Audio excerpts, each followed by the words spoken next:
My ex came back with 80 million, begging to get back together. I gave her one glance, returned the money, and blocked her. Next thing I know, she sent people to strip my apartment down to bare concrete. She cut off every way I had to find a job, even construction sites wouldn't take me. In desperation, I turned to my father. He told me to sell my blood. My sister said to go beg on the street. I clutched my last 20 yuan in my hand. And that's when the memory hit me. The day she walked into my company. The new boss arrived without warning. The board dropped her in like a bomb. The last CEO? Taken away by the cops. Bribery. Selling company secrets. Everyone whispered, but no one dared speak out loud. While the room buzzed with speculation, Shinzei sat hidden in a corner, slouched over the table, yawning.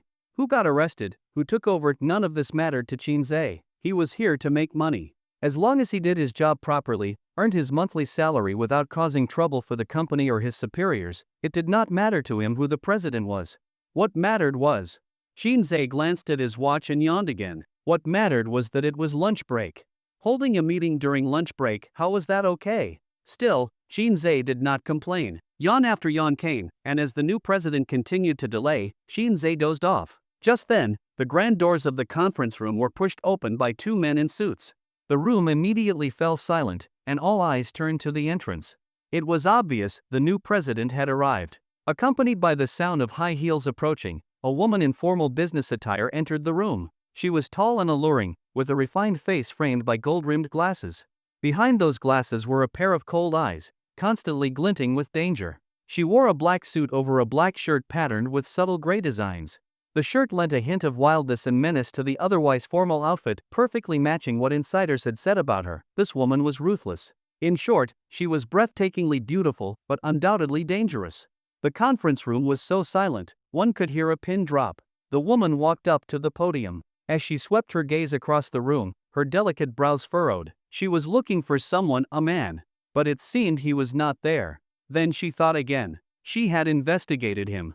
He was definitely in this company, there was no mistake. Her cold gaze swept across the room once more, until she finally noticed something in the farthest corner. It looked like someone was sleeping with his head on the table. Everyone followed her gaze, and upon seeing Shinzei asleep, someone muttered silently to themselves, "It is over." A new leader always strikes hard at the beginning. Surely Shinzei would be the first to feel the flames. His colleagues in the same department had not realized that Shinzei had fallen asleep. When they now saw him sound asleep, they were startled at first and instinctively thought to nudge him awake quietly. Unfortunately, the woman noticed. Her cold eyes shot over, and the colleague was so frightened that they dared not move. Only then, seeing the person had not acted, did her icy gaze relent. She turned to face the group and said in a deep voice, "Hello everyone, my name is Yu Yan. From today onward, I will serve as the president of Wanqing Group." She paused briefly. Meeting adjourned, Yu Yan said coldly. With these words, the entire room was stunned. Everyone looked at Yu Yan in confusion, but Yu Yan had no intention of elaborating further. Her cold gaze remained fixed on Shinzei, still asleep in the corner. After a brief silence, the group finally realized the meeting had indeed ended, even if it had only consisted of two short sentences. Now, seeing Yu Yan's gaze firmly locked on Shinzei, the others tactfully got up and left the conference room. It was obvious to anyone that Yu Yan had other business to attend to. Soon, the spacious room was left with only two people, Yu Yan and Shinzei. It felt like the chill after the crowd has gone, as if the warmth had vanished with them. Yu Yan stepped down from the podium in her high heels and began walking toward Shinzei. The crisp sound of her heels echoed melodiously against the marble floor. She sat gracefully beside Shinzei without saying a word. An hour passed. Shinzei woke up. "You are awake?" Yu Yan said softly. She had not even glanced at him, yet she knew he was awake. It was clear her attention had been on this man the whole time. Shinzei, still lying down, froze upon hearing her voice. That voice, it sounded familiar. He shook his head, dismissing the impossible from his mind. It could not be her. Shinzei lifted his head. The moment he saw her, the moment he saw that hint of red on her lips, his pupils contracted in shock. His mind roared. His whole body tensed. At that moment, Yu Yan turned her head and curved her lips into a wickedly seductive smile. "Long time no see," she said. Shinzei looked at her, his eyes trembling with disbelief. But soon, he regained his composure. "Do we know each other?" Shinzei forced a smile. With that, he stood up and walked away without looking back. Yu Yan watched his figure retreating in haste and said nothing. Shinzei furrowed his brow, clenched his fists, and walked forward with determination. Even though he had seen her with his own eyes, he still could not believe that she was Yu Yan, that woman who had disappeared for 5 years. 3 days. 10 months and 3 days. 5 years, 10 months, and 3 days. How had she come back? Shinzei returned to the office area just as the department manager was approaching. Shinzei, how could you fall asleep during President Yu's very first meeting after taking office today? At that moment, Shinzei's mind was in utter chaos. Hearing the words President Yu, he froze, thought for a moment, and then finally realized that Yu Yan was now the president of Wanqing Group. It seemed this woman had come for him.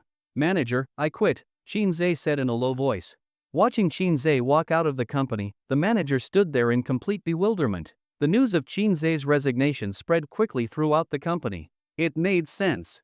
Just looking at Yu Yan, one could tell she was not someone to mess with. Shinzei dared to fall asleep during the new president's first meeting. It did not take a genius to imagine that things would not go well for him afterward. Thinking about it carefully, perhaps resigning was a wise move on Shinzei's part. But it was a shame nonetheless. All those years of hard work gone. One must understand, working at a nationally renowned company like Wanqing Group and climbing to the position of department head was no easy feat. After completing the resignation procedures, Shinzei walked out of the Wanqing Group building. Only after arriving home did Shinzei realize that Yu Yan's appointment as president of Wanqing Group was not just aimed at him, she had come with a blade. Shinzei lived in a residential complex developed by Country Garden. Though it could not compare to a top-tier estate like Thompson Riviera, it was still a respectable neighborhood. It had cost him all of his savings over the past 5 years. When he arrived on his floor, the elevator doors opened, and Shinzei immediately heard the sound of demolition and wall breaking. Confused, Shinzei muttered, "The neighbors are renovating?"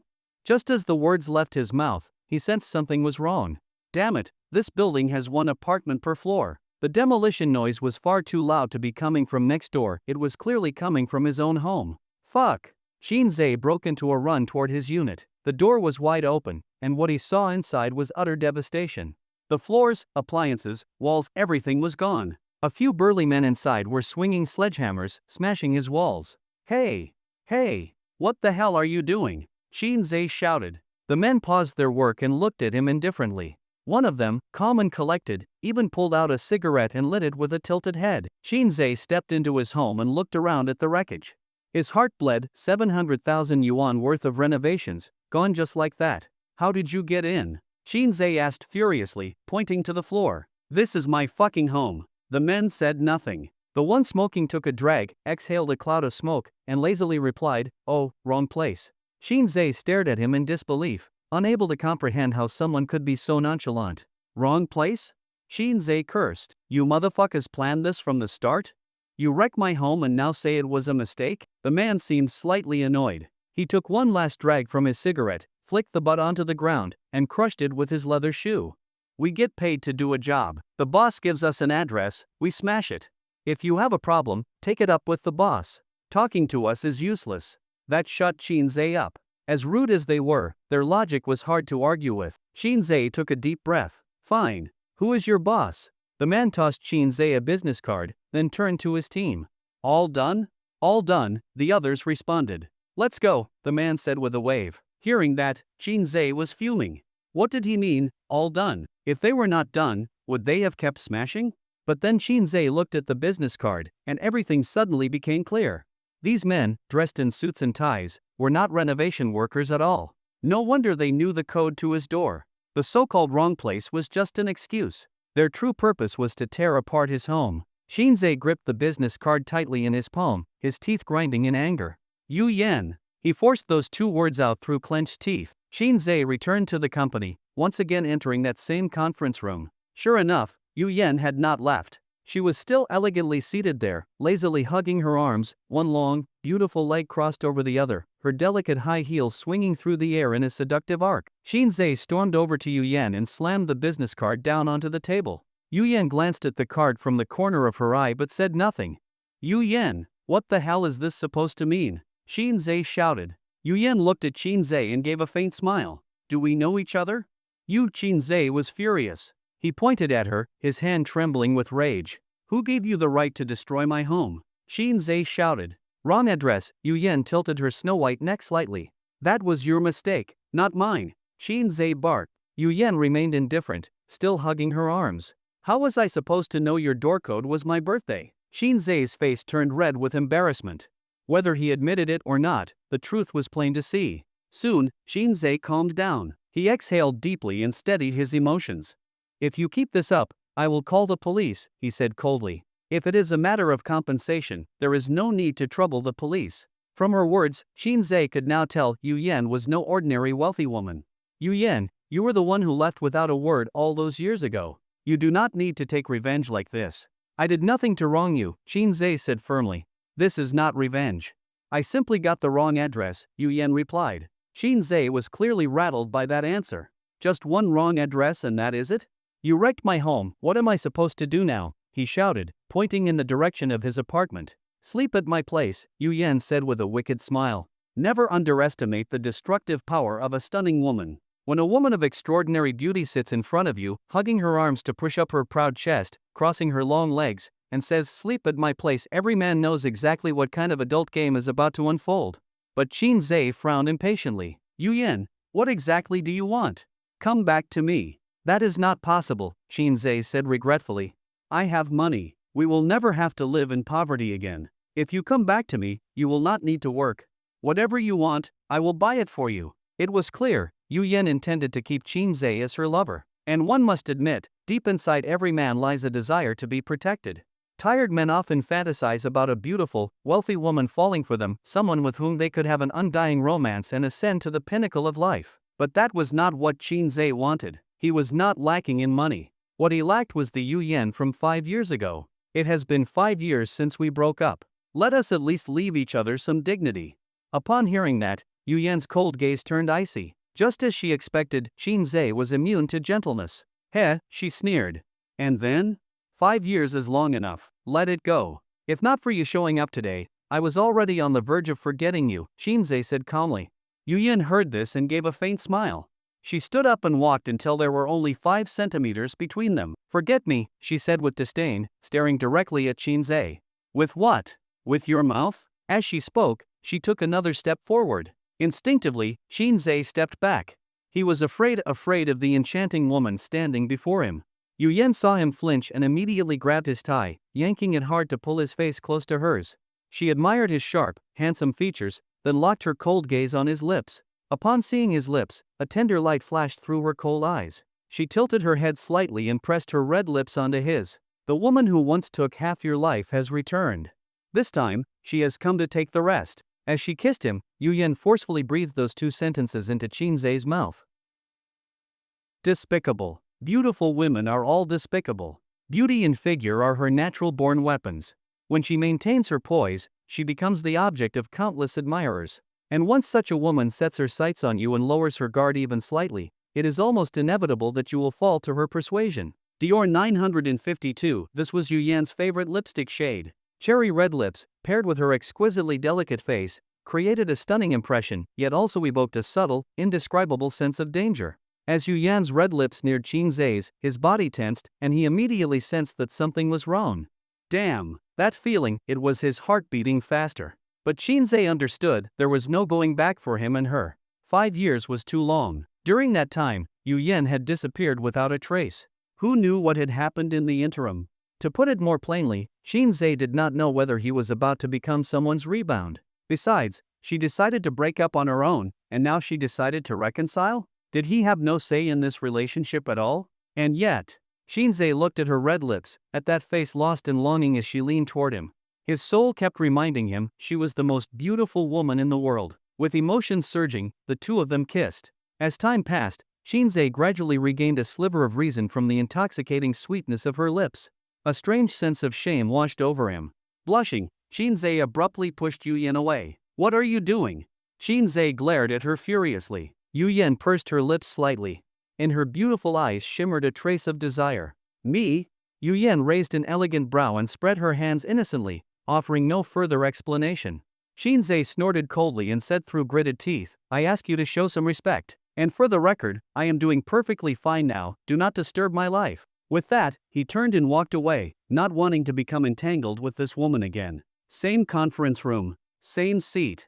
Just like last time, when Shinzei left, Yu Yan did nothing to stop him. She watched again as Shinzei walked away with that same stubbornness. A faint smile appeared on her lips as she murmured, "Next time, try pushing me away a little earlier."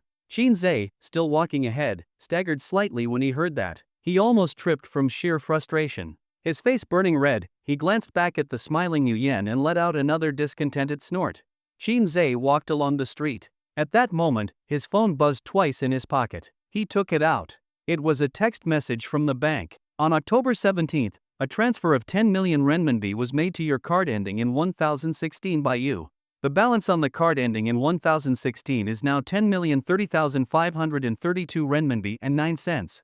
Available balance, 10,030,532 renminbi and 9 cents. Seeing the bank transaction, Shinzei frowned. Buzz, buzz, buzz. Another message. This time, it came from a number ending in 8888. Wrong address. This is compensation. Shinzei's face darkened. He was thoroughly displeased. What troubled Shinzei even more was the sheer absurdity of the situation, Yuyen casually transferring 10 million yuan like it was nothing. Yes, she came from a good family, but not to the point of tossing around millions without a care. It made Shinzei start to seriously question, just what had Yuyen been doing during those 5 years? How had she suddenly become this wealthy? When a man has money, it is something people can accept. But when a woman has money, it becomes somewhat dangerous. It inevitably leads people to suspect some shady dealings. Shinzei could not vouch for other women, but when it came to Yuyen, with that goddess-tier face and figure, even if she lowered her standards just a little, 10 million was nothing. It would not be hard to find someone willing to pay for her. Wait, no. Shinzei shook his head sharply. She was the one who dumped him. How she became rich, what did it have to do with him? Just then, Shinzei received another text message from Yuyen. "Oh right, do not bother renovating. Every time you do, I will tear it down again." If not for the fact that his phone was expensive, he would have already smashed it in anger. Back home, Shinzei looked at the bare, stripped-down apartment inside. 700,000 yuan in renovations, gone just like that. With nothing left in the house, Shinzei could only piece together a makeshift bed from a few planks. He would just have to make do for tonight and figure things out tomorrow. Just as he was about to sleep, the doorbell rang. Shinzei got up, walked to the door, and looked through the peephole. When he saw Yuyen standing outside with her arms folded, he felt completely undone. He pretended no one was home and walked back into the apartment. Outside, Yuyen, sensing no response, rang the doorbell again.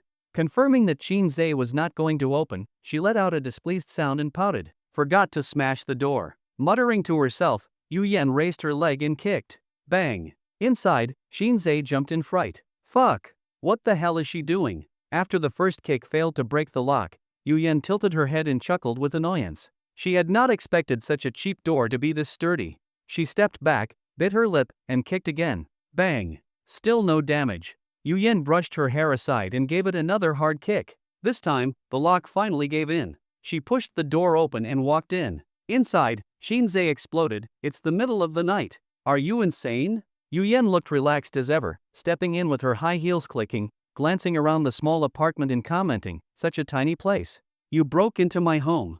Shinzei shouted. That is illegal. Yuyen turned and looked at him, her face full of innocent confusion. I was saving someone, she said calmly. Saving someone? Shinzei looked at her in disbelief. I rang the doorbell for so long and you would not answer. I thought something might have happened to my man, so I came in. Is that illegal?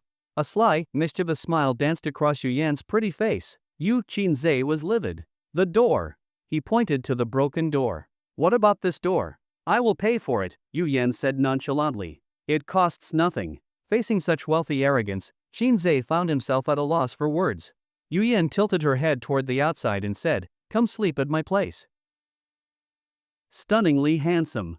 Yuyen was beautiful, full of swagger, and when she tilted her head and said, Come sleep at my place, the overbearing and forceful aura she exuded was simply explosive. And what man could resist such a seductive enchantress? Perhaps this is every man's hidden desire. Every man wishes that behind his woman's gentle and lovely appearance hides a fearless and bold side. However, Shinzei's frown deepened. He furrowed his brows tightly and looked at Yuyen with clear dissatisfaction. The problem was, he and Yuyen had already broken up. In the past, Shinzei had indeed loved her bold and forthright personality. But now, it was different. Breaking up meant that her boldness and openness were no longer his to cherish. During the 5 years since their separation, Shinzei believed that somewhere on this earth, some other man must have enjoyed the same boldness from Yuyen as he once did. This was not paranoia. The affection she showed today could just as easily be given to someone else tomorrow. Character lies at the core, and that never changes. Seeing Qin Zhe's state of mind, Yu Yin sneered coldly, "You hate me that much?"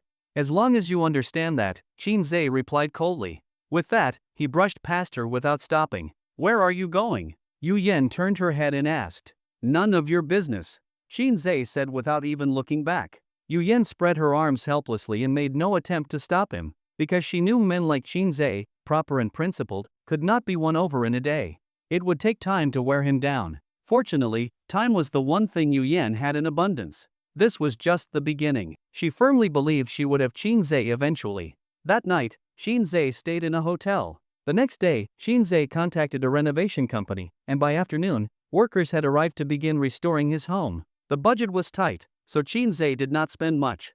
More importantly, winter was fast approaching. A full-scale renovation would waste too much time, and staying in a hotel all winter would be another big expense. In short, he just needed it livable. 1 month passed. Qin Zhe's home was finally renovated. The weather had turned cool. Golden autumn leaves swirled as they fell. Qin Zhe's leather shoes crunched over the leaves. He exhaled into his palms and rubbed his hands together for warmth. "Daylight already," he muttered. Pulling his coat tighter, Qin Zhe walked in the direction of his home. In the past month, Yu Yin had not bothered him again. Just like 5 years ago, after saying, "Let us break up," she vanished completely. 5 years ago, Qin Zhe had been heartbroken. Today, he felt nothing but relief. Still, somewhere deep inside, Qin Zhe felt a strange emptiness. He could not understand, was he still holding out hope for her? He shook his head and brushed away the useless thought. In any case, starting today, he could finally return home. Home. Back at the apartment, Qin Zhe opened the door, feeling genuinely pleased. Even if the renovation was a bit shabby, not as luxurious as a hotel, this was home, his own sanctuary. That sense of belonging could never be replaced by a hotel. Just as he sat down, not even fully settled in, the doorbell rang. Qin Zhe went to the door and looked through the peephole. In an instant, his expression darkened. It was Yu Yin. Standing beside her were a few men in black suits. Qin Zhe did not recognize who they were. The moment he saw Yu Yin, he lost all interest in figuring out who the others were. Quietly, he tiptoed away, pretending no one was home. Outside, Yu Yin chuckled with amused annoyance. Coolly, she pushed her glasses up her nose using her middle finger. "Oh no, my man might be in danger." As she said this, Yu Yin gestured to the people around her to move aside, then stepped back a few paces and rolled her neck. Creak! The door opened. "Yu Yin, are you out of your damn mind?" Qin Zhe shouted furiously. Feigning sudden realization, Yu Yin laughed. "Oh, so you are fine after all." Hands in her pockets, she stepped forward in her high heels to enter the apartment. Qin Zhe blocked her path. "What do you think you are doing?"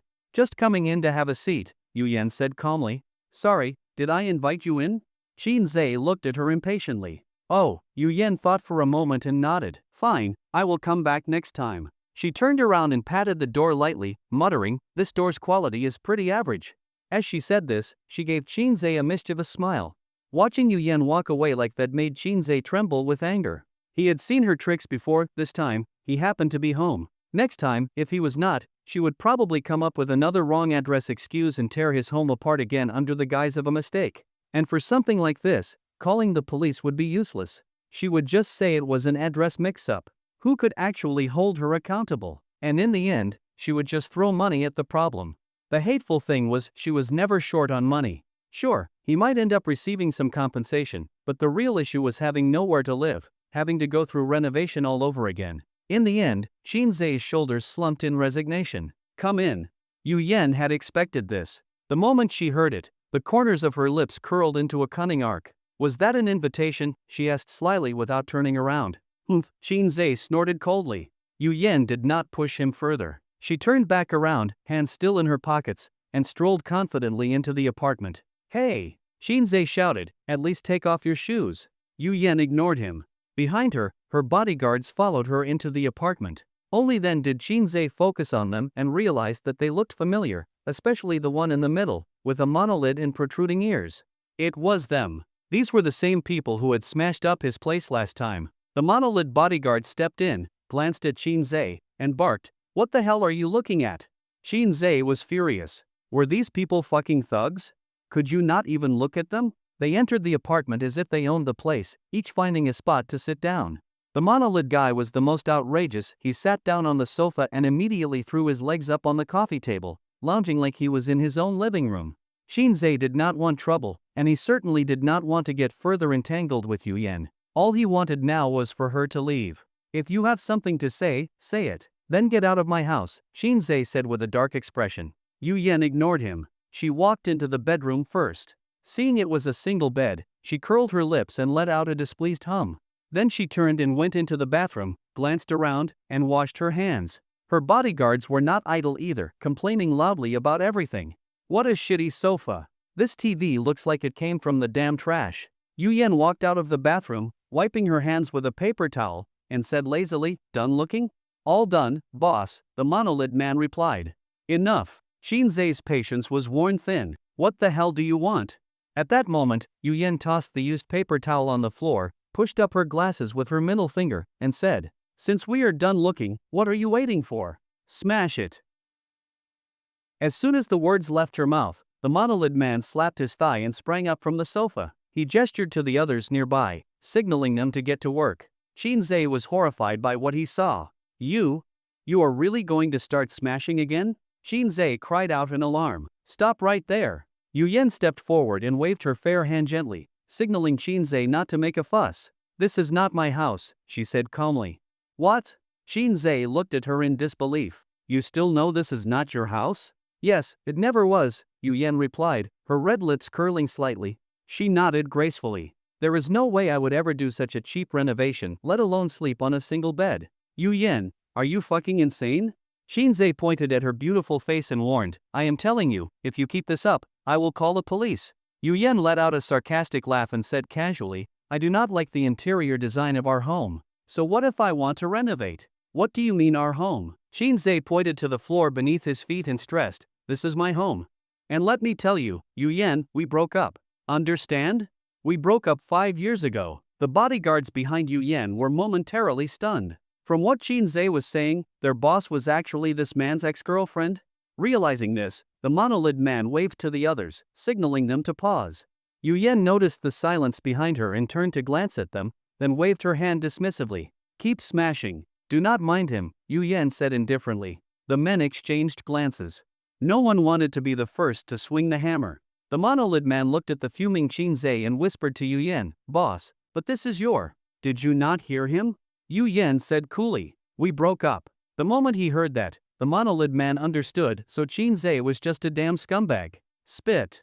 He spat into his palm, rubbed his hands together for better grip, and readied the hammer. With a full swing of the arm.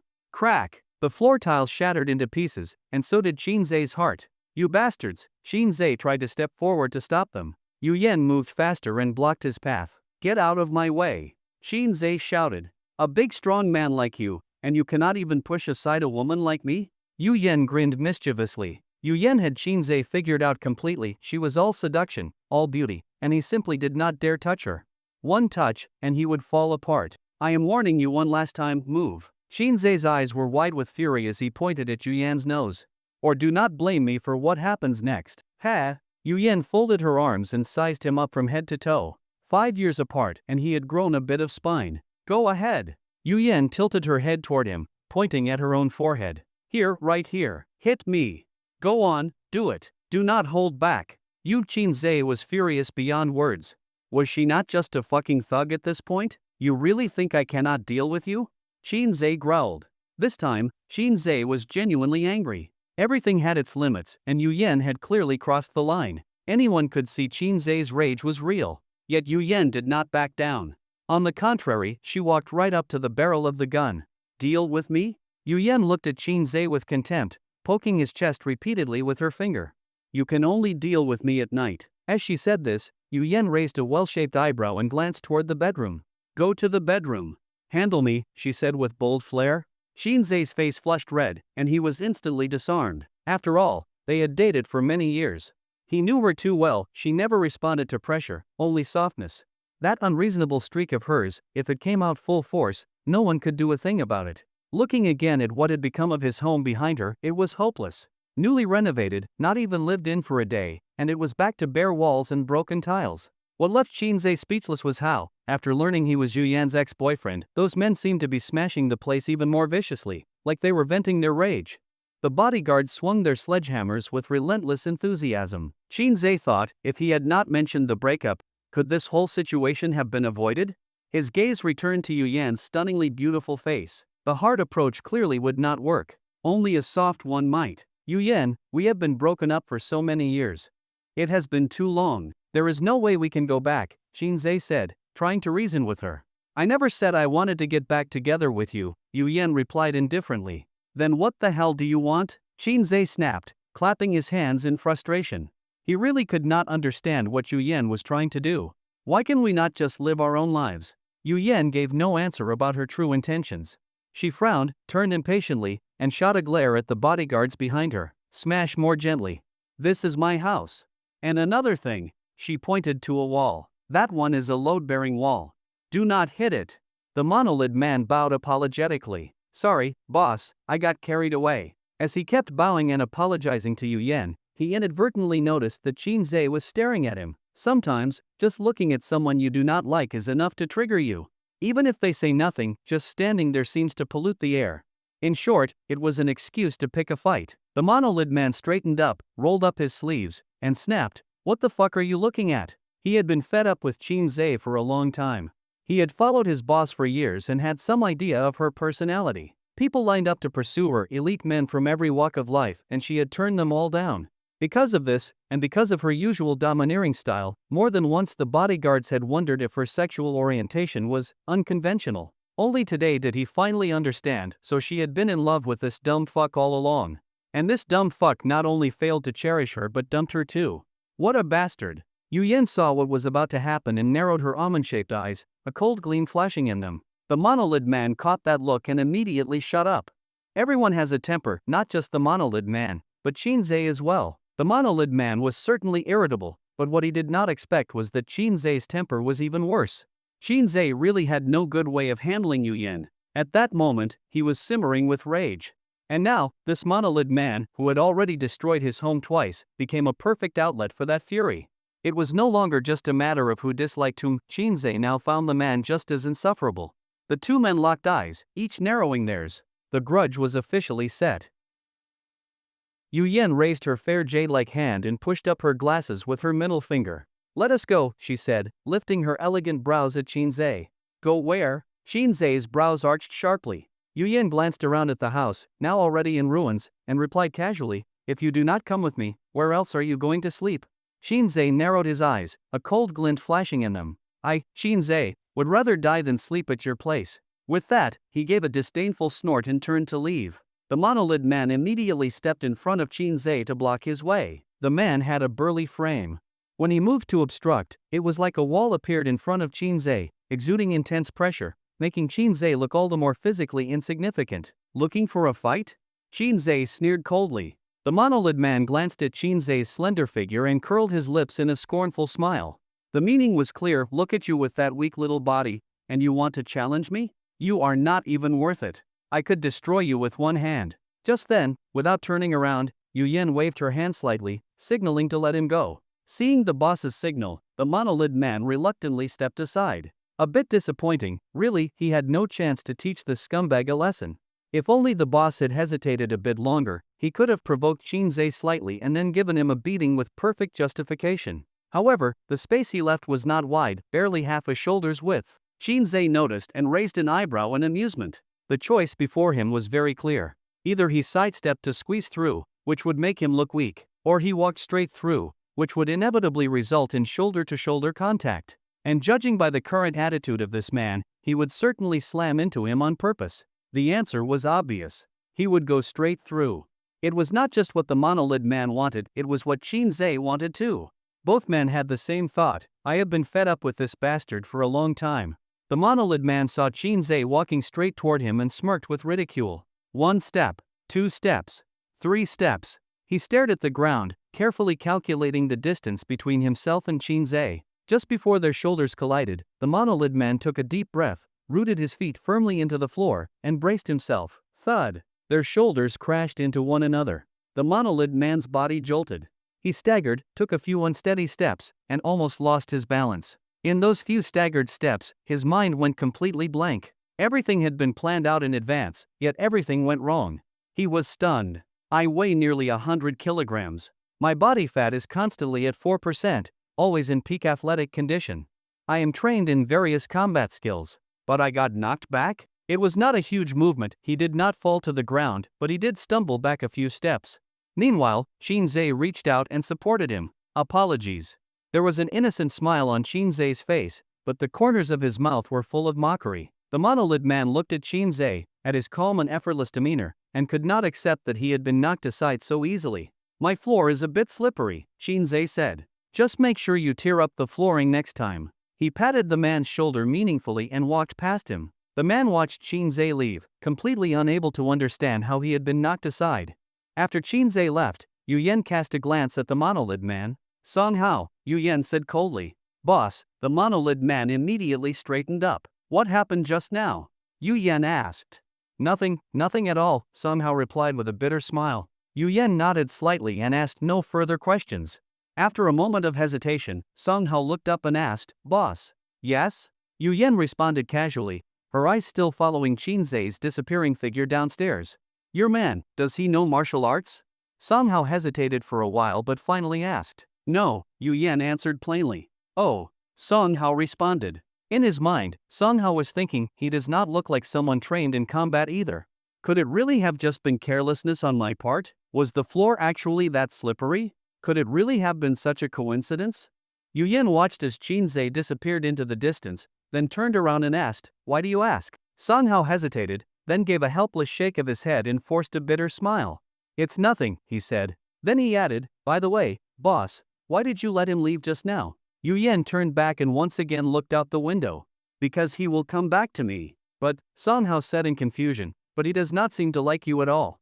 No, Yu Yen interrupted firmly, then said slowly, I have seen how he looks when he loves me. If he did not love me anymore, I would know. I really do not understand what you are thinking. So many people chase after you, and yet you, Song Hao knew his place. He had already said too much today. If he said more, the boss might really get angry. He sighed and finally added, Sigh.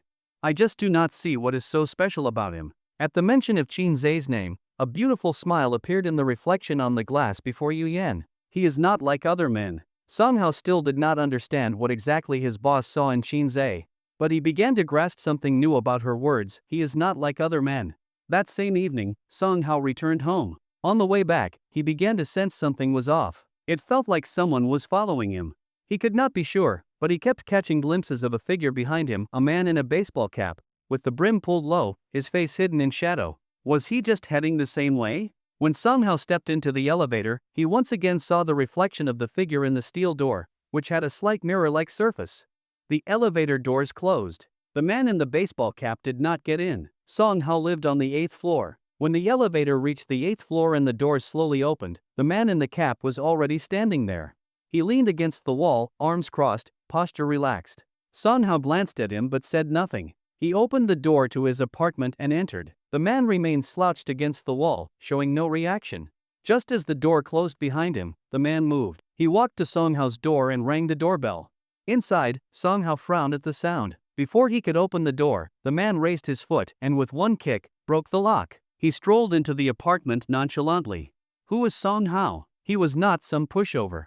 He remained calm and unshaken. What the hell do you think you are doing? Song Hao said coldly. Saving someone, the man replied casually as he entered. As he spoke, he finally removed the baseball cap. Saving someone? Song Hao froze. As the man slowly removed his baseball cap, Song Hao finally saw the man's face clearly. It was none other than Shinzei. Just as Song Hao was about to explode in anger, seeing that it was Shinzei made him laugh in exasperation. He had been holding back again and again out of respect for how deeply the boss loved this man. And now, this guy had the nerve to show up on his own. Saving someone? Song Hao sneered. Yes. I suspected my brother had carbon monoxide poisoning. There was no time to waste, so I broke the door, Shinzei said as he walked into the living room. Song Hao looked at the muddy footprints Shinzei left behind and said, smiling, Brother, you did not take your shoes off. Shinzei ignored him and dropped himself onto the sofa with a heavy thump, muttering, What a shitty sofa. Song Hao narrowed his eyes. He remembered when they smashed Shinzei's home, he had not taken his shoes off either, and when he sat on the sofa, he had said the exact same thing. What a shitty sofa. Brother, you are quite the comedian, Song Hao laughed out loud. Ha! Shinzei showed no courtesy, taking it as a compliment. In an instant, Song Hao's smile vanished. So, what now? Song Hao said coldly. Do you plan to trash my place next? Hey, Shinzei replied disdainfully, we are brothers, no need to say it so harshly. I am just giving your place a little remodeling. Rage surged in Song Hao, veins bulging as he clenched his fists. But then he remembered the boss's words, Shinzei must not be touched. Ah, Song Hao sighed and shook his head. Brother, do you know why you can act so arrogant in front of me, Yu Yan? Shinzei sneered. Song Hao tilted his head slightly toward the door. Leave. If not for her, Shinzei's eyes flashed with a sharp, icy glint, and his voice turned cold. Do you really think you could beat me? That line hit hard. Song Hao's eyes widened. He had already been suppressing his fury, but after being provoked again and again by Shinzei, he finally lost control. Shinzei slapped his thigh and stood up, putting the cap back on. The brim dropped low, casting his face into shadow. You really have no idea who I am, do you? Shinzei said, a strange smile curling his lips. It was not just Song Hao who was looking for trouble, Shinzei was too. Seeing this, Song Hao snorted coldly and growled, you brought this on yourself. With that, Song Hao charged toward Shinzei. Shinzei did not move. Seeing Song Hao rushing at him only made his smile grow wider. If he could not throw down today, then what was the point of showing up? Just as Song Hao's fist came within a centimeter of Shinzei's face, Shinzei's body shifted, smoothly dodging the punch. The blow hit nothing but air. Song Hao froze, his face filled with shock. He quickly regained focus and instantly widened the distance between them.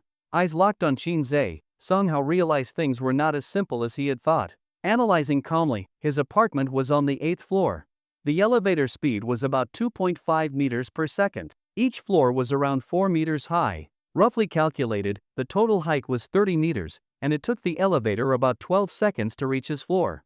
For Shinzei to arrive at his door before the elevator reached the 8th floor, it meant his speed was far from ordinary. The most frightening part was that he had not shown any signs of labored breathing afterward. That indicated freakishly good stamina. Having worked through the math, Song Hao finally realized how careless he had been. There was no doubt this man was a master. Once he figured it out, Song Hao broke out in a cold sweat. From the way the man had effortlessly dodged his attack earlier, it was clear he had been holding back. In that brief instant when he evaded the blow, he absolutely had the chance to land several punches, but he did not. Shinzei looked at the wary expression on Song Hao's face and smiled faintly. That is it? Song Hao let out a cold snort, cracking his neck with audible tension. He charged again, this time not holding back. His punch flew fiercely at Shinzei. Shinzei, calm and unhurried, dodged with the ease of a man strolling through a garden. Not only that, he even had time to mock, I thought you were a bodyguard. Turns out you were just part of a demolition crew who knows how to break walls. Hearing that, Song Hao turned beet red with rage. Song Hao roared, launching a full-force assault. After all, Song Hao was Yu Yan's top-paid bodyguard. While he might not match Shinzei, his skill was nothing to scoff at. This time, Shinzei let his guard down. With a well-placed punch, Song Hao struck Shinzei in the face. There is a saying, never get too cocky. Arrogance without substance is fatal. Fuck! Shinzei cursed. He dodged aside, covering his face. Song Hao did not press the attack. Fighting takes stamina, and after 3 minutes of high-intensity strikes, the body takes a serious hit. He used this pause to regulate his breathing and recover for the next round. Shinzei touched the corner of his mouth with his fingers and saw blood. That set him off. You fucking hit me? Shinzei rolled up his sleeves and charged forward, unleashing a brutal beating. Had Shinzei not fought back, it might have looked like a close match between two experts. But once he moved, it became a complete and utter domination. It did not even resemble a fight anymore. If one had to describe it, it looked more like a father disciplining his son. No fancy techniques, just brute force. He overpowered Song Hao, lifted him up, and started slapping the back of his head repeatedly, the smacks echoing loudly. Song Hao tried to fight back, but facing a serious Shinzei, his attempts were futile. After 5 minutes, the last bit of resistance in Song Hao's heart crumbled. He realized Shinzei had no malicious intent, but the gap between them was insurmountable. If Shinzei had meant harm, he could have killed him 100 times over. It was not just a matter of strength, it was a suppression that reached the soul, a primal fear embedded deep within. He could not win. He simply could not win. Please, brother, stop hitting me. Song Hao cried out, swearing in frustration. Do you yield? Shinzei shouted. I yield. I yield. I yield. Song Hao repeated. You think you can hit me and get away with it? Shinzei barked. No, no, no more, Song Hao pleaded. Exhausted, Shinzei finally let him go. He shot him a glare and wiped the blood from his mouth, hissing in pain. Shinzei held out his hand, flexing his fingers as if asking for something. Song Hao pulled out his wallet and handed over all his cash. Shinzei tossed the money aside and snapped. What the hell do I want your money for? Then what do you want? Song Hao asked, confused. The hammer, Shinzei said. Oh, Song Hao nodded pitifully. He walked over to the door and handed Shinzei the hammer.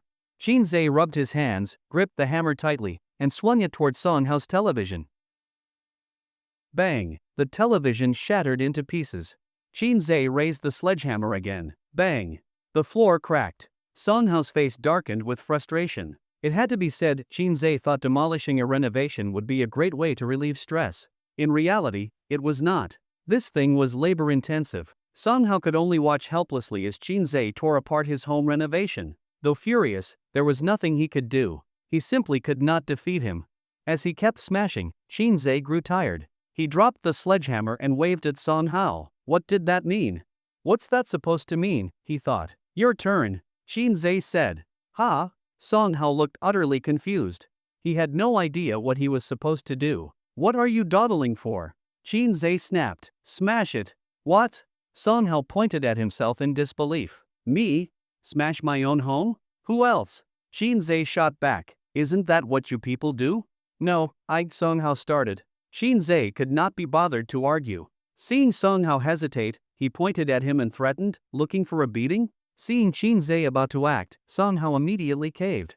With a miserable expression, he reluctantly picked up the sledgehammer. Shinzei returned to the sofa, half reclined, tossed his legs on the coffee table, and lit a cigarette. Blowing smoke, he said lazily, I am not unreasonable. Out of humanitarian spirit, it is better that you smash it yourself. If I were to do it in front of you, honestly, that would be robbery. Swinging the sledgehammer, Song Hao sneered. Sounds nice, humanitarian spirit? More like he was just tired. Robbery? You broke into someone's home and are forcing them to demolish their own place, is that not robbery? Of course, he only thought these things. He would never dare say them aloud. As Song Hao smashed his own home, he felt heartache. He had spent a lot of money on this renovation and now it was all wasted. Hey, hey, hey, Shinzei barked. Do not get sentimental. Smash it thoroughly, easier to renovate again. Song Hao gave a bitter smile. He had grievances, but nowhere to vent. By the way, if I am not mistaken, your name is Song Hao, right? Shinzei asked. Yes, Song Hao replied. Give me your bank account number. I will transfer the money to you, Shinzei said casually. What? Song Hao stopped mid-swing, staring at Shinzei in disbelief. What are you standing there for? Tell me the number. Shinzei was already starting the transfer. Oh, Song Hao was still confused but gave his bank details anyway. In the age of information, everything moves fast. Transfer initiated here, funds received there. Soon, Song Hao heard a notification from his phone confirming a 1 million transfer had been completed. He froze again. This guy actually transferred the money?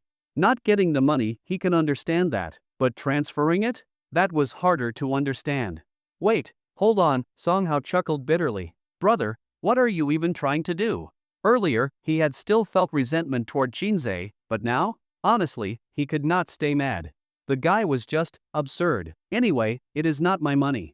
It is all your boss's, Shinzei said nonchalantly. Come on, man, can we not try to save a little? Song Hao said, on the verge of tears. What are you saying? Shinzei slapped his thigh and sat upright, looking equally baffled. If you ask me, Yu Yen is fucking crazy. What is wrong with saving some money? Smashing up my home again and again, for what? Hearing that, Song Hao no longer knew what to say. Shinzei lay back on the sofa again, lazily saying, anyway, that is how it is. You just keep smashing. I gave you the money, did I not? A while later. Shinzei stubbed out the cigarette in the ashtray, resting his chin on one hand as he looked over at Song Hao.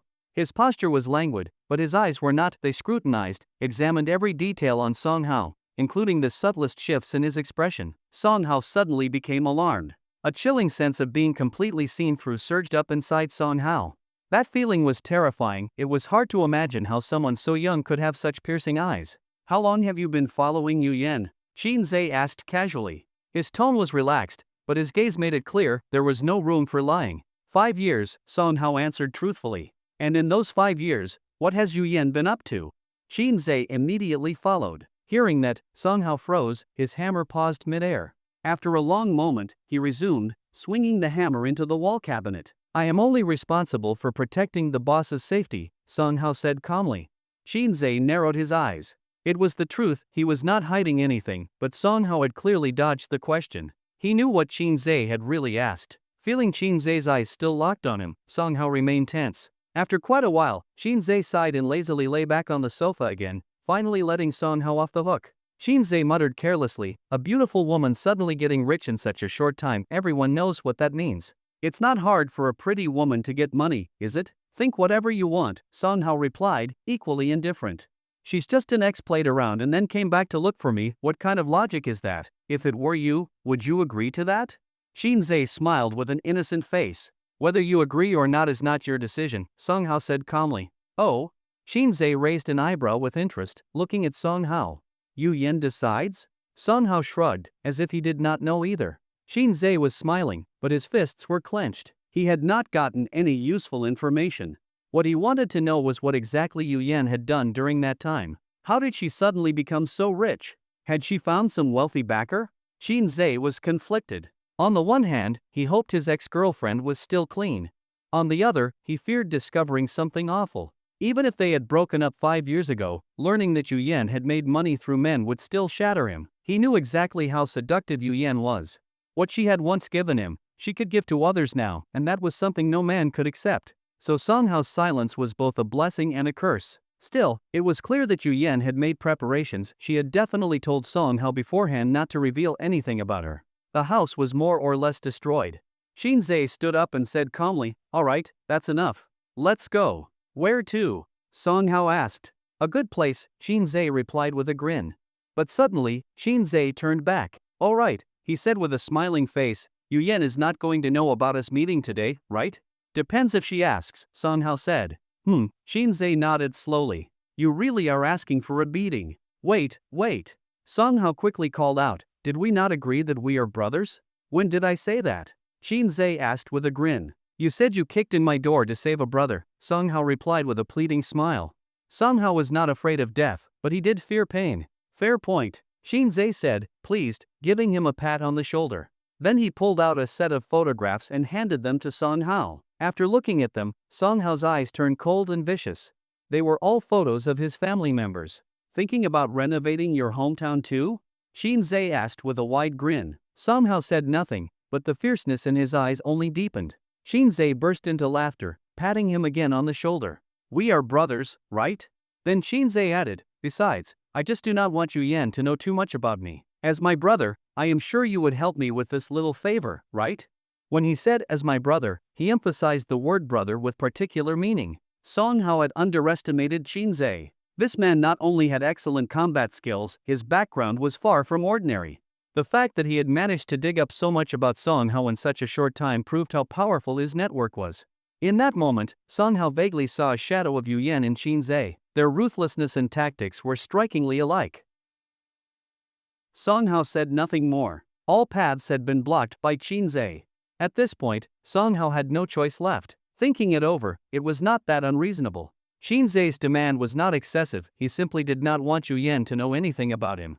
That, in itself, did not conflict with Song Hao's responsibility to protect the boss. Shinzei once again patted Song Hao on the shoulder and smiled, alright, stop overthinking it. Let's go. The two of them walked out of the residential compound. On the road, Song Hao followed behind Shinzei and asked, where are we going? You will know when we get there, Shinzei replied without offering much explanation. They walked out of the neighborhood and hailed a taxi at the roadside. After about 10 minutes, the taxi stopped in front of a hotel. Song Hao got out of the car, staring at the hotel entrance in confusion. What did this mean? The more he thought about it, the more terrifying it seemed. Song Hao's face went pale with shock, and he instinctively took a step back in fear. He wanted to run. Losing in a fight was one thing, having his home wrecked was another, but now this guy wanted to sleep with him? The more he thought about it, the more plausible it seemed. His boss smashed up Shinzei's home to get into bed with him. Now Shinzei had smashed up his place, it only made sense that this was heading in the same direction. What was this? This was tit for tat, an eye for an eye. What the fuck? Shinzei's tactics were way too vicious. Physical assault was one thing. Psychological torture was another. But now he was trampling on his dignity too? Walking ahead, Shinzei noticed Song Hao had not followed. He turned around and looked at him with a frown. "Come on. Brother, what are you planning to do?" Song Hao asked, trembling. "Well, you have no home anymore. I need to arrange a place for you to sleep," Shinzei said matter-of-factly. Song Hao drew in a sharp breath. Just as expected. Shinzei really was a pervert. Song Hao wanted to run, but then he thought of his family. It was obvious he could not run. He could not fight, he could not flee. What now? What should he do? Watching Shinzei approach step by step, Song Hao was nearly scared to tears. "Brother, can you let me go? I am just a working man," Song Hao pleaded. "It is just one night of sleep. What, do you think I am going to eat you?" Shinzei snapped. "Please no." Song Hao's face turned green from fear. Shinzei reached out, grabbed Song Hao, and dragged him into the hotel. He brought Song Hao into a room. "You go in first. I will be back shortly," Shinzei ordered. With that, he shut the door. Only after walking into the living room did Song Hao realize that he was not alone, his subordinates were also there. These tough men were completely stripped of their former dominance. Their faces were pale and drawn, their eyes empty. It was not hard to guess, they had likely been through the same ordeal as Song Hao. "Boss?" one of them asked in disbelief. "Yes." Song Hao nodded. "So even boss could not resist?" The man's look of surprise quickly faded into despair. "He is too strong." "How are you all here?" Song Hao trailed off, suddenly remembering something. He asked in disbelief, "Do not tell me your homes were also." The men nodded, each of their expressions worse than the last. Song Hao was shocked. Getting wiped out was normal, but getting wiped out at the exact same time?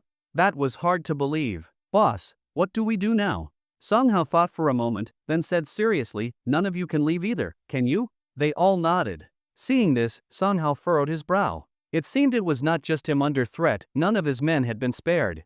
"Boss, what is Shinzei up to?" one of them asked. "I do not know. But he will be back soon," Song Hao said gravely. What is he going to do to us?" another asked nervously. Song Hao sat down, fingers interlocked, resting his chin on his hands, eyes observing everyone through the shadow of his brow. Seeing him like that, everyone instinctively swallowed their nervous saliva. Their boss had never looked so serious before. Clearly, this was not going to end well. Suddenly, a stifling pressure filled the room. You could hear a pin drop. You all saw what happened. This Shinzei's methods are in no way inferior to our boss's. From the current situation, we have no choice, Song Hao said in a low voice. "Brother Song, what exactly does he want?" someone asked. Mentioning what Shinzei might want made Song Hao's face darken. "Our boss had us wreck his place, and now all of our homes have been wrecked. Our boss smashed his home to get him to move in, and her goal was nothing more than to sleep with him. Now, Shinzei has gathered all of us in this room," Song Hao explained slowly. Hiss. Everyone gasped in unison. "All of us? And he?" "Exactly," Song Hao confirmed with absolute certainty. "Then what did he go out for?" "To buy equipment," Song Hao replied. "What kind of equipment? What do you think?" Song Hao countered in a dangerously low tone. No one dared to speak further. Embarrassment and dread painted every face in the room. Just then, the door opened. Everyone was shocked and turned to stare at the entrance. The gates of hell creaked open and the man returned. The dozen or so big-bodied men in the room were trembling with fear. They all knew what that door opening signified. They were about to endure a torment unlike anything they had faced in their years as bodyguards. Shinzei stepped in, took off his coat in one motion, and flopped down on the bed. Maybe he was tired. He rolled his neck a few times to ease the soreness. Such a simple movement, but in the eyes of the others, it exuded an overwhelming sense of oppression. Taking off the coat? No explanation needed. Stretching his neck? That meant a real battle was about to begin. Shinzei reached into his pocket, as if searching for some equipment. "Well then," Shinzei said calmly, "who was first?" The entire room was thrown into chaos. Everyone broke into cold sweat. Song Hao, as the leader of these bodyguards, saw his men panic and lose their composure. Gritting his teeth, he rushed forward. "I will go first." Song Hao stepped forward. Shinzei was a little exhausted. Though he found Song Hao's reaction overly dramatic, he was in no mood to argue. Waving his hand impatiently, he said, "No need to be so nervous. Every one of you will get a turn." Instantly, all faces in the room turned green. With a fist pounding his chest, Song Hao declared, "Take it out on me. I hope you will spare them." His men were stunned for a moment, then their faces showed various levels of gratitude. To sacrifice oneself for the greater good, it was a simple concept. but not everyone had the courage to carry it out. Song Hao had done it. Song Hao shut his eyes in sorrow and began to undo his belt. In the end, I alone must bear it all. Swish. His pants dropped. Shinzei pulled out the rune card, glanced at Song Hao, and looked utterly dumbfounded. What the fuck are you taking your pants off for? Song Hao was trembling with rage. This Shinzei was simply too much to bear. I even took off my pants, and now you are telling me this? Clenching his teeth, Song Hao growled, I only beg you to let them go. That is why you took your pants off? Shinzei stared at him, completely speechless. Shinzei, do not go too far. Song Hao's eyes were bloodshot. Who is going too far, really? Shinzei snapped. Out of humanitarian concern, I worried you might not have a place to sleep. I booked a room for each of you, and now you take your pants off here? Song Hao looked at the room key in Shinzei's hand and suddenly understood everything. Shinzei could not be bothered to explain further. He tossed the key card to Song Hao. Go to your own room. My house is gone. Do you think I will just stay in a hotel alone? I had to bring a few others to share the misery, Shinzei muttered irritably. At the same time, he pulled out another room key and tossed it to someone behind Song Hao. This one is yours, Shinzei added. As he handed out the keycards, he warned again, this is the last time I am saying this, our private meeting here must not be known to your boss. If she finds out, you all know what will happen better than anyone. Once everyone had left, only Song Hao remained in the room. Shinzei looked at him with a face full of confusion. What exactly is your problem? Well, Song Hao realized he might have misunderstood everything. He felt the need to explain himself, but considering that his pants were already down, nothing he could say would salvage the situation. Blushing, Song Hao awkwardly pulled his pants back up. Sorry to disturb you, he muttered, holding the room key and running off. Watching Song Hao flee in a panic, Shinzei was thoroughly puzzled. Something about this felt deeply wrong, but for the life of him, he could not figure out what. Something just felt off. That night, Shinzei did not sleep well. In his dreams, he kept seeing Song Hao undressing in front of him. It was terrifying. That night, neither did Song Hao or the others sleep well. In their dreams, they kept seeing Shinzei pushing open their doors. Also terrifying. By morning, everyone had dark circles under their eyes, yawning constantly. For the first time in 5 years of working with Yu Yan, the always punctual Song Hao was late. One reason was that his house had been destroyed, so the commute was longer. But the main reason was the lingering fear from the night before. Yu Yan glanced at Song Hao's haggard state and simply remarked, you did not sleep well. She said nothing more and did not think much of it. Song Hao did not dare lift his head and silently vowed there would not be a next time. As for Shinzei, he was not idle either. After quitting his job, he needed to find a new one. But strangely, the job hunt was going terribly. He was rejected everywhere. Sitting on a public bench, Shinzei looked at his resume and muttered, this makes no sense. I was a manager at Wanqing Group. Why is it so hard to find a job? At that time, Shinzei had no idea that Yu Yan was behind it all. On the first day he left the company, she had already pulled strings, no company in the city dared to hire him. All decent jobs were blocked. The only thing left were odd jobs, like food delivery or courier work. Shinzei sighed. After weighing his options, he made a tough decision and chose food delivery. The reason was simple, courier uniforms were ugly. The bright yellow uniform for delivery riders, paired with a scooter, looked kind of fun. Especially that yellow helmet with bunny ears, it looked festive. He had already passed the interview, but just as he was about to sign the employment contract, the manager suddenly interrupted, saying they were no longer hiring. Pen in hand, Shinzei froze. How could food delivery be fully staffed all of a sudden? When he saw the manager's apologetic smile, he immediately thought of that damned and enchanting woman. It had to be her. That damned woman. Breaking up was not enough, she still refused to leave him alone. Maybe he should change cities? But thinking of how rich and resourceful Yu Yan had become, it seemed even that would not work. Chances were, she would block him no matter where he went. Days passed, and the weather turned colder. That day, Shinzei glanced at the balance on his bank card and could no longer bear to look. It was not that he had no money, Yu Yan had transferred him plenty. But he truly did not want to spend her money. When you take someone's food, you hold your tongue. When you take someone's handout, you lower your hand. Shinzei genuinely did not want any involvement with Yu Yan, not even a shred. After some hesitation, Shinzei took out his phone and dialed a string of numbers. Soon, the call was answered. A man's voice came through. Hello? Dad, Shinzei said, struggling to get the word out. There was silence on the other end. Honey, who is it? That was his mother's voice. Our son, his father replied. The two voices sounded distant. It was clear they did not want Shinzei to hear them. But perhaps because the phone was not far enough from the receiver, he still heard everything. It would have been better not to hear it. Hearing it only made his heart colder. That kind of feeling, disheartening beyond words. Shinzei was so angry he wanted to hang up, but considering his current situation, he swallowed his pride. After a while, his father brought the phone closer again, his voice now clear. "What do you want?" His tone was extremely harsh. "Lend me some money," Shinzei said with difficulty. Logically speaking, with a father who treated him this way, even daring to ask for money might earn him a slap. But again, this time, he really had no choice. "Get married," his father replied. "No," Shinzei snapped. "Then how much do you need?" his father asked. 50,000, Shinzei answered. "Goodbye," his father replied. Wait. Shinzei quickly interrupted. "We can negotiate, we can talk." "Speak," his father said coldly. Clenching his teeth, Shinzei said in a low voice, 20,000. Still no response from his father.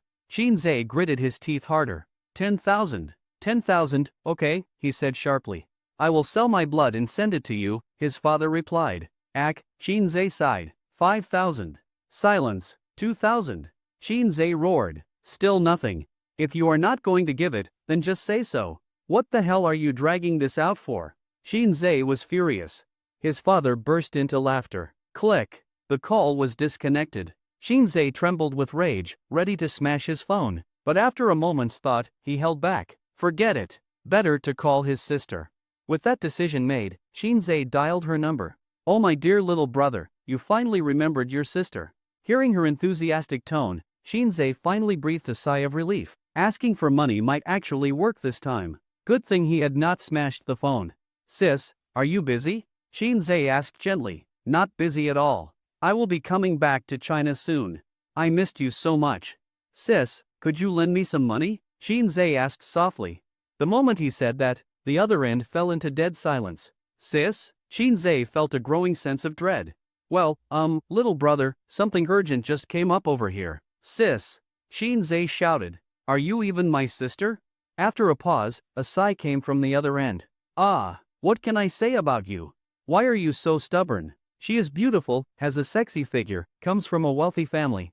In every way, she is a good match for our Chin family. Why are you still hung up on your ex-girlfriend?" "I am not hung up on her." Shinzei blushed and protested. "Then go meet your fiancée.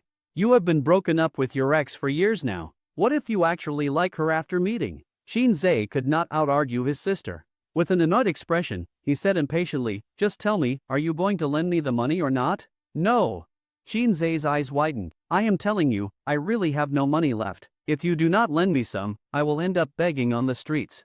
"Well, now I feel reassured," his sister said with a long sigh of relief. "Ha? If you can let go of your pride and beg, then I am at ease." "Go on, begging actually pays pretty well these days," she said, sounding like a weight had been lifted. Shinzei was seething. Beep. The call ended. A single penny can trip up a hero. Shinzei had asked everyone he could, but still could not borrow a single cent.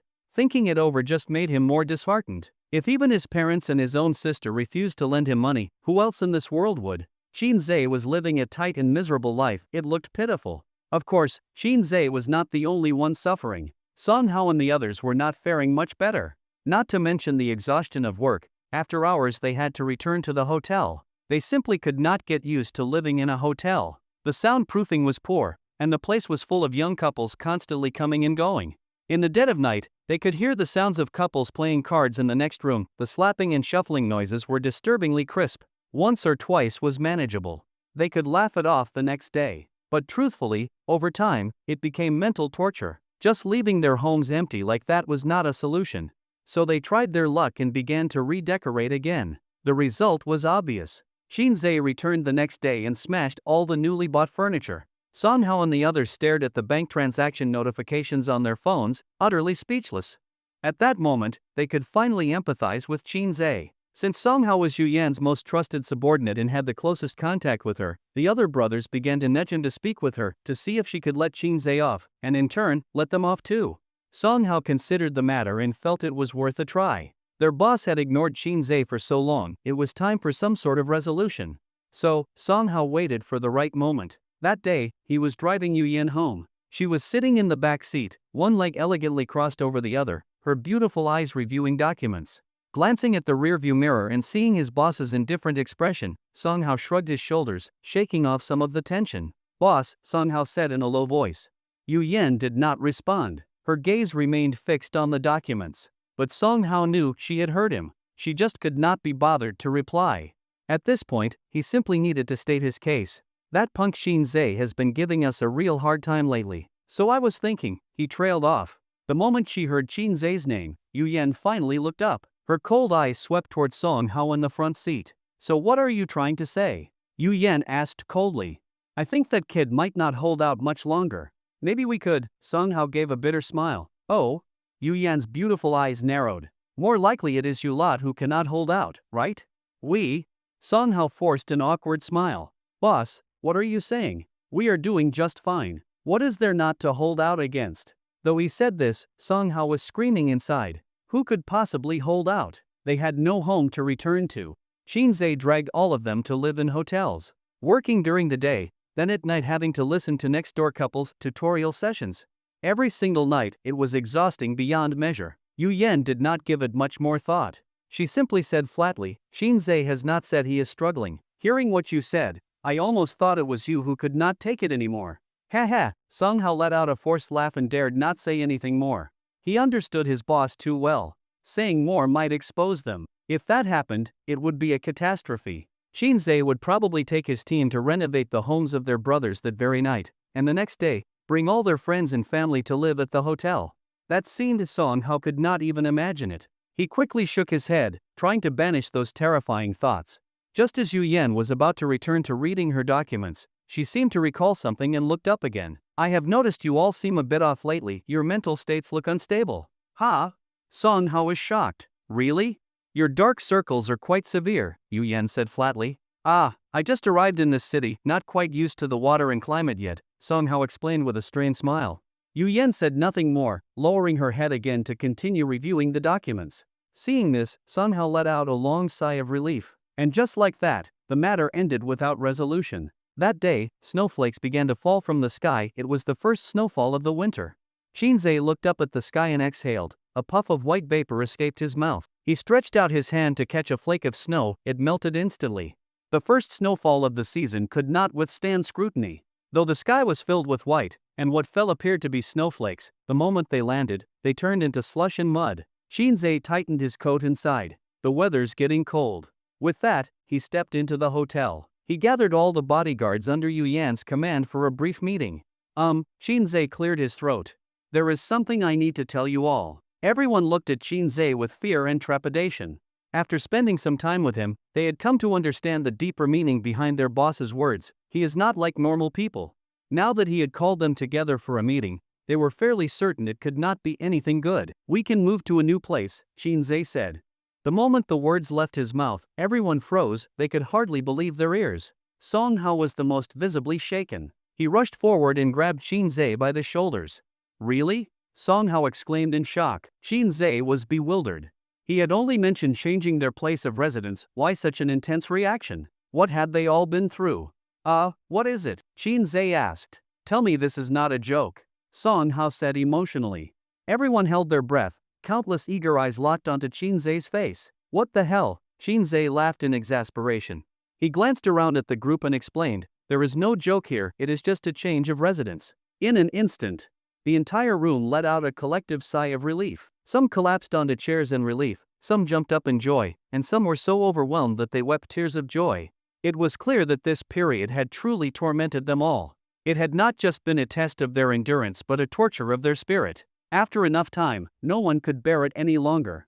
Xin Zhe looked around, still confused, completely unable to grasp what they had gone through. What on earth happened to these people? Song Hao, after calming his emotions, returned to the main topic. "So where are we going?" When asked about the new place, Xin Zhe suddenly remembered this was the real reason for the meeting.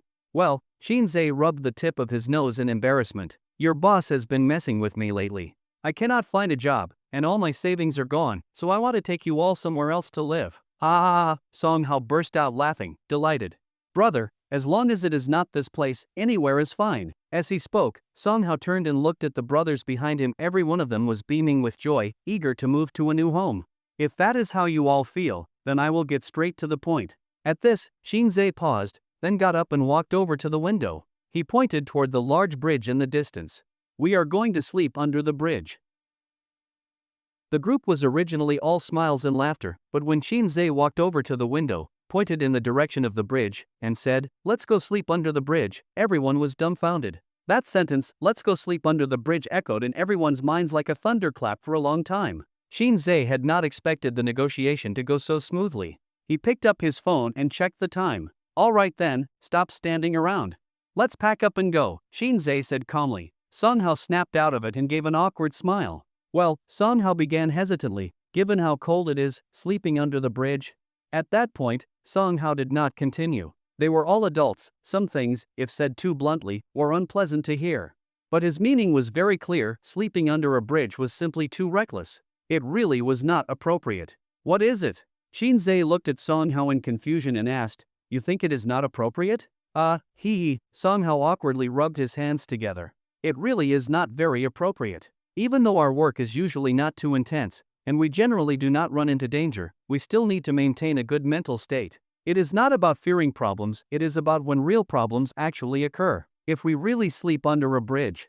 After listening to Song Hao's explanation, Shinzei let out a helpless sigh. He was not an unreasonable person.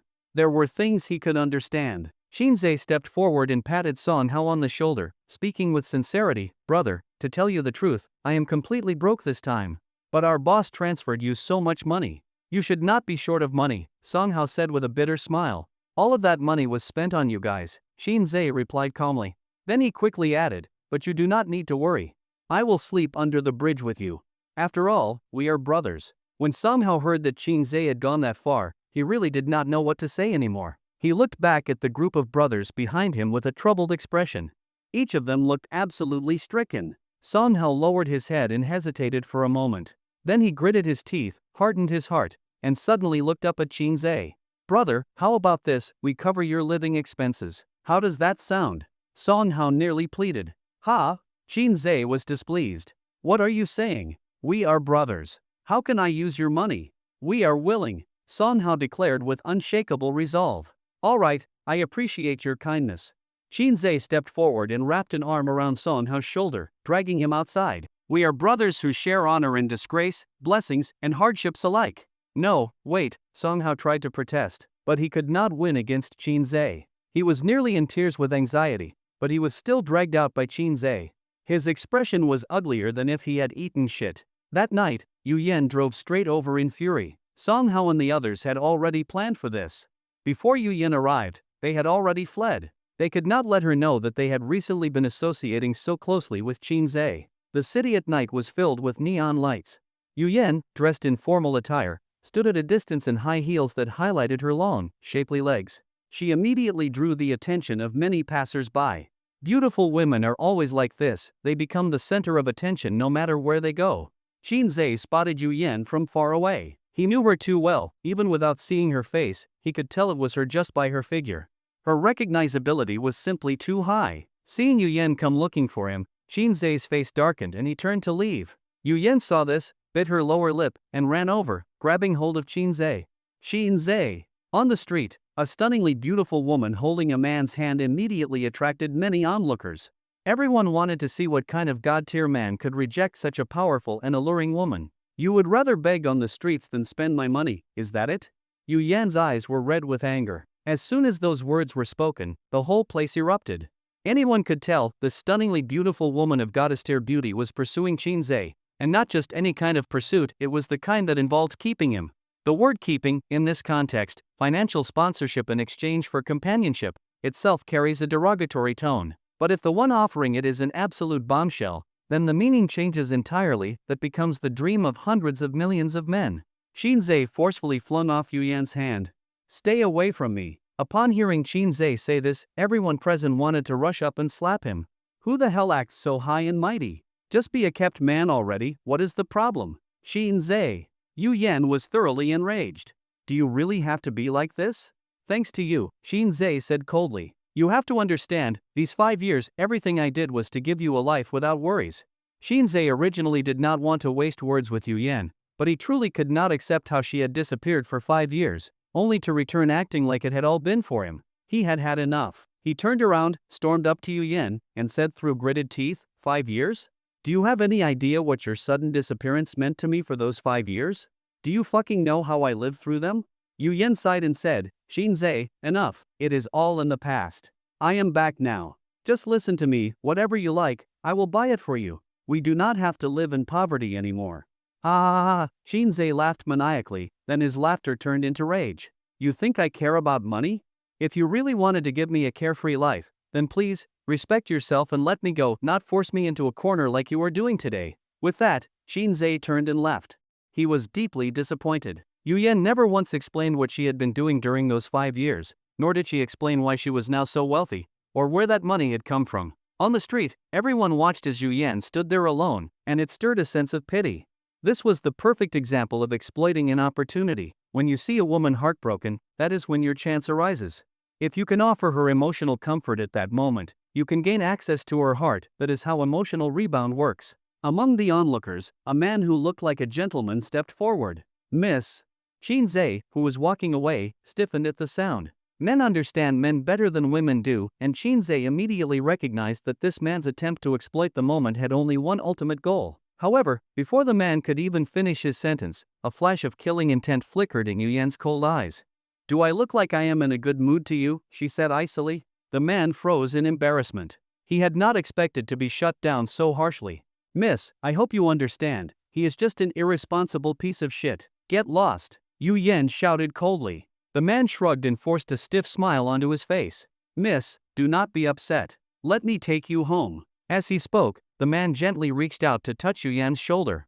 At that moment, Yu Yen grabbed his arm and executed a clean, brutal over-the-shoulder throw. The man crashed to the ground with a heavy thud and curled up in pain, unable to utter a single word.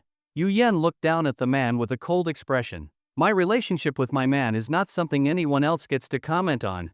With that, as if disgusted by the man's filth, she took off her jacket and discarded it. Up ahead, Shinzei heard it all, and the knot in his heart finally loosened a bit. Yu Yen stared at Shinzei's departing back. Shinzei, she said in a low voice, you brought this on yourself? Shinzei ignored her completely. The next day, a group of unemployed vagrants suddenly appeared overnight in Zhengcheng. They wore suits and leather shoes, were organized and disciplined, clocking in during the day, and after work, going to the bridge underpass to sleep there with Shinzei. Staying in a hotel meant listening every night to the couple next door playing poker. If that was a form of psychological torment, then sleeping under the bridge today was purely physical torture. The rain mixed with snow made the underside of the bridge damp and clammy.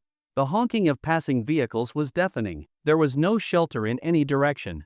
Every gust of wind carried with it the piercing chill of early winter. All they had were a few scraps of broken cardboard, one to lay under their bodies, and one to cover themselves with. Of course, having cardboard was already considered lucky. After all, everything costs money now. Elderly passers-by, spotting cardboard on the ground, would casually pick it up and take it home to sell. If you ended up sleeping on newspaper instead, that meant your luck was even worse. A third of a person's life is spent asleep. The efficiency of one's work is inextricably linked to the quality of their sleep. Poor sleep leads to poor performance, and poor performance leads to being eliminated by the ecological chain of society, a vicious cycle. Noise, dampness, cold, these factors gradually wore the brothers down. To kill a cow, one cut is enough. But to destroy a human being, one cut is often not enough, which shows just how resilient people really are. Yet you will never imagine how light the final straw is that breaks the camel's back. That day, Song Hao returned to the bridge underpass and found that his piece of cardboard was gone. Fuck! Song Hao erupted with fury. Where the hell is my cardboard? Deep down, he already knew the answer. It must have been taken by some elderly person to sell. Are they fucking out of their minds with poverty? Even cardboard is not safe anymore? Song Hao cursed as he spoke, cursing while searching for cardboard or something to replace it, like newspaper. Unfortunately, luck was not on his side today. He did not find any newspaper. But in truth, this could not really be called bad luck. It was the age of technology, after all. A single app on your phone could provide all the news you wanted. From both an environmental and timeliness perspective, apps had completely replaced newspapers. So if one day you managed to find a newspaper, it should be considered a stroke of good fortune. After searching for a while and turning up nothing, Song Hao sank into thought. This could not go on. So, he gathered all the brothers together. They formed a circle by the riverside, with a fire burning in the middle for warmth. The warm glow of the fire reflected on everyone's faces. Each person had their hands tucked into their sleeves, faces marked with varying degrees of seriousness. We have been staying here for a while now, Song Hao began. Everyone nodded silently. What does everyone think about this? Song Hao asked. At first, no one dared to speak. Shinzei, the smiling tiger, might seem easygoing on the surface, but those who had seen his methods knew how ruthless he could be. Even if he was not here right now, they still dared not speak ill of him. As time ticked by, someone finally could not hold it in any longer and stood up. I will just say it, I cannot take this anymore. Once someone spoke up, others found the courage to join in. That is right, this damn sleeping under a bridge life, who can endure this? If we are lucky, we can scrounge up some cardboard to sleep on. If not, not even that. Newspapers? Even harder to find. Exactly. This is worse than staying in a hotel. Right? I think that Shinzei is doing this to mess with us. Yeah, at this rate, before our boss can take Shinzei down, we will have lost our minds first. Exactly. The patients at the mental hospital are not cured, but the doctors have gone insane. Comments came from all sides. The scene became chaotic. Seeing this, Song Hao raised his hand, signaling for everyone to calm down. When the noise died down, Song Hao spoke again. If you say Shinzei is doing this to deliberately torment us, that may not be true. You have all seen it. He has been sleeping under the bridge with us every day. Maybe he really is out of money. No way. Our boss transferred in 10 million, someone argued. I really do not think he touched that 10 million, Song Hao explained. Otherwise, he would not be sleeping here every day. Brother Song, how about we just, one person made a throat-slitting gesture. At this, Song Hao glared and immediately shouted the man down. No, Song Hao said sternly. You all can see it too. The boss really cares about him. Otherwise, things would never have gotten this far. And besides, I have gone up against him. I was no match. Not even close. The few of us would not even be worth mentioning. Moreover, when he reached the word moreover, Song Hao gave a bitter smile and shook his head with shame. Moreover, this mess is partly my fault. I really could not stand the sight of him back then, and I was the one who picked a fight. If I had not done that, or if we had handled things more peacefully, we would not be in this situation now. We underestimated him. The only reason he cannot beat our boss is because he just is not at that level, but we certainly are no match. Thinking back on recent events, Song Hao suddenly chuckled. To be fair, he said, half laughing and half crying, the guy is actually kind of interesting. Pretty amusing. Just as he said this, someone came over from the opposite side of the riverbank, muttering curses. It was none other than Shinzei. Fucking hell, who the fuck took my cardboard again? Shinzei swore openly. Everyone turned toward the source of the voice. When they saw Shinzei walking over, cursing under his breath, they tactfully fell silent. Shinzei continued swearing as he walked over. Glancing at the people gathered around the fire, he said, "Everyone's here?" As he spoke, he let out an eye and sat down heavily on the ground. Rubbing his hands together, he reached out toward the fire to warm them. How many fucking times has this happened already? Huh? I even hid the damn cardboard, and that old lady still found it. Is it really worth rummaging through everything just for a piece of cardboard? Shinzei was still bitter about what had happened. He turned to Song Hao beside him and said, "Hey, you tell me, is this not ridiculous? I can understand picking up random cardboard on the street to take home and sell. That makes sense, environmentally friendly and resourceful. But damn it, I hid the cardboard, and that old woman still managed to find it. What, is this her designated pickup spot now? That's just too much." Song Hao gave a bitter smile. My cardboard was stolen too. Ugh. Shinzei sighed and said nothing more. The others did not want to continue the conversation either. After all, their families were under Shinzei's control. Each of them resented him, but again, they had no choice. Did you find a job? Song Hao asked. It sounded like concern, but it was not. He was secretly wondering when this guy would finally find a job, rent a place or something, so that the rest of them could maybe have a better life. If things kept going like this, they might not last until spring. No, Shinzei replied. Song Hao sighed again. All right, Shinzei suddenly remembered something. He looked up at the group. Who here is Zhao Lin? The one called Zhao Lin looked up at the mention of his name, glanced at Shinzei, but said nothing. His expression was cold and disinterested. Shinzei was not bothered by Zhao Lin's attitude. He kept warming his hands by the fire as he said, "Your elderly mother back home has fallen ill." Hearing this, Zhao Lin sneered. He did not believe a word of Shinzei's bullshit. I think it was, never mind, I do not remember exactly. Something to do with the heart, I believe, Shinzei said casually. When Zhao Lin heard the words heart problem, he immediately reacted. He knew his mother had heart issues, so this was likely not false. Zhao Lin grew uneasy, but then thought, if his mother really had fallen ill, his younger sister should have called him. That thought steadied him again, and his suspicion of Qin Zhe's claim returned. Your sister did not tell you because it was your mother's wish. She did not want you to worry while working far from home. As soon as these words fell, Zhao Lin's pupils trembled. He believed it. Put work aside for now. Go home and visit her. The old lady is at that age, it is not easy for her, Qin Zhe said calmly. Zhao Lin stood up immediately, dialing his phone as he began running in the direction of home. Wait a moment. Qin Zhe called out. Zhao Lin stopped and looked back at him. At this point, all hostility had vanished from Zhao Lin's eyes. The fact that his home had been ransacked, that he had to sleep in hotels or under bridges, all of that no longer mattered. How much do you have on you? Qin Zhe asked. What do you mean, how much? Zhao Lin responded, confused. You planning to go home with empty fucking hands? Qin Zhe snapped. Oh, Zhao Lin suddenly understood. He thought for a moment and said, a few tens of thousands. Not enough, Qin Zhe said calmly. He took out his phone and transferred 200,000 yuan to Zhao Lin. Moments later, Zhao Lin's banking app notified him of the incoming transfer. Staring at the number, Zhao Lin froze for a moment. Then his eyes turned red. He was speechless, looking at Qin Zhe's back. Zhao Lin choked up. One must know, it was he who had just proposed the idea of getting rid of Qin Zhe. And only a few minutes later, the same man had transferred him such a large amount of money so he could go home and take care of his mother. If he had even the slightest shred of conscience, he could not help but feel ashamed. Zhao Lin wanted to say a few words of gratitude, but as they reached his lips, he felt that such words were far too shallow. He clutched his phone tightly, tears streaming down his face, and dropped to his knees. Qin Zhe was his benefactor. Seeing this, Qin Zhe grabbed Zhao Lin and pulled him up. It is not my money. It is all from your boss, Qin Zhe said. Zhao Lin began. Make good use of your time. Talk again when you return, Qin Zhe said, patting Zhao Lin on the shoulder. Zhao Lin nodded forcefully, wiped the tears from the corners of his eyes with his sleeve, turned, and ran off until he was out of sight. When he reached the bridge, Zhao Lin looked back one more time in Qin Zhe's direction. He wanted to take one last look at the man who had helped him. Qin Zhe waved his hand, signaling him to go quickly and not waste time. Only then did Zhao Lin turn around and vanish into the neon-lit streets. After seeing Zhao Lin off, Qin Zhe dropped back down onto the ground with a heavy thump.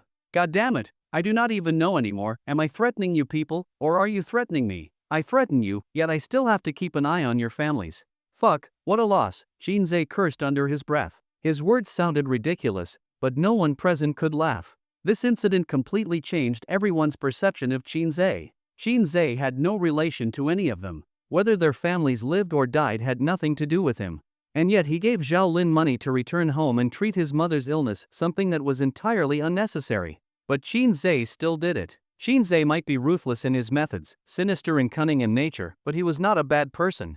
As he spoke, his body gradually warmed by the fire. He stood up and patted the dust from his pants. Let's go. I am going to scrounge up a couple pieces of cardboard. With that, Qin Zhe turned and walked away. Late at night, Qin Zhe could not fall asleep. He came up to the bridge, leaned on the railing, and stared at the neon lights of the city, lost in thought. At some unknown point, Song Hao also walked over. He leaned on the railing just like Qin Zhe and looked out into the distance alongside him. Still awake, Song Hao said softly. It is almost dawn, Qin Zhe replied calmly. Why did you do that? Song Hao asked curiously. Qin Zhe thought for a moment. You mean Zhao Lin? Yes. It was just a few words. No trouble, Qin Zhe sighed, as if he had long seen through the warmth and indifference of the world. In this society, there is no such thing as a true enemy. It is only a matter of conflicting interests. Without interests at stake, everyone is a friend, a brother. We are all just trying to survive. The only difference is why we are living. But most people are still filial. Mentioning it was the right thing to do. After all, every family has elders. Song Hao remained silent. They stood quietly in the cold winter wind for a while. Why do you not accept my boss? So many people are pursuing her, but she chose you, Song Hao asked again. We have been broken up for years. What is the point of being together again? Qin Zhe muttered. Actually, Song Hao started. The words were on the tip of his tongue, but then he remembered what the boss had instructed him and sighed, deciding not to say anything further. Naturally, Qin Zhe did not ask either.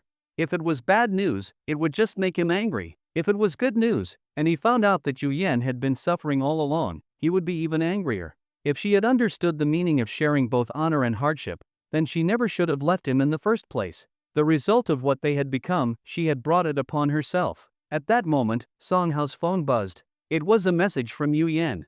Is he still sleeping under the bridge? Song Hao thought for a moment, then typed out a reply. Yes. How is he doing? At this rate, he will probably be begging soon. After sending this message, Song Hao did not respond further, because Yu Yan was already on her way to the bridge.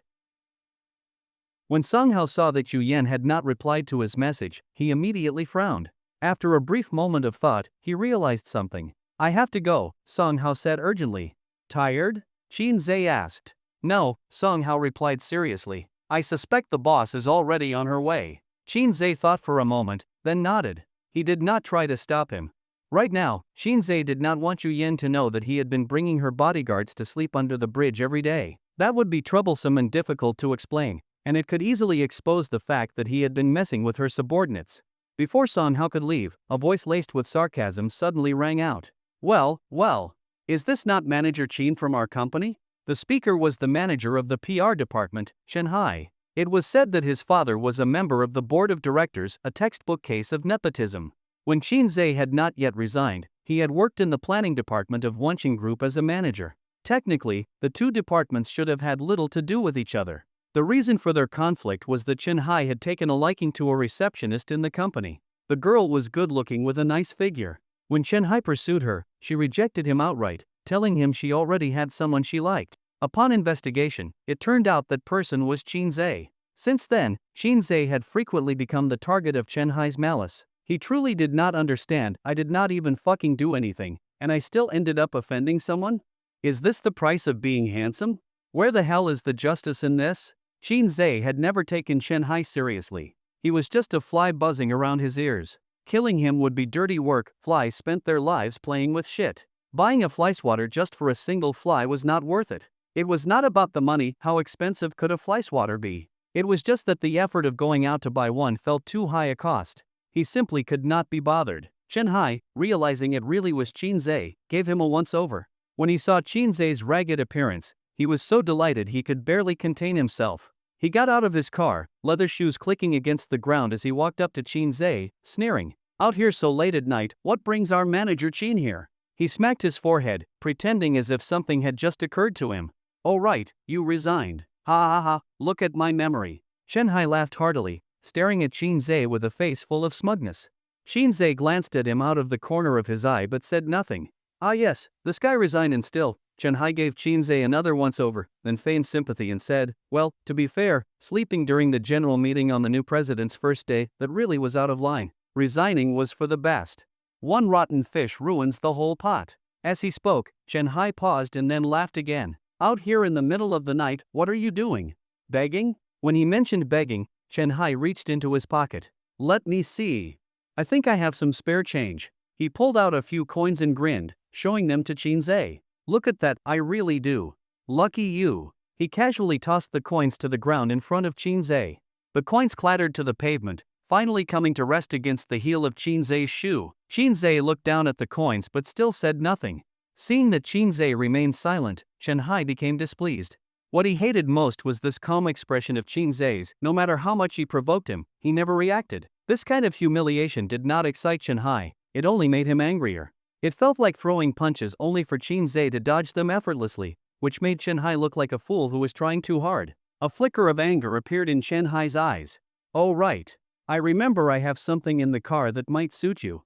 Shanghai opened the car door and pulled out a metal basin, tossing it to the ground. There. If you are going to beg, at least look the part, Shanghai said with a laugh. Seeing this, Song Hao frowned deeply. He could hardly bear to watch any longer. To be honest, the man was going too far. Qin Zhe, hearing this, was moved. He looked at the basin on the ground and nodded with satisfaction. This thing would come in handy. At the rate things were going, he really might have to start begging soon. Thank you, Qin Zhe said calmly. As soon as those words fell, both Song Hao and Shanghai froze, neither having expected such a reaction from Qin Zhe.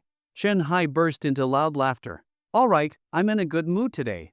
Here, take 2 more. With that, Shanghai pulled out his wallet from inside his coat, took out several 100-yuan bills, crumpled them into small balls, and threw them into the metal basin.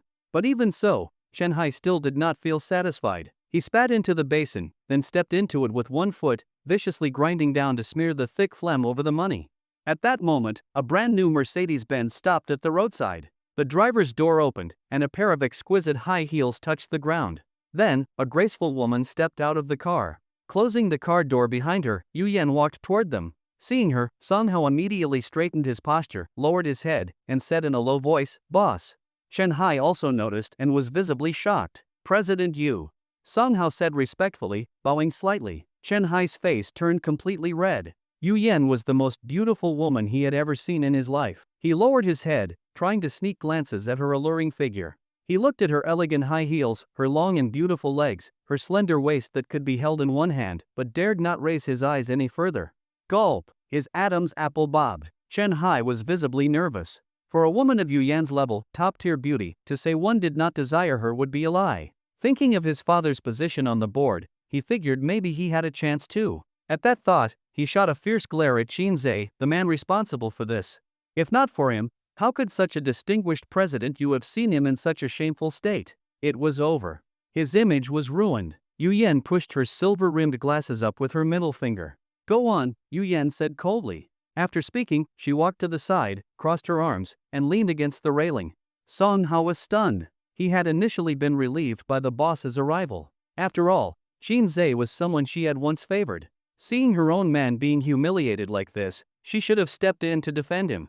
But why? Song Hao could not understand. Shanghai, however, was overjoyed. That's right. On Yu Yan's first day as president, Qinzhe had fallen asleep during the company-wide meeting. She should hate Qinzhe even more than he did. What he was doing now was helping her vent her anger. Thinking this, a ruthless gleam appeared in Shanghai's eyes. He spat another mouthful of phlegm into the basin and ground his shoe hard over the money beneath his foot. "You fucking beggar!" Shanghai snarled. Song Hao looked at Yu Yan, confused. He truly could not understand how she could just watch this. What made it even harder to understand was that Yu Yan actually smiled. Yu Yan never smiled. If she did, it was only because the man in front of her, Qinzhe, had once smiled. When Shanghai saw the usually cold and expressionless Yu Yan smile, he became instantly elated. As he trampled the basin, he was already imagining names for the children he would have with her. Qinzhe turned his head slightly and looked at the bills in the basin. He sighed once more. According to Article 27 of the People's Republic of China Currency Management Regulations, acts of disrespect toward the renminbi, such as intentional damage, trampling, and so on, are illegal. The Administrative Authority for Industry and Commerce, along with other relevant enforcement agencies, shall issue a warning and impose a fine ranging from 1,000 to 50,000 yuan, Qinzhe said slowly and deliberately. If the circumstances are severe, it constitutes a crime. In your case, you'll be spending a few days inside. With that, Qinzhe pulled out his phone and called the police. In just a few minutes, personnel from the relevant authorities arrived. After collecting evidence and confirming that Shanghai had indeed intentionally damaged legal tender, they immediately detained him. Hey, Shanghai was dumbfounded. "He's a beggar. I was just giving him money." "You can explain that at the station," said the officer calmly. Shanghai began to panic. He turned his gaze toward Qinzhe. "Qinzhe, help me explain. I was giving you money. Whatever amount you want, just say it, I'll give it to you." "Wait," Qinzhe spoke. Hearing that, Shanghai let out a sigh of relief. Qinzhe pointed at the metal basin in Shanghai's hands. "One thing, that basin. Hand it over. I need it." Shanghai was taken away by the police. Song Hao watched the dumb bastard leave and finally understood why the boss had shown no intention of stepping in to help. She had already known that Qinzhe could handle it on his own. Thinking about the way Qinzhe had dealt with the matter, Song Hao could not help but smile in amusement.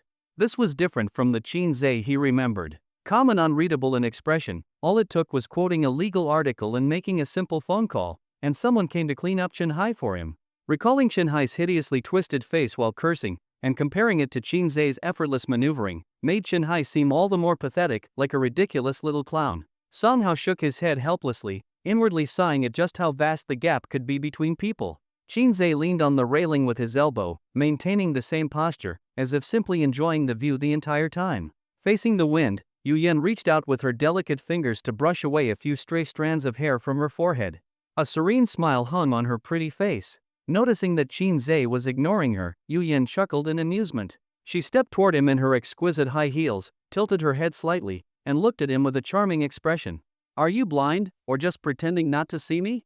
Yu Yan leaned one arm on the railing, rested her chin in her palm, and smiled sweetly at him. Qin Zhe frowned, saying nothing. Faced with Qin Zhe's indifference, Yu Yan did not get angry. She opened her handbag and took out a few 100 yuan bills. Here, she said softly. Right in front of Qin Zhe, she placed those bills into the metal basin. You must be hungry. Take this and buy yourself something to eat, she said gently. Qin Zhe glanced at the money in the basin. Then he picked up the basin, gave his wrist a slight flick, and let the money flutter out of it. Off work, Qin Zhe said coldly. In essence, he simply did not want her money. What was disdain to him was something entirely different in Yu Yan's eyes. She liked this kind of attitude from Qin Zhe. Yu Yan let out an amused, exasperated laugh. You really hate spending the money I give you that much, she asked with a smile. Hearing that, Qin Zhe suddenly turned a sharp gaze toward her.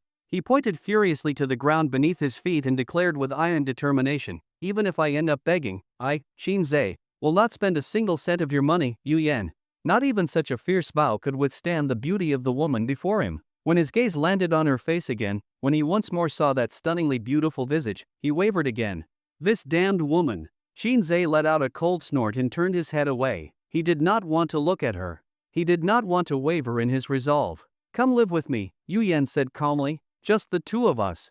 I will make sure you enjoy yourself. The bridge underpass is better. Yu Yan sighed. I cannot sleep out here with you. I need to take care of my body, for your sake. Qin Zhe frowned. To be honest, no man could resist such a stunning woman's direct assault. And the way she said it, utterly shameless, with zero restraint, was a relentless challenge to desire itself. Stop saying disgusting things like that, Qin Zhe said impatiently. You were not like this before, Yu Yan replied with mock annoyance.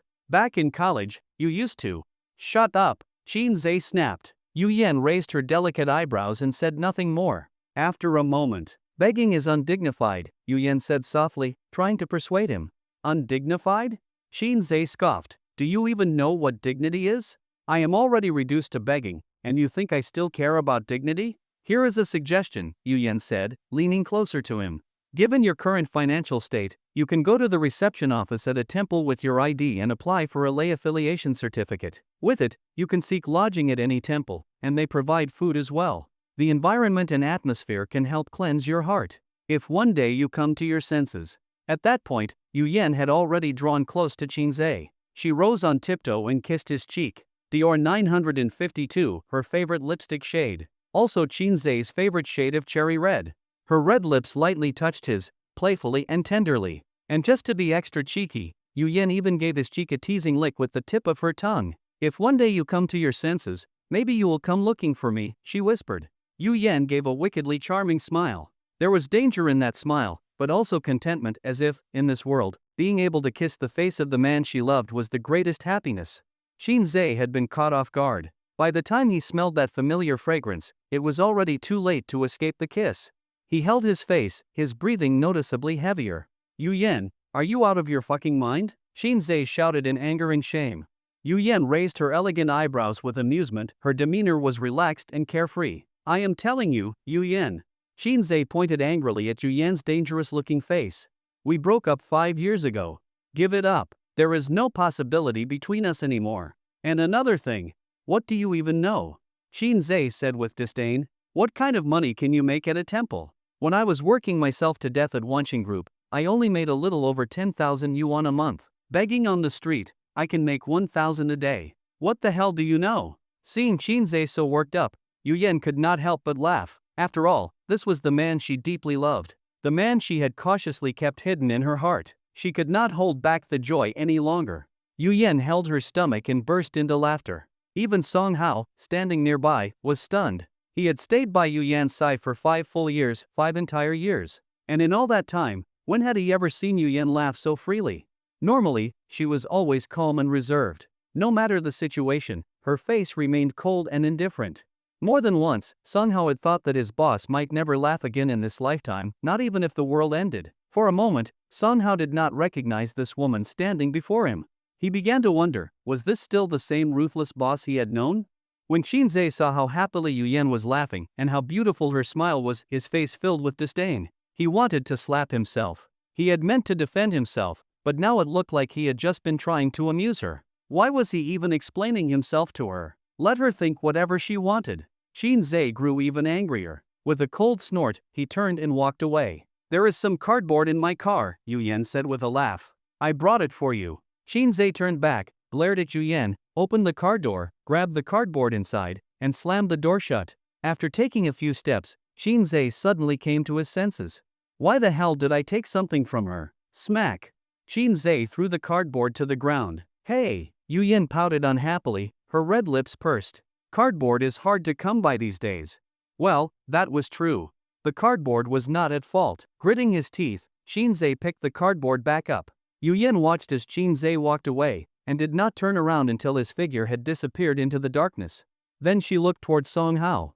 What are you doing here? Yuyen had returned to her usual cold and aloof expression. Song Hao put away his smile, bowed respectfully, and said, Boss, I was just passing by. Yuyen did not press the matter. She only nodded. Drive. Yes. Song Hao ran toward the driver's seat at once. On the way back, Yuyen crossed her long, slender legs, her beautiful eyes lazily gazing at the city lights.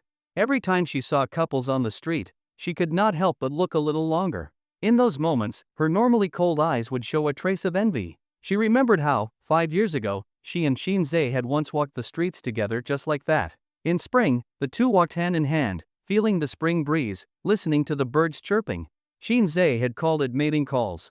In summer, Yuyen would hold a cold drink. When she was thirsty, she would take a sip, then kiss Shinzei playfully and pass the drink into his mouth. Yuyen had called it imported beverage. In autumn, the two would share a warm cup of milk tea. In winter, wearing thick down jackets, they chased each other through the streets, throwing snowballs. Song Hao interrupted Yuyen's beautiful memories.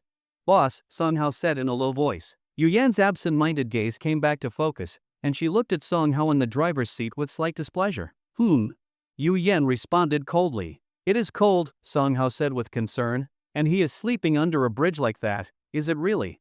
Yuyen frowned. She felt Song Hao had been acting strangely lately. He had never talked so much before, but now he was meddling too much. Song Hao reacted quickly. Seeing Yuyen's expression through the rearview mirror, he immediately explained, I just meant, is there anything I can do to help you? I can see, you really do care about him. Mind your own business, Yuyen said coldly, turning her gaze to the window. Apologies, Song Hao bowed his head. After a while, Yuyen spoke idly. He is my man. If I cannot have him, I will take him. If I cannot take him, I will steal him. Let him beg, let him sleep under a bridge, let him catch a cold, I will take him to the hospital. Even if he ends up starving to death, he will be buried with me. I do not care whether he loves me or not. He is my man. Song Hao was heartbroken. When he heard his boss say, mind your own business, he felt deeply disappointed. Although their relationship was based on mutual benefit, he earned money from working for her, and she paid his salary. Over the course of 5 years, Song Hao had come to respect Yuyen from the bottom of his heart. Sometimes, he even wondered, if he were not just her employee, could they have become close friends? And now, all that 5-year relationship had earned him was her cold, mind your own business. In his moment of dejection, Yuyen used a cold and emotionless tone to speak her thoughts about Shinzei to Song Hao. In that moment, the dullness in Song Hao's eyes was suddenly replaced by a radiant glow. His whole expression brightened. He felt something stir within himself. Just like with Shinzei, Yuyen only smiled when she was around him, sometimes even bursting into laughter. That cold and emotionless side of her completely disappeared in front of Shinzei. Those 5 years of loyal service were not in vain. Yes, Song Hao responded gratefully. Yuyen turned her head to look out the window, pretending not to hear. After a while, Song Hao drove her to the gate of her apartment complex. As he watched her get out of the car, he hesitated and awkwardly scratched the tip of his nose. Song Hao said uneasily. Hearing his voice, Yuyen paused for a moment in her high heels. When Song Hao saw her stop, he knew she was at least willing to listen. Boss, I wanted to ask, do you have any more cardboard? Song Hao asked. Yuyen froze for a moment, turned her head with a confused expression. You are not joking? She asked coldly. Without waiting for an answer, she turned and walked away on her high heels. Song Hao bowed respectfully and did not straighten up until her figure had fully disappeared. Song Hao let out a bitter laugh. I was not joking. Shinzei was not the only one whose cardboard had been stolen, Song Hao's was too. The days passed one by one. Hard work eventually pays off. Shinzei finally began begging. There was no other choice. All his paths to survival had been cut off by Yuyen.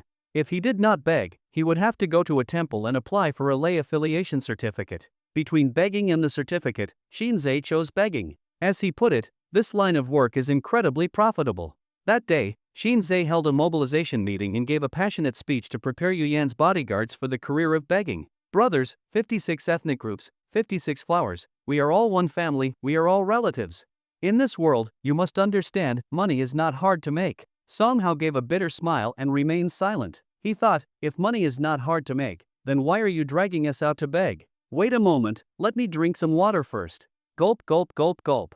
Half a bottle down. Shinzei raised his hand grandly and declared, family, my dear family. Shinzei was fully into the role now, his eyes slightly reddened. Any business that can make money is regulated by the law. However, when he said however, Shinzei deliberately paused, then continued in an extremely serious tone, however, we must not do anything illegal. No prostitution, gambling, or drugs, none of that. So then, the question arises, what other begging, what other ways do we have to earn money? Song Hao could not help but laugh bitterly. He shook his head helplessly, thinking, you let it slip. If it is begging, just say so, why bother being so roundabout? As for the lay affiliation certificate and such, honestly, it is not very useful. A few handouts, that is not our style. It is meaningless. What we need is to go big. We need massive profits. Listen carefully, massive profits. Now, I believe someone here might ask, what exactly counts as massive profit? Shinzei looked around the group and finally fixed his gaze on Song Hao's head. You, brother Song Hao, in your opinion, what kind of industry is massively profitable? Song Hao smiled and voiced what Shinzei was thinking. Begging. Smack. Shinzei slapped his thigh, constantly measuring Song Hao with a look. Smart. Very smart. Shinzei continued excitedly. No wonder you've become enlightened these days. That's right, begging. Hey, don't underestimate begging. You should know, the most profitable industries in this world are those that exploit human weaknesses. Some people love beauty, some love wealth, some need health, some want their children to succeed. As long as we understand these groups' desires, the money will flow. What we're doing here is all about gaining sympathy from others. Yes, that's right, sympathy. Is it despicable? No, it's not despicable. Brothers, we don't steal or rob. We are cultivating the public's compassion. This is a huge contribution to a harmonious society. And today, we are taking the hardest step, putting aside so-called pride and face. The step we are taking may be small for us, but it's a giant leap for society. Now, about this dignity and face issue, actually, it's not a big deal. You have to understand, if you want to make money, you must first let go of your face, then use that money to win back your dignity. With that, Shinzei clenched his fist and raised it dramatically, a typical pose of someone who has mastered life. Shinzei looked at the others. When he saw no reaction, he raised an eyebrow at Song Hao. Seeing this, Song Hao quickly reacted and began clapping. Clap, clap, clap. The applause grew louder. Good. Song Hao led the cheer. Shinzei nodded in satisfaction. He stood with his hands behind his back, pacing back and forth. In this industry, what matters is being your own boss, not being bound by anyone, and having freedom in your work hours. As long as everyone can stay focused, work diligently with me, I promise you all a life of luxury and indulgence. Yu Yan was right. Shinzei was not a normal person. Song Hao thought about this and felt that it was both right and wrong. It was right because, from Shinzei, Song Hao truly felt his unique charm. A beggar could talk so grandly about his work. This was something most people could not do. It was wrong because the world should be full of various surprises and unexpected events. However, people had become accustomed to categorizing everything and following formulas. People like Shinzei, who were so interesting, had become rare. Strictly speaking, it was Shinzei who was normal, it was they who were not. In the city, a new type of beggar suddenly appeared. They wore suits and leather shoes, were organized and disciplined. Each person had a small metal basin, and they lined up, squatting under the bridge to beg. If you had spare change, you could give a little, and if not, it didn't matter. They even had QR codes for easy payment. Interestingly, this small group had a leader who occasionally held training and mobilization meetings, something no one had ever seen before. Some people couldn't help but wonder, even begging is becoming a profession these days? Don't look down on begging. Begging is actually quite profitable. As long as you're willing to set aside your pride and go to crowded places, lying there for a day, collecting 1 yuan from each person, if you have 1,000 people, that's 1,000 yuan for the day. It's not about how little the money is, it's about how everyone contributes to one person. A little from many can add up quickly. Earning 1,000 yuan in a day isn't hard. Most importantly, it doesn't cost much, and there's no tax involved. Of course, if you really want to talk about costs, it would be the cost of the metal basin. But fortunately, that was sponsored exclusively by Chen Hai. The next day, Shinzei looked at the pile of change in front of him, rubbing his chin, thinking about how to deal with taxes. After all, he was a good citizen, enjoying the country's benefits. Not paying taxes would be hard to justify. Just as he thought his little life was about to improve, something happened on the third day. Shinzei happily counted the money, secretly rejoicing that begging for alms was a surprisingly lucrative job. This sure beats working at Wanching Group, doesn't it? Suddenly, his nose tingled, and after a long build-up, Shinzei sneezed. Achoo! Shinzei rubbed his sore nose, adjusted his clothes, and continued happily counting the money. By evening, Shinzei started feeling unusually weak. His head felt heavy, and his body began to feel cold. Even so, Shinzei didn't pay much attention, simply thinking that he must not have rested well in the past few days. Winter is different from summer. In summer, the day is long, and the sun doesn't set until after 7 in the evening. In contrast, during winter, it gets dark by just after 4, which makes the day seem incomplete. Time passes so quickly. Around 6, Shinzei realized he could barely lift his head. That was when he realized he might be coming down with a cold. Songhao, who was squatting nearby, noticed that Shinzei didn't seem to have much energy. This was unusual. Shinzei was usually cheerful, the kind of person who always found something to do. He couldn't sit still. "What's wrong with you?" Songhao asked, approaching Shinzei curiously. Shinzei looked up and glanced at Songhao. "Nothing," Shinzei smiled and said. Songhao observed him closely and noticed something was off. Shinzei's smile looked so tired. Songhao reached out and touched Shinzei's forehead. "You're burning up," Songhao exclaimed in shock. "Brother, you've got a high fever." "It's nothing, I just didn't rest well yesterday," Shinzei explained. Songhao thought for a moment and realized this situation wasn't good. He was fine, he could go to the hotel for a hot shower in the morning and catch up on sleep during the day. But Shinzei was different. He had no money and spent every day out on the streets. Today's high fever was definitely not a coincidence. Songhao stood up and walked away. He took out his phone and called his boss. The phone was quickly answered, and a cool voice came through the line. Yu Yan responded briefly, indicating she was listening. "Boss, Shinzei seems to have a high fever," Songhao said. After those words, the other end of the line was dead silent. Clearly, Yu Yan had put down whatever work she was doing when she heard the news. "I don't want to hear words like seems or anything vague," Yu Yan said coldly. "He has a high fever," Songhao said worriedly. "I just touched his forehead." "How is he now?" Yu Yan asked urgently. Songhao glanced at Shinzei, who seemed to be having trouble staying upright. He was sitting on the side of the road, leaning against the railing, barely conscious, his face twisted in pain. "Not looking good," Songhao said solemnly. "Should I take him to the hospital?" "Send me the address," Yu Yan said coldly. Click, the phone was hung up. Songhao didn't dare waste time and quickly sent the address to Yu Yan. While waiting, Songhao anxiously paced back and forth in front of Shinzei. More than once, he thought about calling an ambulance, but after some consideration, he decided against it. Yu Yan would be there soon, and she was probably the most anxious. No ambulance could arrive faster than she could. Before long, a car stopped by the roadside. Songhao was overjoyed, thinking it was Yu Yan. But when he saw Chen Hai get out of the car, his face immediately darkened. After a few days of education, Chen Hai was out, and the issue of disrespecting the RMB was serious. It all depended on the attitude. With the right attitude, some education, and a fine would be enough. The first thing Chen Hai did when he got out was find Shinzei. Chen Hai hated Shinzei with a passion. If it weren't for Shinzei, he wouldn't have lost face in front of Yu Yan, nor would he have been taken away by the police. Seeing Shinzei, Chen Hai gritted his teeth in hatred. "Shinzei!" These two words were spat out through clenched teeth. Chen Hai pointed at Shinzei and cursed, "You son of a," before he could finish his sentence. Crash! Chen Hai's car was knocked a long way. Turning around, Chen Hai saw Yu Yan stepping out of the car. She slammed the car door shut and strode over in her elegant high heels, her eyes only on Shinzei, who was slumped against the railing. Her cold, indifferent gaze was full of concern. At Yu Yan's house. Yu Yan's apartment was on the top floor, a 320 square meter flat with panoramic floor-to-ceiling windows. The view was wide and open, and standing by the window, one could overlook most of the city. A large bed took up the center of the room, where Shinzei lay in pain. An elderly doctor was beside him.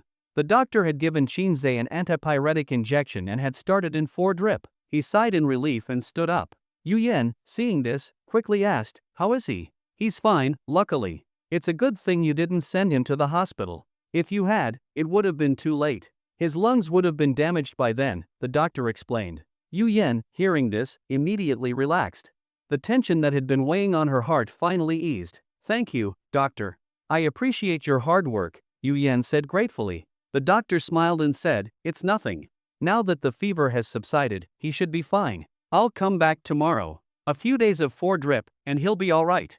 Then, the doctor casually asked, is he your husband? Yu Yan thought for a moment before answering, he is my man.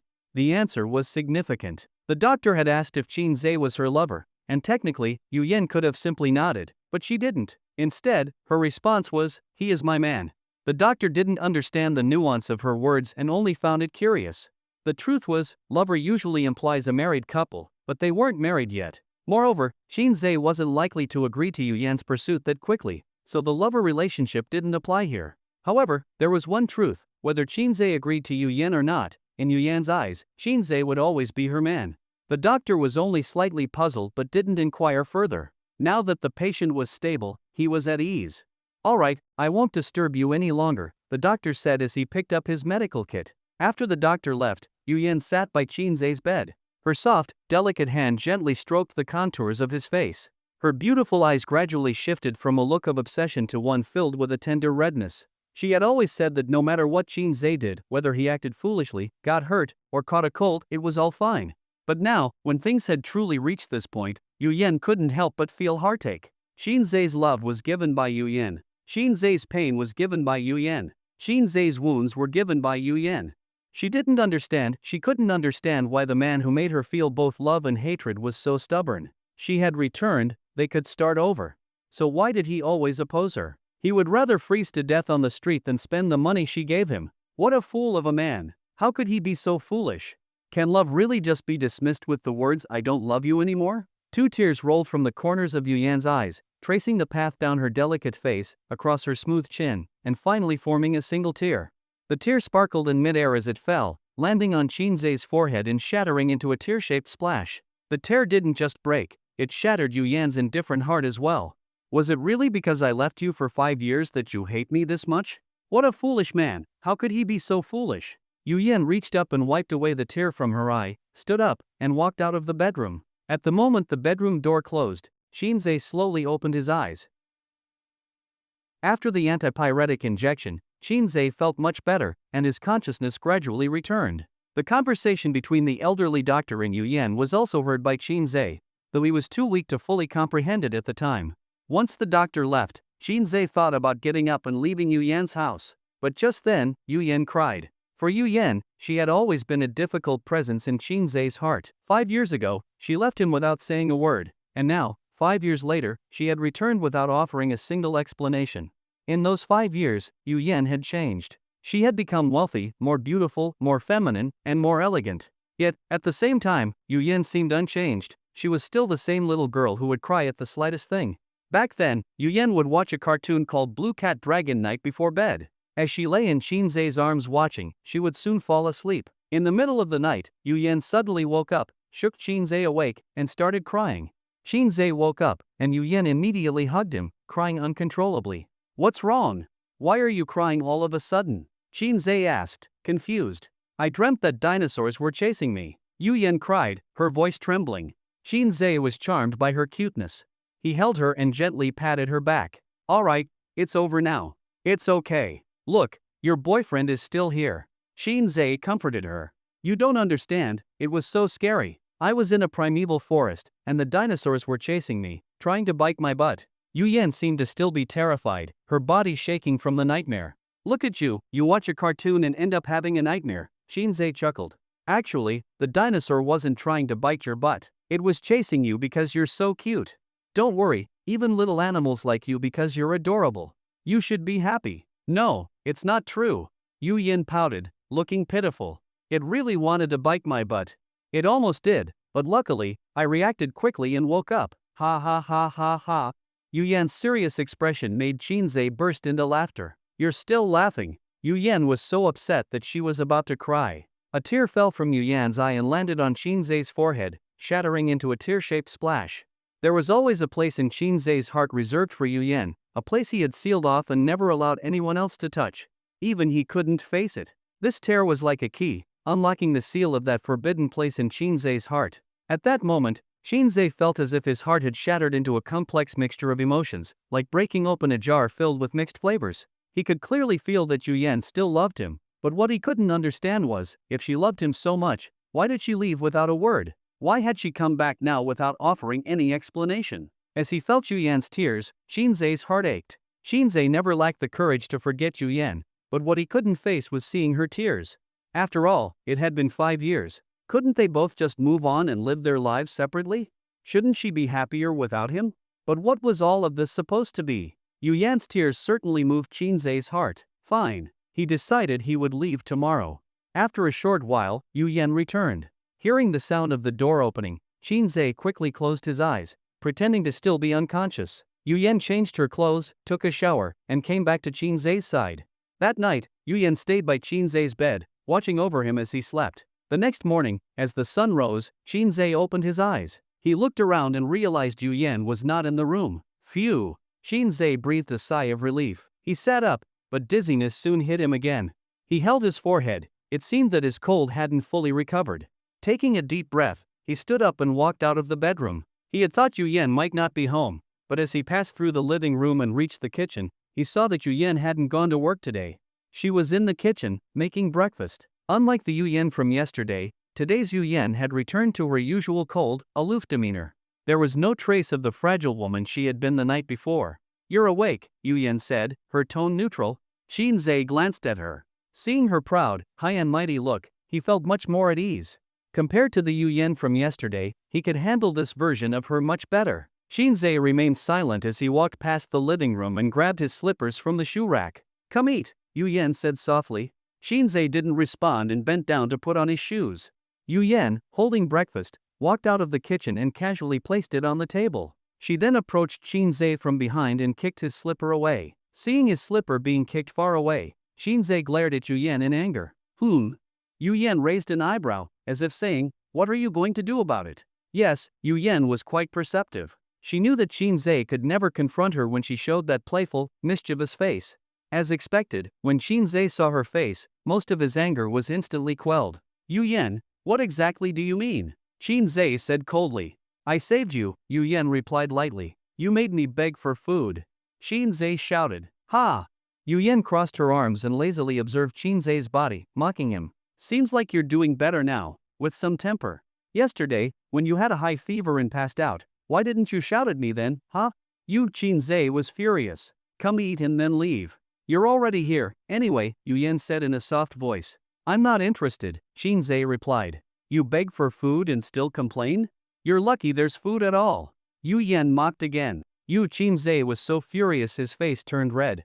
Yuyan reached out and linked her arm with Shinzei's, pulling him towards the room.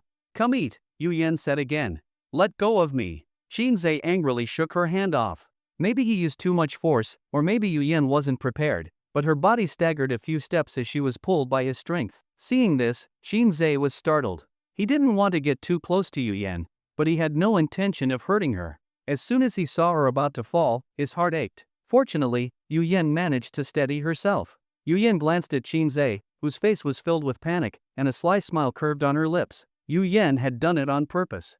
She wanted to see if Shinzei would feel sorry for her. Shinzei was so furious that his teeth almost ground to dust. He could tell she was doing it on purpose, but there was nothing he could do. He had really fallen for her trick. This was truly like inviting trouble and then welcoming it. It was so frustrating. Yuyan straightened up, her slender waist appearing before Shinzei's eyes. She brushed a few stray strands of hair away from her forehead. "After a high fever, you should feel weak," Yuyan laughed. "You're the one who's weak," Shinzei snapped. Yuyan once again linked her arm with Shinzei's, pulling his arm to her chest. The movement was subtle but incredibly calculated. It felt intentional, though it also seemed like her figure was so good that some accidental bumps were inevitable. In any case, Yuyan's control over the situation was flawless, leaving Shinzei with no words to say. Moreover, after what happened earlier, Shinzei didn't dare push her away. If he accidentally caused her to fall, it would only make things worse. "Come eat and then leave." "I won't keep you," Yuyan said softly. "You eat other people's food every day, so why be picky about mine?" "Let go of me," Shinzei said, pulling his arm back. At the dinner table, Yu Yen sat across from Qin Zhe, resting her chin in her hands, looking at him like a delicate flower. Qin Zhe ate quickly. Part of it was because he was actually hungry, but another part was to finish eating as quickly as possible and leave this place full of tension. As he ate, Qin Zhe started feeling something wasn't right. He wasn't sure if it was because of his cold or something else, but he felt hot all over. His heart was pounding heavily, especially when he looked at Yu Yen, and his eyes kept unintentionally drifting to her chest. Yu Yen picked up her chopsticks and served him some food. "Eat this, it has a strong flavor," Yu Yen said casually. Qin Zhe chewed his food. "Strong flavor?" "Yeah." Yu Yen responded indifferently.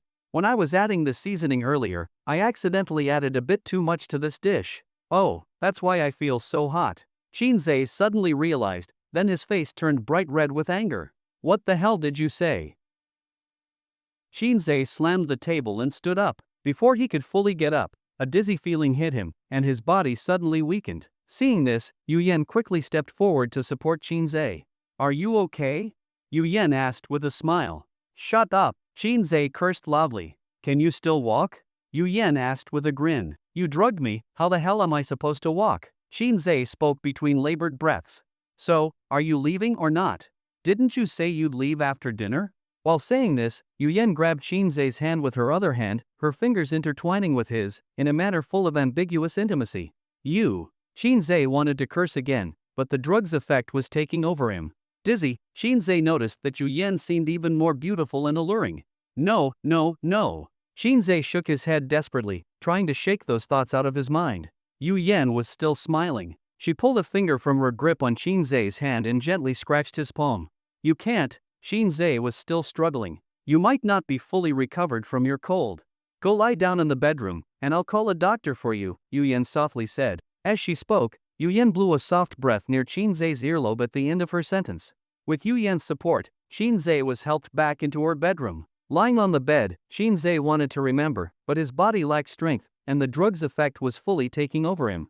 With the drug stimulating him, after a while, Yu Yen pushed open the bedroom door. She walked in barefoot, not looking back, and with a flick of her delicate foot, the bedroom door was closed. "The doctor's here," Yu Yen said with a smile. Yu Yen was wearing a silk nightdress, the material smooth as could be. She just undid one button, and the nightdress slid off her body. On the floor, a black silk nightdress was left behind, and her smooth little feet stepped over it. Yu Yen climbed onto the bed and looked down at Qin Zhe. She raised her delicate arm and pinned her hair up. She bent down, cupping Qin Zhe's face with both hands, gazing deeply at him with loving eyes. Qin Zhe gazed up at the seductive and enchanting Yu Yen. At this moment, he finally understood that not only was he unable to deal with the tearful Yu Yen, but the proud and aloof Yu Yen in everyday life was also something he could never handle. Because he knew better than anyone that behind her cold, emotionless exterior, when she handed her fiery heart to you, that experience was something only one person in this world could witness. It was a unique experience that only one person could see the deepest side of her personality. "This is bad. I was careless." Qin Zhe regretted it deeply. She gently turned her head, her red lips lightly kissing Qin Zhe's lips, the kiss growing more intense. Finally, the effects of the drug wore off, and when Qin Zhe regained his senses, he realized it was too late. Dizzy and hazy, Qin Zhe vaguely remembered what he had done earlier. Thinking about his actions, Qin Zhe got up and threw the pillow on the floor. "Damn it!" Qin Zhe cursed loudly. "What the hell did I just do?" Creak. The bedroom door was pushed open. Yu Yen entered the room, wiping her wet hair with a towel, looking as if nothing had happened. "Yu Yen!" Qin Zhe yelled, his face turning red in embarrassment. "I can't believe you're such a shameless woman." Yu Yen sat down, crossing her long, beautiful legs. She tossed her hair and elegantly took a sip of red wine. "You want to keep your dignity? You should put your underwear on first," Yu Yen said softly. Hearing this, Qin Zhe suddenly realized. He hurriedly put his underwear on. Yu Yen's beautiful eyes looked at Qin Zhe's body with satisfaction, nodding approvingly. "You're right," she said. "You're not weak, you just got a little too excited." Qin Zhe was so angry that his face turned red. He could still understand the words, and it was obvious that Yu Yen was humiliating him. The fever in fever was pronounced with a rolled tongue, while wild was pronounced flat. Qin Zhe put on his pants, feeling a bit more secure. "Yu Yen." Qin Zhe gritted his teeth, staring at the beautiful woman in front of him. "Just wait, I'll sue you." Yu Yen raised her elegant brow in amusement. "I'm going to sue you for raping me," Qin Zhe said fiercely. Yu Yan laughed at the sound of it. Honey, you're so well versed in law. How could you make such a basic mistake? Yu Yan smiled as she explained. Rape refers to forcing a woman to have intercourse against her will through violence, threats, or other means. The legal interest being violated is a woman's sexual freedom. The perpetrator of rape is a man, and women cannot commit rape. Shinzei's face flushed with embarrassment. His mind was in a mess, and he couldn't think clearly. All he could think about was the images from earlier. Well, you're still intentionally harming me, you drugged me, Shinzei argued. Yu Yan lowered her head in thought. She agreed with Shinzei's point. If you followed his logic, this could indeed constitute an intentional harm offense. Yu Yan raised her brow again and pursed her lips. Take a look at your phone. Confused, Shinzei opened his phone and immediately regretted it. Yu Yan, Shinzei choked on his words. Yu Yan pouted and innocently shrugged her shoulders. While Shinzei was unconscious earlier, Yu Yan had taken his phone, added herself on WeChat, and transferred 3,000 yuan from Shinzei's account to hers. As long as that transaction was recorded, the intentional harm accusation couldn't be established. Soliciting prostitution is illegal, Yu Yan said casually. Shinzei gritted his teeth, staring at Yu Yan with hatred, unable to say a word. Then I'll sue too, Shinzei said angrily. Ah ha ha ha, Yu Yan burst out laughing. It had been 5 years, and Yu Yan had never laughed so joyfully. Such romance, you want to bring me along even if you're in prison. Yu Yan laughed. But that's good, otherwise, you'd be sleeping in a bridge hole and I'd worry. In prison, it's warm enough, you won't catch a cold. You, Shinzei shivered with anger, pointing at Yu Yan's beautiful face but completely unable to speak. Shinzei couldn't argue with Yu Yan anymore. In a fit of rage, he pulled up his pants and walked away. Can't talk back? Fine, I'll just leave. Yu Yan didn't try to stop him. Watching him leave the living room, she stepped out of the bedroom, crossed her arms, and leaned against the doorframe. Take the cold medicine with you, Yu Yan said softly. Shinzei didn't want it, but then thought, why not take it if it's free? He grabbed the cold medicine from the table. Putting on his slippers, he opened the door and left. Cardboard, Yu Yan reminded. Shinzei turned back, grabbed some cardboard from the door, and left. As he left, Shinzei shot a glare at Yu Yan. Bang! He slammed the door hard to vent his frustration. Shinzei walked out of the neighborhood, angrily striding down the road, kicking a small stone by the side of the road. Go to hell, I'm so pissed. Shinzei fumed as he thought more about it. However, unknowingly, Shinzei's cold had gotten much better. He had gotten a fever-reducing shot yesterday and had an 4 drip, and after having a hot breakfast this morning, all the coldness in his body had been expelled. Although he was angry, it wasn't all for nothing. Shinzei shook his head, trying to push those thoughts out of his mind. What the hell am I thinking? Shinzei stopped thinking about it and headed straight for his bridge hole. He had to go to work. Life is unpredictable, and when Shinzei returned to the bridge hole, more trouble awaited him. Jiangcheng, under the bridge. Shinzei was pacing furiously, stomping his feet in frustration. Damn it, where the hell is my iron basin? Shinzei cursed. His angry shouts echoed back and forth under the bridge, almost as if he were crying out in a hoarse, desperate scream. It was clear just how important this iron basin was to him. No one could understand why Shinzei was suddenly so enraged. In his current state, no one dared approach him to offer comfort, fearing they might get burned in the process. But what was truly puzzling was why Shinzei was making such a big deal over a simple iron basin. After all, when Yu Yan had once destroyed his house, Shinzei hadn't been this angry. Suddenly, Shinzei locked his furious gaze onto Song Hao. Song Hao flinched, lowering his eyes in fear. My iron basin, where is it? Shinzei demanded coldly. Well, you can just buy another one. It's just one. Song Hao awkwardly scratched his nose, then hesitantly raised his eyes to meet Shinzei's. He knew this wasn't the best thing to say, but he couldn't help expressing what he truly thought. It's just a cheap iron basin. What did you just say? Shinzei glared at him. Shinzei advanced step by step toward Song Hao. Narrowing his eyes, he said in a low voice, Do you know what you're talking about? This iron basin was a gift from Chen Hai. Chen Hai was the last person Shinzei liked. In fact, he hated Chen Hai, especially after the latter had caused him trouble twice already. By all logic, Shinzei should have despised Chen Hai. So why was he not only calm about it, but also protecting this iron basin with such fierce determination? Wasn't it just a cheap object? It was truly baffling. Shinzei felt regretful. How had he suddenly gotten sick? Why had he suddenly developed a fever and fainted? This was it. It was over. His iron basin was gone. Frustrated, Shinzei scratched his head and demanded again, Where the hell is my iron basin? Song Hao pointed to the north, saying, It must have been taken by that old man. What? Shinzei gritted his teeth, narrowing his eyes in anger. This is too much. Stealing my cardboard is one thing, but now even my iron basin isn't safe? Songhao smiled bitterly and muttered, I mean, iron is more valuable than cardboard, right? Shinzei glared at him sharply. Seeing this, Songhao immediately shut his mouth. Forget I said anything, Songhao muttered weakly. Shinzei couldn't even express his anger properly. The whole situation felt absurd, humiliating, and infuriating. After a moment of contemplation, Shinzei clenched his teeth and, with a seething tone, pointed to the ground and barked, 5 minutes. I want all the information on this old man. Everyone was stunned. They could all tell Shinzei was furious, but none of them had expected him to be so serious about this trivial matter. Shinzei thought about it for a moment and decided that this situation truly warranted action. The old man had gone too far. Shinzei took out his phone and dialed a number.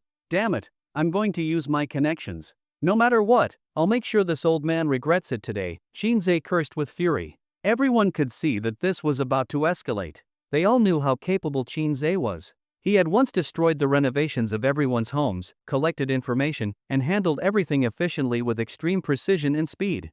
If Shinzei was determined to deal with this old man, there was no way the old man would come out of it unscathed. The problem is, this isn't a big deal, there's no need to make such a fuss. Considering Shinzei's situation, everyone hurriedly moved forward to try and calm him down. Big brother, big brother, big brother, forget about it, that old man is uneducated, let's not stoop to his level, Songhao hurriedly tried to comfort him. That's right, big brother, he's so old, why bother arguing with him?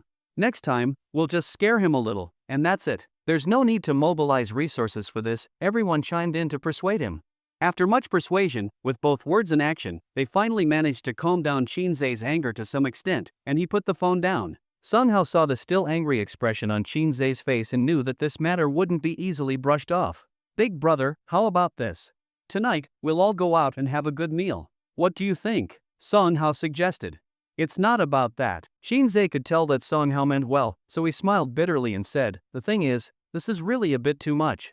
Ah, forget it, let it go. You're such an important person, it's not worth getting angry with an old man. If word gets out, people will laugh at you, Songhao said, putting his arm around Shinzei's shoulder and starting to act more familiar with him. As he spoke, Songhao gave a subtle nod to the people around him, signaling them to quickly come over and say good things, taking advantage of the moment to try and get Shinzei to move past this issue. The subordinates, quick to catch on, immediately stepped forward to comfort Shinzei. Some of them were massaging his shoulders, others were rubbing his legs, all while saying sweet words to calm him down. After all this, even Shinzei's most intense anger was extinguished by these persistent and tactful efforts. Ugh! Shinzei was so exasperated he almost laughed. He shook his head helplessly. At that moment, someone seemed to have spotted Zhao Lin. He pointed in Zhao Lin's direction, exclaiming, Big brother, look who's back. Hearing this, Shinzei followed his gaze, and sure enough, it was Zhao Lin. From a distance, Zhao Lin waved his hand, happily running toward Shinzei. Big brother, I'm back, Zhao Lin said with a big grin. When Shinzei saw Zhao Lin smile, he couldn't help but smile back. How is it? Shinzei asked, grinning. Thanks to you, my mother is feeling much better, Zhao Lin said, revealing his bright white teeth. That's great to hear, Shinzei replied with a smile, feeling relieved. Zhao Lin hesitated for a moment, lowered his head, and said with some guilt, it's just that the money you gave me. Don't talk about money, Shinzei interrupted, patting Zhao Lin on the shoulder. If it weren't for you giving me that money, my old mother. Zhao Lin's eyes started to turn red as he spoke. Your mother's health is the most important thing. Don't worry about anything else, Shinzei reassured him. Zhao Lin suddenly looked up, his voice choked, I'll pay you back, I swear. Shinzei laughed heartily, looked at Zhao Lin with seriousness, nodded, but didn't say anything more. By the way, Shinzei suddenly remembered something. Since you're back, join us, and I'll help you make big money, Shinzei said excitedly. Make big money? Zhao Lin was confused. We're begging for money. Shinzei burst out laughing.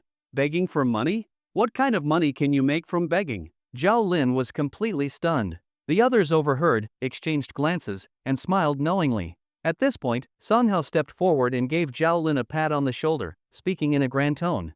Your vision's too small, Songhao said. Vision too small? Zhao Lin was puzzled. Your perspective is too limited, Songhao corrected him. Limited perspective? Expand your perspective. Songhao swung his arm dramatically. Your vision needs to be bigger.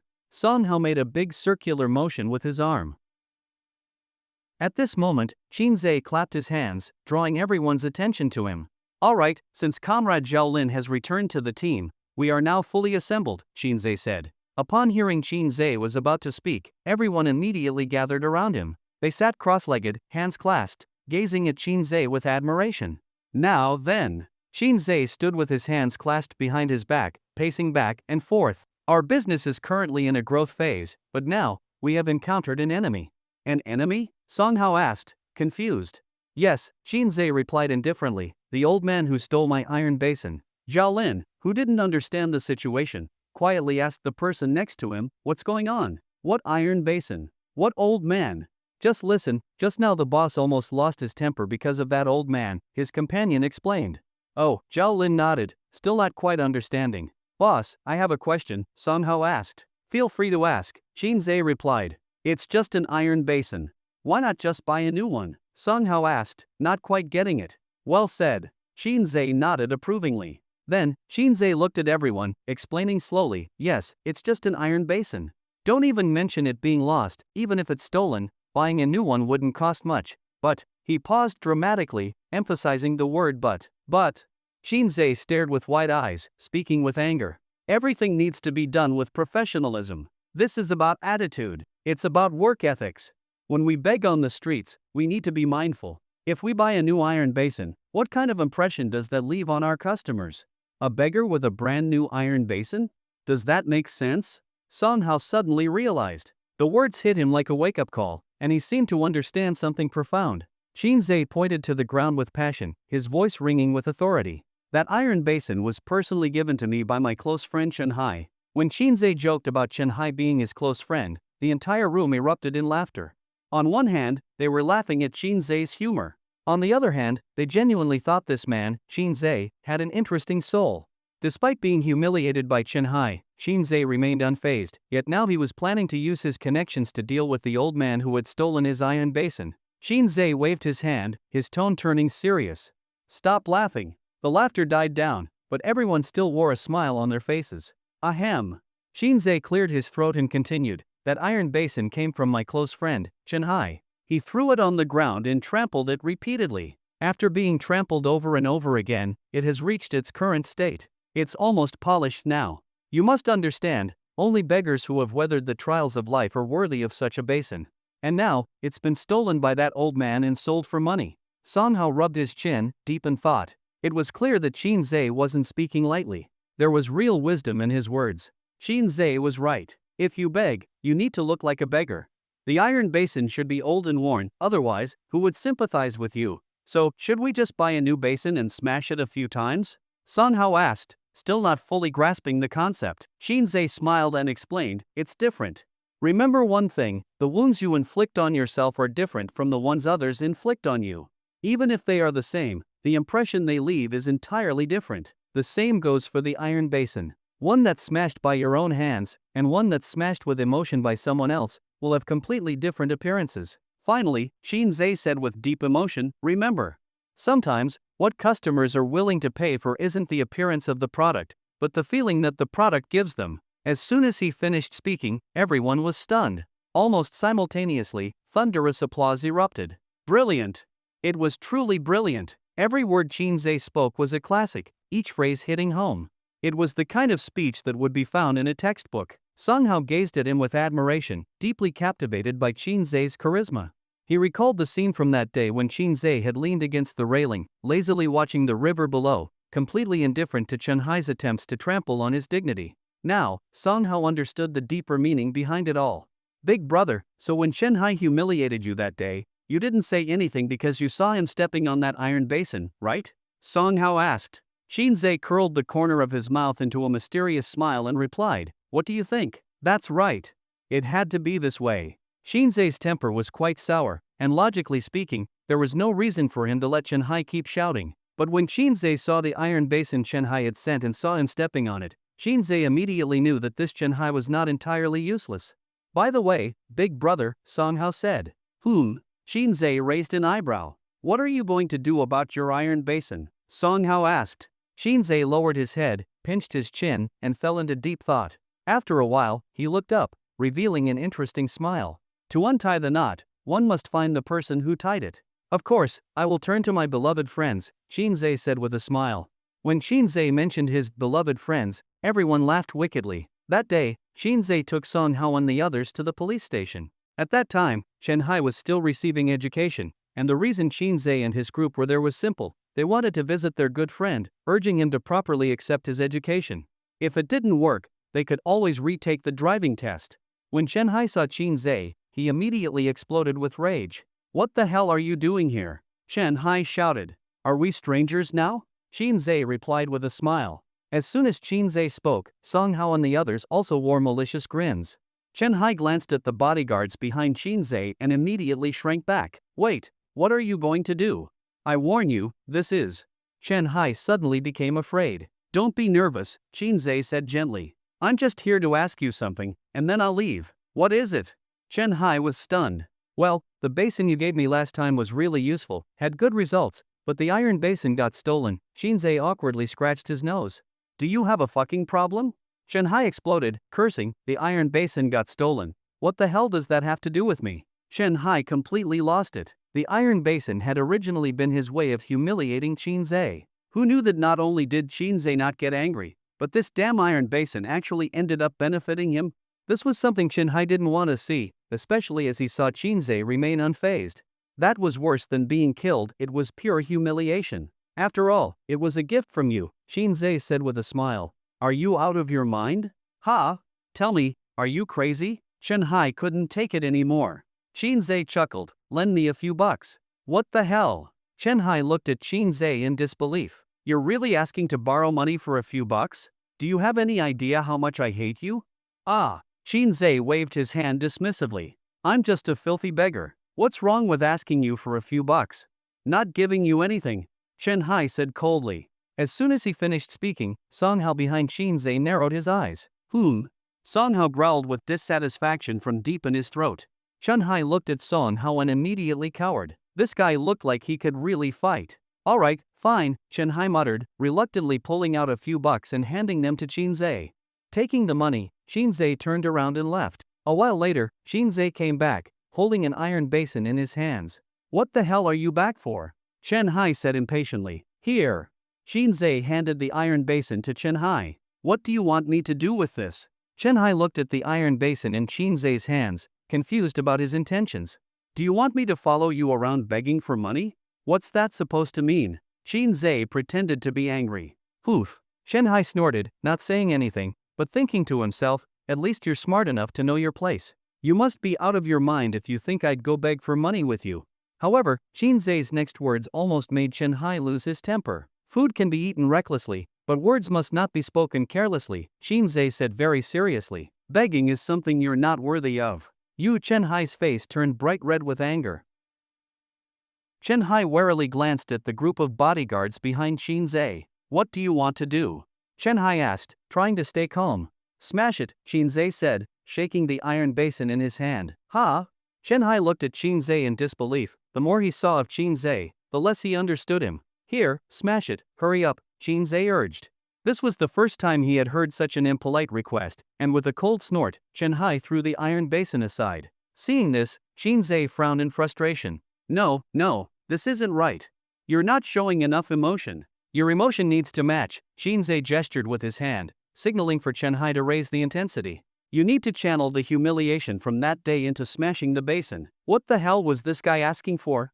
Could this request be any more impolite? Seeing that Shenhai hadn't moved, Song Hao stepped forward, his eyebrows furrowing in anger. When Shenhai saw Song Hao's fierce expression, he immediately lost all his will to resist. Finally, with Song Hao's intimidation and Shinzei's emotional guidance, Shenhai reluctantly smashed the iron basin with all his strength. After about 10 minutes, a basin that was nearly as polished as the previous one had been painstakingly battered and worn. Shinzei held the basin up, showing it to the bodyguards around him. Look at this finish, it's different, right? Shinzei laughed heartily. Song Hao nodded, thoughtfully saying, Big brother, you're right. Things created with emotion definitely have a different vibe. It's definitely not the same. Exactly. Shinzei said, pleased. Holding the iron basin, Shinzei led the group out. As they were about to leave, a police officer stopped Shinzei's way. What happened with him just now? The officer asked. He Shinzei looked puzzled. Nothing happened. But I saw them smashing that basin. The officer pointed to the iron basin that Shinzei seemed so attached to. Oh, you're talking about this? Shinzei looked at the basin with satisfaction, smiling. My brother isn't feeling too well. If his mind were clear, he wouldn't have parked his car on the bridge.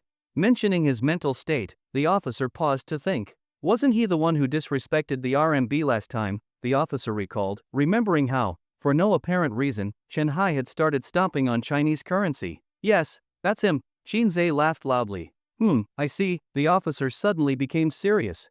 Not long after Shinzei and his group left, a psychiatrist entered the police station. Originally, Chen Hai was supposed to leave the police station the next day, but because of Shinzei's words, he ended up staying for several more days. Some problems have no answers, like, how do you prove you're not mentally ill? Doctor, I'm not mentally ill. Chen Hai screamed hoarsely, his voice full of desperation. Sometimes, it's like this. The more a woman lying in bed says no, the more the man becomes determined. Just like this, the more Chen Hai insisted that he wasn't mentally ill, the more the doctor began to suspect that Chen Hai's condition was far more complicated than he appeared. The most infuriating part was that the doctor asked a very simple question to determine whether Chen Hai was mentally unwell. The question was, if you have a spoon, a basin, and a bathtub full of water, how would you clean the water from the bathtub? Chen Hai replied, I'd use the basin. The doctor sighed helplessly, picked up his pen, and checked the mental illness box on the form. During the handover process when Chen Hai was transferred from the police station to the psychiatric hospital, two burly men grabbed him and began dragging him out. Chen Hai desperately kicked his legs, trying to resist. With the iron basin given to him by his beloved friends, Shinzei's street-begging career flourished. Song Hao and the others also started living better lives. They worked regular hours, punching in at the office, and during their days off, they would follow their boss to the streets to beg. Although sometimes they were met with scorn from others, thinking about their daily net income of over 1,000 yuan made them less upset when faced with the mocking faces of passers-by. Being a bodyguard is not a happy job. Someone like Song Hao, a top-level bodyguard, always had a cold expression, and everywhere his eyes went, he saw potential danger. Having been in the bodyguard business for many years, Song Hao and the others hadn't laughed in a long time. But recently, since following Shinzei, they found themselves smiling and laughing every day, and their mindset had changed quite a bit. They genuinely admired Shinzei, the man who could find joy even in hardship. They even began to wish they could be like him, people who knew how to live and enjoy life. One day, it was Song Hao's shift, and he drove to meet Shinzei, taking Yu Yan with him. On the way, while Yu Yan wasn't paying attention, Song Hao secretly sent a text message to Zhao Lin. Let the brothers know, the boss is coming over soon. Don't let him find out that you're with Shinzei, or this could be hard to explain. What are you doing? Yu Yan asked coldly. Song Hao quickly put away his phone and glanced at the rearview mirror, noticing Yu Yan's icy expression. Boss, I was just checking the time, Song Hao smiled, trying to diffuse the tension. Yu Yan didn't say much. It was just that Song Hao had looked at the time, after all. However, what caught Yu Yan's attention was that lately, she had noticed that Song Hao and the others, who usually didn't smile much, were in much better spirits. They didn't exactly smile, but she could sense a content look on their faces. Lately, you seem to be in a really good mood, Yu Yan said coldly. Ah, me? Really? Song Hao laughed loudly. You never used to smile, Yu Yan squinted her eyes. Now, she was beginning to sense that something wasn't right. Song Hao quickly wiped the smile off his face, cleared his throat, and said seriously, sorry. Yu Yan pondered for a moment, then turned her head to look out the window. Are you in love? Yu Yan said casually. Ah, Song Hao was taken aback. Yu Yan thought that the only thing that could open up the heart of a tough man like Song Hao was probably love, right? Yu Yan thought that in such a treacherous and cunning world, the only person who could make her laugh out loud was probably Shinzei. Yu Yan hadn't laughed in 5 years, but now, because of Shinzei, she had regained her ability to laugh. So, she naturally assumed that Song Hao, who hadn't laughed in 5 years either, must be smiling every day because of love. It's not love. How could I be this happy if it weren't? Yu Yan lazily said. At the same time, whether it was a trick of the light or not, Yu Yan suddenly saw the reflection of Shinzei's handsome face on the car window. She became lost in thought, swept away by the ocean of love she felt for him. Song Hao seemed a bit embarrassed but thought that this explanation didn't sound too bad. So he said, yes. Good, Yu Yan nodded in satisfaction. I'll give you a raise of 20,000 yuan a month from now on. Be good to your girlfriend. Isn't that a bit much? Song Hao felt a bit guilty. This money wasn't easy to earn. Be good to your girlfriend. Don't be like my man, Yu Yan said, advising him. Xinzhe, along with Zhao Lin and the others, was begging on the street. A group of people squatted on the bridge, laughing and looking rather strange, drawing curious glances from passers-by. It felt like these beggars were somehow different from the usual ones, but no one could quite put their finger on what exactly was different.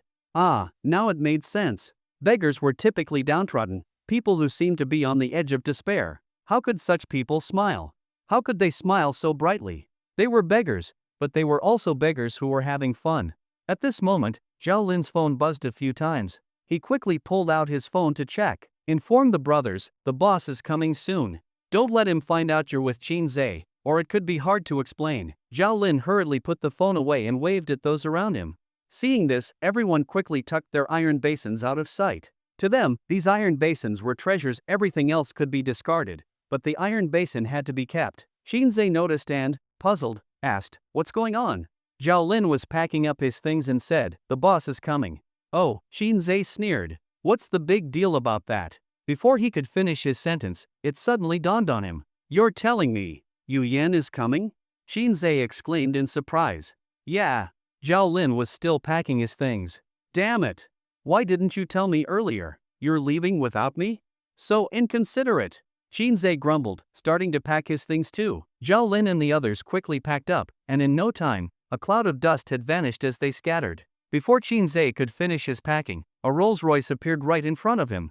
Xinzhe's face darkened. He thought to himself, "Great, trouble's always a step ahead of me." Sun Hao got out of the driver's seat, walked around to the back, and respectfully opened the door for Yu Yan.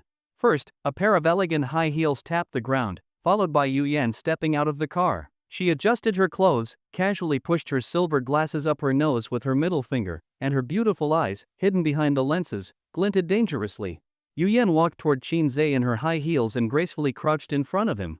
She mischievously observed Xinzhe and said with a smile, "Are you avoiding me?" Yu Yan was clever. She understood Xinzhe's temperament. For him, the answer to this question was always one, no. The reason was simple: only if you cared would you avoid someone. If you had truly given up, you wouldn't fear them and could face your feelings for them openly. As soon as Xinzhe heard this, he plopped down on the ground. "Avoid you?" Xinzhe sneered. Seeing this, Yu Yan's lips curled into a sly smile. She had achieved her goal, she just wanted to use this question to keep Xinzhe close. Yu Yan took out her purse, pulled out a few bills, and casually dropped them into the iron basin in front of Xinzhe. Xinzhe glanced at it, his eyebrows furrowing. He shook the iron basin, and the money inside spilled out.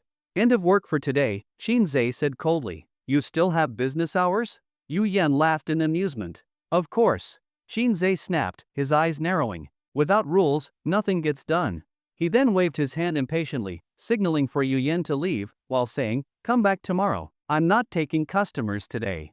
"Is your cold better?" Yu Yan asked. Mentioning the cold made Xinzhe naturally recall the time he and Yu Yan had been playing cards together, with vague fragments of memory, some scattered pieces of recollection, where Yu Yan had held his head, trying to express her passion. Xinzhe's face turned red. "Why are you blushing?" Yu Yan asked with a smile. "The wind," Xinzhe quickly gave an excuse. Xinzhe didn't want to get stuck on this topic with Yu Yan, so he quickly changed the subject. "Do you have something to say or not? If not, hurry up and leave. Don't waste my time." Yu Yan pursed her lips, thought for a moment, and then nodded decisively. "Then I'll mention one thing," Yu Yan said. "Quickly," Xinzhe said impatiently. Yu Yan took out her phone and showed him the transfer details between her and Xinzhe. Seeing the transfer, Xinzhe's expression darkened. "What's the meaning of showing me this?" Xinzhe asked coldly. "I'm wondering whether I should show this to the police officer," Yu Yan said casually. "That's the money you transferred using my phone," Xinzhe shouted. "You can explain that to the police officer," Yu Yan said indifferently. Xinzhe was speechless with anger. After thinking for a moment, Xinzhe deflated. After all, Yu Yan had something on him, and at this point, opposing her would not be beneficial. "Delete it," Xinzhe said. "Let's see how you behave," Yu Yan replied. Xinzhe remained silent. Yu Yan stood up and took a shopping bag from the car. "What are you doing?" Xinzhe glanced at the shopping bag. "It's cold, I'm afraid you'll catch a chill," Yu Yan said calmly. As she spoke, Yu Yan pulled out a down jacket from the bag. "Try it on," Yu Yan said. Xinzhe looked at the brand on the down jacket, and his eyes nearly popped out. "Moncler?" Xinzhe exclaimed. "Are you out of your mind?" Moncler, founded in Grenoble, France, in 1952, with its headquarters in Milan, Italy, started as a brand for professional outdoor sports gear, and its products, especially down jackets, are famous. The cheapest Moncler jackets are priced at over 10,000 yuan, making them the Hermes of down jackets. Furious, Shinzei immediately stood up, pointed at Yuyan's face, and shouted, "I'm a beggar, and you want me to wear Moncler? How can I beg like this? Listen, Yuyan, don't go too far. Even the old man who stole my iron basin wasn't this extreme. What are you trying to do? Ruin my livelihood? And another thing," Shinzei emphasized loudly, "we're already broken up. Understand? We've broken up." "What?" Yu Yan smiled lightly. "Is there something wrong with me buying clothes for my man? Who's your man?" Shinzei yelled. Yu Yan took out her phone again and showed him the transaction record. Seeing the transfer, Shinzei gritted his teeth in anger. "I'm telling you, this could end in a mess," Shinzei said with a threatening tone. Yu Yan nodded and directly dialed the police. 1 second. 2 seconds. Seeing the call about to go through, Shinzei sighed and snatched the down jacket from Yu Yan's hands. "Just this once," Shinzei shouted. Yu Yan smiled at him, remaining silent. Shinzei snorted, shot her a hard look, and immediately put on the jacket. Seeing this, Yu Yan gently stepped forward and adjusted the collar of Shinzei's jacket. She looked him up and down with a satisfied nod. Fits pretty well." "Poof," Shinzei scoffed. Yu Yan then took out another shopping bag and pulled out a scarf. She stood on tiptoe and gently wrapped the scarf around Shinzei's neck, tying a gentlemanly and elegant knot. At that moment, Yu Yan's face was only an inch away from Shinzei's. He could clearly smell the delicate fragrance coming from her soft neck. It was undeniable. Shinzei became lost in the moment. His mind wandered to all the memories he had with Yu Yan. She was so beautiful, so many people had pursued her, yet she had chosen him in the end. Because of Yu Yan's beauty, Shinzei often found himself feeling insecure, thinking that someone so beautiful couldn't possibly belong to him. It was true, when you love someone so much, you often feel that you're not the one who can make them happy. That's the kind of deep-rooted inferiority that comes from the soul. Despite Shinzei's deep insecurities, Yu Yan always responded to him with her body, silently filling the void in his heart as he enjoyed her physical presence without restraint. Shinzei gazed at her intently, his voice soft. "We've already broken up, Yu Yan." Shinzei had emphasized this fact several times, always with a firm tone, but this was the first time he had said it so gently, expressing the truth of their breakup. "I know," Yu Yan replied calmly. After finishing tying the scarf, Yu Yan gently cupped Shinzei's handsome face in her hands. Very handsome," Yu Yan said with satisfaction. People are like that, constantly concerned with their own words and actions. Everyone strives to maintain a good image, so when someone makes a fool of themselves, they feel especially embarrassed, and it can take a long time to move past it. They always feel that their image might be ruined. In reality, however, everyone's life revolves around themselves. It's just that your own mind plays tricks on you, making you think everyone is paying attention to you. Take Shinzei, the beggar on the street, for example. People don't even spare him a glance. In this fast-paced world, everyone is busy with their own matters. No one cares if you're begging or who you are. Even when a kind person casually throws a few coins, it's simply to satisfy their own desire to help. They don't care who you are, they don't even notice you. However, there is one exception. If something exceeds everyone's expectations, it draws everyone's attention. For example, a beggar who seems to have a girlfriend driving a Rolls-Royce, and not just any woman, but one who was a stunning beauty. At first, Shinzei only attracted a small portion of people's attention, but as time passed, more and more people gathered around. It became like a busy market, where there's a crowd, there's something interesting. "Hey, what's going on here?" the later arrivals began to ask, trying to get some information from the crowd. "That beautiful woman, I think she's the beggar's girlfriend." "Ha! Look at these young people today, who knows what they're thinking?" An elderly man commented. "Look at her, she's so beautiful," someone said enviously. "Her eyes seem a bit off, though. How did she end up with a beggar?" someone else remarked with a hint of jealousy. "However, I've heard, these beggars nowadays seem to be very rich. There are even reports about their daily lives, driving Range Rovers to work in the morning, and then wearing suits and living in villas after work." "No way. Is that true?"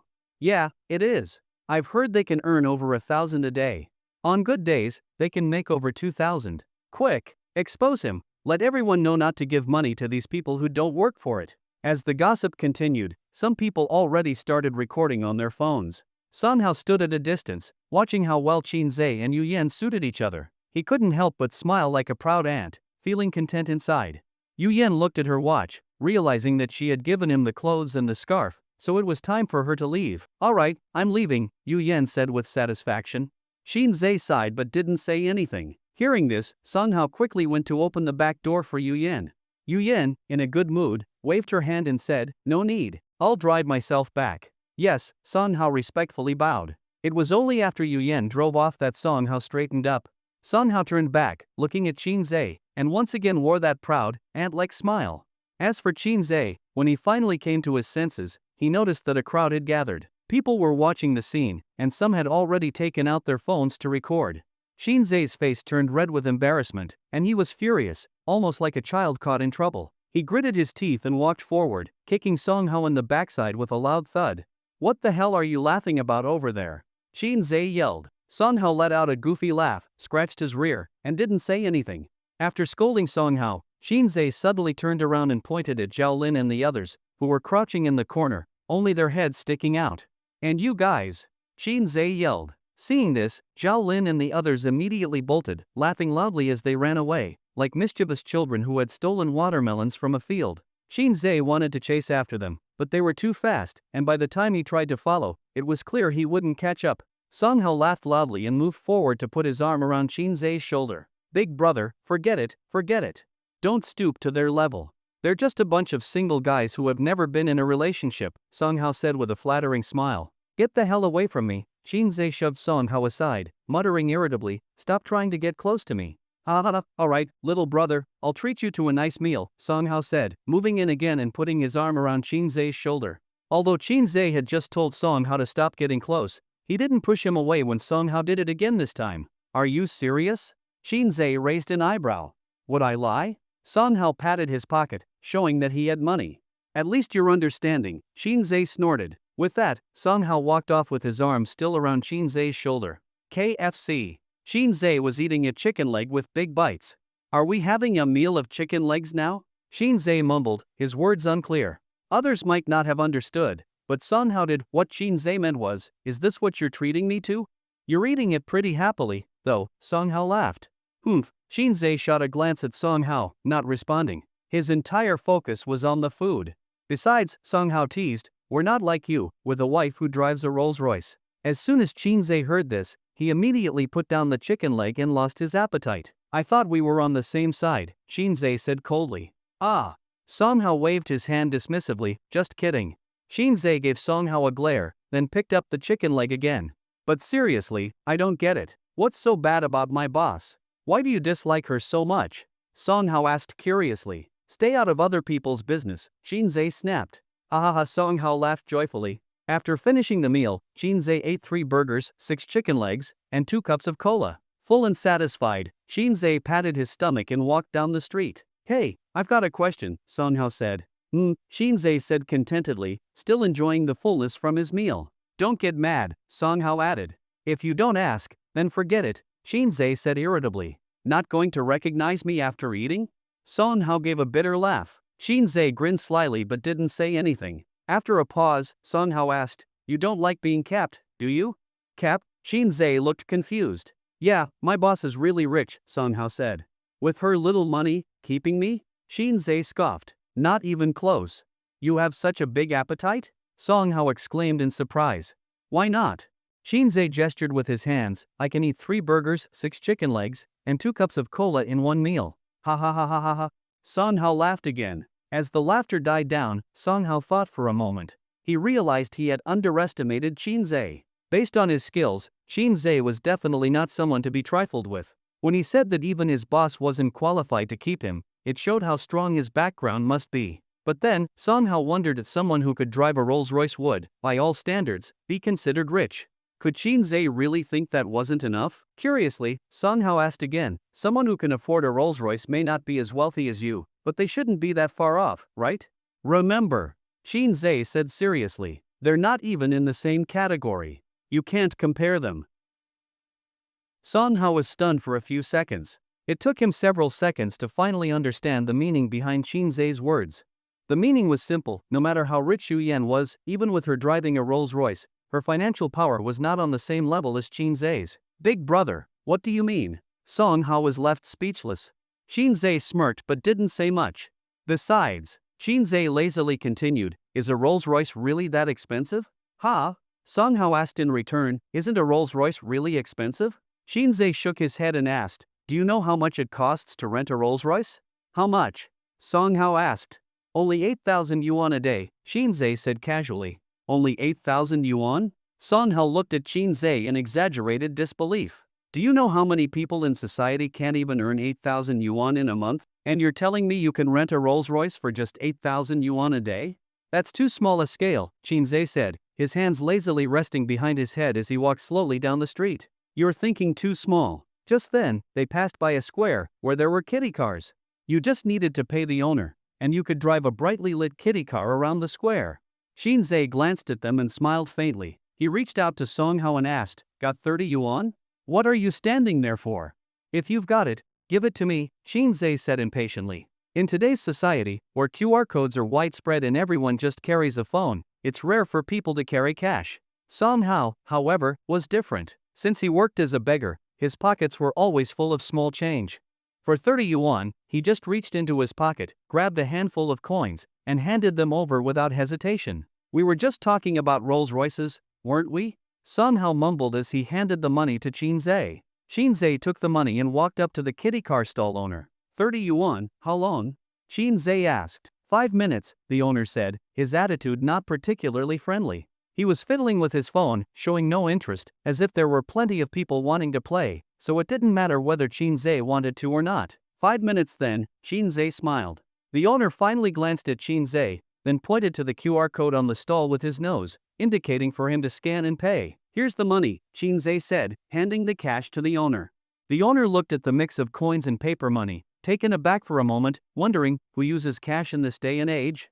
But he didn't think much about it, took the money, and said, pick a car, before going back to playing with his phone. Shinzei looked around, and his gaze landed on the most dazzling kiddie car in the square. Get in, Shinzei waved his hand. Ha? Song Hao found it childish and felt a little embarrassed. What do you mean, ha? Hurry up and get in, Shinzei said impatiently. Song Hao hesitated for a moment, unsure, but finally got into the car. Shinzei, in a relaxed manner, was driving the kiddie car, leisurely cruising around the square. In the square, children were running around, parents were chiding, slow down, don't trip and fall. Nearby, young couples sat on benches, leaning against each other to keep warm, and groups of middle-aged women were dancing in the square. As Shinzei observed the lively scene, he casually said, how much does this car cost for 5 minutes? Isn't it 30? Song Hao asked, confused. How much per minute? Shinzei asked. 6 yuan, I guess. Song Hao quickly answered. How much is a Rolls-Royce for a day? Shinzei turned to look at Song Hao, his lips curling into a mischievous smile. 8,000, Song Hao replied. How much per minute?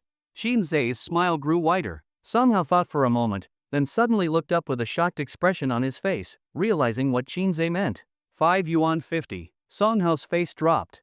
Ha ha ha ha ha. Shinzei laughed joyfully, like the children running around the square. Song Hao looked in disbelief at the kiddie car he was sitting in. A moment ago, he thought it was childish, but now, he suddenly felt like the Rolls-Royce was a bit low-class. It's more expensive than the Rolls-Royce. Song Hao mumbled. The 5 minutes were up. As they returned the car, Song Hao still wasn't satisfied. He pulled out another 30 yuan from his pocket.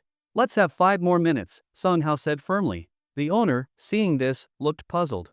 This guy seemed a bit strange. It's just a kiddie car, why is he acting so serious? This time, Song Hao chose the kiddie car he liked. Big brother, get in. Song Hao waved at Shinzei. Ha ha ha ha ha. Shinzei laughed happily. Looking at Song Hao driving the kiddie car, Shinzei couldn't help but laugh and say, come on, you drive Yuyan's Rolls-Royce every day, is it really worth spending money on this little toy? The Rolls-Royce isn't that expensive, Song Hao said seriously. Pooh ha ha ha ha ha.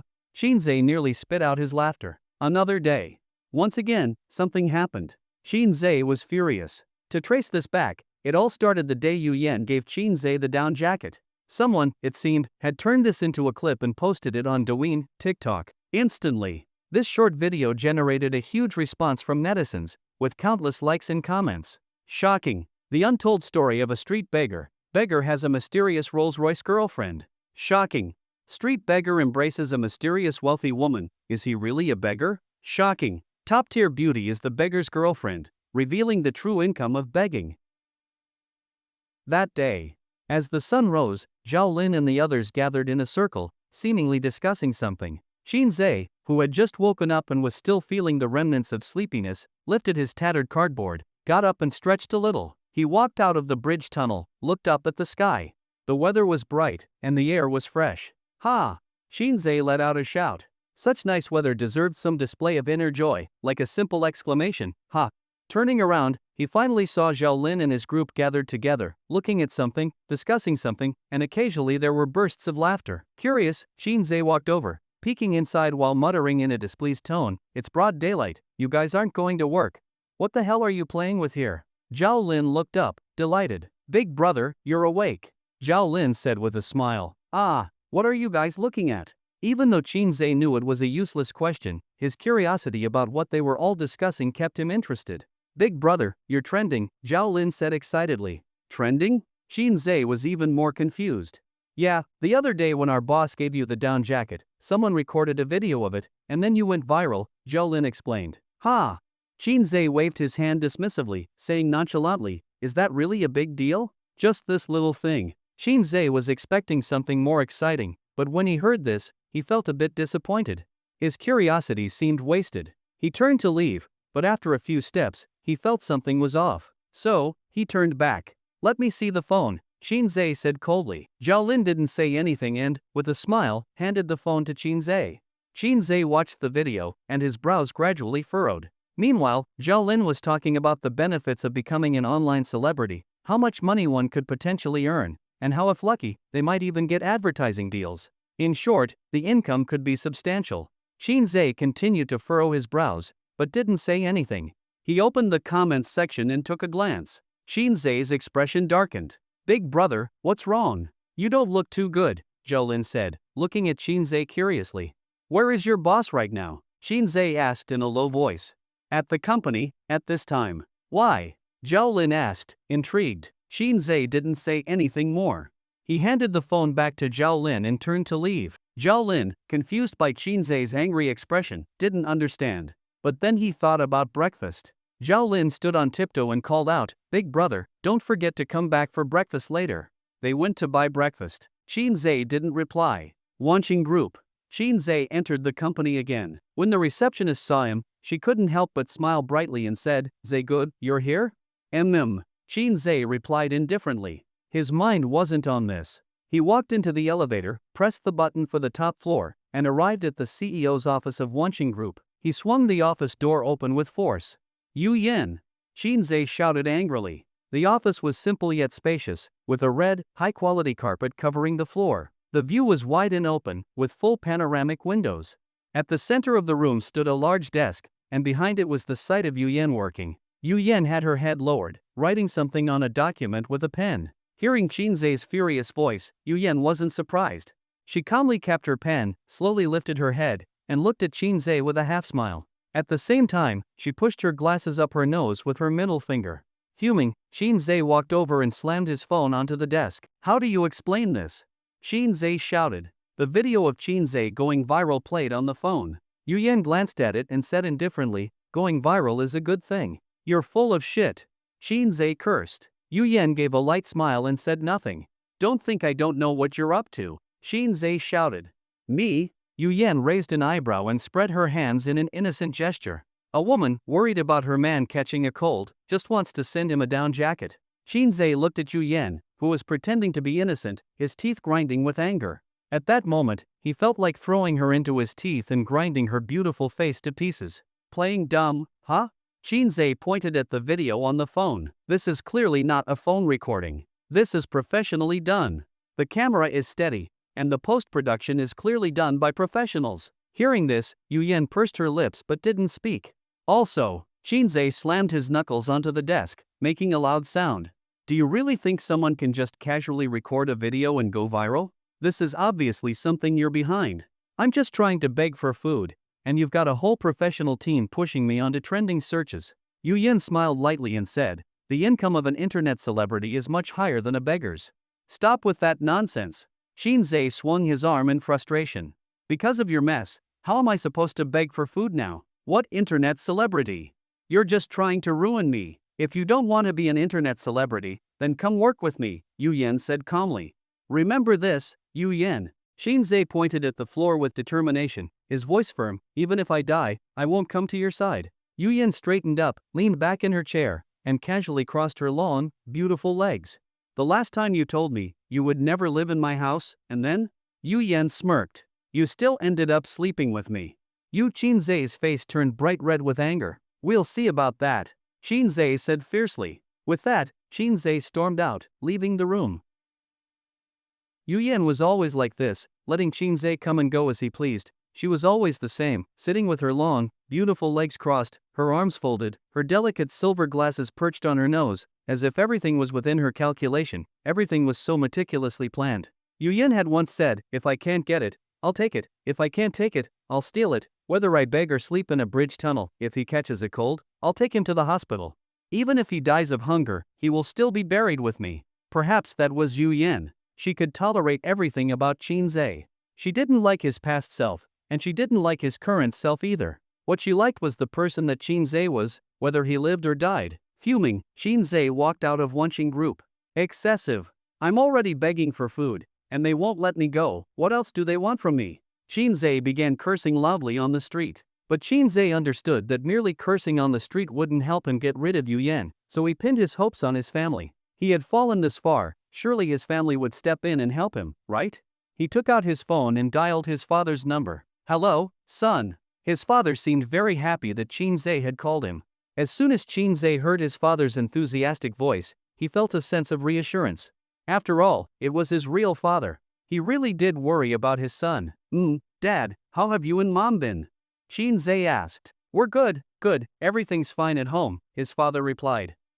I've run into some trouble and was hoping to get your help, Qinzei said awkwardly. Ah, what happened? His father asked with a smile. I'm begging for food now, Qinzei said. What? His father exclaimed in shock. You're begging for food? Faintly, Qinzei could hear his mother asking about the situation, and his father whispered to her, the kids started begging for food recently. Then his mother said something, though Qinzei didn't catch the words, but from the tone, it seemed like she was struggling to accept the fact that her son was begging for food. Son, how could you? His father's voice trailed off. If your sister is just teasing you, why would you take it seriously? I had no choice, Qinzei sighed. The other end of the phone went quiet for a long time. Finally, his father managed to steady himself. All right, tell me, what's the problem? His father's voice was calm. Humans are different from machines. The voice of a machine might be accurate, but it lacks emotion and feels uncomfortable to hear. A person's words, however, have warmth and are filled with emotion. Blood is thicker than water, after all, parents are always concerned. Hearing his father's genuine concern, Qinzei thought back to everything that had happened these past few days, and he couldn't help but feel a bit of grievance. That's how people are. Alone, they can endure hardships and remain strong, but once they have someone to rely on, even the strongest person will cry. Dad, Qinzei's voice trembled. Son. His father's emotions were also unstable. Hearing his son crying, his father's heart almost shattered. Son, don't cry. Speak slowly, with your mom and me, no one can hurt you. I might not even get any food. Qinzei choked out. His father fell silent. The situation had gone beyond Qinzei's control. What kind of world was this?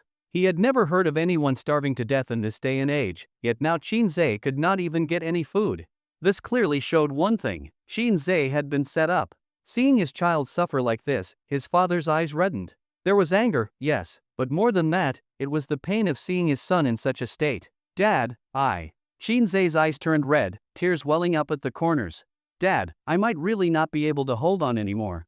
I understand, his father sighed. Dad, my bank card number is, Qinzei said, crying. Before he could finish, his father spoke up.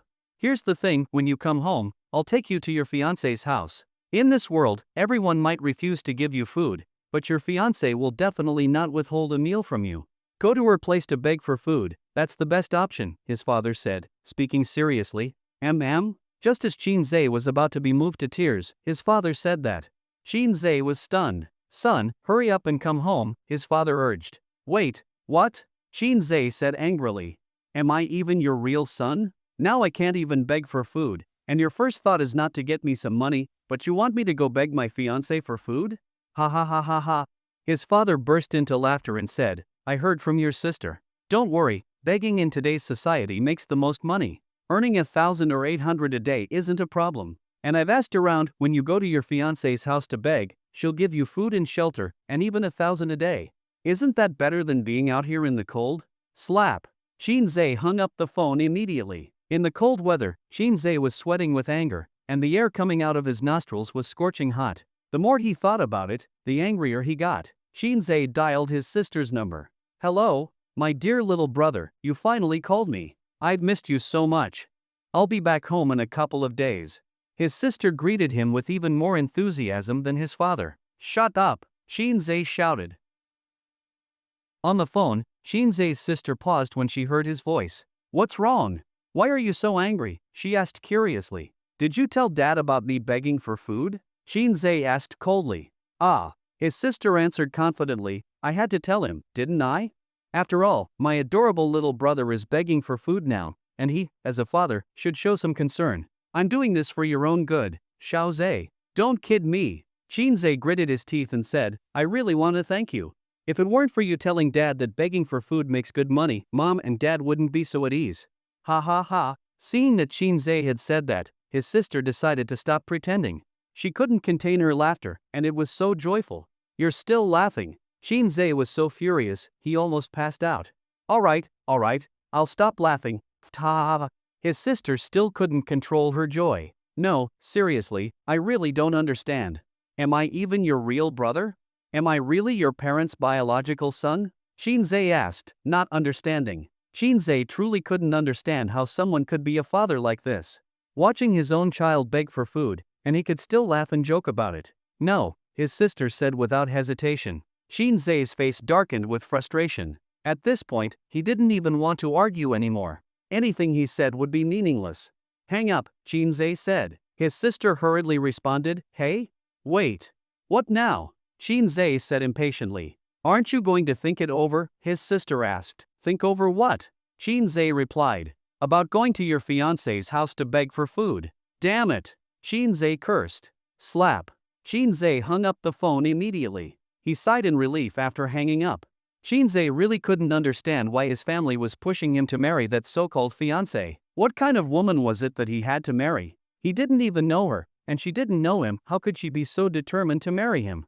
In theory, this kind of arranged marriage drama should only appear on TV, right? But in those dramas, it's usually the woman who doesn't want to marry, and as the plot progresses, the female lead gradually understands the male lead and slowly falls in love with him.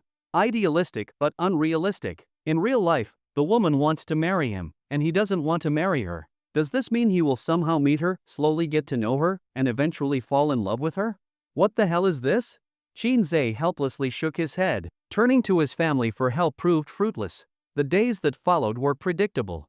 As long as Yuyen had nothing else to do, she would go to the bridge tunnel to deliver warmth to Shinzei, who was begging for food. And the next day, Shinzei would be back on the headlines. Breaking. Beggar and mysterious beauty are dating. Incredible. The beggar's mysterious girlfriend turns out to be the CEO of Wunching Group. As the news continued to spread, and with the financial backing of Yuyen, Shinzei's story remained at the top of trending topics for over a week. For an entire week, Shinzei couldn't beg for a single cent. One day, Yuyen drove up. As soon as she got out of the car, she saw Shinzei fleeing in a disheveled manner. Yuyen wasn't in a rush. She sent him a text message. While running ahead, Shinzei heard the notification sound of a message. He turned around and saw Yuyen standing still. He knew for sure it was her message. After running a bit farther, Shinzei scowled and opened his phone. "Keep running, and we'll meet at the police station." Shinzei knew exactly what Yuyen meant. Her phone still had the transaction records, and if the police saw those, no explanation would be enough. He sighed and turned back around. Yuyen watched as the figure of Shinzei, who had already disappeared, reappeared in her line of sight. She couldn't help but smile wickedly. She really enjoyed the feeling of having her man tightly under her control. Shinzei walked towards her, cursing all the way. "Yuyen, it's been so long, why don't you understand? We're done. Can you stop messing with me already? Just let me go. Have you eaten?" Yuyen smiled faintly. "I have." Shinzei turned his head, looking away to show his dislike for her. "Do you still have money to eat?" Yuyen asked with a smile. "I said I've eaten, so I've eaten. Why do you have so much nonsense?" Shinzei replied irritably. At that moment, his stomach betrayed him, growling loudly. Get in the car, Yu Yan said indifferently. With that, she turned and started walking towards the car. Shinzei didn't want to go, but considering that Yu Yan had leverage over him, he followed her. Thinking about it, this wasn't such a bad excuse to get a free meal. After all the trouble he'd been through recently, he really didn't have any money to eat, and he was starving now. Yu Yan rarely drove. One reason was because of her status. People at her level typically didn't drive, their schedules were tight, and they saved time by being chauffeured so they could use the travel time to catch up on work. The other reason was personal, her figure was too good, and every time she buckled her seatbelt, it was awkward. The strap across her chest accentuated her curves, which was always uncomfortable for her. However, with Shinzei, Yu Yan didn't feel the need to hide anything. What part of her hadn't he seen before? Moreover, she had gone so far as to drug him, so showing him something as trivial as this wasn't something she felt shy about. But Shinzei, looking at Yu Yan fastening her seatbelt, felt his face flush. "Do you like it?" Yu Yan asked casually. Seeing this, Shinzei quickly turned his head and looked out the window. He was such an idiot for looking. Damn it! Shinzei felt like slapping himself. Why did his eyes have to betray him? Why did he have to glance at it? What was even the point? Why did he have to be so damn cheap? Throughout the journey, Shinzei kept his gaze fixed on the window. Yu Yan was driving, glancing at Shinzei's tense expression, which made her feel a sense of satisfaction. Yu Yan's possessiveness was intense, closely tied to her sharp and calculating personality. The man she liked was one she wanted to have completely under her control, the kind where he couldn't resist her once he saw her. To achieve that, she would stop at nothing. "Isn't your neck sore?" Yu Yan said calmly. Hearing this, Shinzei's mouth twisted into a displeased frown. He hated this feeling, the feeling that Yu Yan could see through everything about him. It was as if she knew his every thought, like an uncomfortable worm in his stomach. "The scenery here is nice," Shinzei said coldly. "Isn't it because the scenery here is better?" Yu Yan smiled. Shinzei sneered. "Are you unable to face something?" Yu Yan said, teasing him with a smile. "What the hell do I have to avoid?" Shinzei said, frustrated. "I'm not saying anything," Yu Yan replied, raising an eyebrow. "What I mean is, you can turn your head and look this way." "I don't want to look at you," Shinzei said, annoyed. Humans have a typical visual range of 124 degrees, which is about 1/5 when focusing attention. "If you don't want to look at me, you don't have to," Yu Yan said slowly. Shinzei didn't respond. "Or should I say?" Yu Yan raised an eyebrow again. "Or should I say you can't ignore me at all?" "Shut up," Shinzei shouted. Suddenly, Shinzei turned his head to face Yu Yan. "What do I have to avoid?" Shinzei said. Yu Yan, with a mischievous look, glanced ahead, saw a speed bump, and instead of slowing down, she pressed the accelerator. The car jolted as it went over the speed bump. With the sudden jolt, Yu Yan's body trembled, her seductive figure swaying in response. "Duong!" Without realizing it, Shinzei glanced at her, his eyes widening in surprise, his heart also fluttering a little. "Duong!" Yu Yan, holding her chest, blushed and said in a soft voice, "It hurts a bit." Shinzei, seeing Yu Yan acting, gritted his teeth. If it weren't for her saying, "It hurts a bit," he wouldn't have known it was intentional. But because of that comment, he realized that Yu Yan had planned this. She knew full well that his eyes would be drawn to her. "Please, show some respect," Shinzei said coldly. "What?" Yu Yan laughed. "How embarrassing, you caught me." Shinzei frowned, feeling a discomfort he couldn't quite put into words. "Your face looks awful," Yu Yan said nonchalantly. Before Shinzei could respond, she continued, "This road isn't like an airport. A little bump is normal. Looks like you can't handle the raised road surface." Sometimes, one had to admit that Yu Yan's verbal skill was impressive. Her phrase airport and raised road surface made one's imagination run wild. Why raised and not uneven? That was something worth thinking about. Shinzei narrowed his eyes, realizing that Yu Yan was messing with him. "Stop the car, I'm getting out," Shinzei said coldly. "You're just hungry," Yu Yan said with a smile. "I said, I want to get out," Shinzei shouted. "Alright, I won't tease you anymore." Yu Yan's smile faded, and she said coldly, "We'll be there soon." Shinzei snorted, saving face. He turned his head to look out the window, but his gaze no longer lingered on the beautiful scenery of the street. His mind was filled with the image of Yu Yan's body swaying earlier. Duong duong. Despicable woman. Hotel. In the private room, Yu Yan had ordered a table full of dishes. "Let's eat," Yu Yan said, picking up a piece of meat and placing it in Shinzei's bowl. Shinzei glanced at the table full of sumptuous dishes. "What exactly are you trying to do?" Shinzei didn't move his chopsticks. "Eat the meat, and I'll tell you," Yu Yan said softly. Shinzei picked up the chopsticks, took the meat, and put it in his mouth. Say it, Shinzei demanded. You haven't been back to work for a few days, Yuyan said with a smile. Shinzei was still chewing the meat, but as soon as he heard Yuyan's words, he immediately sensed something was wrong. I resigned, Shinzei said carefully, still chewing the meat, sensing a dangerous vibe. I didn't approve of it, Yuyan replied. Shinzei sneered. According to Article 37 of the Labor Contract Law, an employee can terminate the labor contract by notifying the employer in writing 30 days in advance. During the probation period, an employee can terminate the contract by notifying the employer 3 days in advance. After saying that, Shinzei suddenly realized something. Yuyan didn't speak, but her lips curled into a meaningful smile. Shinzei looked at her smile and thought to himself, damn, this is bad. Understand? Yuyan said with a smile. Shinzei's face darkened. He had been careless. Because Yuyan suddenly appeared, Shinzei lost his composure, handed in his resignation letter, and walked out directly. According to the legal procedure, he should have waited for his resignation to be approved by his superiors or continued working at the company for another month before leaving. But now, he had left early, and this situation was difficult to explain. You have no right to disapprove of my resignation, Shinzei said coldly. I didn't say I wouldn't approve your resignation, Yuyan replied with a smile. Then what do you mean? Shinzei began to feel that the situation was getting worse. Missing work for a day is a 400 yuan deduction, Yuyan said. Shinzei lowered his head, calculating as he mumbled, 400 yuan for a day of absence, 4,000 for 10 days, 12,000 for a month. Upon calculating this, Shinzei slammed his hand on the table and stood up. Go to hell, Shinzei cursed loudly. I only earn 10,000 yuan a month, and now not only do I not earn money, but I'm also 2,000 yuan in debt to the company? Yuyan heard the sound, gracefully picked up her water glass, and took a gentle sip of warm water. Shinzei looked at Yuyan, who remained composed, and his anger surged. He gritted his teeth, his jaw almost grinding. Go back to work. Begging on the street isn't a long-term business, Yuyan said indifferently. Shinzei was speechless. Having reached this point, Shinzei truly had no way out. Yuyan had blocked all his paths. Looking at Yuyan's stunning face, Shinzei took a deep breath. Since things had reached this point, perhaps he should take this opportunity to have a proper conversation with her during this meal. Yuyan, we're adults now, Shinzei said solemnly. I don't do childish things, Yuyan replied. We can't go back to the past, Shinzei said, a hint of pain in his voice. No one knew better than Shinzei how much they had loved each other in the past.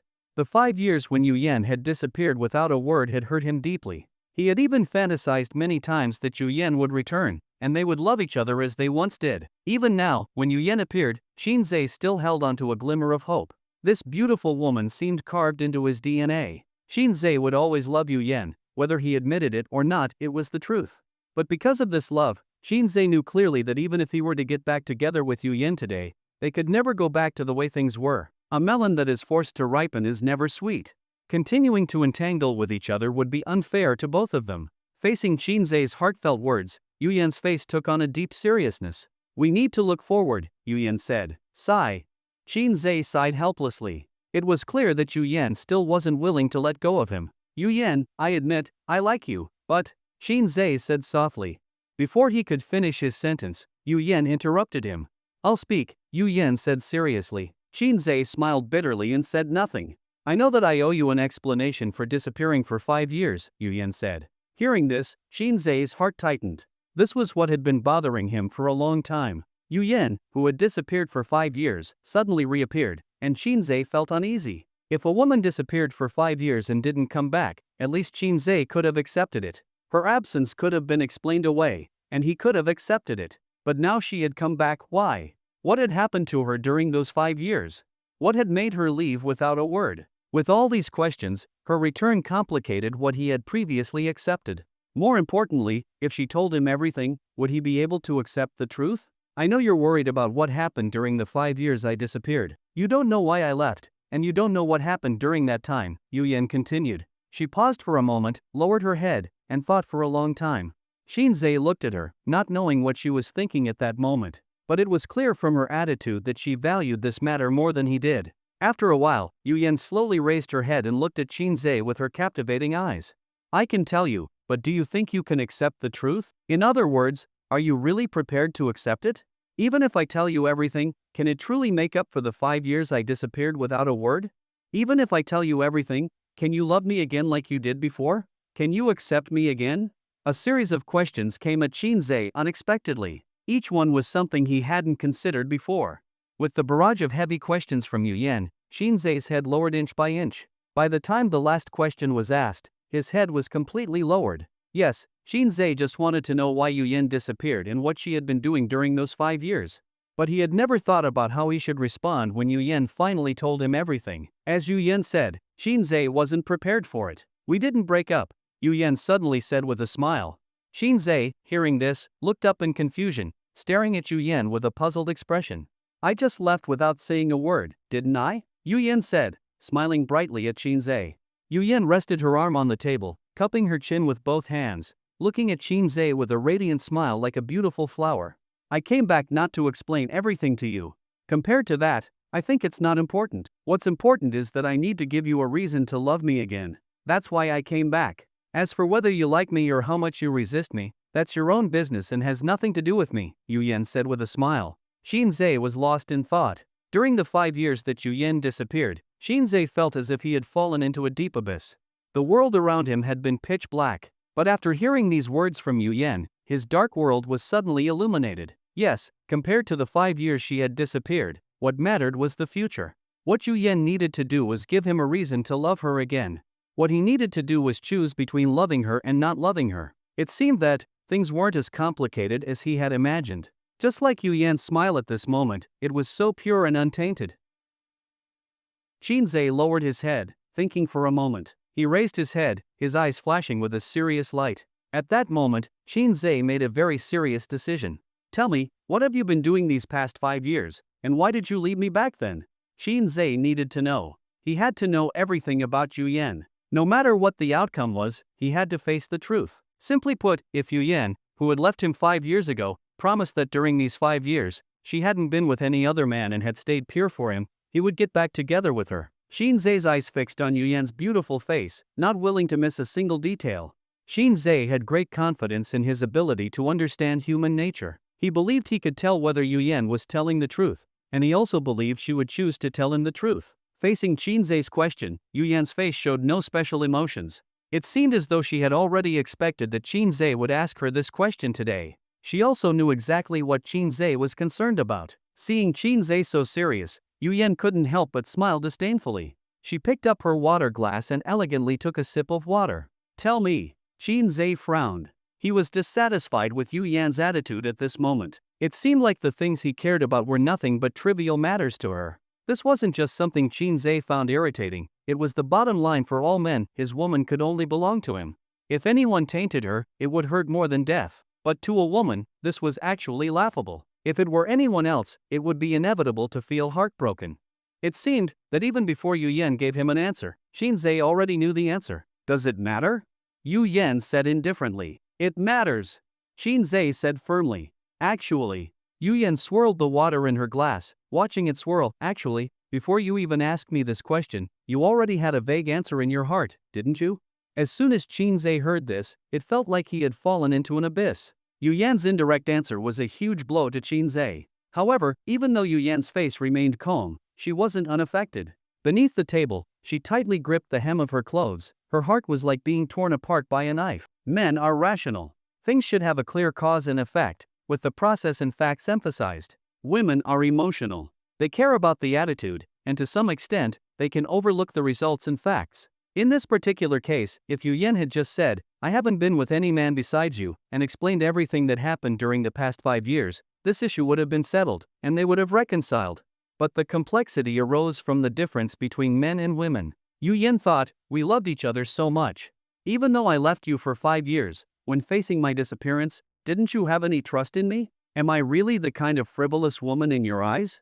Shinzei wanted facts. Yu Yen wanted trust. Shinzei slowly closed his eyes, took a deep breath, then exhaled. "Alright," Shinzei slowly opened his eyes. When he opened his eyes again, Shinzei had regained his usual calm. Seeing this, Yu Yen was momentarily stunned. This feeling, Shinzei gave her the impression that he had already made a decision. "Since it's like this, I understand." Shinzei stood up. "What do you mean?" Yu Yan's beautiful eyes darkened. "I will put a proper end to everything between us," Shinzei said seriously. "Ha ha ha ha ha." Yu Yan was amused, laughing freely. A proper end? This was the funniest joke Yu Yan had ever heard. What end? I've had no emotional entanglements with anyone except you, Qinze, and now you're so serious about talking about an end with me. How are you going to put an end to it? Originally, Yu Yan was hurt by Qinze's lack of trust in her, but now hearing Qinze's attitude, she found the situation more amusing. She wanted to play with him, to see how he would end things. Alright. Yu Yan smiled beautifully, I'll be waiting for your good news. Qinze didn't say anything further and turned to leave the private room. Things turned out to be unexpected for Yu Yan. What she hadn't anticipated was that Qinze, on the same day, returned to the company to work. In the past, no matter how hard she tried to trick Qinze into going back to work, he would rather beg on the street than go back to the company. But now, Qinze inexplicably returned on his own. However, judging by his expression, he didn't look very happy. After thinking for a while, Yu Yan decided that it didn't really matter. As long as Qinze was by her side, that was enough. Whether Qinze was in a good or bad mood, or whether he lived or died, it didn't matter. A ruthless woman. Qinze walked into the company. As soon as he entered the office area, he saw his group of brothers, and his anger immediately flared up. Qinze angrily stepped forward and kicked Wang Lei in the rear. I'm out here begging for food, and you won't even lend me some money? Qinze shouted. Wang Lei, a black man with dark skin and thick lips, flashed a grin showing his white teeth. His muscular build made it clear that even the largest suit couldn't hide his impressive muscles, which seemed to be ready to tear the suit at any moment. For such a muscle-bound man to be in the company, claiming to be an employee, nobody would believe it. However, looking around the department, it seemed that there weren't many people who looked normal. There were a few Asians, but the majority were white or black. These people gathered here didn't seem like an ordinary sight, but they had been working at the group for some years without anything unusual happening. Wang Lei scratched his backside, looking pitifully at Qinze. Boss, we all work for you, right? Let's not talk about whether it's appropriate for you to borrow money from us, but you're saying you're out here begging, and we can't even eat? Wang Lei said, speaking Chinese quite fluently, his pronunciation impeccable. Qinze stared at Wang Lei, frustrated and helpless. Even though he was angry, Wang Lei had a point. He felt embarrassed to hit him. After all, as the boss, it was bad enough he wasn't paying them a salary, but bringing them out to work like this was a little hard to justify. Qinze snorted coldly, glancing at the hamburger on Wang Lei's desk and casually picking it up. Returning to his own desk, he sat down and started eating the burger. Seeing that Qinze wasn't getting any angrier, Wang Lei kicked his chair and slid it over to Qinze's side. Hey, boss, Wang Lei said quietly. What? Qinze replied irritably. If it were me, I'd just give in and marry your fiancé, Wang Lei said, trying to advise him. Before he could finish, Qinze's eyes widened, and he stopped eating the burger halfway. Wang Lei noticed this and quickly changed his words. Yes, boss, you're wise and powerful. Men like you, who are so devoted, are rare nowadays, but the problem is, she left you 5 years ago. The first part of Wang Lei's words wasn't too bad, and Qinze felt a little better, resuming his burger. But when Wang Lei mentioned the second part, Qinze stopped chewing again and narrowed his eyes. When did I say she left me? Qinze said coldly. She just disappeared without a word, that's all. Wang Lei, being perceptive, noticed the change in Qinze's expression and immediately stopped speaking. But he couldn't hold back the rest of his words. Boss, the truth is, it's been 5 years. 5 whole years. Maybe she's been, Wang Lei trailed off, not finishing the sentence. Qinze was smart, and some things didn't need to be said so bluntly. This hit a nerve with Qinze, and his heart was pierced. Seeing that Qinze wasn't speaking, Wang Lei seized the opportunity and said, forget that. Let's talk about the present. You must have noticed that a new president was parachuted into the company. While she might not seem like much in your eyes, she's certainly been causing you trouble recently, hasn't she? Now you're out begging for food. What does that mean? Wang Lei angrily knocked his knuckles on the desk, making it sound like a drumbeat. Boss, this is like a dragon falling into a shallow pond, being bullied by shrimp, like a tiger being humiliated in the lowlands. All because of your marriage, isn't it? Wang Lei continued his rant. Let's look at this from another angle. Yes, your family is pressuring you about your marriage, and that's not fair to you. But the thing is, they're doing it for your own good. At least the girl they've chosen for you is a good match. She's good-looking, well-educated, likes you, and has great qualities. Why not give her a chance? Is it really worth clinging to a woman who left you 5 years ago? Just go home, take a look at your fiancée. If you like her, then you're done. What's the harm? As Qinze slowly chewed on his burger, he listened to Wang Lei's lecture. Whether Wang Lei was right or not, setting that aside, it was clear that he had done his homework. Hey, I see. Shinzei looked at Wang Lei from a different angle. Seems like you've really prepared for this, huh? You speak so well. Looking around, everyone's gaze was fixed on Shinzei, as if they were all waiting for his decision. It gave Shinzei the feeling that they had discussed this behind his back. Is this your opinion too? Shinzei asked, looking at the others. The group of people smiled awkwardly, saying nothing. Wang Lei sighed and said helplessly, "Boss, to be honest, because of your marriage, not only is your family pressuring you, even our families are pressuring us to convince you. The thing is, not only have you lost your source of income, but we're not getting any money from home either." After listening to Wang Lei's words, Shinzei glanced at everyone. Usually, he never thought much of his brothers, but after hearing Wang Lei's advice and then looking at them again, he suddenly felt that each of their faces seemed to be screaming, "I'm poor," in big letters. Is the impact really that big? Shinzei asked with a wry smile. Wang Lei sighed, saying nothing more. Human sorrow is not something that can be shared. All right. Shinzei nodded. It was just right. Shinzei had also planned to move on from his relationship with Yu Yan. I'm here this time for one thing, to investigate one person, Shinzei said calmly. Who? Wang Lei asked curiously. Not only Wang Lei, but everyone else also perked up at the mention of the boss investigating someone. Yu Yan, Shinzei replied. Ha? Wang Lei's face showed confusion. Is that necessary? She's just the CEO of a company. She's my ex-girlfriend, Shinzei said in a low voice. With these words, the room fell into a stunned silence. As for Shinzei's mysterious girlfriend, everyone had only heard of her. Who she was, what she looked like, Shinzei had kept it all to himself, and no one dared to ask further. But one thing was clear, ever since this mysterious woman disappeared 5 years ago, Shinzei had relentlessly searched for any trace of Yu Yan. 5 years had passed, and he had found nothing. Anyone who knew Shinzei understood that if someone was so elusive that even Shinzei couldn't track them down, the situation must be quite serious. Unexpectedly, Shinzei's mysterious ex-girlfriend turned out to be Yu Yan. Follow the lead that Yu Yan is the CEO of Wanqing Group, Shinzei continued. Find out when she was suddenly promoted, how she got there, and who was behind her supporting her. Find it all out. At this point, Shinzei squinted his eyes and spoke fiercely. Focus on investigating who she's been involved with over the past 5 years and find them. As these words were spoken, the office area fell into complete silence, so quiet that you could hear a pin drop. These people had been following Shinzei for years, and they knew his personality better than anyone.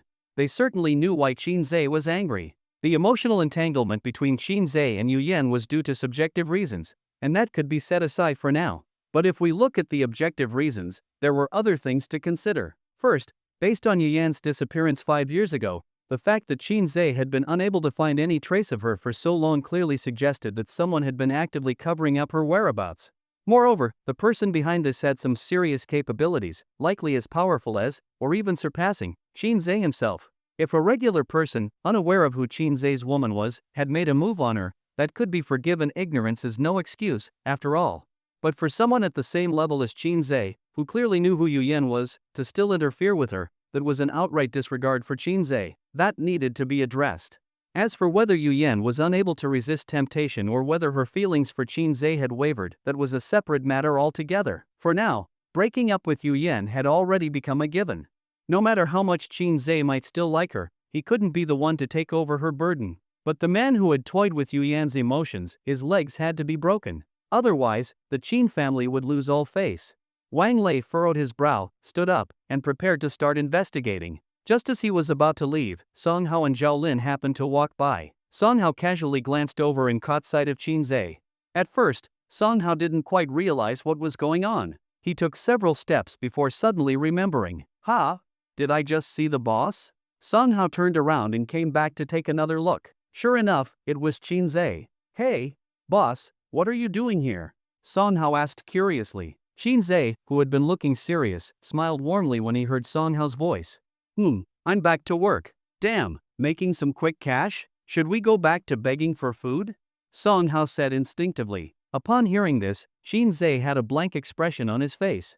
This was rich. When he used to take them begging, they were all 100 times reluctant. Now, they were getting addicted to it. As soon as Song Hao finished speaking, he awkwardly laughed. The sentiment was true, but the word shouldn't have been said that way. It sounded almost like an insult. Shinzei didn't say much more. He had known Song Hao and the others for some time, and they had a very close relationship. They treated each other like friends privately, and since Song Hao had spoken sincerely, there was no reason to pick at him. Meanwhile, Zhao Lin noticed the atmosphere in the office and keenly sensed that something seemed off. He discreetly tugged on Song Hao's sleeve. "How good, let's go. The boss is still waiting for us," Zhao Lin said. Hearing this, Qin Zhe waved his hand and said, "You guys go ahead with what you need to do." "Alright then," Song Hao laughed. "We'll head out now." Sure," Qin Zhe smiled. The two of them left. After they had completely gone, Zhao Lin looked at Song Hao with a serious expression. "How go? Did you not notice anything strange?" "What's strange?" Song Hao seemed to be in a good mood, likely because they had earned a decent amount of money begging lately. "About the people around Zegu. What about them?" "You've seen foreigners before," Song Hao said irritably. Though he spoke like that, his brain instinctively recalled the scene in the office. The office had been full of foreigners, resembling a scene from the 18 Arhats. Each person had their own unique characteristics: black, white, and Asian people, with different body types. Some were huge and muscular, others were thin like monkeys, and some had the look of scheming individuals, especially the one adjusting his glasses. Reflecting on it, Song Hao realized those people didn't seem like ordinary working-class folks. "Looks like it was him," Zhao Lin said, his face darkening. "Who?" Song Hao looked at Zhao Lin. "Our place got wrecked, right?" Zhao Lin said uncertainly. "That black guy who stood up, he looks like him." "Are you saying that the guy who wrecked your place is him?" Song Hao now recalled the black guy, who had seemed like he was going somewhere. Among the group, he had been the biggest and most muscular. He was wearing a hat, so you couldn't see his face clearly, but I think that body type was definitely him. He just looked too massive, Zhao Lin recalled. To verify Zhao Lin's thoughts, over the next few days, the brothers on duty passing by the Qinzhei office area would keep an eye on the people in the office. As expected, everyone saw familiar faces. It seemed that these people were indeed the ones responsible. The same group of people who had smashed the homes of the brothers that night was now part of Qinzhei's crew. Though it had been a long time since that incident, whenever they talked about it now, everyone had varying degrees of discomfort on their faces. It was worth noting that Song Hao and his gang were all top-notch fighters. However, when faced with Qinzhei's subordinates, they were completely powerless, essentially getting utterly beaten. The most difficult thing to swallow was the fact that there was a female member on Qinzhei's team. It would have been one thing if they couldn't beat a woman, but to be utterly dominated was quite embarrassing. However, this wasn't exactly a joke. Song Hao and the others understood that, based on the current lineup under Qinzhei's command, there were no weaklings, even if one of them was a woman. On the other side, ever since Qinzhei began investigating Yu Yan, several days had passed. He had exhausted all his connections and resources, but the investigation yielded no progress. Not only was there no information about who Yu Yan had been involved with, but even the details of how she had been appointed to her position were still a mystery. Qinzhei pinched his chin and fell into deep thought. Some things were better left unknown, but the more he searched, the more unsettled he became. If he had found even the smallest clue, it would have been easier to accept. At least there would have been some progress. But now, no matter how he investigated, it seemed like he was getting nowhere. This outcome, from any angle, seemed to suggest that Qinzhei's capabilities couldn't even touch the tip of the other side's light. What had Yu Yan been doing these past years? At that moment, the elevator doors on the floor opened, and a furious Chen Hai stormed in. He glanced at the direction of Qinzhei's office and walked over, gritting his teeth. "Qinzhei!" Qinzhei, still lost in thought, was interrupted by Chen Hai's shout, which immediately drew the attention of everyone in the office. Qinzhei snapped out of his thoughts and looked up at Chen Hai. Upon recognizing him, Qinzhei immediately put on a friendly smile. "Has your brain healed?" Qinzhei joked. "Go to hell." Chen Hai swung his arm. "There's nothing wrong with my brain." Chen Hai pointed at Qinzhei, gritting his teeth as he cursed. "You've ruined me. You tell me, what's going to happen now?" "What happened?" Qinzhei asked, smiling playfully. "How exactly did I ruin you? My brain is fine. If it weren't for you, I'd have been out a long time ago." "Then why are you only out now?" Qinzhei asked, puzzled. To be honest, Qinzhei had indeed neglected Chen Hai for a while, and this was his oversight. Qinzhei reflected on it, but now seeing Chen Hai again, he couldn't help but think, it had already been a long time.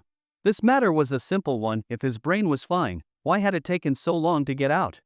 Chen Hai was at a loss for words. Since his brain was fine, he shouldn't have wasted so much time in a psychiatric hospital. "Stop with that crap. Now, let me test you," Chen Hai said, unwilling to back down. "Test me with what?" Qinzhei was amused. "I'll see if you can answer this. If you can't, it proves that you have a mental problem, Shenhai said angrily. Ah, Shinzei thought for a moment and nodded. Go ahead, ask me. Shinzei was intrigued. With the investigation into Yu Yen yielding no progress, his mood had been quite complex lately. So, Shenhai coming to distract him was actually a good thing, even though it might end up being a waste of time. Alright, Shenhai pointed at Shinzei. Listen carefully. You're in front of a spoon, a metal basin, and a bathtub full of water. How do you clean the water from the bathtub? Once the question was asked, Shenhai instinctively curled his lips into a smug grin.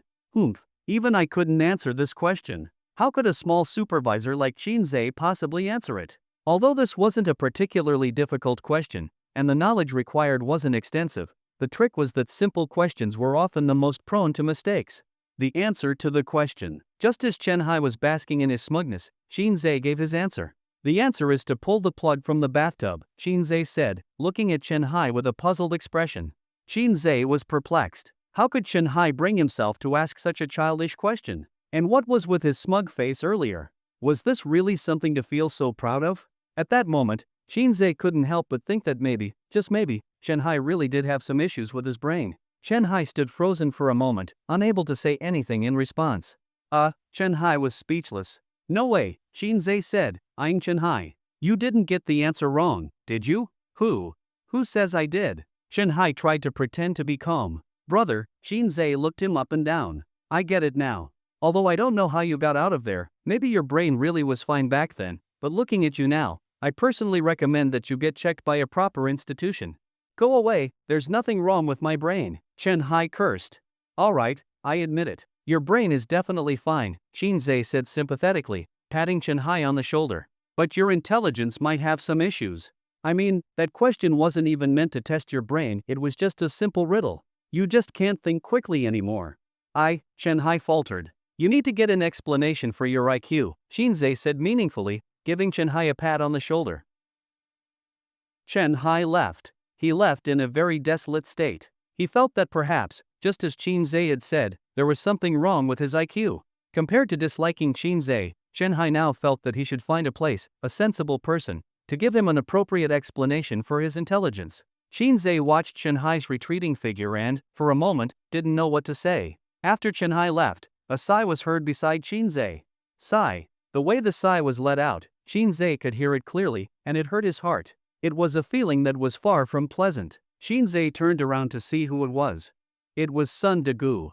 Sun Degu, an Englishman, had a tall, straight posture, wearing gold-rimmed glasses. His deep, racially distinct eyes gave off an aura of pride and intelligence.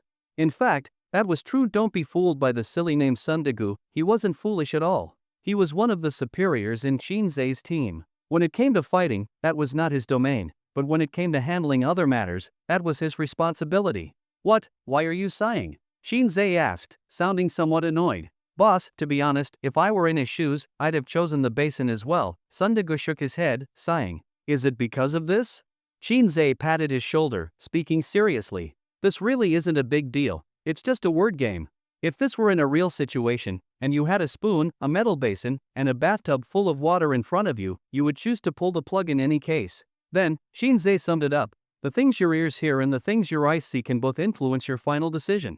Hearing this, Sun Degu nodded in understanding. Thinking for a moment, he pointed in the direction Shenhai had left and, after understanding Shinzei's point, suddenly felt that the man who had walked away so dejectedly had been played by Shinzei. So, what about him? Sun Degu pointed towards Shenhai's departing figure. Shinzei casually waved his hand. You mean him? He can't stand me, there's some history between us. I was just messing with him earlier. At this point, Wang Lei, who had been listening, perked up. His ears pricked up as he stood and asked, Boss, what if? Shinzei immediately understood Wang Lei's meaning and waved his hand dismissively, saying, It's fine. It's just a small issue. Hearing this, Wang Lei didn't say anything more, quietly sitting back down. At that moment, the sound of high heels clacking on the floor became audible. As the sound of the heels grew nearer, the once noisy office area suddenly quieted down. It felt as if a blazing fire had suddenly been hit by a cold breeze, freezing all the heat in its tracks. The chill spread rapidly, layer by layer. Shinzei's department wasn't very noisy. There were only the faint sounds of his subordinates working and occasional brief conversations between Shinzei and Wang Lei. As soon as Shinzei heard those high heels, he immediately realized that Yu Yen had arrived. Yu Yan, stepping in her delicate high heels, passed by Qin Zhe's department. As she did, she intentionally paused for a moment, looking at Qin Zhe's back without showing any emotion on her pretty face. After glancing at Qin Zhe's back, before she could regain her composure, Yu Yan felt several sharp, hostile gazes on her. Before, she didn't know, but now that everyone knew that the beautiful woman in front of them was Qin Zhe's ex-girlfriend, all of them had a strong aversion to her. Her presence made everyone feel uncomfortable. This woman is a flirt. Yu Yan looked at the office area filled with pressure, a little stunned, not out of fear, but more out of curiosity. Why were these people looking at her that way? No matter how she looked at it, their gazes seemed to be far from friendly. At the same time, Yu Yan wondered if she was overthinking things. 1 second, 2 seconds, 3 seconds. 3 seconds later, a dangerous smile crept up the corner of Yu Yan's mouth. No, she wasn't overthinking it, these people were definitely hostile towards her. Rather than feeling angry, Yu Yan found it interesting. Very few people dared to look her in the eye, so she was a bit curious as to why these people were staring at her with such hostility. She scanned the office area, studying each person's face, silently memorizing their appearances, before her gaze finally returned to Qin Zhe's back. Could it be because of Qin Zhe? Yu Yan thought it might be, but also felt it might not be the case. If it wasn't because of Qin Zhe, then what could it be? Yu Yan, intrigued, turned and left. On her way back to her office, she closed the door, sat down in her chair, crossed her long, slender legs, and looked down at the city below. As she thought back to what had just happened, Yu Yan realized how different Qin Zhe's office area was. Wanqing Group was a large corporation, which was fine. It's normal for a big company to have some overseas employees. The problem was that these overseas employees seemed to be clustering together in Qin Zhe's department. That felt a bit unnatural. No matter how you looked at it, these foreign employees didn't seem to be there just to make money. Could they be here because of Qin Zhe? Qin Zhe had 7 foreigners around him.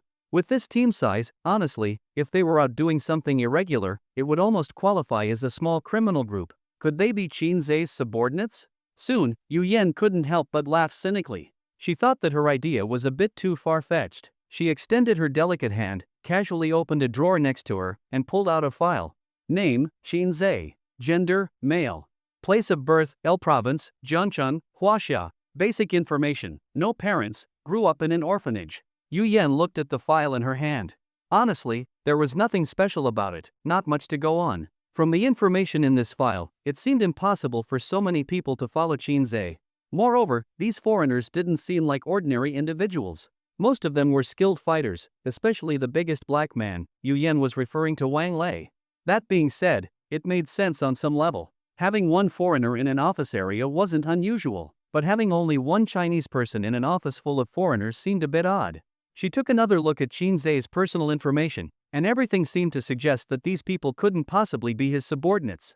There were too many illogical points from every angle. And yet, for this reason, Yu Yan found this situation incredibly suspicious. Yu Yan thought for a moment, picked up the phone on her desk, and dialed Qin Zhe's department. President Yu, a man's voice answered the phone. Come to my office, Yu Yan said. Understood, President Yu.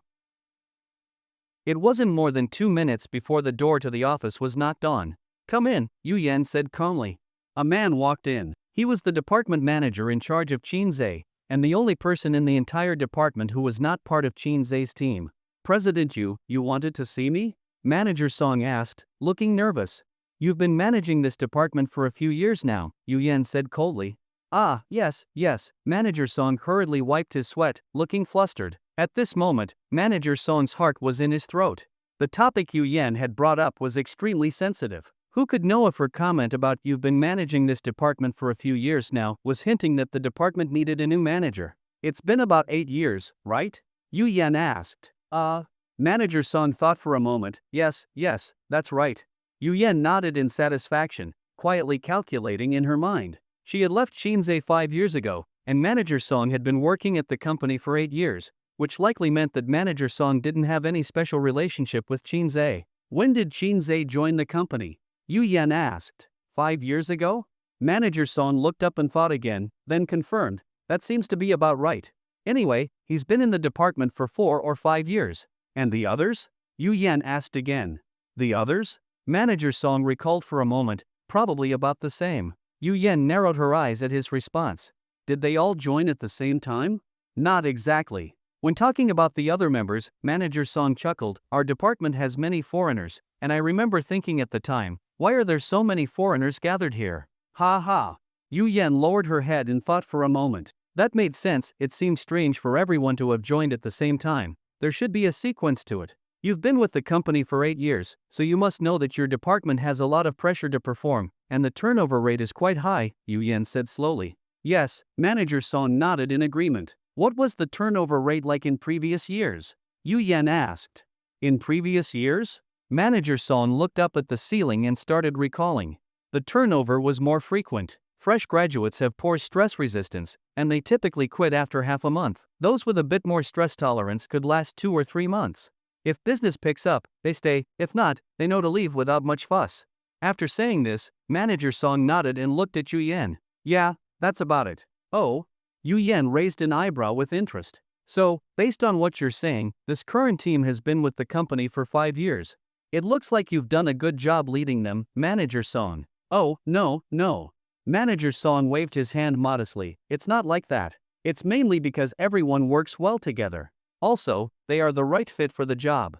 If they weren't, no matter how well I managed, it wouldn't matter. Then, Manager Song scratched his head awkwardly and added, on the other hand, I was lucky. These capable employees ended up under my leadership, and all I had to do was make sure they were united.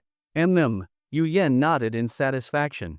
She thought the same way. Individual business ability largely depends on the employees themselves. There's an old saying, a teacher leads you through the door, but the rest is up to you. This was something that couldn't be disputed. The fact that these employees had stayed for so many years without quitting certainly showed Manager Song's contributions. All right, I understand. You can go back to work now, Yu Yan said. Okay, Manager Song replied with a smile. Manager Song left. Yu Yan turned her chair, facing the city outside the window again. Although she didn't believe that Qin Zhe, from an ordinary family, had the financial means to support a group of bodyguards, the fact that so many foreigners had gathered here seemed far too suspicious. She rested her chin on one hand and gently placed the other on the armrest, rhythmically tapping her fingers on it. After thinking for a moment, she picked up her phone and dialed Song Hao's number. Boss, Song Hao answered respectfully. I'll send you a list soon. Please check the people on it, Yu Yan instructed. Got it, Song Hao responded. Just as she was about to hang up, Yu Yan thought of something. Wait, Yu Yan added, check Qin Zhe as well. Ha? Song Hao asked, confused. Isn't he? Check again carefully, Yu Yan said. Understood, Song Hao responded, without saying anything more. Time passed quickly, and just 2 hours later, another file was handed to Yu Yan. Yu Yan opened the file and casually flipped through a few pages, scanning a few lines with her eyes. She froze when she realized that these people had significant backgrounds. Yu Yan had already been prepared for these foreigners to have backgrounds that differed from the norm, and in fact, this was true. These individuals did indeed have impressive backgrounds. However, despite her preparation, their backgrounds were so outrageous that they completely surpassed what Yu Yan had anticipated. She steadied herself, putting away her casual demeanor, and began to seriously flip through the file. The further she went, the more alarmed she became. These people, Yu Yan whispered in shock. For a moment, she didn't know what to do. But when she reached the final page with Qin Zhe's personal information, it was, as with her previous investigation, still as plain and unremarkable as ever. Days passed by. Qin Zhe and Yu Yan's investigation never stopped, but the results were always the same. No one was able to uncover anything about the other. Both of their backgrounds were ordinary, nothing out of the ordinary. Both of them shared the same history. They were both orphans, raised in orphanages since childhood. At the same time, in different places, both of them were lost in deep thought as they examined the other's personal information. Finally, the peaceful days for both of them were interrupted by a woman and a man. During lunch break that day, Qin Zhe glanced at the time, stood up, and went to the company's cafeteria. As he was heading to the elevator, he happened to cross paths with Yu Yan. As soon as he saw her, Qin Zhe's leather shoes faltered for a moment. No matter the circumstances, the woman before him was once someone he had loved. No matter how much time had passed, seeing her beautiful face still stirred something inside him. Seeing Qin Zhe, Yu Yan also paused in her steps. Qin Zhe looked at her for a moment, then, with a neutral expression, continued walking. Just as Qin Zhe was about to pass by her, Yu Yan slowly spoke. Didn't you see me? President Yu, Qin Zhe said coolly. Though he spoke politely, he didn't stop moving. This was the first conversation between the two since Qin Zhe returned to the company. Yu Yan didn't say anything further as she watched Qin Zhe walk past her. She had originally planned to eat outside, but upon seeing Qin Zhe, she suddenly developed an interest in the company cafeteria. She then turned and followed him, keeping a distance. The two arrived at the elevator and waited. As they stood there, Wang Lei came running toward them. Wang Lei's face initially bore a faint smile, but as soon as he saw Yu Yan, his expression immediately turned cold. His quick pace slowed, and he walked instead. He leaned his tired face next to Qin Zhe. Qin Zhe glanced at Wang Lei and casually greeted him, saying, "You're here." Wang Lei simply responded with a short and didn't say anything further. Clearly, Yu Yan's presence had disrupted the previously calm atmosphere. Upon seeing Wang Lei's reaction, Yu Yan immediately deduced that her presence was unwelcome, and the evidence was undeniable. "Your face doesn't look too good," Yu Yan said indifferently. Wang Lei remained silent. Though he knew Yu Yan was speaking to him, he pretended not to acknowledge it. Qin Zhe didn't say anything unnecessary but cleared his throat and raised a fist. Seeing this, Wang Lei finally looked toward Yu Yan. "I'm fine, thank you for your concern, President Yu," Wang Lei replied patiently. Yu Yan nodded in satisfaction. "Your Chinese is quite good." Wang Lei didn't respond. "The company expects you to maintain a good and stable emotional state while at work, as your emotions could affect the efficiency of your colleagues," Yu Yan said calmly. Wang Lei didn't speak. Yu Yan fixed her gaze on Wang Lei's face. "Did you encounter unfair treatment at your work position? Or have you been facing difficulties in life? Is there anything I can assist you with?" "No," Wang Lei replied. That's good." Yu Yan's lips curled into a sly smile. "So, are you giving me attitude?" Wang Lei frowned, not speaking, but in his mind, he thought, "The sly woman is so sensitive." Seeing that Wang Lei didn't deny it, Yu Yan didn't say anything further. During lunch, Yu Yan took a tray of food and sat next to Qin Zhe. Qin Zhe didn't even glance at her, eating his meal in silence. Yu Yan didn't like coriander, so she used her chopsticks to pick it out of her food and placed it on Qin Zhe's plate, piece by piece. "You used to pick the coriander out for me," Yu Yan said calmly, but her beautiful eyes flickered with ripples, as if recalling the good times from the past. Qin Zhe had originally had quite an appetite, but as soon as he heard her mention how he used to pick coriander out for her, the memories of the past rushed back into his mind. Those had been the happiest times for Qin Zhe, times that he could never face again. Clack! Qin Zhe slammed his chopsticks onto the table. Gripping his temper, Qin Zhe turned his gaze back toward Yu Yan. Yu Yan looked at Qin Zhe and raised her brows, as if to say, "What? Isn't that true?" "I came back to the company for two reasons," Qin Zhe said calmly. "On one hand, I came to repay the money I owe you. I'm not ashamed to admit it, I truly don't have the money to repay the 2,000 you gave me. On the other hand, I'm here to find out who your ex-boyfriend is," Qin Zhe said calmly. Yu Yan chuckled with interest. "What will you do once you find him?" Qin Zhe paused for a moment and then picked up his chopsticks to continue eating. "I'll break his legs," Qin Zhe said indifferently. "Oh, but don't misunderstand," Qin Zhe added coldly, "breaking his legs is for my own peace of mind. I can't stand seeing my precious woman being mistreated by anyone. So, after this is done, we'll be completely finished." Then, Yu Yan's beautiful eyes shifted. "What if you can't find him?" "That won't happen." "Then let me put it another way," Yu Yan said, reaching up to tuck a stray lock of hair behind her ear. "What if he doesn't even exist?" At these words, Qin Zhe's chopsticks froze in midair. "What do you mean?" Qin Zhe stared at Yu Yan. "I don't think I've ever said that I've been with anyone after you, have I?" Yu Yan said carelessly. Qin Zhe's breath caught in his throat. "When I asked you about it that day." As he recalled their conversation from that day, Qin Zhe realized it was true.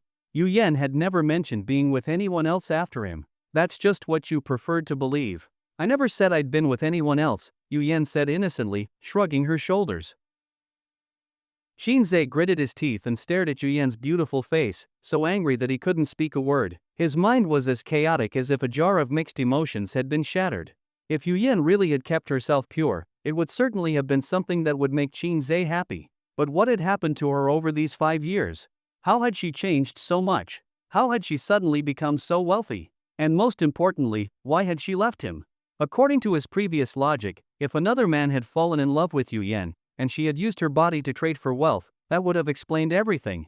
But now, judging by Yu Yan's attitude, it didn't seem to be the case. With that, the entire situation remained shrouded in mystery, and in the end, Qin Zhe still found himself stuck in place. He just couldn't understand Yu Yan. It was a simple matter. A little explanation would clear everything up. Why did she always have to make it so complicated? What exactly was she after? To be honest, it was utterly revolting. So, how did you suddenly become so? Qin Zhe began. Before he could finish, Yu Yan interrupted him. So you think I'd become so rich because I traded my body for it? Yu Yan laughed. Seeing Yu Yan's carefree smile, Qin Zhe suddenly felt a sense of relief. No matter what, as long as Yu Yan remained pure, there was still room for them to talk. So, how did I become so rich? Yu Yan smiled at Qin Zhe. Qin Zhe, frustrated, snapped, are you asking me? Yu Yan motioned with her finger, come closer, and I'll tell you. Just say it, Qin Zhe said irritably. Then you should continue investigating my ex-boyfriend, Yu Yan added. Looking at Yu Yan's sly expression, Qin Zhe ground his teeth in frustration, but there was nothing he could do. Ah, I get it. Qin Zhe reluctantly leaned in closer. Seeing this, Yu Yan leaned in and gently blew into his ear. Qin Zhe was tickled and immediately broke into goosebumps. Can you stop blowing? Qin Zhe shouted angrily. Are you listening? Qin Zhe glared at Yu Yan, then leaned in again. Actually, Yu Yan stuck out her delicate little tongue and gently traced Qin Zhe's earlobe. Qin Zhe blushed deeply. All right, I'm not teasing you anymore, Yu Yan said indifferently. Actually, there's nothing much to it. Because just as Yu Yan was about to reveal the truth, she saw a familiar figure. It was a middle-aged man with full white hair. While saying full white hair made him seem older, it would be more accurate to describe him as having silver hair. He stood tall, with sharp eyebrows and eyes, and a chiseled face that looked very handsome. The middle-aged man looked toward Yu Yan, his cold gaze locking onto Qin Zhe. Yu Yan froze when she saw him. The moment she remembered how she had been flirting with Qin Zhe earlier, she felt embarrassed. The middle-aged man walked over, and his expression was complicated as he looked at Qin Zhe. Before he could finish, Yu Yan quickly stood up, walked toward him, and immediately took his arm, pulling him away. Dad, what are you doing here? Yu Yan asked. At that moment, when Qin Zhe heard Yu Yan call him dad, his heart shattered. Qin Zhe had investigated Yu Yan's background. Like himself, she had grown up in an orphanage. How could she have a father? For someone as beautiful as Yu Yan to be holding the arm of a handsome, middle-aged man and calling him dad could only suggest a complicated relationship. Wang Lei, who had been watching the scene, could see the anger flash in his eyes.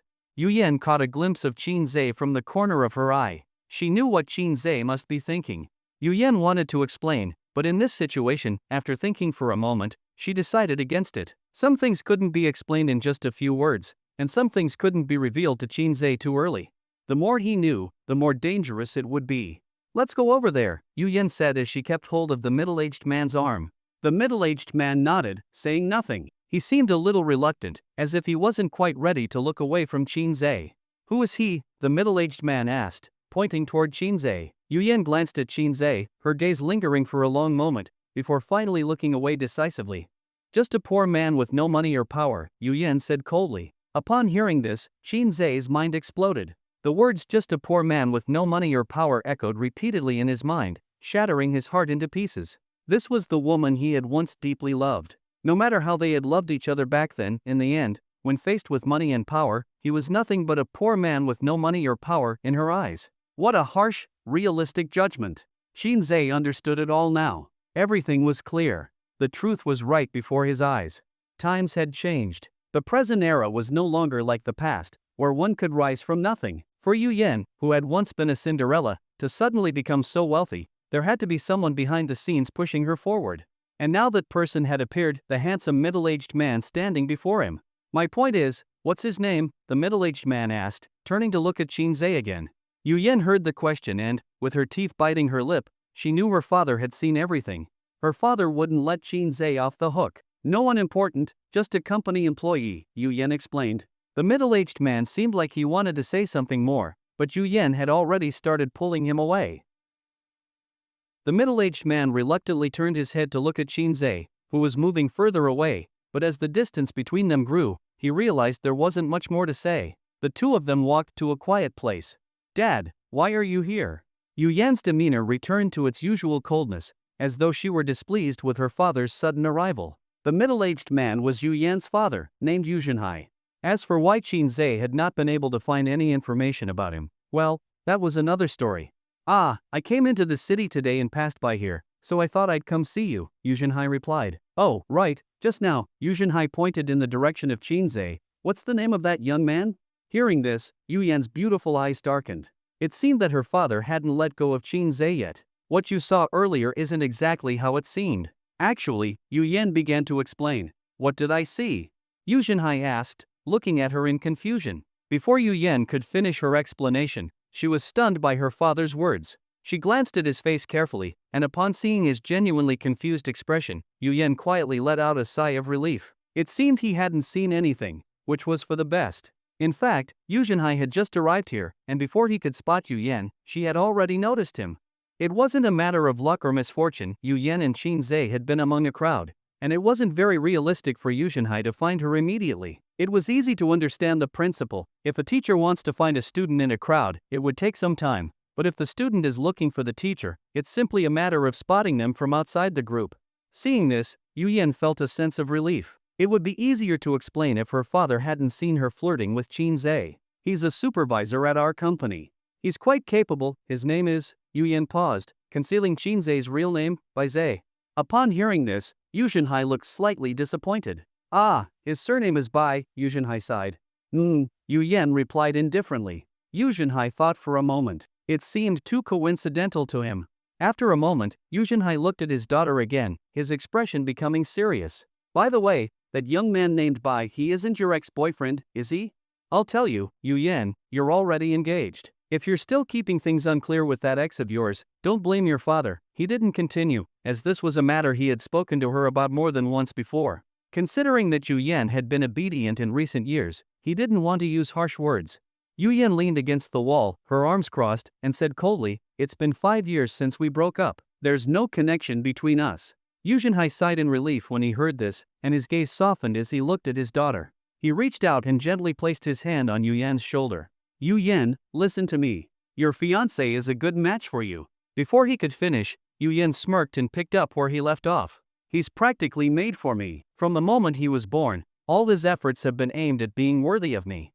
And our engagement is not just a simple engagement, there are other matters involved." Yu Zhenhai couldn't help but laugh, albeit a little irritated. "Is this what you're saying, my child? You're tired of hearing your father talk?" Yu Yan lazily picked at her ear with her little finger and said, "You've been telling me the same thing for years. Yu Yan, this is not just for your own good. It's for the good of the Yu family too. You'll understand in time." Yeah, but can you tell me what exactly those other matters in the engagement are?" Yu Yan asked patiently. "You'll find out when the time comes," Yu Zhenhai smiled. "It's not about money or power, is it?" Yu Yan said, half-jokingly. Yu Zhenhai's eyes widened in surprise. "Don't be ridiculous," Yu Zhenhai said, his voice suddenly serious. "Do you think I, Yu Zhenhai, am the kind of person who would sell his daughter? Besides, we, the Yu family, have come this far. Is there any external force that can control us?" Yu Yan sighed helplessly. Sometimes, she didn't know how to face her father. He had loved her dearly since she was a child, and he had always obeyed her wishes. But the one thing he insisted on was that she marry that so-called fiancé. If it were for money, or if the Yu family was small and needed to rely on a wealthy family, then at least she would have reasons to hate him. But now, it wasn't about money, it wasn't about power, and it certainly wasn't about developing the family business. So why? What could it possibly be for? Yu Yan didn't want to think about it, and frankly, she was tired of thinking about it. She had been pondering this for 5 years. "I don't know what exactly you're after," Yu Yan muttered as she shot a glance at her father. With that, Yu Yan turned and walked downstairs. This child, Yu Zhenhai watched her beautiful figure and couldn't help but scold her with a smile. "She's always so rude." Just as Yu Yan's figure was about to disappear around the corner of the staircase, Yu Zhenhai suddenly remembered something. "Oh, right, the company is on break. Hurry up and go home," Yu Zhenhai called after her. "Ah, I know," Yu Yan lazily replied. And with that, Yu Yan left. Yu Zhenhai let out a sigh of relief. His precious daughter had finished speaking, and now it was time for him to leave. As he stepped out of the company, Yu Zhenhai couldn't stop thinking about the young man he had seen earlier. He muttered to himself, "Could it be that I'm overthinking this?" Shaking his head in confusion, Yu Zhenhai sighed again. Getting old. He still didn't think much of it. The boy's surname was Bai, so it was probably nothing more than him overthinking. He looked up at the blue sky, took a deep breath, and walked on. But after walking just a few steps, Yu Zhenhai suddenly paused again. He thought about Yu Yan's ex-boyfriend from 5 years ago. Could he be her ex-boyfriend? At that thought, Yu Zhenhai stopped dead in his tracks. He then recalled how Yu Yan had acted earlier, mature, proud, leaning against the wall, her arms crossed, her face showing disdain and coldness. Stop imagining things, Yu Jinhai muttered, shaking his head in frustration. In truth, Yu Jinhai trusted his daughter. After all these years of raising her, Yu Yan was no longer the girl she had been 5 years ago. She was outstanding, well-educated, cultured, and insightful. There was no exaggeration in saying that Yu Yan was exceptional in today's world. Finding a boyfriend for someone like her was incredibly difficult, as she had seen so much, and there was practically no man who could meet her standards. And that boy named Bai Zhe, he was just a small supervisor at Wanqing Group. After a moment of thinking, Yu Jinhai shrugged and walked on. But a few steps later, he stopped again. His keen instincts told him something was wrong. Although he didn't feel particularly tense, he sensed a gaze from behind, one filled with hostility. This time, it was definitely not just his imagination. The moment he stopped walking, the person behind him seemed to have reacted visibly, as if turning their back. Yu Jinhai smiled faintly and continued walking. After about 10 minutes of walking, Yu Jinhai entered a narrow alley. The city was full of tall buildings, bustling and prosperous, but even in this age of rapid technological development, some buildings hadn't yet undergone transformation. This small alley, made of red brick, was nestled between towering skyscrapers. It was dark, damp, and littered with trash. The only people who came here were sanitation workers, whose job was to remove the garbage. The only other beings that lingered were stray cats and dogs, looking for food. Yu Jinhai stopped. "Come out," Yu Jinhai said indifferently. A large figure stepped out from behind him. It was none other than Wang Lei. Yu Jinhai smiled and turned to face him, hands behind his back. "Hello." "Hello," Wang Lei responded coldly. "I remember you. You were sitting next to Bai Zhe," Yu Jinhai said. After saying this, Yu Jinhai looked up and down at Wang Lei's muscular body, pursing his lips, and nodded in satisfaction. "You've been working out, huh?" Wang Lei was stunned for a moment.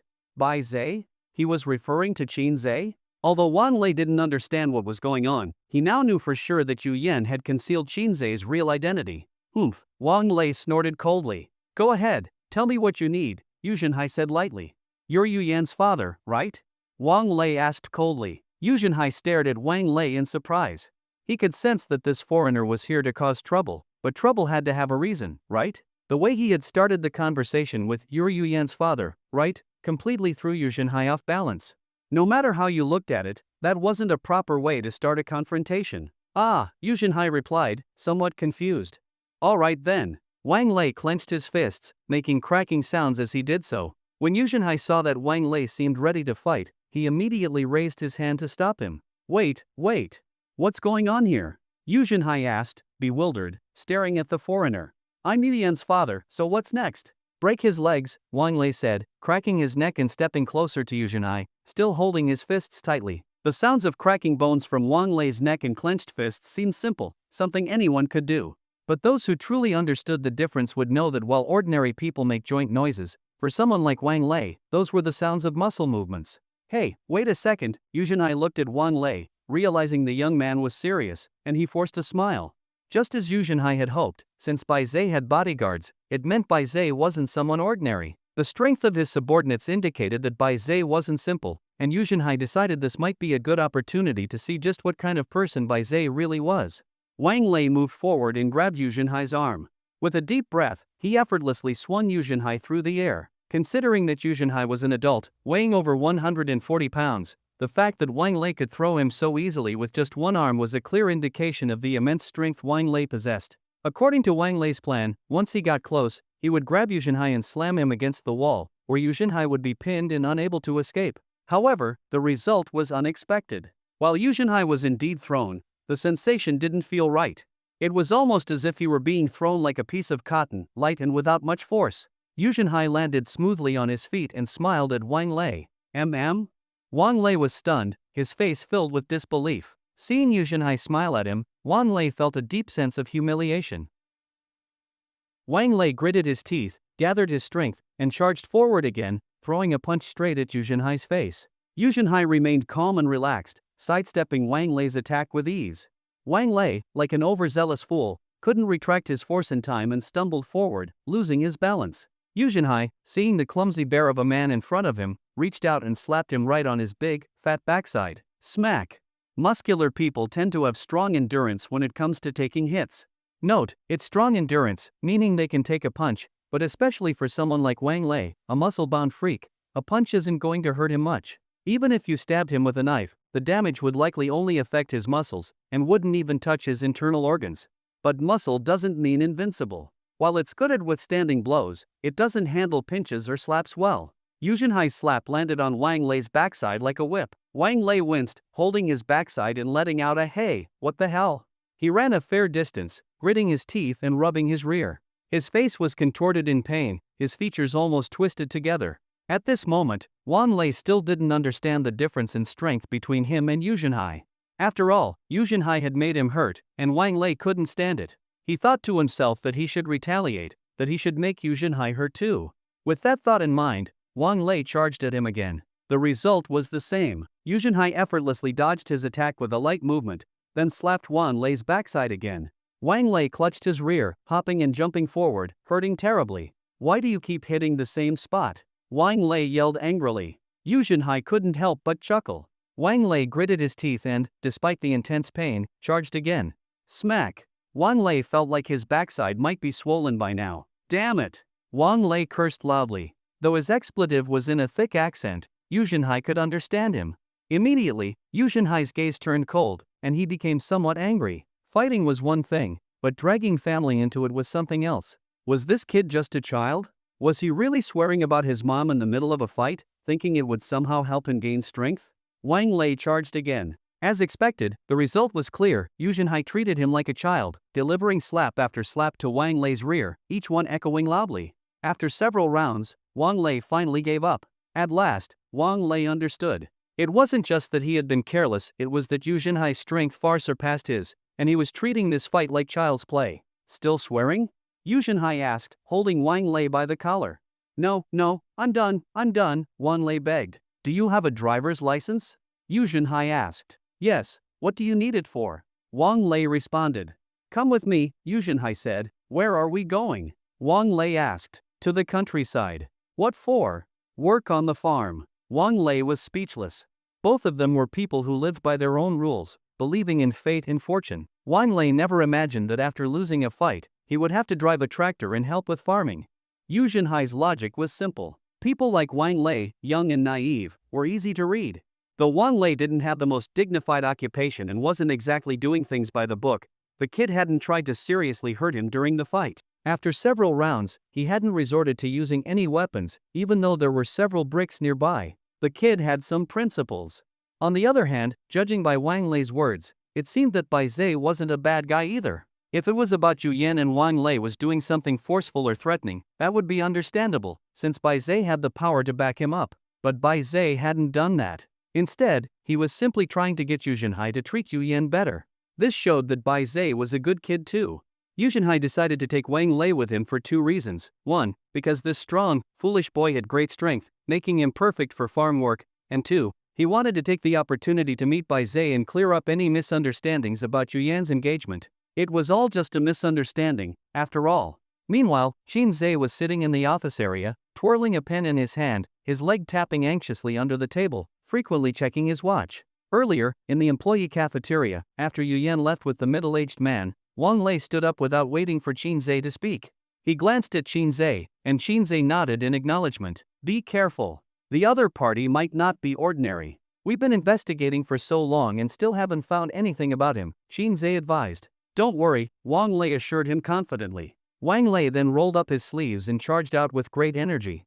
After that, there was no news. Now, Wang Lei was driving Yujinhai's tractor toward the countryside. Click! Qin Zhe's lips curled in frustration. Where the hell has he gone? He anxiously tapped his leg. What is he doing? He checked his watch. No calls either. The anxiety kept building. Unable to wait any longer, Qin Zhe took out his phone and dialed Wang Lei's number. "Hello, the number you have dialed is currently unavailable." Click. He hung up the phone. As he tapped his leg and nervously bit his nails, Qin Zhe thought to himself, "This waiting is ridiculous. Has something happened to him? He shouldn't be in trouble. Wang Lei's strength isn't bad. He shouldn't be in any danger." Qin Zhe tapped the desk and pointed to the blonde, blue-eyed handsome man across the room. This was the second in command of Qin Zhe's team, named Zhao Haogan, from France. "Jenner," Qin Zhe said. Zhao Haogan looked over. "Check Wang Lei's whereabouts, see what that kid is up to," Qin Zhe said. "Got it," Zhao Haogan replied. A short while later, Zhao Haogan approached. Boss, according to Wang Lei's phone signal, he's in the suburbs right now, Zhao Haogan said. Xin Zhe was confused. His leg nervously tapped. What the hell is this kid doing in the suburbs? I sent him to take care of something, and I don't even know if the job's done, and now he's gone. Xin Zhe cursed, agitated. Boss, let me check it out, Zhao Haogan said, standing up. Be careful. I suspect something's happened to Wang Lei, Xin Zhe said, his voice heavier. Wang Lei's just good at fighting. I'm the one who brings the brains, Zhao Haogan confidently replied. Xin Zhe nodded. Xin Zhe knew that Zhao Haogan could be trusted to get the job done. Seeing that Xin Zhe had agreed, Zhao Haogan flashed a pleased smile. Truth be told, since Xin Zhe had refused to agree to the family's marriage plans and was cut off financially, he had to come here to work. The underlings, like Zhao Haogan and the others, didn't have much choice. Since their boss was working, they had to follow suit, working not only for survival but also to ensure Xin Zhe's safety. For people like them, working a regular job wasn't a big deal. They'd show up in the morning, clock in, deal with performance pressure from their managers, make a call to seal a deal, and be done for the day.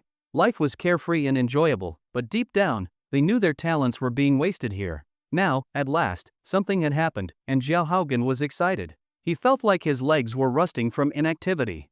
But what Zhao Haogan didn't expect was that this time, they were facing a serious problem. Based on Wang Lei's phone's location, Zhao Haogan quickly caught up with him and met Yu Zhenhai. Zhao Haogan, so you're Yu Yan's father?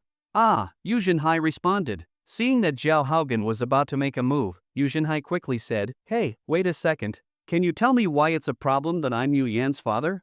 Just because I'm Yu Yan's father, does that mean I deserve to die? A classic move, Zhao Haogan gave a sly smile, then dropped a threatening line, something akin to the lines found in internet warrior novels. Sorry, you've offended someone you shouldn't have, Zhao Haogan said coldly. With that, Zhao Haogan smiled wickedly and took a step toward Yu Zhenhai. Just like that, what was initially supposed to be Wang Lei alone going to the countryside to help Yu Zhenhai with farm work now became a situation with two people. 2 hours passed. Wanqing Group, office area. Xin Zhe anxiously tapped his leg and looked at his watch, growing impatient. Where the hell are they? Xin Zhe angrily stood up. It wasn't just Xin Zhe who was restless. Shen Jingbing, who had also noticed that Zhao Haogan had hit a dead end, could see this was a tougher opponent. It was finally his turn to stretch his legs. Shen Jingbing was a tall, deep-eyed man from the United States. He spoke to Xin Zhe with a noticeable accent. Boss, I should go. Xin Zhe hesitated. Wang Lei and Zhao Haogan are already stuck, and you. Xin Zhe thought to himself that things had escalated beyond his expectations and that they needed to consider this carefully. Boss, Wang Lei is just a brute. Zhao Haogan has the brains, but his head is full of muscle, no wisdom. Let me go. At a time like this, you can't just use force, Shen Jingbing grinned, putting down Wang Lei and Zhao Haogan while flattering himself. Xin Zhe looked up and saw the confident smile on Shen Jingbing's face. After considering it, Xin Zhe thought that letting Shen Jingbing go might be a good choice. Shen Jingbing was known for being crafty. While there was no guarantee he would succeed, at least he wouldn't make things worse like Wang Lei and Zhao Haogan had. Alright. But remember, if you can't win, run, Xin Zhe cautioned him. Don't worry, boss. Just watch, Shen Jingbing replied with an okay gesture. In the suburbs, Yu Zhenhai was busy working on the farm when he suddenly noticed a figure flash by him from behind. Yu Zhenhai paused, glanced back, and sighed helplessly.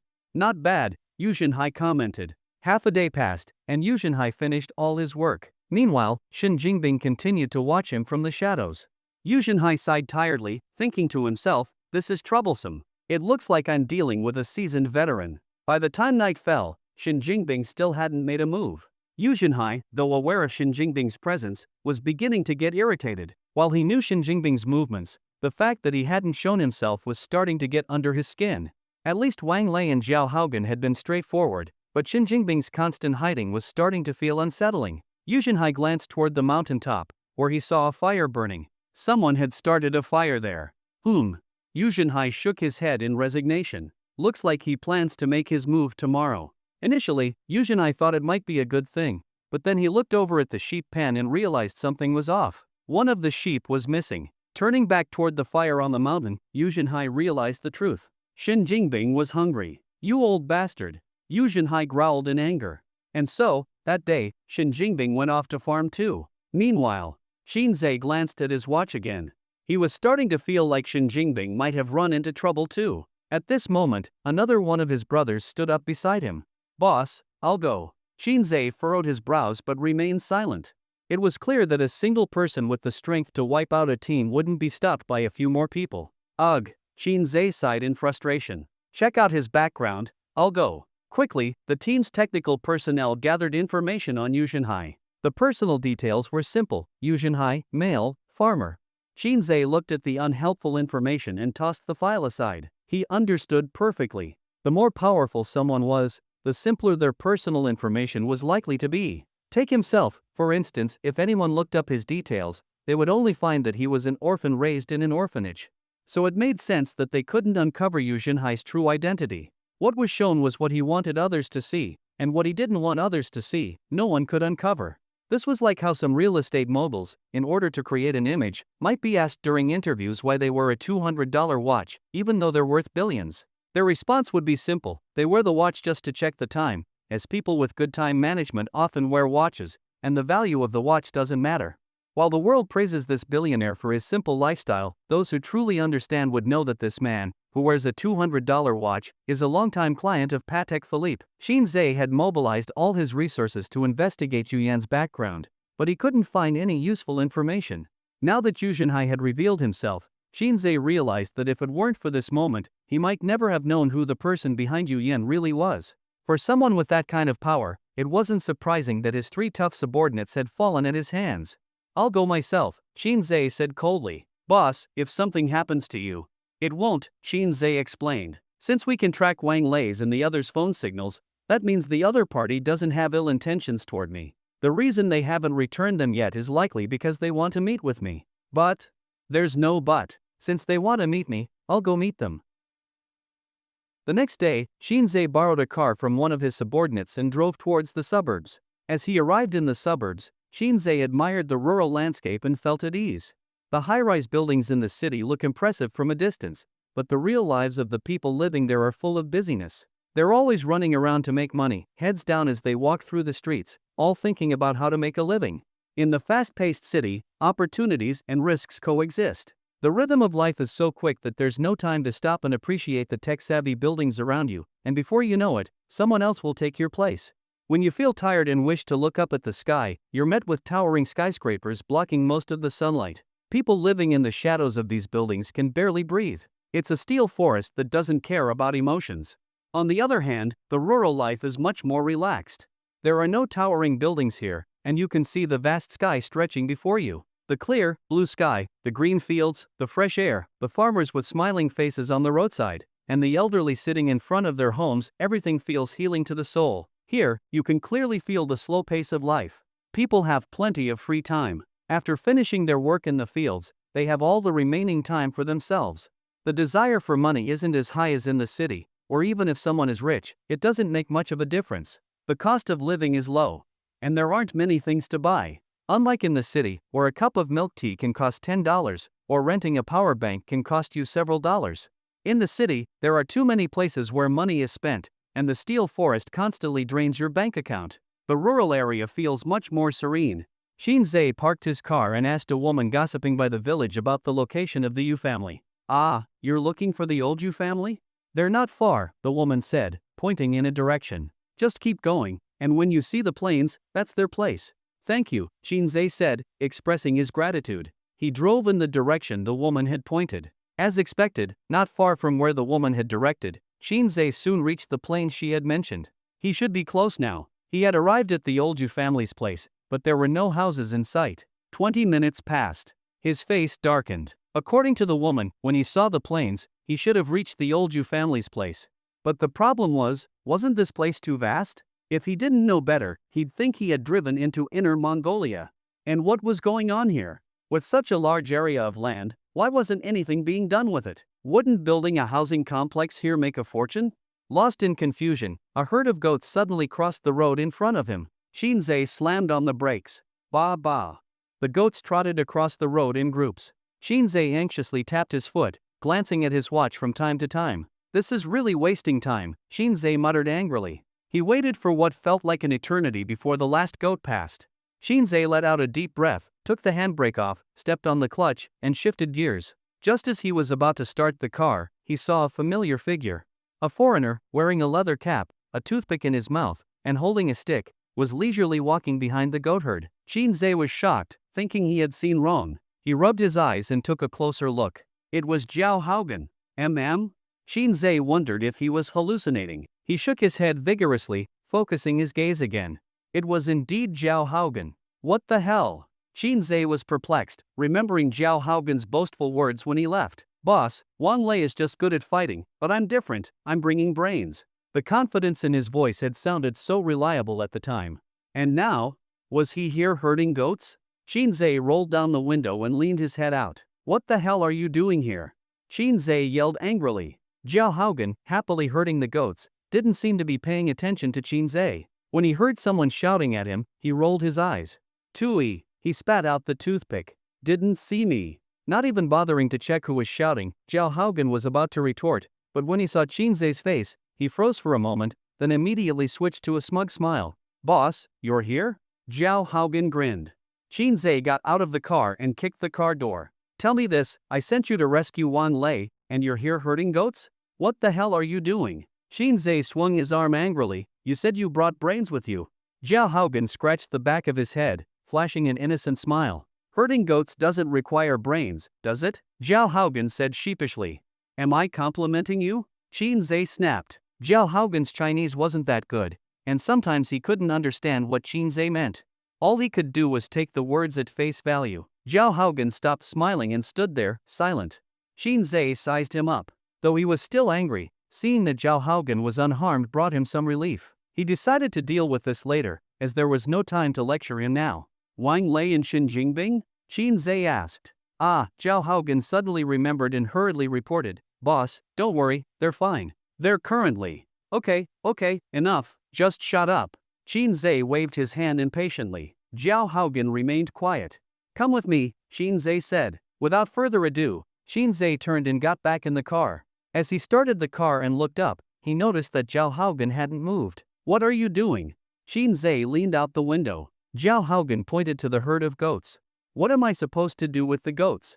Zhao Haogen asked with reluctance, staring at the herd. Hearing this, Shinzei was both amused and irritated. They're just goats. What's the big deal? Shinzei snapped. It's not that, Zhao Haogen explained seriously, we can't afford to lose them. Each goat is over $1,000. There are at least 3,000 goats here. Shinzei didn't know much about farming products, and his social circle didn't deal with such things. But hearing this, he was taken aback. Over 1,000 per goat, and with 3,000 goats, that was conservatively over 5 million. It dawned on Shinzei that those unassuming farmers were actually very wealthy. Just 5 million. Shinzei cursed. Are you kidding me? You're scared of 5 million? And there are cows too, Zhao Haogen added. Yeah, it's not a big deal, but, Zhao Haogen said with a guilty look, muttering quietly, you still haven't married your fiancé. Don't talk about 5 million, we can't even come up with 50,000. Shinzei was caught off guard and didn't respond, pretending not to hear Zhao Haogen's mumble. You stay here, Shinzei said. He slammed the accelerator, and the car sped off. Not far down the road, they were stopped again by a herd of cows. Shinzei's fingers drummed impatiently on the steering wheel, his leg tapping nervously, occasionally pressing the horn. This is really wasting time, Shinzei muttered. Bored to tears, Shinzei remembered what Zhao Haogen had said earlier. And there are cows too. At that moment, Shinzei looked at the herd of cows and had a vague feeling that things might not be as simple as they seemed. Sure enough, at the end of the cow herd, he saw a familiar figure. At the rear of the herd, Shin Jingbing, with a satisfied look, was lazily riding on a cow, scratching his head and swaying. Shinzei had had enough. He got out of the car and started yelling. What the hell are you doing, looking like you're sitting in a cow pen? Shin Jingbing, hearing this, wasn't pleased and turned to shout back. You're talking to who?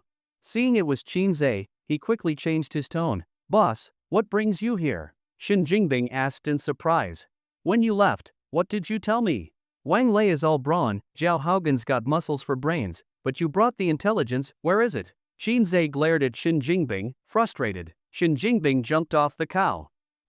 Shin Jingbing laughed. Boss, you don't need to worry about me. Herding cows really needs brains. Just look at Zhao Haogen, that big fool couldn't do it. Sometimes it really was like this, foreigners could be so irritating that Shinzei just wanted to strangle him. Shinzei started to drag Shin Jingbing away. Before he could say anything more, Shinzei realized the cows might be more expensive than the goats. How much are the cows? Shinzei asked. About 10,000 each? Shin Jingbing gave a vague answer. Herd cows then, Shinzei said. With that, Shinzei turned and walked away. Hey, boss, you're not taking me? Shin Jingbing called out. Can't afford it. Shinzei continued driving forward.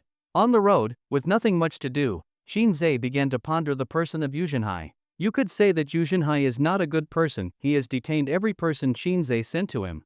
But you could also say he's not entirely bad, either. His people have been sent to do farm work, either herding cows or sheep. Lost in his thoughts, Shinzei finally spotted a house. He thought to himself, this must be Yujinhai's home. The car came to a stop, and Shinzei got out and walked towards the house. The house had 2 stories, not particularly luxurious, but rather typical of a new rural home. He pushed open the courtyard gate and walked inside. After looking around, he finally focused his attention on the front door. There, he saw Wang Lei sitting on a small stool, skillfully peeling corn kernels. The stool was tiny, honestly, it was barely bigger than Wang Lei's insole. Given his large frame, sitting on such a small stool made him look almost pitiful, like a bear who'd been wronged, awkward and clumsy.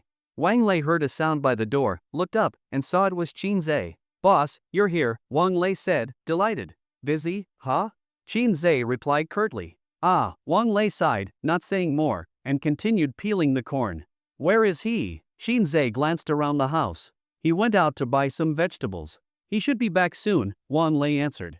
Is he good at fighting? Shinzei asked indifferently. Wang Lei replied. How good? Shinzei asked curiously. Well, none of us 3 could beat him even when we teamed up, Wang Lei said, letting out a long sigh. Shinzei didn't respond. He walked over, picked another small stool, and sat beside Wang Lei, casually picking up some corn kernels to help him. We'll talk when he gets back, Shinzei said, lightly. After a while, Shin Jingbing and Zhao Haogan returned. They entered the courtyard, intending to speak, but seeing the somewhat tense atmosphere, they wisely kept silent, walked over to Shinzei, and began helping Wang Lei peel the corn. About 10 minutes later, Yujinhai came back, carrying a large bundle of vegetables. Yujinhai entered the courtyard, saw Shinzei, and smiled with amusement. You've come, Yujinhai said with a smile. Shinzei glanced at him, put down the corn in his hands, patted the dust off his hands, and clapped his thighs as he stood up. You continue with your work, no rush, Yujinhai said, smiling. No need, the stool's too small, sitting on it hurts my back. I need to stand and move around a bit, Shinzei replied indifferently. Seeing that Shinzei seemed ready to move, Yujinhai couldn't help but sigh in resignation. All right, Yujinhai said, placing the vegetables aside. These few brothers of mine have been under your care, Shinzei said calmly. They're fine. They're good at fighting, but a bit clumsy with farm work, Yujinhai said, smiling. Wang Lei and the others, noticing the conversation, quietly set down their work and began whispering among themselves. It looks like it's about to get violent, Shin Jingbing said. Of course, don't need you to say that, who can't tell? Wang Lei replied. Hey, do you guys think, can our boss win against him? Zhao Haogan asked. I think he can. Our boss may be a bit poor, but when it comes to fighting, I've never seen him lose, Wang Lei said. Shin Jingbing shook his head. With a serious expression, he looked at Shinzei's back and offered a different opinion. I think it's going to be tough. Even all 3 of us together couldn't beat him. Our boss can fight, sure, but now with all 3 of us together, he'd still struggle. As for Yujinhai, when facing the combined efforts of the 3 of us, he looks like he's still at ease. As he said this, Shin Jingbing shot Wang Lei a glare. And by the way, I really don't like hearing you, foreigner, talk. What does whether our boss is rich or poor have to do with whether he can beat Yujinhai? Who are you calling a foreigner? Wang Lei stood up. Aren't you one yourself? Besides, now that things have reached this point, you're not supporting the boss? You're turning your elbows outward? I'm just stating the facts, Shin Jingbing said, standing his ground. Shinzei, walking ahead, could hear the mumbling behind him. Confused, he thought to himself, we haven't even fought yet, and they're already about to argue. What are they fighting about? Shin Jingbing took out 500 yuan from his pocket and slapped it on the ground. I bet our boss won't win, Shin Jingbing said. Wang Lei, unwilling to back down, immediately took out 1,000 yuan and slapped it on the ground. He'll win, Wang Lei exclaimed. Amidst the quarrel, Shin Jingbing and Wang Lei both looked towards Zhao Haogan. Zhao Haogan, still trying to mediate, grew a bit flustered as the 2 suddenly turned their attention to him. Bro, what do you think? Zhao Haogan said nervously. What's your deal? Where do you stand? Shin Jingbing and Wang Lei both demanded. Why do you have to bring me into your bet? Zhao Haogan said, feeling wronged. Hurry up, Wang Lei ordered. Zhao Haogan, looking pitiful, gave them a helpless glance. Under their pressure, he reluctantly pulled out 500 yuan. Torn between betting that Qin Zhe could win or not, Zhao Haogan hesitated. When he was about to place his bet on not winning, Wang Lei shot him a disapproving glare and made a displeased sound. Seeing this, Shen Jingbing spoke up to support Zhao Haogan.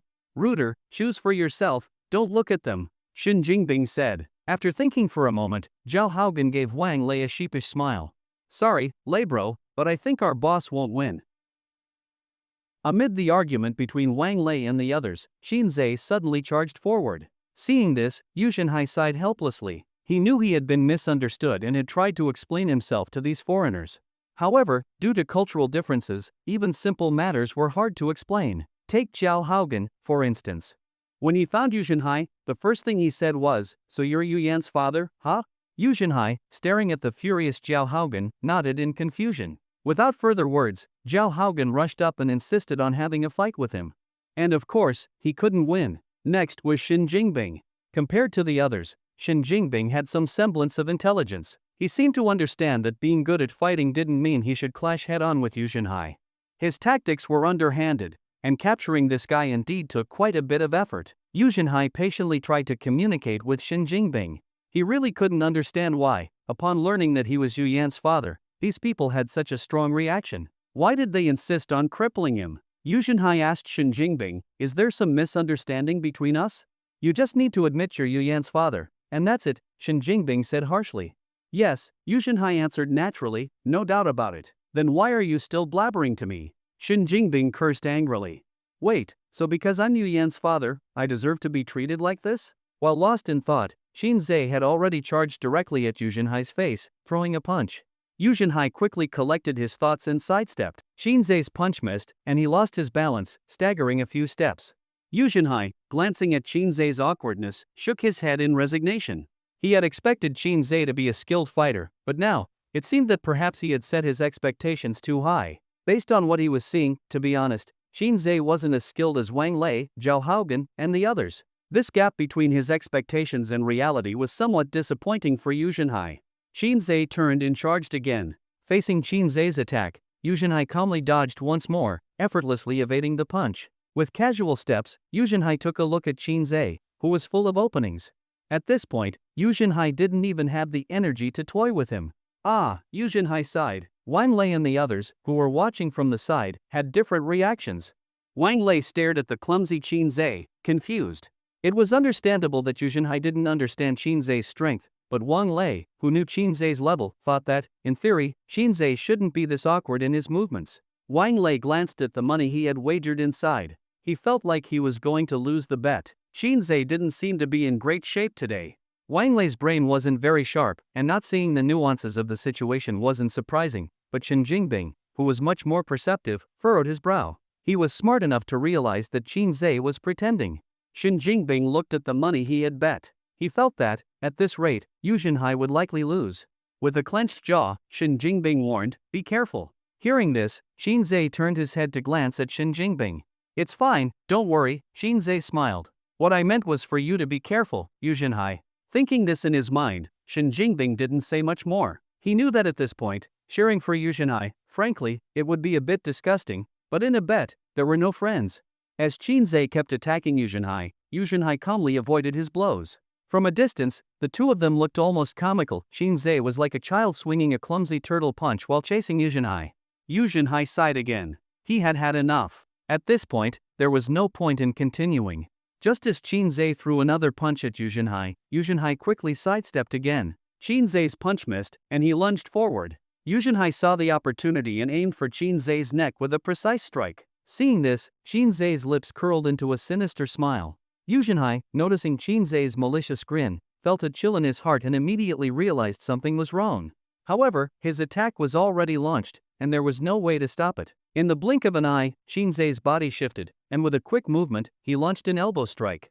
This elbow strike was incredibly fast and powerful, completely different from his earlier attacks. His previous strikes had been childish, almost like an untrained civilian, but this elbow was different. It was strong, precise, and well-angled. Boom!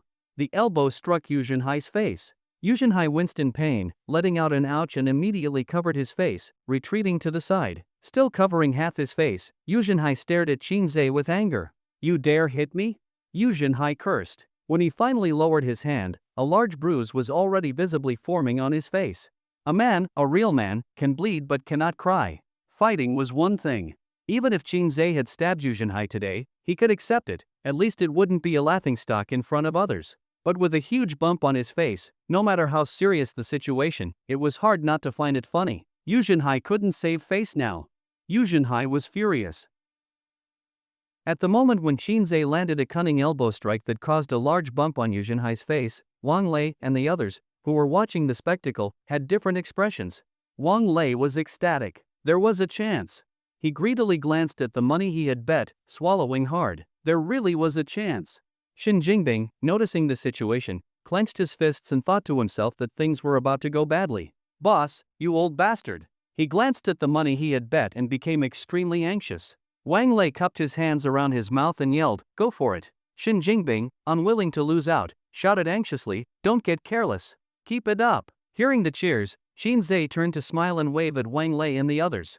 However, after a moment of thought, he found Shen Jingbing's cheering voice to be a little strange, but he couldn't pinpoint what exactly was odd about it. While Qin Zhe was still wondering about it, Yu Jinhai's eyes widened in anger. "How dare you hit me?" Yu Jinhai cursed. As soon as he finished speaking, a cold glint flashed in his eyes, and his body blurred as he disappeared. Qin Zhe quickly pulled himself together, not daring to let his guard down. What incredible speed! In the blink of an eye, Yu Jinhai had closed the distance, reaching out to grab Qin Zhe's shoulder. Qin Zhe, shocked, swiftly dodged. But it seemed like Yu Jinhai had already anticipated that Qin Zhe would dodge. He shifted his body and easily caught hold of Qin Zhe's arm. Qin Zhe's face turned pale with shock. What incredible skill! But Qin Zhe wasn't a pushover either. He quickly lowered his body, supporting himself with one hand on the ground, and launched a beautiful crescent kick. A crescent kick, similar to Brazilian Jiu-Jitsu leg techniques, is a kick that can strike your face even if you're lying on the ground. It may seem flashy, but it's anything but. Its power should not be underestimated. A well-executed kick can knock someone unconscious, and who knows whether they would wake up as a vegetable. Yu Jinhai looked at the incoming kick and sneered. With ease, Yu Jinhai grabbed Qin Zhe's ankle and blocked the kick with a brutal and straightforward motion. Qin Zhe's face turned green when he realized his ankle had been caught. As he tried to withdraw his leg, he was shocked to discover that Yu Jinhai's grip was like a vice, making it impossible to move even an inch. Damn it, Qin Zhe thought, his face darkening. Yu Jinhai, holding Qin Zhe's ankle, took a deep breath and threw him into the air. Slap! Qin Zhe crashed to the ground like a sack of potatoes. "How dare you hit me?" Yu Jinhai cursed. And then, an unbearably humiliating scene unfolded. Yu Jinhai, like someone holding a helpless little chick, swung Qin Zhe's body in the air, tossing him from the left side to the right, and then back from the right to the left, over and over. Wang Lei nudged Shen Jingbing beside him. "Should we do something about this?" Shen Jingbing, without saying a word, grabbed the bet money. On Yu Jinhai's side, after tiring himself out, he sat on top of Qin Zhe, took out his phone, and showed him the photo album, which was filled with pictures of him and Yu Yan. Qin Zhe, gritting his teeth in pain, glanced at Yu Jinhai's phone.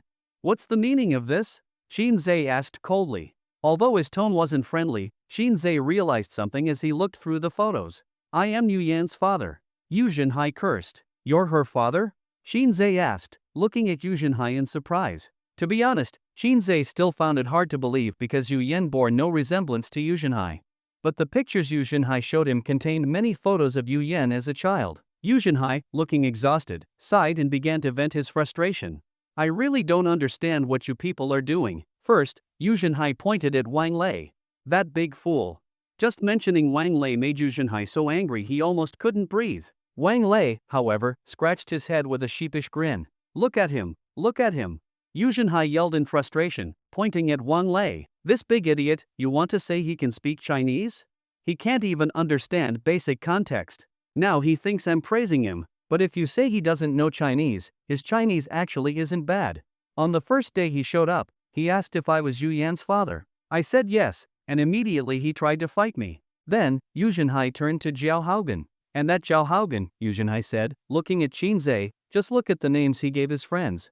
Either it's heel or crazy. What kind of names are these?" Hearing this, Zhao Haogan and Shen Jingbing chuckled nervously, blushing. "Seriously, is there anyone normal in your group? You came here, didn't ask a single question, just asked me if I was Yu Yan's father, and then immediately attacked." "Oh right. Speaking of Shen Jingbing, now that I remember, he couldn't beat me, so he sent another idiot to find me. Sending an idiot is one thing, but tell me, before you sent him, did you give him more living expenses? This guy's first move was to come here and kill one of my sheep, then go roast a leg of lamb on the mountain in the east. Who does something that disgusting?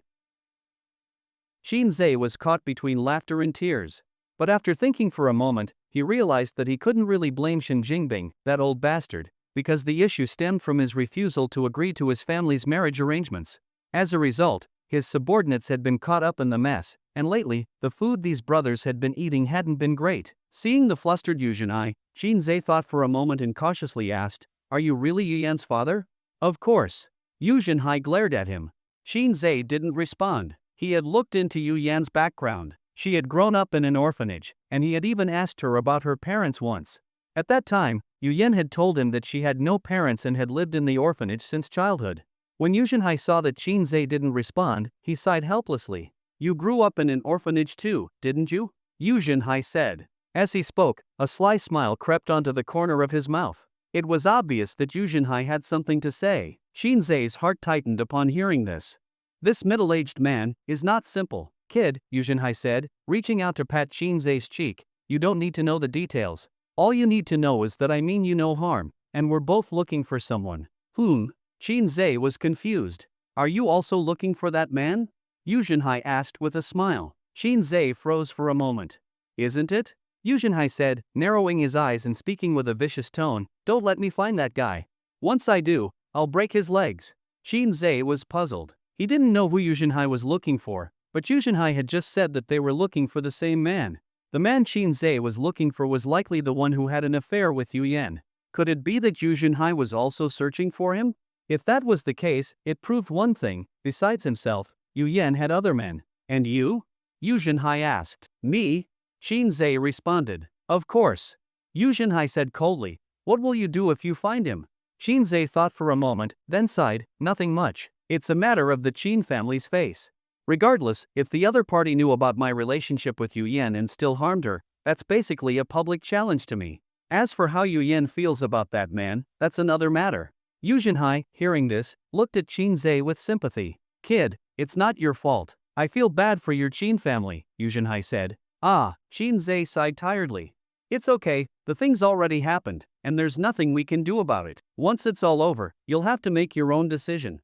If you can accept Yu Yan, then be with her. If you can't, no one can force you," Yu Zhenhai said. "Thank you, uncle. Let's talk after we find that person," Xin Zhe said. Yu Zhenhai thought for a moment, then suddenly looked up and said, "By the way, the fact that Yu Yan has another man, I hope you'll keep that secret for now." Xin Zhe thought for a moment, didn't overthink it, and nodded. "No problem." Yu Zhenhai sighed in relief, then regained his composure. "By the way, don't just stand around," Yu Zhenhai said. "Well then." Xin Zhe got up and dusted off the dirt from his clothes. "Get yourself together and go do some work at the stable." Yu Zhenhai pointed toward the stable. Xin Zhe froze in place, the motion of brushing off the dust abruptly stopping. Wang Lei and the others, with their arms crossed, were watching Xin Zhe, barely holding back laughter. "No, uncle, Xin Zhe started. "What do you mean, I?" Yu Zhenhai snapped. "You come here and disturb me without figuring things out, and I haven't even settled accounts with you yet. You're just going to leave like this?" "But it was all a misunderstanding," Xin Zhe tried to explain. Before he could finish, Yu Zhenhai kicked him in the backside. "I'm going to settle accounts with you for this big bump on my face," Yu Zhenhai yelled. "The key is," Xin Zhe looked weakly at Yu Zhenhai, muttering something that might get him beaten. "If you had just told me you were Yu Yan's father from the start, wouldn't that have avoided all of this?" Yu Zhenhai's eyes widened. Seeing that Yu Zhenhai looked like he might strike again, Xin Zhe immediately backed down. He had seen Yu Zhenhai's skills. His martial arts were far superior to his own. Forget about himself. Even if Wang Lei and the others joined him, they would still be no match for Yu Zhenhai. Wang Lei and the others must have tried already, and if they could win, they wouldn't have come to him for help, they would have handled it themselves. Under the oppressive authority of Yu Zhenhai, Xin Zhe chose to go to the stable. While managing the stable, Xin Zhe was still reflecting on his earlier conversation with Yu Zhenhai. In his gut, he felt like something wasn't quite right, but he couldn't figure out exactly what was off. There was just a feeling that their conversation was not on the same wavelength, though everything they talked about seemed to fit together. However, one thing was certain: Yu Zhenhai meant him no harm. Not only was Xin Zhe looking for the person behind Yu Yan, but Yu Zhenhai was looking for him as well. 3 days passed in the blink of an eye. For Qinzhe, these 3 days felt like years. There was an endless amount of farm work to do. Once he finished one task, another one appeared, and it felt like it would never end. This day, at night, as they were preparing to sleep, Qinzhe called over Wang Lei and the other two. Under the cover of darkness, the four of them gathered together to discuss one thing: how to escape. With Qinzhe leading, the group planned and decided that they would leave in the middle of the night. Once the plan was made, they just had to wait for the right time. The minutes passed, and they finally reached 1 a.m. Qinzhe glanced at his watch. The time was exact. "Let's go," Qinzhe said in a low voice. Wang Lei and the other two nodded heavily at him. The escape went smoothly, and the group managed to slip into the car that Qinzhe had driven. What they didn't know was that everything had been watched from the second floor by Yuzhenhai. Standing by the window, he took a sip of tea and looked sideways as the group of big black rats climbed into the car. Not getting paid anymore? Yuzhenhai muttered to himself in confusion. As Qinzhe started the engine and was about to pull away, Shen Jingbing grabbed his hand. "Hold on," Shen Jingbing said seriously. "Ha?" Qinzhe looked at Shen Jingbing, who had a serious expression on his face. "Are we really just leaving like this?" Shen Jingbing asked. "What else should we do? You want to leave some money for Yuzhenhai?" Qinzhe snapped. "We've worked so hard these past few days. Do you think it's okay to just leave without getting anything?" Shen Jingbing said seriously. Shen Jingbing's words ignited the anger of Wang Lei and Zhao Haogan. Wang Lei, a strong man capable of taking on 10 opponents without falling behind, was a true warrior. But here, his strength had been reduced to nothing as he had spent several days peeling corn for Yuzhenhai. This was an unimaginable humiliation. Wang Lei, furious, had his face turn bright red, and the hot air from his nostrils could almost burn. Zhao Haogan, agile and quick-witted, was like an unsheathed sword on the battlefield.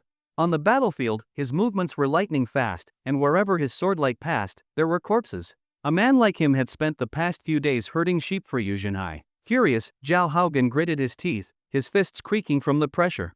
But it was Qinzhe who remained the calmest. "If we can get something, do we really need to run away secretly?" Qinzhe asked. With those words, both Zhao Haogan and Wang Lei were brought back to reality. They both silently remembered how they had been completely defeated by Yuzhenhai earlier inside at the same time. They lamented that their skills were inferior and could only blame themselves. Boss, we don't have to face him directly," Shen Jingbing said with a smirk. "Don't be foolish. Even though we've been exhausted these past few days, it was a misunderstanding at the beginning. We've only done some farm work for a few days. Yuzhenhai hasn't been too unreasonable," Qinzhe added. "Yuzhenhai isn't a bad person, he's not too bad." "True, I admit that Yuzhenhai isn't a bad person, but even after the misunderstanding was cleared up, he still won't let us leave. He just wants us to stay and work on his farm. Doesn't that seem a bit rude? We're not exactly beggars. Is this the kind of treatment you'd give people?" Shen Jingbing said. Qinzhe, hearing Shen Jingbing's words, realized that Shen Jingbing had a point. "That's true," Qinzhe said. "Boss, we're not being unreasonable," Shen Jingbing whispered. In the darkness, Qinzhe noticed a glint of intelligence in Shen Jingbing's eyes.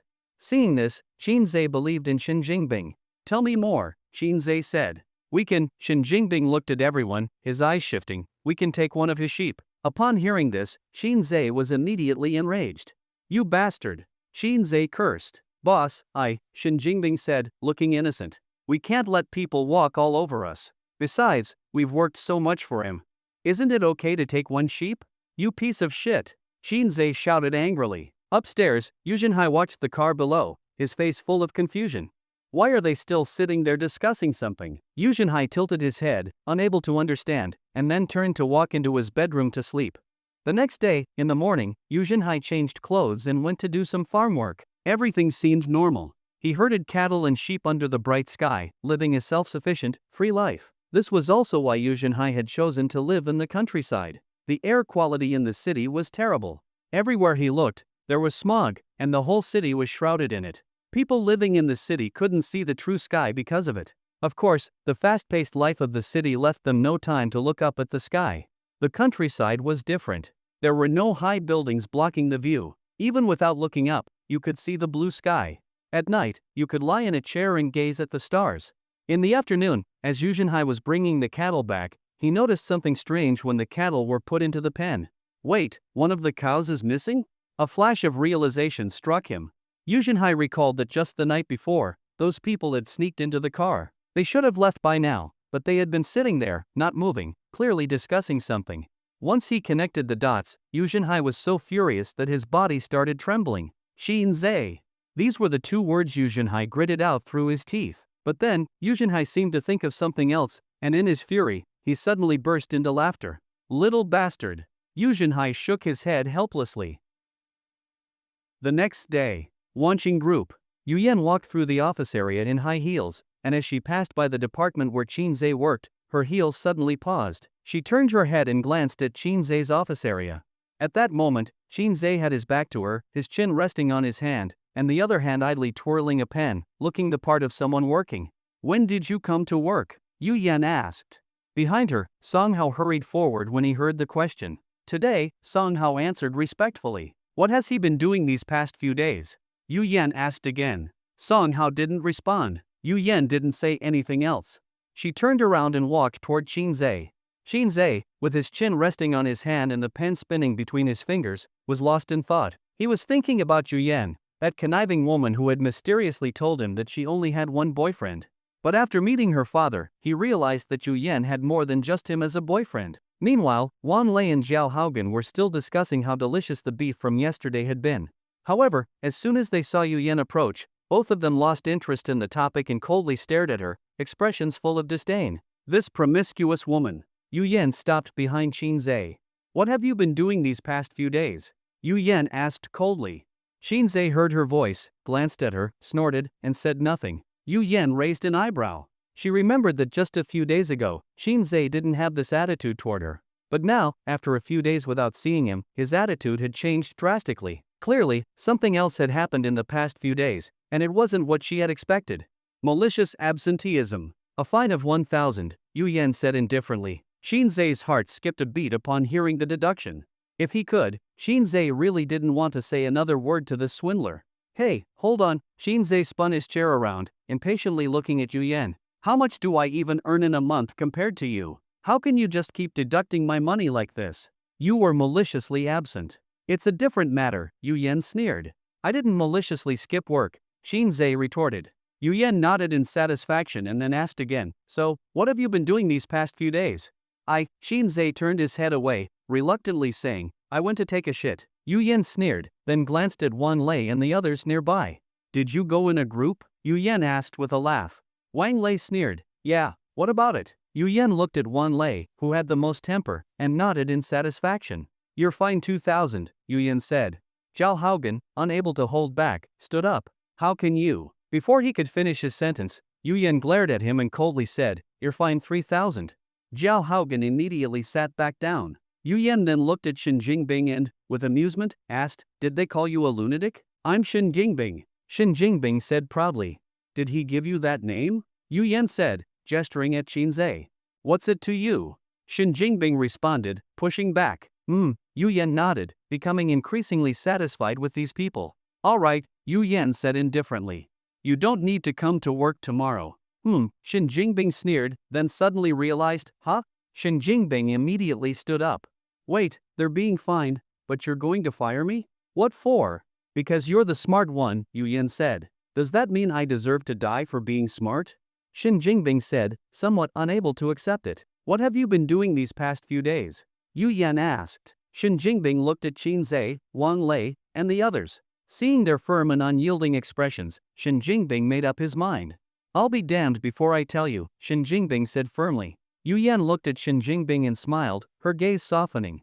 This was the first time she had smiled at someone other than Shinzei. Yu Yan nodded, then turned and walked away. As soon as Yu Yan left, Wang Lei and the others stood up, looking at Shin Jingbing with deep respect. "Brother, I respect you as a real man," Wang Lei said excitedly, grabbing Shin Jingbing's hand. Shin Jingbing, with a resolute expression, looked at Wan Lei, then paused and said, "Brother, don't say anything more." With that, Shin Jingbing turned and walked out of the office area.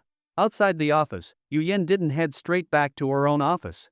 Instead, she walked toward the safety passage. Behind her, Song Hao, confused, asked, "Boss, where are you going?" Yu Yan didn't answer. She pushed open the iron door of the safety passage and stood quietly at the corner of the stairs, waiting silently. "Waiting for someone," Yu Yan said softly. Song Hao glanced at the empty hallway. "Who are you waiting for?" Just as he finished speaking, The door to the safety passage was pushed open again. In walked Shin Jingbing. He approached Yu Yan, lowered his head, and said in a soft voice, "Earlier, there were too many people. I didn't behave properly." Yu Yan, arms crossed, responded coolly, "What have you all been doing these past few days?" "We've been doing farm work," Shin Jingbing replied. Yu Yan, hearing this, was momentarily stunned. Then, she glared at Shin Jingbing angrily. She thought he was mocking her, but when she saw the look on his face, she felt like he wasn't lying. After thinking of her father, who lived in the suburbs, Yu Yan was suddenly shocked. "My father met with Qin Zhe?" Yu Yan's beautiful eyes darkened. "Something like that," Shin Jingbing said. "What did they talk about?" Yu Yan asked. "I'm a foreigner, I couldn't understand," Shin Jingbing replied. Yu Yan looked at him and didn't ask any further questions. She could tell that Shin Jingbing had his principles, and there were things he could say and things he couldn't. Asking him further was useless. The situation didn't benefit anyone, and Shin Jingbing clearly wasn't an ordinary person. "I understand now," Yu Yan nodded. Then, Yu Yan said, "Tomorrow, go to the department manager and collect 5,000 in bonuses." Shin Jingbing immediately broke into a smile upon hearing this. This was exactly what he had been waiting for. "All right. Thank you, General Yu. You're generous." Shin Jingbing laughed mischievously. Shin Jingbing strutted out of the emergency exit looking all pleased with himself, and before he could even make it back to the office area, he ran straight into Qin Zhe walking toward him. Qin Zhe glanced at Shin Jingbing, jerked his head toward the emergency exit he had just come from, and then, without saying a word, turned and headed that way. Seeing this, Shin Jingbing sighed, slouched his shoulders, and followed behind Qin Zhe. Once inside the emergency exit, Qin Zhe closed the heavy iron door behind them. He extended his hand, fingers opening and closing. "Boss, come on," Shin Jingbing said with a pained expression. "Cut the crap. Hurry up," Qin Zhe said impatiently. The guys in Qin Zhe's crew had known each other for years. They knew exactly what kind of people they were dealing with. "I haven't even gotten it yet," Shin Jingbing said awkwardly. "How much are they paying you?" Qin Zhe asked. 2,000, Shin Jingbing replied. As soon as Qin Zhe heard that, his eyes widened, and he smacked Shin Jingbing on the back of the head. "You're willing to sell me out for 2,000 yuan?" Qin Zhe cursed him furiously. 3,000, 3,000, okay? Shin Jingbing said, holding his head. 3,000, Qin Zhe looked at him with disappointment, like he couldn't believe how pathetic Shin Jingbing was. Seeing his expression, Shin Jingbing waved his hand impatiently. All right, I'll tell the truth. It's 5,000. 5,000, he finally admitted. Qin Zhe gave him a once-over. 5,000 is more like it, Qin Zhe muttered. Shin Jingbing said nothing, inwardly frustrated. He could never figure Qin Zhe out. How the hell did he always seem to know what was going on in his head? "Split it with me," Qin Zhe said. "Yeah, I got it," Shin Jingbing answered patiently. With that, Qin Zhe turned and walked off, whistling. The next day, Qin Zhe's older sister returned to the country. In the office area, Qin Zhe sat bored, balancing a gel pen between his lips and nose, occasionally twitching his nose and making the pen wobble. Somehow, the office area suddenly quieted down. The quiet came in layers, like a gentle breeze rippling across the surface of a calm lake, or like the shockwave from a powerful bomb that vaporized everything in an instant. Without even turning around, Qin Zhe knew it had to be Yu Yan. It was always like this. Whenever she showed up, the office would fall silent. He never knew whether it was because she was stunningly beautiful or because of her naturally commanding presence. If it was Yu Yan, then maybe it was that overwhelming aura. Or maybe her beauty just made it hard for people to breathe. But this time, it was not Yu Yan. This time, it was someone whose transcendent appearance left everyone speechless. Each person stared at the stunning woman, silently watching her walk past. Her name was Qin Zilin, Qin Zhe's older sister. She stood at 1.75 meters. That height might not be much for a man, but for a woman, it made a huge impression. She looked like a tall, proud thoroughbred, legs for days beneath her chest. Let us ask, what man could possibly resist a pair of long, beautiful legs? Maybe you think you could. Let us ask again, what man could possibly resist a pair of long, beautiful legs in black stockings? Maybe now you scoff and say you are different, that you are not like all those lecherous bastards. Let us ask one more time, what man could possibly resist a pair of long, beautiful legs clad in tight blue jeans? Now you are quiet. You stop talking. You say you like the kind of girl who looks clean, innocent, and pure. Exactly, that is the difference between jeans and black stockings. There might be stockings under jeans, but there are never jeans under stockings. Qin Zilin wore white sneakers, tight blue jeans on her lower half, a white t-shirt on top, her hair in voluminous waves, and black sunglasses on her face. Under everyone's watchful gaze, she walked straight to Shinzei's office area. Standing at the doorway, she removed her sunglasses, scanned the room, and finally locked eyes on the back of Shinzei. She ran over and wrapped her arms around his head from behind, affectionately rubbing it. "Oh my goodness, I missed you so much," Shinzeilan laughed. Shinzeilan was a beauty, but with one major caveat: she should never speak. The moment she opened her mouth, the whole room was stunned. Not because her voice was rough, but because it simply did not match her serene and delicate appearance. Everything about her voice and speech screamed streetwise and bold. Just looking at her, any man would be overwhelmed by desire. But the instant she spoke, that powerful, masculine energy in her tone would kill all those desires at the root. The staggering contrast between her dazzling looks and her intimidating demeanor left everyone bewildered, each man silently wondering, is she more of a man than I am? Think about it. What man would want to date a woman who acts more like a man than he does? That would feel like dating a guy. To be fair, Shinzeilan was not faking any of it. She had always been like this. While most girls longed to be protected, she enjoyed being the protector. Back when they were kids, she often helped a crying Shinzei in fights, one girl chasing down a whole gang of boys who had bullied her little brother. She was a carefree, unbothered, bold heroine. In today's internet slang, she was the very definition of a social powerhouse. Shinzei was completely unprepared when someone suddenly put him in a headlock. Then, something heavy started rubbing against the top of his head repeatedly. The moment he heard that familiar voice, Shinzei's face turned dark. Regardless, Shinzei was a grown man now and fully understood the importance of physical boundaries between men and women. Even if the other person was his own sister, such physical contact was not appropriate. It might have been acceptable when they were kids, but now that they were both adults, and Shinzeilan had developed so well physically, being hugged like this was incredibly embarrassing. With his face flushed red, Shinzei impatiently pushed Shinzeilan away. "What the hell are you doing?" Shinzei glared at his sister with disgust. Shinzeilan, however, looked completely unfazed. "Happy to see your big sister," she said with a smile. Happy? Yes, of course, he had not seen his sister in years. But unhappy? Also yes.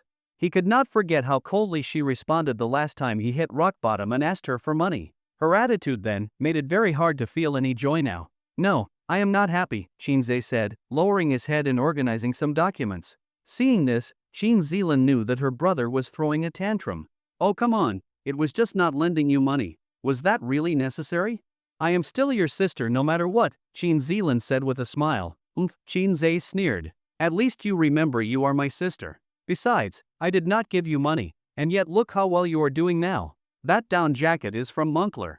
You could not afford that back when you were broke and begging," she said with a laugh. As she spoke, she started tugging at Shinzei's down jacket. "Take it off. Let me wear it for a bit." Shinzei impatiently pushed her away. "What am I supposed to wear then? Hey, think about it, I came to see you straight from the airport, before even visiting mom and dad. Are you really going to let your sister freeze?" she said in exasperation. "Then why did you not pack some proper clothes? You knew it would be winter here." "Well, I was just so eager to see my adorable little brother," she said with a grin. Go, just get out of here." Shinzei waved his hand dismissively like swatting a fly. Shinzeilan leaned over again and nudged Shinzei with her elbow. "See? I told you, you were right to listen to your sister. Begging really does make money, huh? Now you can even afford a Moncler jacket." "Stop spouting bullshit," Shinzei said, increasingly annoyed. "Do you need something or not? If not, go home. You are getting in the way of my work. Come on, just let me wear it for a bit. I am freezing in this short-sleeve shirt," Shinzeilan pleaded with a smile. She kept poking and prodding Shinzei. While it did not hurt, every time she did it, his body would reflexively jerk. But he really had no way of dealing with this thick-skinned sister of his. He could not exactly hit her, could he?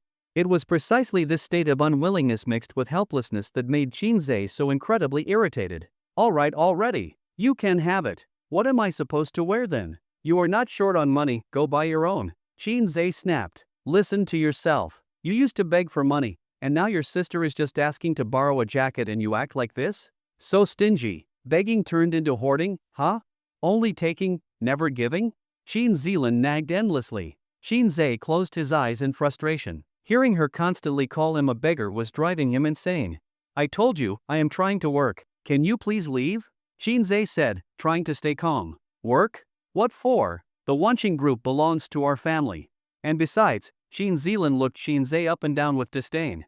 "With your abilities, Whether you are here or not makes no difference. You are just barely not making a mess of things. Why even bother working? As soon as Chinze heard this, he immediately stood up and covered Chin Zealand's mouth. He looked around nervously, terrified that someone from another department might have overheard. The last thing he wanted was for people to know the company was owned by his family. "Will you shut up already?" he hissed. MMMPH? Chin Zealand mumbled under his hand.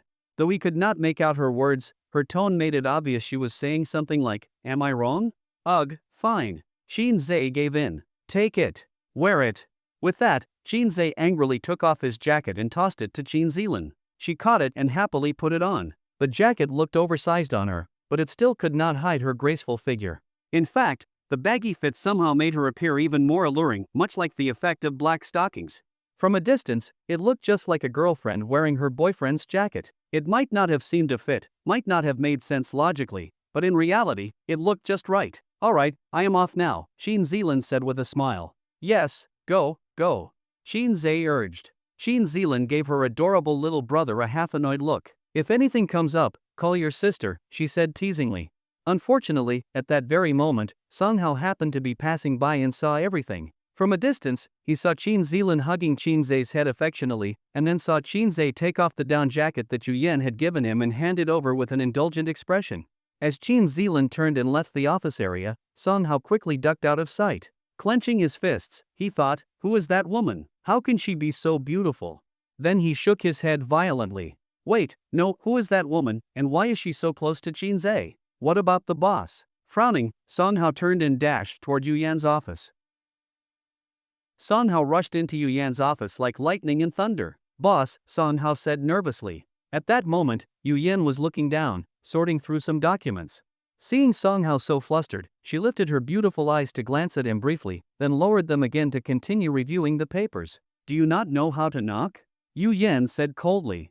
"Boss, this is bad," Song Hao exclaimed. Yu Yan said nothing. Song Hao pointed toward the hallway. "He seems to have a girlfriend." The moment he was mentioned, Yu Yan's casual demeanor paused, and a cold glint flashed across her sleepy eyes. Pushing up the glasses on her nose, she looked up at Song Hao. "Who is she?" Yu Yan asked, her voice sharp. Song Hao was startled by Yu Yan's sudden intensity. After gathering himself, he answered in a deep voice, "Chinze." "Who is she?" Yu Yan's gaze flashed with an icy light. Song Hao quickly corrected himself, "I do not know. Some woman. She just left, not far from here. We can still catch up." Yu Yan opened the computer on her desk and pulled up the surveillance footage from Chinze's office area. When she saw Chin Zealand hugging Chinze's head and blatantly pressing his head into her chest, Yu Yan's almond-shaped eyes widened in shock. She suddenly stood up, grabbed her coat, and walked out in high heels, throwing a line back to Song Hao. 3 minutes. I want everything on that woman." Hearing this, Song Hao did not even respond with a polite word, he immediately ran out. He knew better than anyone that in that moment, what Yu Yan needed was not pleasantries, but information about that mysterious woman. 3 minutes was not much time. There was no room for idle chatter. 3 minutes passed quickly, just enough time for Yu Yan to reach the underground garage from the office. The clack of her high heels echoed across the cold, dimly lit garage. She took out her car keys and pressed the unlock button. Ahead, a black Audi flashed its lights. She opened the door and got in. Starting the car, she slammed on the gas, and the black Audi let out a wild roar. Audi cars are known for understated style. At a glance, they are just slightly larger than a typical sedan. But only when the owner floors the gas pedal does the car's ferocity truly reveal itself. Especially when the Audi has been aggressively modified, a type commonly known as a suit-wearing thug. Yu Yan's phone vibrated. It was a call from Song Hao. She put on her Bluetooth headset and answered. "Boss, I have tracked that woman's whereabouts. I am sending it to your phone now. But it will take more time to dig up her full background," Song Hao said solemnly. Yu Yan said nothing and hung up. Having confirmed the woman's location, Yu Yan stepped on the accelerator and raced off to intercept her. In the traffic-choked city, the black Audi roared unrestrainedly, showing off its violent power. Yu Yan drove skillfully, gears shifting smoothly, acceleration and braking controlled with ease. That was precisely why she preferred autos. Only a heavily modified one could match her driving ability. Ahead, the green light began to flash. Yu Yan frowned, calculated the distance, it seemed she would not make it. She hit the brakes hard. With a screech, 2 black tire marks burned onto the asphalt. The Audi came to a sudden stop just inches before the crosswalk. The sudden shift from speed to standstill startled a mother and her child who were crossing. The woman pulled the child behind her, shooting Yu Yan a look full of disgust. "Are you blind?" the woman shouted. "You scared my child half to death." Yu Yan's attention had been on the traffic light and the moving target displayed on her phone screen. Upon hearing the yelling, she looked up with a calm expression. When she saw the child, her gaze shifted away. First of all, it was a child, there was no point in arguing. Second, she had indeed been driving aggressively and frightened them. A bit of complaining was fair. Seeing that Yu Yan did not respond, the woman grew more brazen and began pointing at her nose and cursing. "You think driving a fancy car makes you special?" "Not even an apology," the woman scolded. Yu Yan smirked coldly but said nothing. "No morals at all. Were you raised by wolves, you fucking bastard?" the woman spat, occasionally soothing her child. At that, Yu Yan could no longer bear it. Yes, she drove fast, that was true. And yes, her braking had startled them, that was also true. But what did any of this have to do with her mother? She rolled down the window and leaned out slightly, eyes glancing at the red light countdown. "Time is almost up, friend," Yu Yan said coldly. "What do I care if time is up? You scared my child. You have to pay." The woman finally revealed her real intention. Yu Yan glanced at the child, and a dangerous smile appeared on her delicate face. Seeing this, the woman began to feel uneasy. Yu Yan's aura was too overpowering. The faint smile she wore without speaking made people's hearts sink. But then the woman thought again, this was a society ruled by law, and she had the upper hand in this situation. What could Yu Yan possibly do? "What is that supposed to mean?" the woman shouted obstinately. "Is that your idea of an apology?" Yu Yan glanced once more at the red light countdown, 15 seconds left. She smiled sweetly at the child and asked, "Little one, which elementary school do you attend?" Children at that age do not yet understand what it means to extort someone, nor do they grasp what their mother was really trying to achieve by arguing with this beautiful older girl. On the contrary, being spoken to by such an attractive woman left the child blushing. "Red Star Primary School," the child whispered. Yu Yan nodded with satisfaction and took out her phone, snapping a photo of the mother and child. "Hey," the woman shouted. "What do you think you are doing? If you want money, just say so."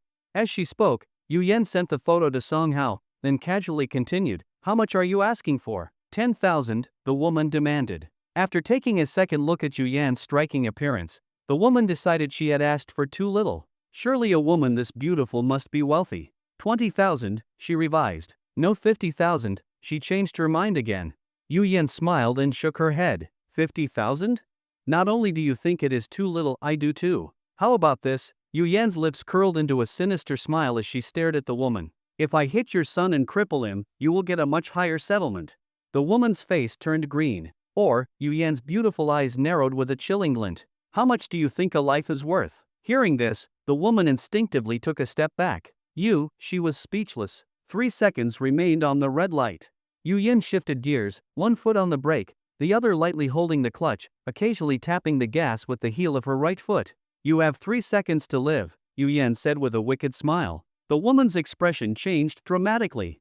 She quickly looked at the traffic signal timer. The woman looked at Yu Yan, clearly unconvinced. She did not believe Yu Yan would really do it. But as the engine of the suit-wearing thug roared with feral intensity, the woman stared at Yu Yan and saw that her face remained calm and relaxed. Fear set in. She grabbed her child and backed away. Some fear comes from the soul, like a lamb before a wolf. There is no need for confrontation. It is simply bloodline suppression. Yu Yan's Audi launched forward, leaving the scene like a bullet. Whoosh! A gust of wind brushed across the woman's face. In that moment, she realized something terrifying. Yu Yan would have done it. She really could have killed them. But what the woman could not understand was why Yu Yan had taken a photo of them. Meanwhile, Yu Yan continued driving in pursuit of Qin Zilan. On the way, Song Hao called. "Boss, what is with this photo?"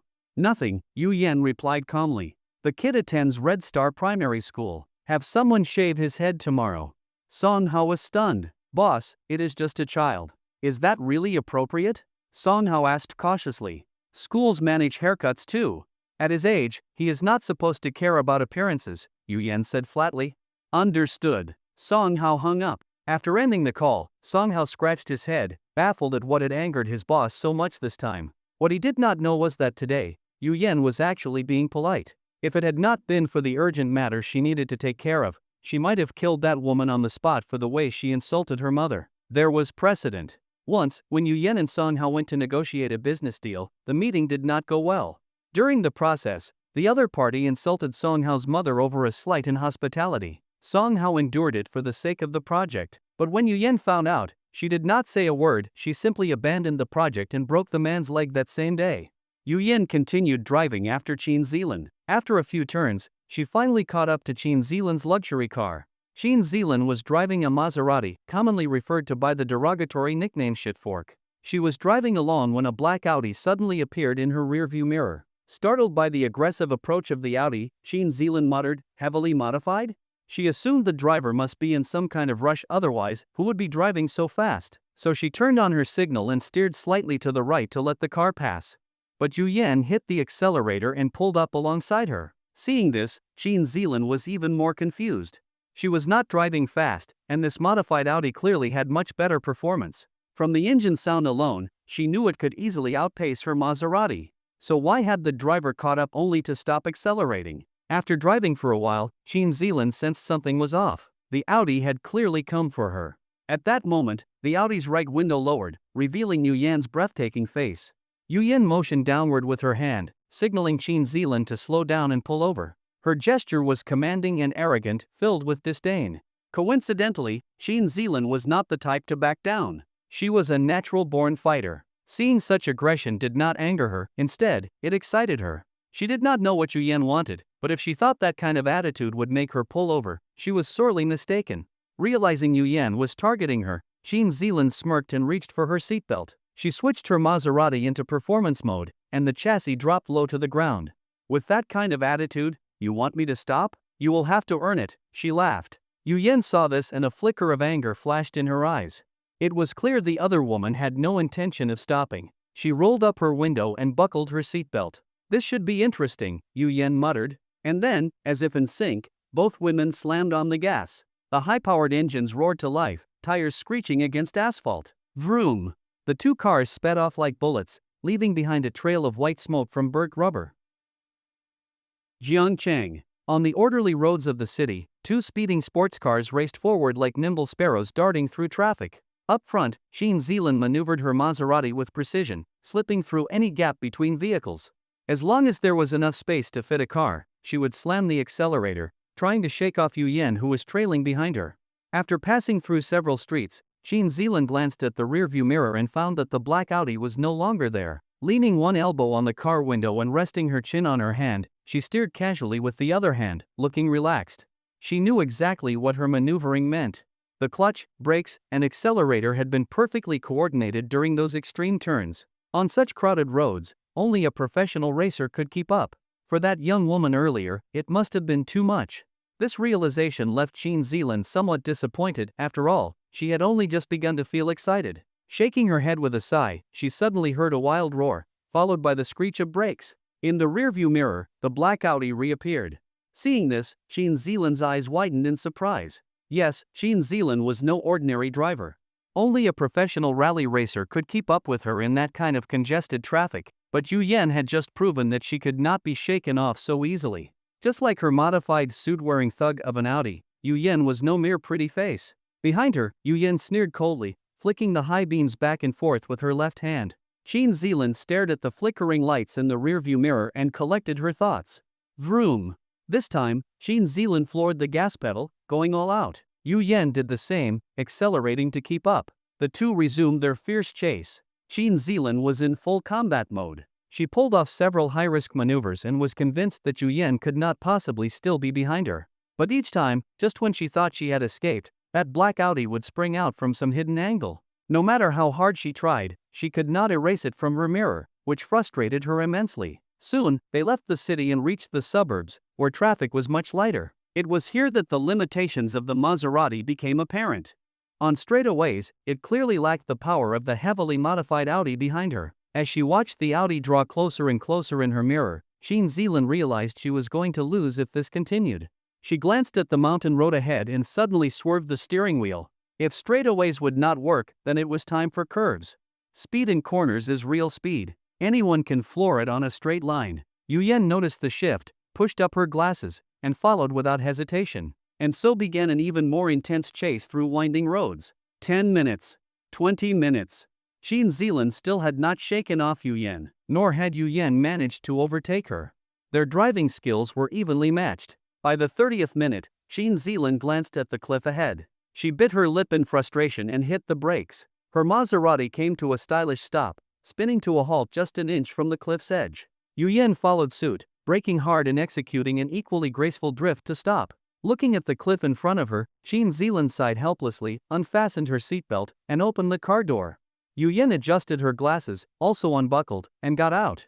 Under the blue sky, two stunningly beautiful women stepped out of their vehicles in unison. Xin Zilan looked Yu Yan up and down, and could not help but marvel she was truly beautiful. But what struck her even more was the fierce energy she sensed from Yu Yan, especially in those eyes, which radiated extreme danger. Yu Yan assessed the breathtaking Xin Zilan before her. She had always believed that no woman could be more beautiful than herself, but upon seeing Xin Zilan, she revised that belief. If there was anyone more beautiful than her, it would be this woman. Xin Zilan clasped her hands in a mock martial arts salute and smiled. Nice car, beautiful. Yu Yan was slightly taken aback by her gesture and the voice that followed. Yes, she was beautiful, but her demeanor and voice left much to be desired. Yu Yan, for once, smiled. A heroine among women, she thought. Not bad, Yu Yan replied coolly. You did not come all this way just to race, did you? Xin Zilan asked directly. Yu Yan was not one for small talk, and appreciated the straightforwardness. This was exactly what she had hoped for. Xin Zhe is my boyfriend, Yu Yan said bluntly. To Yu Yan's surprise, Xin Zilan showed no particular reaction, as if she had expected those words or perhaps had already known about her relationship with Xin Zhe. And, Xin Zilan looked up at the distant sky. I do not like trouble. Do as I say, and it will be better for both of us, Yu Yan said concisely. Otherwise? Xin Zilan maintained her calm and indifferent demeanor. I am not afraid of trouble either, Yu Yan said coldly, a flash of icy light flickering through her beautiful eyes. Hearing that, Xin Zilan turned around and looked at Yu Yan with a bright, carefree smile. Want to try me? Yu Yan said nothing and began walking toward Xin Zilan. With each step she drew closer, Yu Yan stared intensely at the mysterious woman before her. A woman's intuition is often remarkably accurate. For instance, many can sense their boyfriend is cheating without a shred of concrete evidence. Yu Yan knew the woman in front of her was anything but ordinary. It was obvious she came from a powerful family. Women like her, daughters of wealthy elites, usually never leave home without bodyguards. That is not just for show, it is a necessary precaution. Criminals desperate for money love targeting such women for ransom. And yet, this woman had no protection with her. That could only mean one thing. She was just like Yu Yan. Not just a pretty face. Just as Yu Yan was about to make a move, her phone vibrated. She clicked her tongue in annoyance. Reluctantly, she raised a hand to her Bluetooth headset. Yu Yan muttered, signaling to Song Hao that she was listening. Boss. Do not touch that woman. Song Hao's voice came urgently. Yu Yan frowned. Boss, she is the daughter of the Dubai oil tycoon. Song Hao said, panicked. Hearing that, Yu Yan froze, staring at the woman in front of her with utter disbelief. Dubai oil tycoon. Everyone knows that Dubai is a place where people drive Ferraris like they are bicycles. Their wealth comes partly from tourism, but more so from oil. Oil is a non-renewable resource. Once used, it is gone. The world's superpowers go to any length to secure it. And this woman, was the daughter of such a man. But just being the daughter of an oil tycoon was not enough to make Yu Yan back down. She had power of her own. What truly stopped her was what Song Hao said next. Yes, she is your fiancé's sister. Yu Yan stood in stunned silence, staring at the woman in front of her. Xin Zilan could tell Yu Yan was on a call, and it was not hard to guess what the conversation was about. By now, Yu Yan had likely learned her identity. Xin Zilan looked at her and smiled sweetly. Xin Zilan, she said, extending a hand. Nice to meet you, Yu Yan. Yu Yan stared at her outstretched hand, frozen in place. Xin Zilan tilted her head, raising an elegant brow. Xin Zilan prompted softly. Yu Yan's mind was spinning. She said her name was Xin Zilan, and she had appeared by Xin Zhe's side. Was this just a coincidence? Or could it be? Yu Yan had a bold thought. Could it be that Xin Zhe was her biological younger brother? Could Xin Zhe actually be her fiancé? But that did not make sense. Yu Yan had investigated Xin Zhe's background. He grew up in an orphanage. He had no family. How could he possibly have such a powerful lineage? What is your relationship to Xin Zhe? Yu Yan asked, eyes locked on Zilan's, analyzing every detail of her expression for signs of deceit. Xin Zilan withdrew her pale hand and smiled. He is your fiancé. Yu Yan was thrown into complete disarray. No. Impossible. She had met her fiancé. He was the eldest son of the Qin family, Qin Haoran. How could it be Qin Zhe? It was as if Qin Zilan read her mind. She smiled faintly and said, "He is dead." A bolt of lightning struck Yu Yan's heart. What? Qin Haoran actually died. Yu Yan narrowed her eyes, and from Zilan's expression, she could tell it was not a lie. What exactly are you trying to say? Yu Yan said coldly. This is the first and last time I will say this, Qin Zilan replied, her eyes sharp and menacing. Stay away from Qin Zhe. If not, he will be the next to die. You cannot protect him. This is the first and last time I will say this, Yu Yan retorted, her own gaze equally fierce. Qin Zhe is my man. No one touches him. 5 years apart, and not only have you grown, but your tongue has gotten sharper too, Qin Zilan said with a laugh. Did I have a choice? Yu Yan sneered. My parents are watching, Qin Zhe is watching, and now you are watching too. Too many eyes. Too much pressure. Her tone was mocking, but deep down, she was still piecing things together. She had no memory of ever meeting this woman. And yet, from Zilan's words, it was clear not only did she know Yu Yan, she knew her extremely well, so well that she had been observing her for 5 years. And Yu Yan had never noticed. That was the most chilling part. Qin Zilan smiled faintly and glanced up at the sky. Just got back to the country, still not used to the temperature here, she said. Yu Yan looked at the down jacket Zilan was wearing. That coat is not yours, Yu Yan said coldly. That is not important. Qin Zilan looked at her with a bright smile. What matters is who gave it to me, right? Yu Yan's face did not change, but her fists clenched tightly. Qin Zilan glanced at Yu Yan's tightly clenched fists and sneered. You have a lot going for you. There is no need to waste your youth on Qin Zhe, she said earnestly. So what? Yu Yan replied with a cold smile. Sigh, Qin Zilan let out a sigh, her tone full of concern. I am saying this for your own good. Unprovoked kindness either hides a scheme or masks an agenda, Yu Yan replied coldly. Hearing this, Qin Zilan shook her head helplessly. I hope you understand, not everyone in this world wants the Qin and Yu families to be joined by marriage. If no one had known about Qin Zhe's existence, my brother would not have died, she threatened. If the world finds out that Qin Zhe is actually your fiancé, then he will be the next to die. Yu Yan's pupils shrank, and panic flashed across her face. She had not imagined that her engagement to the Qin family could threaten so many vested interests. Now, she began to understand why she had been unable to uncover Qin Zhe's true identity. Concealing it was a form of protection. If you truly love Qin Zhe, you should stay far away from him, Qin Zilan said seriously, her tone firm. Besides, he still does not know that you and he already have a daughter. There is still time to walk away. As the words fell, Yu Yan's mind roared. Impossible. How could she know about the child? That secret had been guarded meticulously, even her own mother did not know. Only her father did. How did this woman know? Qin Zilan immediately caught the faint tremble in Yu Yan's pupils. Now that there is still emotional distance between you two, this is your chance to end it. If, she paused deliberately, her eyes flashing with malice, and her voice shifted into something dangerously cold. If you insist on entangling yourself with him, do not blame me for what happens next. Yu Yan said nothing. The situation had spiraled beyond her control. The reason she had left Qin Zhe 5 years ago was to protect him, to take time to grow, so that one day she would have the strength to determine her own marriage, to protect the one she loved. But Qin Zilan's sudden appearance had upended all her plans. Qin Zhe was not just anyone, he was her fiancé. That should have been a joyful revelation, but his background was far too complicated. The engagement between the Yu and Qin families was not an ordinary union, it represented the fusion of two powerful forces. This shifted the balance of power drastically, and for others, it signaled danger. Qin Haoran's death was no coincidence. If Qin Zhe's identity were exposed now, dark forces would immediately target him. That was what Yu Yan feared most. If anything were to happen to Qin Zhe, it would be a pain she could never endure. Qin Zilan glanced at the sky and shivered slightly. So cold, she said with a smile to Yu Yan. All right, I'm off. With that, she turned and walked toward her Maserati. As she walked, the distance between her and the car grew smaller, but Yu Yan remained still. This disappointed her. No one knew better than Qin Zilan what those 5 years of Yu Yan's absence had meant to Qin Zhe. He could not sleep or eat.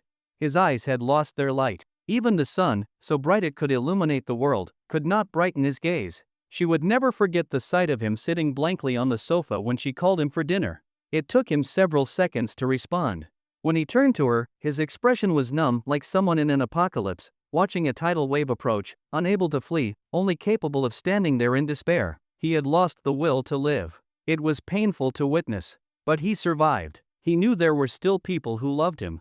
Yet his survival was merely enduring. He smiled and laughed all day, claiming it was nothing, joking that in this world, wealth brings attention even in distant mountains, while poverty brings neglect even in bustling cities. But those words were just to comfort her, his sister. The heartbroken can never truly comfort themselves. He had never truly moved on. Shin Zealand stopped at the car door, confirming that Yu Yan had no intention of speaking, and began to open it. Faced with Yu Yan's silence, she was disappointed. Her foolish little brother was in love with a woman like this, not worth it. Just as she opened the door and prepared to leave, Yu Yan spoke. If you really did not want me to be with him, there was no need to tell me all this. Shin Zealand was startled. Such a perceptive woman. Yu Yan stared at her back, still unsure what position Shin Zealand was speaking from or what her true motives were. Her intuition told her something was off. This was not as straightforward as it seemed.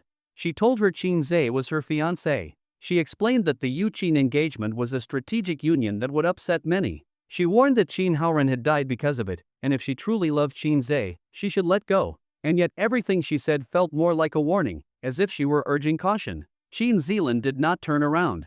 She simply said, "You had a good relationship. I do not want to come between you. I just hope you part peacefully." She was about to walk away again. "If our marriage will cost innocent lives," Yu Yan said calmly, "then why did the Qin and Yu families agree to it in the first place? Neither family is stupid.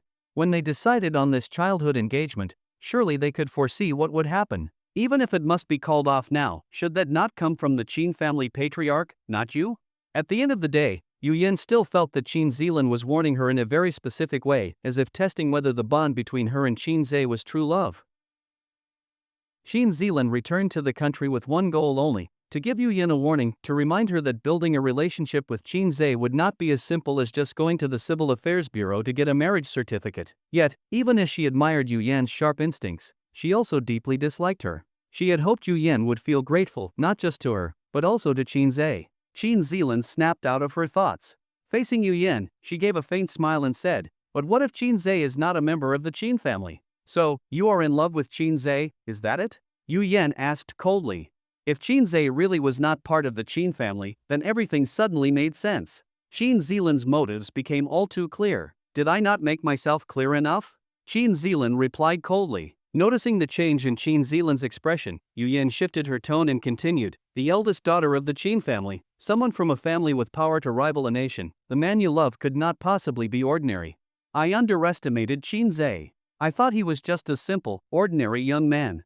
As she spoke, Yu Yan shook her head and sighed, as if lamenting her own youth and ignorance, how she had not realized there was a titan in her life whom even the Qin family coveted. "You should understand that everything I told you today was to give you a way out," Shin Zealand said coldly. "Wait," Yu Yan raised her hand and interrupted, thinking deeply before looking up at Shin Zealand with a dangerously charming smile. "You said I have grown a lot over the past 5 years. That means you have been watching me since then, perhaps even longer.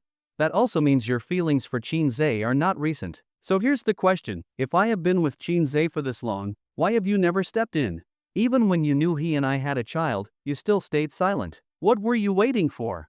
"We are not enemies," Shin Zealand said with a charming smile. "I mean no offense. I am just saying, if you could tolerate all that, maybe you really do love Qin Zhe," Yu Yan said calmly. "What exactly are you trying to say?" "Nothing," Yu Yan replied as she turned to gaze at the sky, her voice slow and deliberate. "Just that, like you, I love him very, very much. I can accept everything about him. Even if today, Qin Zhe were with you, even if he married you, as long as he likes it, I would be willing to offer him anything, even the most intimate service." At this, Yu Yan suddenly turned around, her eyes fixed sharply on Shin Zealand. "But can you? Can you accept Qin Zhe enjoying you while still messing around with me on the side? You were right about one thing, I have a lot to offer. I will return those words to you exactly. You have a lot to offer too, maybe even more than I do. But the question is, do you have the resolve? I, Yu Yan, a worthless woman, am willing to be Qin Zhe's dog. Can you?" What Yu Yan said was ugly, even vulgar, but every word struck deep, shaking Shin Zealand's values to the core. Shin Zealand was stunned. She thought Yu Yan was just being obscene on purpose.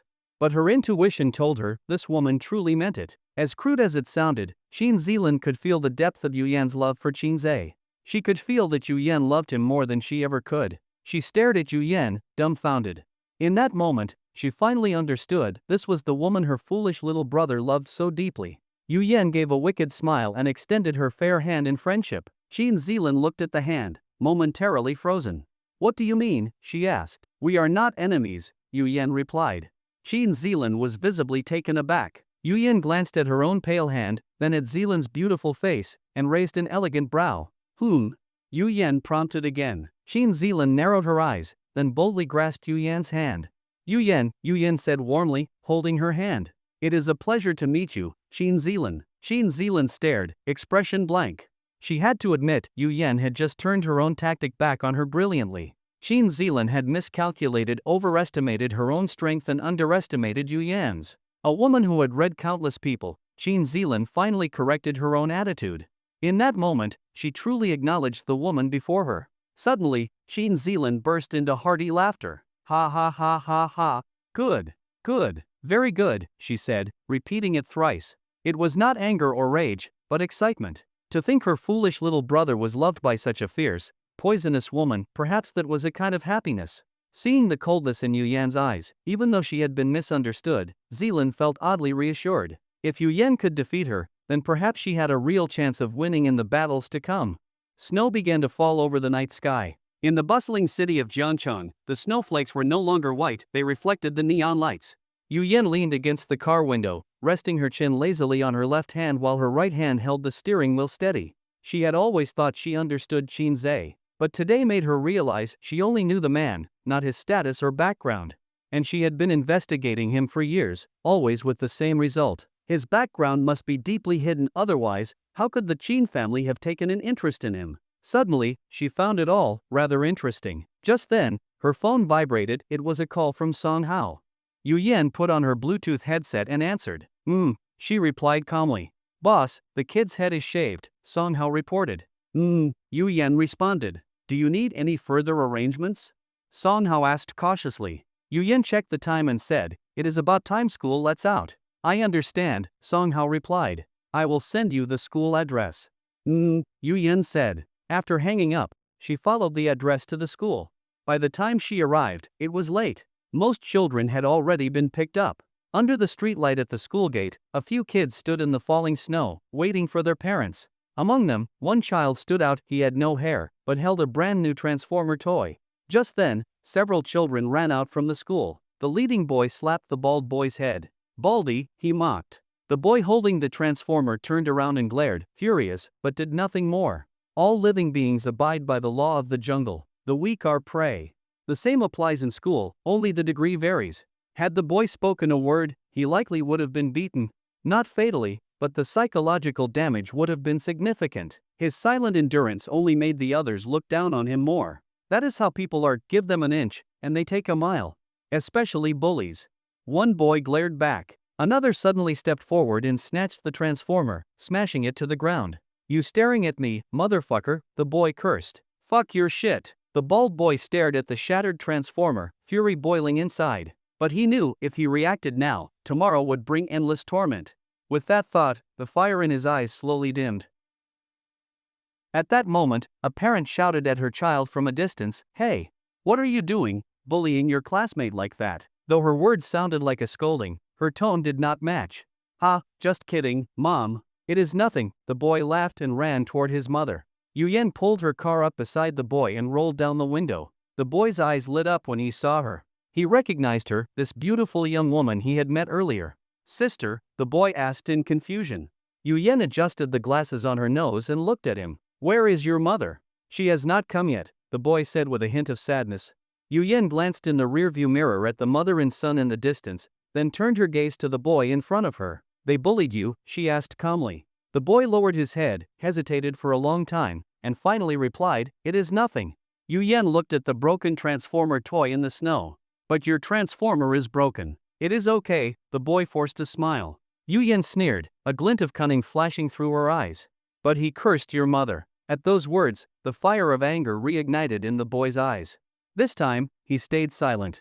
He was young and naive, but he knew very well that this was not something that could be brushed off with a simple "it is nothing" or "it is okay." Even though fuck your shit might often be used casually by people as a filler phrase, this time it was not. Seeing that the boy was angry, Yu Yan smiled with interest. A broken toy can be replaced. But you only have one mother. Maybe you cannot beat them. Maybe you get bullied a lot. That is fine. But when your family is insulted, you must stand in front of them. Whether or not you can win comes after, Yu Yan said softly. Her words were few, but everyone pierced the boy's heart like a dagger. This time, he was no longer timid.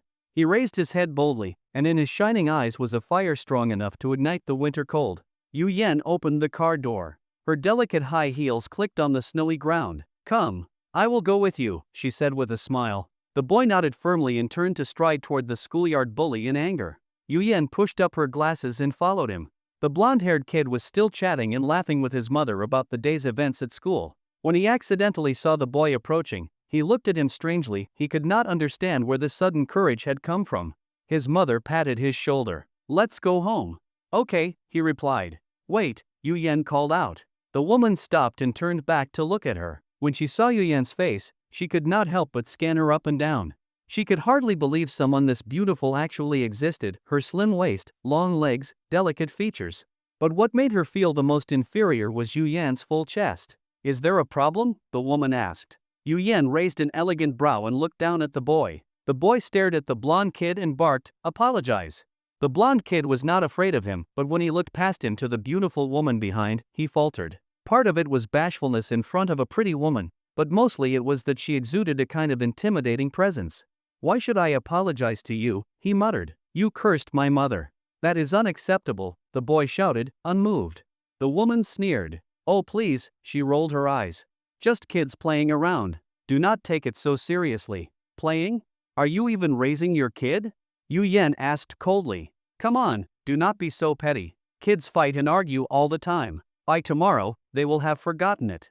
You are an adult. Why stoop to a child's level? The woman argued shamelessly. Yu Yan heard that and gave a dangerous smile. She gently patted the boy's head. Did you hear that?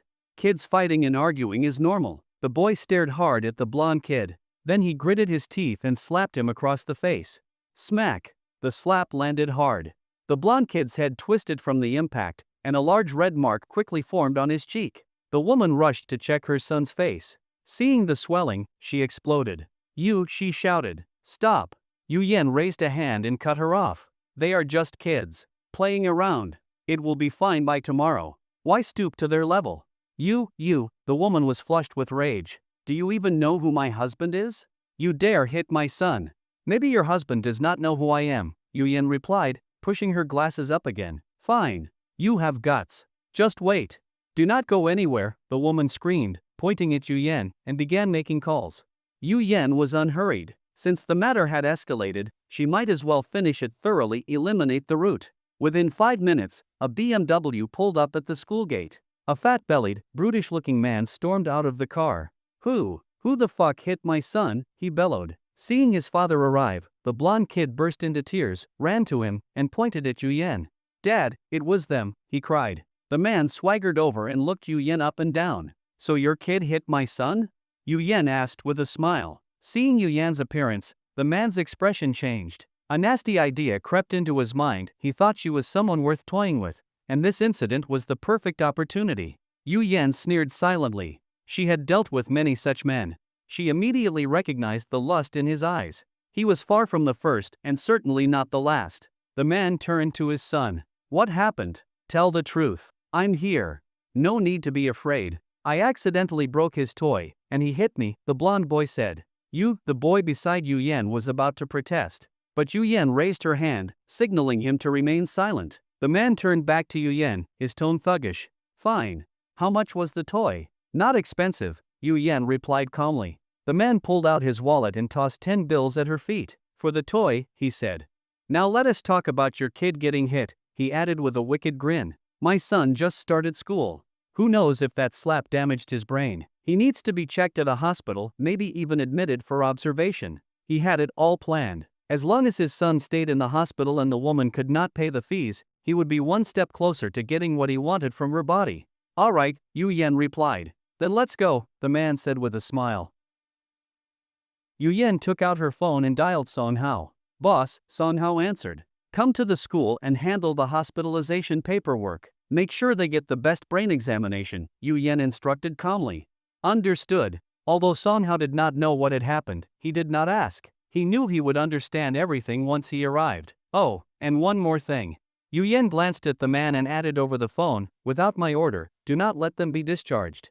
Hearing this, Song Hao laughed with delight. This was not his first time handling such matters, he was well practiced. Ha ha ha, boss, got it. Just leave it to me, said Song Hao. Yu Yen hung up the phone and put it away. Someone will follow up with you soon. I am leaving, Yu Yen said. Why the hell should you be allowed to leave? The man said coldly. Yu Yen turned back and sneered, the child attends this school. There are surveillance cameras at the entrance. Do you think I could run? The man thought about it and realized it made sense. You might escape as a monk, but you cannot flee the temple. Yu Yen turned and walked away with the child. As she did, she tossed a dismissive remark over her shoulder. Would I even need to run? Song Hao arrived quickly. Once he heard there was a task, he eagerly rushed over. By the time Yu Yen had gotten into her car, Song Hao had already driven up. Yu Yen rolled down the window and said coolly, "It's yours now." "Oh, come on." Song Hao patted his chest. "You still do not trust me? Rest easy, boss." Yu Yen nodded and drove off. Song Hao watched her leave, then turned to face the man. "Brother, do not just stand there. Let us head to the hospital," Song Hao said with a cheerful grin. The man looked dazed. Something felt very off, though he could not quite put it into words. Everyone has their own idea of what a tough person is. The man had always believed himself to be one paying for the boy's broken transformer and then turning around to demand compensation for a slap. He felt that was what a real man did. That was how a hard man handled things.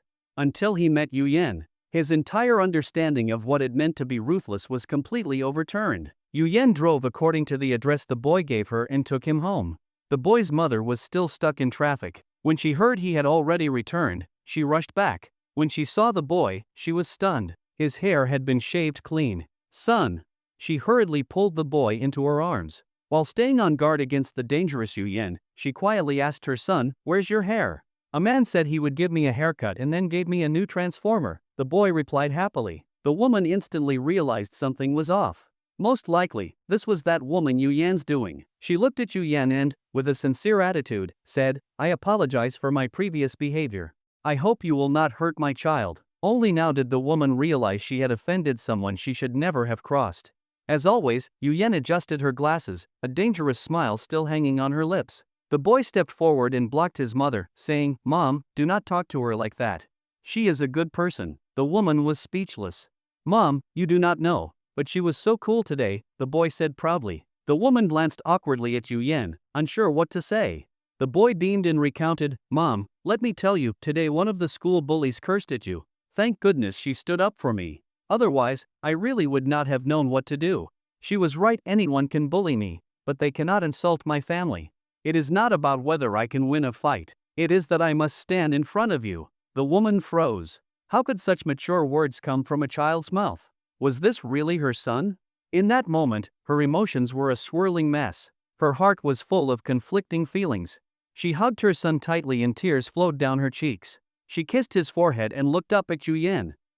She did not know how to begin. She knew that her child being able to speak such wise words had everything to do with the mysterious woman standing before her. "There is no need to say anything," Yu Yan said coldly. "Once something has been said, an apology means nothing." The woman lowered her head in shame, biting her red lips, silent. Yu Yan glanced at the boy, flicked her fingers at him, and said, "Let's go." "Goodbye, sister," the boy called out with a smile. Yu Yan turned, got into the driver's seat, and sped away. The engine of the heavily modified Audi roared with the same wild ferocity as when it had arrived. The woman watched the taillights of the Audi fade into the distance and fought back to the insults she had hurled at Yu Yan at the crosswalk, driving with no regard for others. A stupid piece of shit with no upbringing. Maybe Yu Yan truly had no regard for morals, but that had nothing to do with her mother, because today's Yu Yan is tomorrow's boy. The woman looked into the distance and gave a deep bow to that ruthless woman. She had not only changed her son, she had changed her too. Yes, it is not about whether you can win. It is about standing in front to protect them. The next day, launching group. In the office area, Shinzei kept yawning. He was clearly sleepy but dared not fall asleep. He had an uneasy feeling, as if something bad was about to happen. At that moment, the department manager walked in with Chun-Hai. Everyone in the department worked under Qin Zhe except for this manager, but that did not really matter. It was only a small department. Regardless of Qin Zhe's own strength, his subordinates, such as Wang Lei and others, could easily leverage their social connections to complete the department's targets. This made the department operate in an unusually relaxed and carefree manner. Unbeknownst to the manager, his career path had been unusually smooth thanks to them. And today happened to be his big promotion day. On one hand, he consistently met his monthly performance goals. On the other, Chen Hai had already developed a grudge against Qin Zhe. In order to deal with Qin Zhe more conveniently, Chen Hai chose to take over this department. The manager entered and raised a fist to clear his throat. Everyone turned to look at him. Once he had their full attention, the manager began to speak. "I have something to announce. Starting today, I will no longer be working in this department." As soon as Qin Zhe heard that, he smiled and said, "Congratulations on your promotion, manager." Immediately, the office rang with thunderous applause. Amid the enthusiastic clapping, the manager folded his hands in a gesture of gratitude, smiling brightly. "I owe my success to all of you and your cooperation. Although I will no longer work in this department, I hope that if you encounter any issues at work in the future, you will not hesitate to come to me. I am more than willing to help resolve them," the manager said cheerfully. The implication was clear: though he was leaving, he would still use his power to provide assistance wherever possible. Although Qin Zhe and his team did not really need it, it was still a decent gesture from a manager who was moving on. Even if the help was unnecessary, his words were polite and left a good impression, a touch of humanity, a warm feeling. Qin Zhe looked at Chen Hai, standing beside the manager. In a way, Chen Hai could be considered an old acquaintance.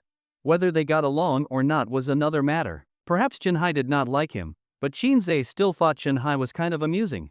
Now that the manager had been promoted, the position would clearly not remain vacant. And with Chen Hai's arrival, it was obvious that the new manager had already been decided. As expected, the manager stepped aside, making way for Chen Hai to take the most prominent spot. "Let me introduce the new manager of the department, Chen Hai," the manager said formally. Chen Hai adjusted his tie, his expression stern and imposing. "Hello everyone, my name is Chen Hai. I will now be serving as the manager of this department. I hope you will support me going forward," Chen Hai said in a relatively courteous tone. At such a moment, the office should have erupted in applause, but instead, an awkward silence fell. The truth was, the real head of this department was Qin Zhe. Regardless of who was appointed as manager, whether or not there would be applause depended on Qin Zhe's reaction. So, everyone instinctively glanced toward Qin Zhe, waiting for his cue. To their surprise, Qin Zhe was the most excited of all. As soon as Chen Hai began speaking, he enthusiastically applauded. Seeing this, the rest of the team followed suit and began clapping. It was not that Qin Zhe was particularly warm or eager. Someone of his caliber had no need to take Chen Hai seriously. No matter how outrageous Chen Hai's behavior might be, Qin Zhe would not easily be angered, because in his eyes, Chen Hai was nothing more than a newborn infant, naive and harmless. Chen Hai glanced at Qin Zhe's eager expression, but instead of appreciating it, he showed obvious disdain. "Humph, seeing that I am now your superior, you rush to kiss up, pretending like nothing happened. Disgusting." At this moment, the outgoing manager checked the time on his watch and quickly said, "All right then, I have other matters to attend to. I will leave you to it. Take care, everyone." With a smile, the manager walked out of the office. As soon as he left, Chen Hai's expression turned stern. "All of you are seasoned employees of Wanqing Group. Most of you have probably heard my name before," he said, deliberately glancing at Qin Zhe. Then he continued, "Your previous manager treated you well. That much is true. But I hope some people will not cause trouble for him. Handle your own problems. Do not always expect others to clean up your mess." The meaning behind his words was very clear. This was a direct jab at Qin Zhe, subtly reminding him that not even the former manager could protect him now. "All right, let me now talk about this month's work plan." Chen Hai opened a folder and said slowly, "I have looked into your department's performance. You meet your monthly targets, which I appreciate. But the data also shows that you have room for further improvement. So, the task I am assigning is to double the previous performance for this month." Upon hearing this, Wang Lei was visibly annoyed. "What the fuck? So we are being penalized for being capable? What is this logic? We perform well, so now we have to do double? We perform well, so we deserve to be punished?" Wang Lei was just about to erupt when Qin Zhe, standing beside him, stepped on his foot. Seeing this, Wang Lei swallowed his anger. "All right," Chen Hai closed the file and looked around at everyone. "Does anyone have any questions?" Qin Zhe cheerfully called out, "No." Chen Hai ignored him and merely nodded in satisfaction. Good, then let us all get back to work, Chen-hai said. With that, he turned to leave the office area. He had only taken a few steps when he suddenly remembered something and turned back. All right, one more thing to remind you all, Chen-hai said solemnly. There will be personnel changes in the company today. The board of directors has appointed a new female vice president. As soon as Qin heard that, his face turned green. If she was appointed from the top, and by the board no less, Qin had a fairly good idea who this new vice president might be. Chen-hai's attention had seemingly been focused on Qin the whole time. When he saw Qin's expression change, he sneered in disdain. What are you afraid of? She will not bite. I am just reminding you, if you run into a stranger out there, greet them politely. You never know, it might be her, Chen-hai said with a cold smile. After that, he turned and left. As he walked out and opened the door, he shook his head inside as if pitying small-time employees like Qin, those whose jobs could be jeopardized by even the slightest change within the company. With this in mind, Chen-hai felt the need to broaden his own perspective. His father was one of the major shareholders on the board, and he was the heir to Wanqing Group. How could someone like him stoop to getting angry at a nobody like Qin? Once he figured that out, Chen-hai decided to let the past go. His future was destined to be different from that of Qin. There was no need to concern himself with such common folk. Just as he was sighing and shaking his head, a voice interrupted his thoughts. Watch where you are going, brother.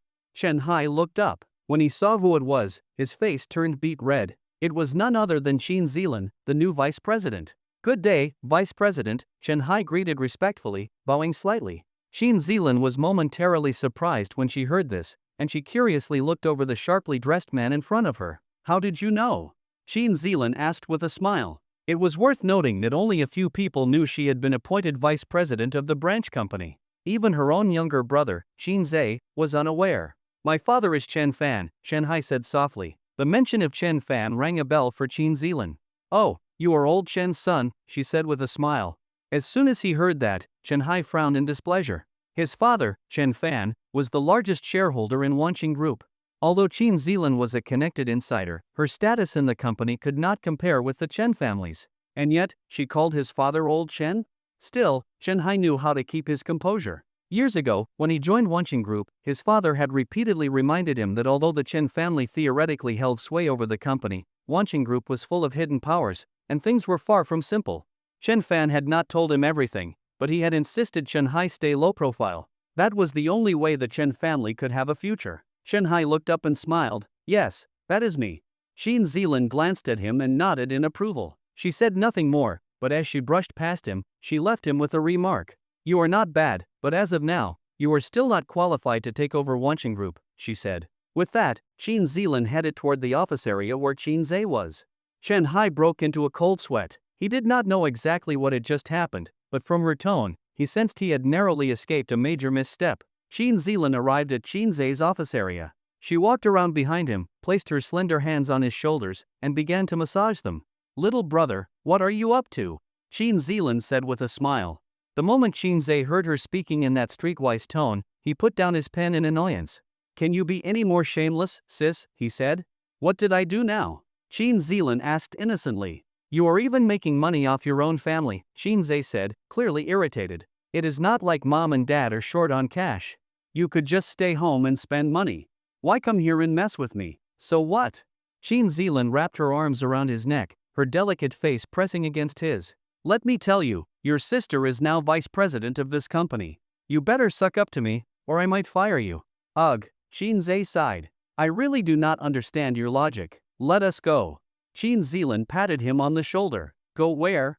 Shopping. Help your sister pick out some clothes. We can chat on the way, she said. Qin turned to glance at her. She was still wearing the down jacket she had swiped from him the day before. It seemed she had returned home without bringing anything. Qin patted Wang Lei on the shoulder and said firmly, keep an eye on things while I step out. Got it, Wang Lei replied. Qin Zilan looked at Wang Lei and the others. These are your brothers, right? She asked. Yeah. Qin stood up and put on his coat. Qin Zilan nodded, then turned to the group and cupped her hands in a respectful gesture. Gentlemen, my little brother has caused you all a lot of trouble over the years. As she spoke, she made to kneel on one knee. Everyone was stunned by this action. Their expressions turned pale with shock. Qin saw what she was about to do and sighed in exasperation. This was exactly why he did not want her around. He had no idea who she inherited this personality from. She was just too street.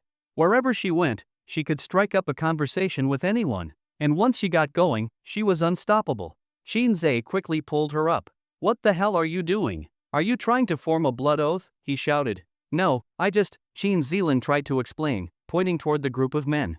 "Ugh, enough already. Let us just go buy some clothes." "Stop wasting time," Shinzei said, clearly fed up.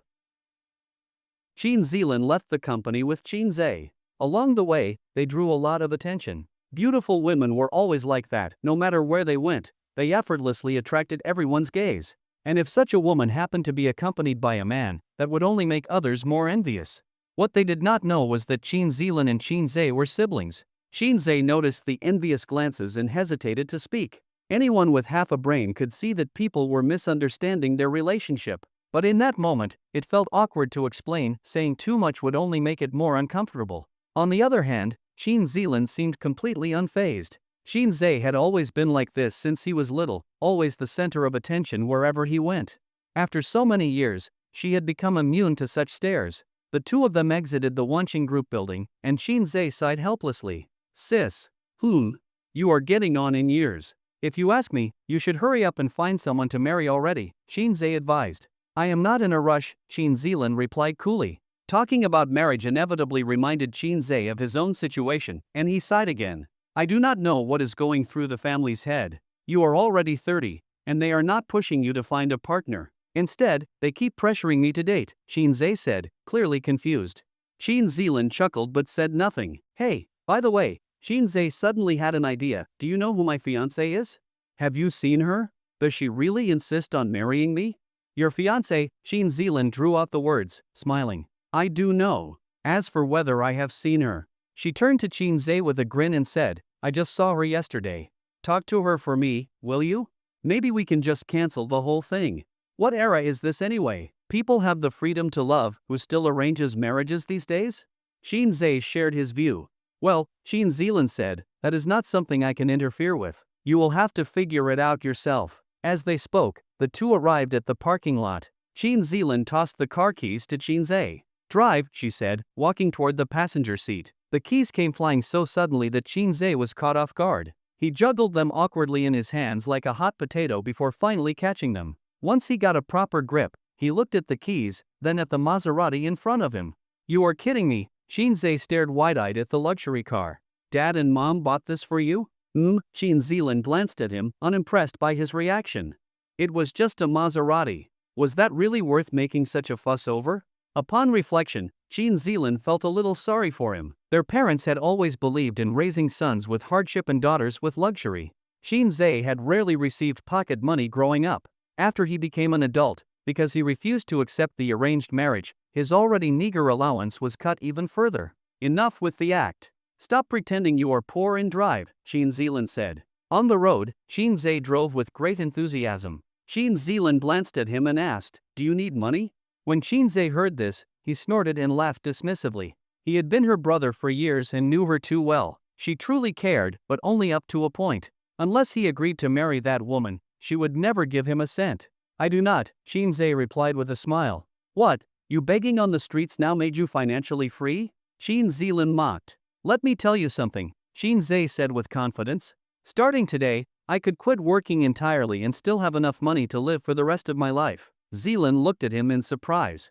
She thought he was joking, but when she saw the mixture of amusement and sincerity in his smile, she realized he was not. "Begging is that profitable now?" she asked, puzzled. "There is one condition," Shinzei said. "What condition?" she asked. "The condition is, I have to die tomorrow. Not even one day later." Shin Zealand. She laughed, exasperated. After a pause, she turned to look at Shinzei again as he drove.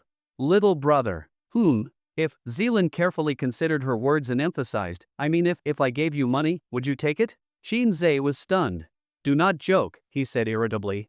"I am not joking," Zealand said seriously. Hearing this, Shinzei glanced at his sister. Her face was filled with sincerity. Her eyes were beautiful, with a soft glow in them. Shinzei was not used to seeing this side of his sister. He avoided her serious gaze and turned back to the road. "Sometimes I really do not understand what you are thinking," he said with an awkward laugh. "It is not about what I am thinking. It is about what you are thinking, Zealand said. What is mine is yours. Whatever you want, I will give it to you. The question is, do you want it? As she spoke, Zealand placed her fair, delicate hand on Zay's arm. Zay looked at the delicate jade-like hand resting on his arm, and his expression gradually turned serious. He said nothing more. From childhood to now, it had always been his sister looking out for him. There was no denying that she treated him well. But what always made Zay uncomfortable was this lingering feeling that their sibling relationship was not entirely pure. Though this feeling had no concrete basis, it surfaced every time they were in close contact, a strange ambiguity hidden within the affection between brother and sister. After all these years, he knew his sister well, her confidence, her boldness, her carefree and open nature. Yet at the same time, he felt like he never truly knew her. Deep down, he always sensed that her boldness and openness were an act. He had never once had a genuine heart-to-heart with her. She only showed him the side she wanted him to see. He knew nothing about her real life, not even what she had been doing during all her years away from home. This left Zay with a feeling of being utterly outmatched, like she had lowered herself to his level just to get along with him, while he could not see through her at all. Every time they met, they laughed and joked, but after she left, a sense of emptiness would always settle in his chest. There are people who always appear to be cheerful and carefree, and that is all you ever see. But at the same time, you know they are much stronger than they seem. Exactly how strong remains a mystery. You can spend over 20 years with someone like that, and they never change. You know them, and yet, you do not know them. To be honest, that is terrifying. He had asked his sister for money before, and she always joked about it. But now, she was offering to give him money herself. Everything has a motive. Every action has a trigger. Like drinking water, only when you are thirsty do you drink. By that same logic, Zealand had always refused to give him money, and now she suddenly wanted to? Naturally, this raised questions. What was behind such a drastic change?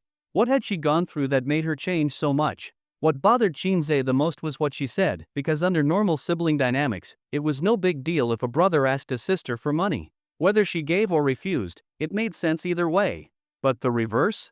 If a sister gave money to her brother, she would just give it. There was no need to ask, if I give you money, will you take it? That phrasing made it sound like there were conditions attached. They reached a traffic stop, and Zay pulled the car over and looked at Zealand. Sis, what exactly do you want? Zay said, annoyed. You say that like I can make you do anything. Zealand shot back, glaring at him. If you want to give me money, just wire it to my card. Why ask me? I have no idea what you are up to, Zay grumbled. What, your sister cannot be nice to you, she replied. You should know the family does not allow me to give you money. If I am giving you money, I am doing it behind their backs. If you are not grateful, fine, but do not talk like this to your sister. It is not right. Just then, the light turned green. Zay stepped on the clutch, shifted gears, and gently pressed the gas to move forward. I have no idea what is going on with you lately. You are acting weird and secretive, Zay muttered irritably. Still, he did not overthink it. This was his real sister after all. Even if something was up, it could not be that serious. If it were minor, she would not need him. If it were serious, their parents would handle it. After that, they did not bring up the money again. They arrived at the mall.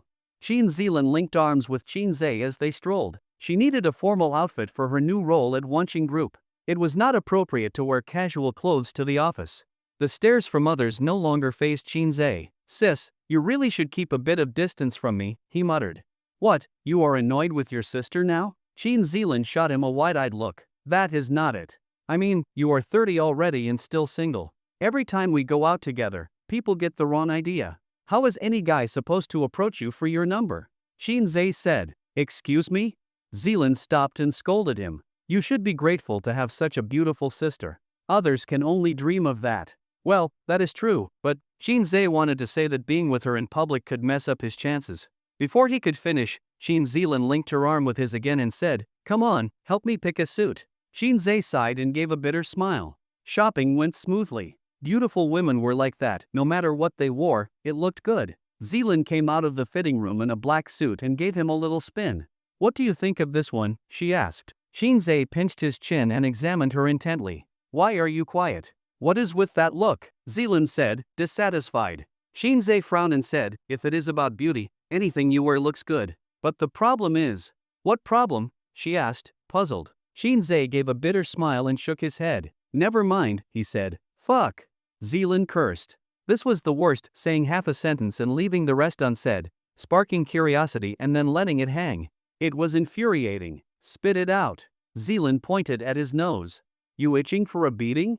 Shinzei had never been able to win against her. If something happened, whether she was right or wrong, he would likely end up getting his ass kicked. Hey, no. Fine, I will say it, Shinzei said hastily. Hurry up, Zealand said impatiently. But you have to promise not to hit me afterward, Shinzei warned. Say it, and I will not hit you, she replied. Shinzei once again looked over her outfit. Zealand had an anime-style figure, voluptuous chest, a waist you could wrap your hands around, an exaggerated waist-to-hip ratio, and long, slender legs. Other women wear suits and look elegant, Shinzei began. What, and I do not, she said, eyes wide. No, it is not that, Shinzei hesitated, then said, it is just, when you wear a suit, it kind of feels sexy. Zealand was stunned by what she heard. Not only Zealand, but even the sales assistant nearby was also left speechless. In fact, the sales assistant had already sensed that something was off. It was undeniable that Zealand was beautiful. To speak without exaggeration, even if you put today's top-tier celebrities next to her, Zealand's beauty would still completely outshine them. But the real issue was that her figure was simply too sexy, so much so that even a fellow woman like the sales assistant could not help but feel shocked. Zealand had already tried on several suits in the store. Each one fit her well, yet each one somehow did not seem to fit right. They fit well in terms of size, the suits were tailored perfectly, and she looked stunning in them. But they did not fit in another sense. Although the measurements were accurate, the overall effect was strangely off. The trouser legs seemed just slightly too snug, and the fabric around the chest area of the jacket always appeared insufficient, especially the white shirt underneath, which was so tight it looked like the buttons might burst at any moment. Anyone looking would involuntarily find their gaze drawn to the most sensitive parts of her body. In short, it felt odd, hard to describe. Yet after Shinzei's deeper reflection, his conclusion summed it up perfectly, a wake-up call in one word. If one had to describe the way Zealand looked in a suit with a single word, then the word Shinzei had used, seductive, was the most fitting. Of course, this seductive did not carry a negative connotation. It was more complimentary than critical. Zealand froze for a few seconds, then her pretty face suddenly turned crimson. You, Zealand flushed with anger. It really is hard to describe, Shinzei said, pinching his chin in thought. Zealand stormed forward and smacked him on the back of the head with a loud thwack. How dare you say that about me, she shouted. Then, biting her lip, she grabbed his shirt and started kicking him repeatedly in the backside. Shinzei clutched his buttocks and smiled bitterly. Sis, what are you doing? Have you forgotten what you promised just now? You said you would not use your hands. I said I would not use my hands. I never said I would not use my feet. Zealand shouted back. You, Shinzei winced in pain.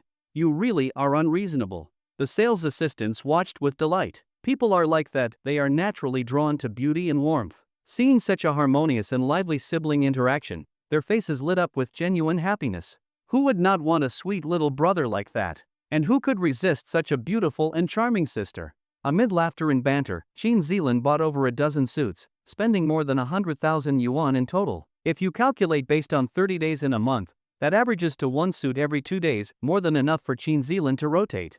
Afterwards, Shinzei accompanied his sister to do some more shopping for daily necessities. By the end, Shinzei was covered in shopping bags, looking like a fully decorated Christmas tree. When they were tired from walking, they went to eat. They were not picky about the place and simply chose a hot pot restaurant inside the mall. Naturally, Zealand paid. Shinzei could not afford hot pot at the moment, just surviving under Yuyan's oppression was a miracle. As the meat was boiling, Shinzei glanced at the pile of shopping bags on the chair. Noticing his gaze, Zealand followed it and, seeing the envy in his eyes, smiled. What is wrong? She asked. Nothing, Shinzei said, picking up his chopsticks and continuing to cook the meat. If something is bothering you, just say it, Zealand replied. Having money must be nice, Shinzei said. Hearing this, Zealand was first surprised, then broke into a smile. Well, now. Coming from anyone else, that would sound normal. But from you, it sounds like an insult, she said sarcastically. It is the truth, Shinzei muttered as he ate, feeling a sting in his heart. I do not even know if I was really born to our parents. The treatment between us is worlds apart. Zealand burst into laughter and did not shy away from the curious looks around them. What are you laughing at? Shinzei glared at her. Zealand stopped laughing and looked seriously at Shinzei. No, she said gravely. Shinzei was chewing lamb at that moment. Hearing her words, he froze mid-bite, looked up at her, and blinked blankly. No, he echoed. Zealand smirked slightly, a teasing glint in her eyes. Seeing that she remained silent, Shinzei put down his chopsticks and looked at her seriously. Are you trying to tell me I am not their biological son? He asked cautiously, trying to clarify. On Zealand's hand was a black ring, her only piece of jewelry that she never changed. She gazed at Shinzei meaningfully, gently rubbing the carved pattern on the ring. Still, she said nothing. Shinzei, sensing the situation, could not help but feel a creeping sense of danger. After all these years with his sister, he had never seen her like this. The way she sat there playing with the ring exuded a kind of mystery that made her seem unfamiliar. It was the first time in his life that he saw a side of her that did not fit the straightforward and unrestrained label. Sis, this is not something you can just say lightly, Shinzei said seriously. This is not a joke. Zealand gave a faint smile and shifted the subject. If it is about money, then just do what the family says. Marry the girl you were betrothed to as a child. Would it not save you all this trouble? She said lightly. Shinzei lowered his eyes and looked at her under his brow. Sis, tell me honestly, there is something else behind all this, is there not? Shinzei said solemnly. Zealand just looked at him with a radiant smile, saying nothing. Sis, the more I look at you, the less I understand, Shinzei said gravely. Something like this, you did not have to tell me. But since you chose to tell me, and then stopped halfway, what exactly are you trying to say? Zealand picked up a slice of meat from the hot pot, dipped it in the sauce, and placed it in her mouth. The heat hit her instantly, making it hard to handle. Phew, phew, phew, she blew out breath after breath, trying to cool her mouth. After a while, she finally adjusted to the heat. While chewing, she lazily looked at Shinzei. You have not even met her. How do you know you do not like her? She said with a smile. I could like her, but there is one big condition, Shinzei replied. What condition? I have to settle everything with my ex-girlfriend first. Only after that can I even think about marriage. I have never met my fiancé, and we have no emotional connection. I do not have the right to make a young woman wait for me. So I hope this can be postponed, Shinzei stated his thoughts clearly. Zealand considered, then said, looks like you still cannot forget your ex-girlfriend. Shinzei neither confirmed nor denied it. Her name is Yu Yen, right? Zealand asked. Yes, Shinzei nodded. Zealand nodded in apparent satisfaction, then smiled. She is indeed beautiful. No denying it. The two of you do look good together. But let me remind you, maybe you need someone even better. Do you not think so? As she spoke, she rested her chin in one hand, looking lazily at Shinzei, her beautiful eyes shining with a soft gleam. Shinzei froze for a second at the sight. I told you already, she raised her eyebrows slightly. What is your sister's is yours. Whatever you want, I will give you. The question is, do you want it? This was the second time Shinzei had heard these same words. And because the context had changed, the meaning had shifted drastically. The first time, it felt like sisterly care, deep concern from a sibling. The second time, however, after she hinted he might not be their parents' biological son and then repeated, whatever you want, I will give you, stripped of familial context, the words now sounded ambiguous, as though she were hinting at something else, that she liked him. Even more disconcerting to Shinzei was the thought, could it really be that he was not their biological son? Then who were his real parents? Shinzei dared not think too deeply about it. The more he thought, the more he felt that beneath this happy and peaceful life was a monstrous lie. Sis, no matter what happens, you are my sister. Shinzei's face turned cold. But you cannot touch Yu Yen. And what if I do? Zealand pressed forward. This was the eternal dilemma: family, friendship, or love. If you had to choose one, what would you do? Shinzei heard her and slowly put down his chopsticks. If something happens to her, do not expect to be fine. I will not survive either. Those words stunned Zealand. Whether it was an illusion or not, in that moment, she thought she saw Yu Yen and Shinzei. Their personalities were. Before she could finish the thought, she snapped out of it. Ha ha ha ha ha! Zealand burst into laughter, clutching her stomach. Shinzei looked at her, baffled. Tears streamed from her laughter. She wiped them away with her fingers. Oh my god, that killed me, she said, unable to hold back. That is not funny at all, Shinzei said seriously. I was just messing with you. Look how scared you got, she said, rolling her eyes.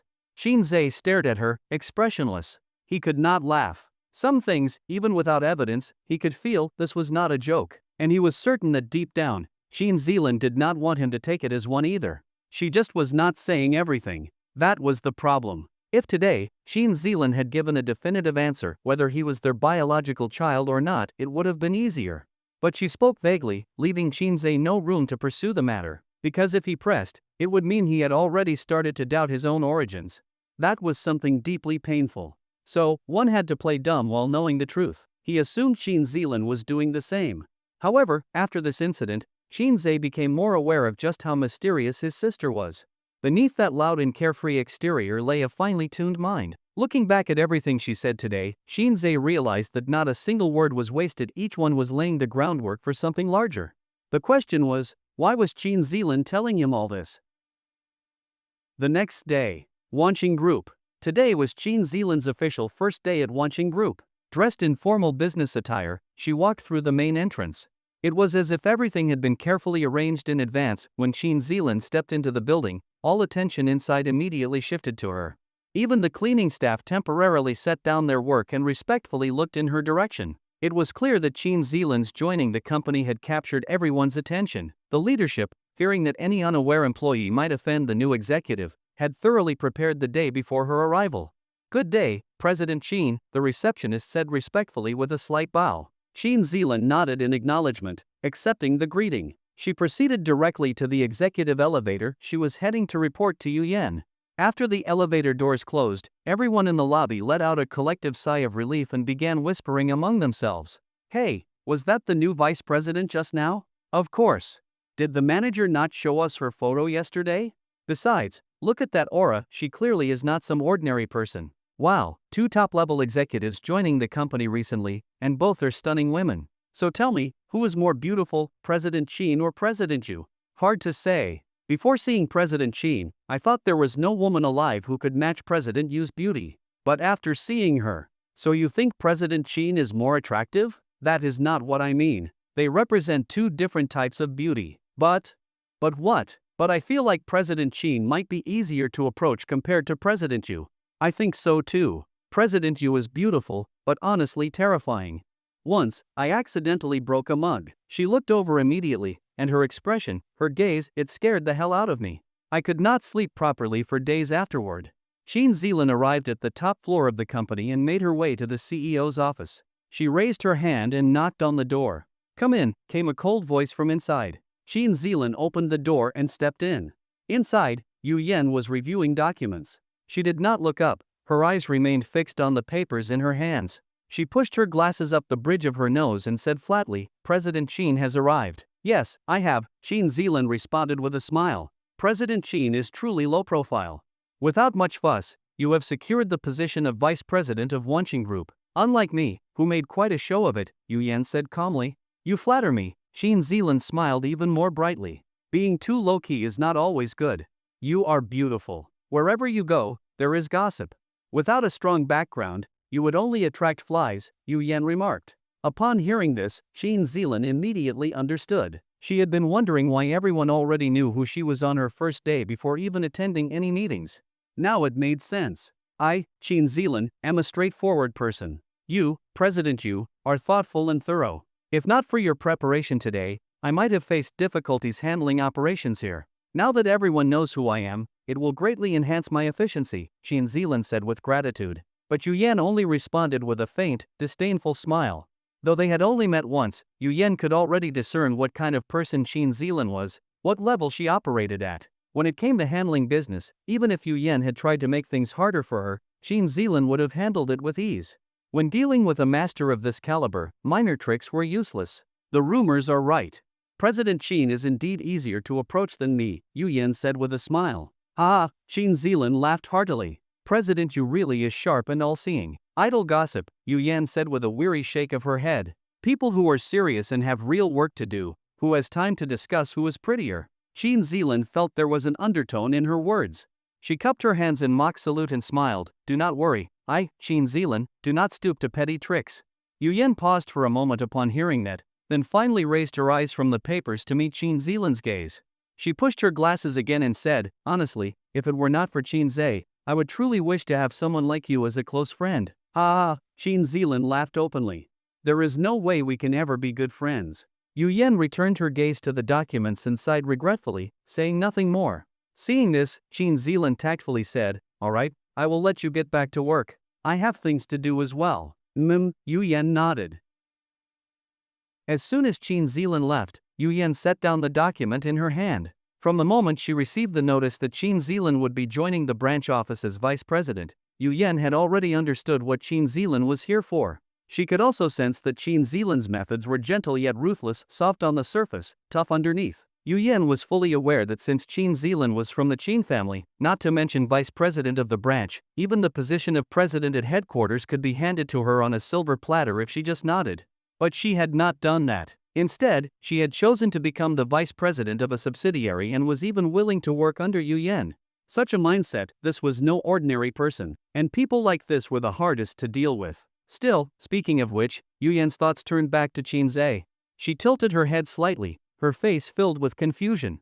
After everything that had happened, Yu Yan had come to realize that Qin Zhe was definitely not an ordinary person. In some ways, he was probably quite similar to her. Outwardly, both appeared to be children raised in an orphanage, but that was not the reality. And based on multiple rounds of her investigations, the results always came back the same. Qin Zhe's background was extremely complicated, likely far more so than she had imagined. Otherwise, it would not make sense for each investigation to yield the same evasive answers. Interesting, Yu Yan muttered. Lowering her head in thought, Yu Yan decided she would start by targeting the foreigners working under Qin Zhe. Coincidentally, they did not like her, and the feeling was mutual. Having made up her mind, Yu Yan stood up and put on her coat. Just then, the phone on her desk vibrated. It was a call from Song Hao. Yu Yan picked up. "Boss," Song Hao said. "Speak," Yu Yan replied crisply. "That Qin Zilan is no ordinary person. I just attended a meeting, and she is really something. Boss, this woman is not someone to be underestimated, you had better be careful," Song Hao said with a serious tone. "What exactly do you mean by really something?" Yu Yan asked with a smile. "She has a commanding presence and strong leadership," Song Hao commented. Yu Yan let out a cold snort and murmured, Noticing that Song Hao had not yet hung up, Yu Yan frowned. After so many years, she knew Song Hao just as well as he knew her. "If you have something to say, then say it," Yu Yan said, holding back her impatience. "Well, boss, I was thinking of asking for half a day off," Song Hao said. Yu Yan was momentarily stunned. This guy never asked for time off. For him to speak up, this was rare. On the other end of the line, seeing that Yu Yan had not spoken, Song Hao started to panic. Had he upset the boss? Well, he quickly added, "It is nothing serious." "Go ahead," Yu Yan said with an ant-like smile. Song Hao paused, then replied, "Huh?" He was dumbfounded. "Boss, you are really letting me go?" Song Hao asked in disbelief. "Yes, go. I will transfer 50,000 yuan to you. Be good to your girlfriend, buy her whatever she wants. If it is not enough, call me," Yu Yan said calmly. In fact, Yu Yan had already noticed that Song Hao had been acting oddly lately. First, he yawned constantly, looking like he was not getting enough rest. Then he began arriving late, something he never used to do. While he was only a few minutes late each time and it did not really affect his work, for someone like Song Hao, that slight deviation was still unusual. Initially, Yu Yan was worried he might be ill, but later she noticed that whenever he had nothing to do, he would stand around grinning foolishly at something with his back turned to her. Eventually, she guessed the reason. It was likely because Song Hao had fallen in love. Realizing this, Yu Yan was sincerely happy for him. After all, Song Hao was not young anymore. He could not be expected to stay by her side forever. It was time for him to think about settling down. Hearing her words, Song Hao panicked. This was already the second time the boss had secretly given him money. The first time might have been a misunderstanding, but if he let her misinterpret things again, that would be too much. But then again, how could he explain? Tell her he was going out to beg for money? If he said that, even 100 legs would not be enough to withstand the beating she would give him. "No, boss," Song Hao began to protest. "Do not be shy," Yu Yan said coldly. "Boss, you have misunderstood," Song Hao tried to explain. "Stop talking nonsense," Yu Yan snapped. With that, she hung up.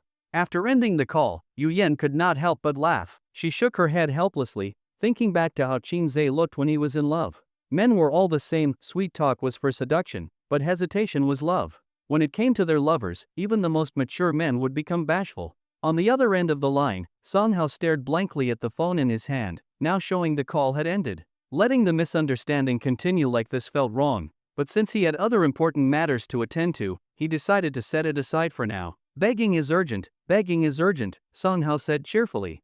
With that, he grinned and skipped his way toward Qin Zhe's office area. Arriving at Qin Zhe's office area, Wan Star's group. Office area. Shinzei was wearing Wang Lei's Bluetooth headset, listening to music, one leg crossed over the other, lazily swinging his lower leg back and forth in the air, his face brimming with pleasure. At that moment, a sneaky-looking head peeked in from the other side of the office. It scanned the room and spotted Shinzei sitting in a corner. "Big brother," Song Hao called out softly. Wang Lei and the others heard the voice and looked over. Seeing it was Song Hao, strange expressions appeared on their faces. They knew that Song Hao was under Yu Yan's command, and Yu Yan was no easy person. So, naturally, Song Hao could not be much better. Even though they were all foreigners, having lived here for several years, they understood the principle of if the top beam is not straight, the bottom ones will be crooked. But strangely, this Song Hao seemed to have a pretty good relationship with their boss. Seeing no response from Shinzei, Song Hao checked his surroundings and called out louder, "Big brother! Big brother!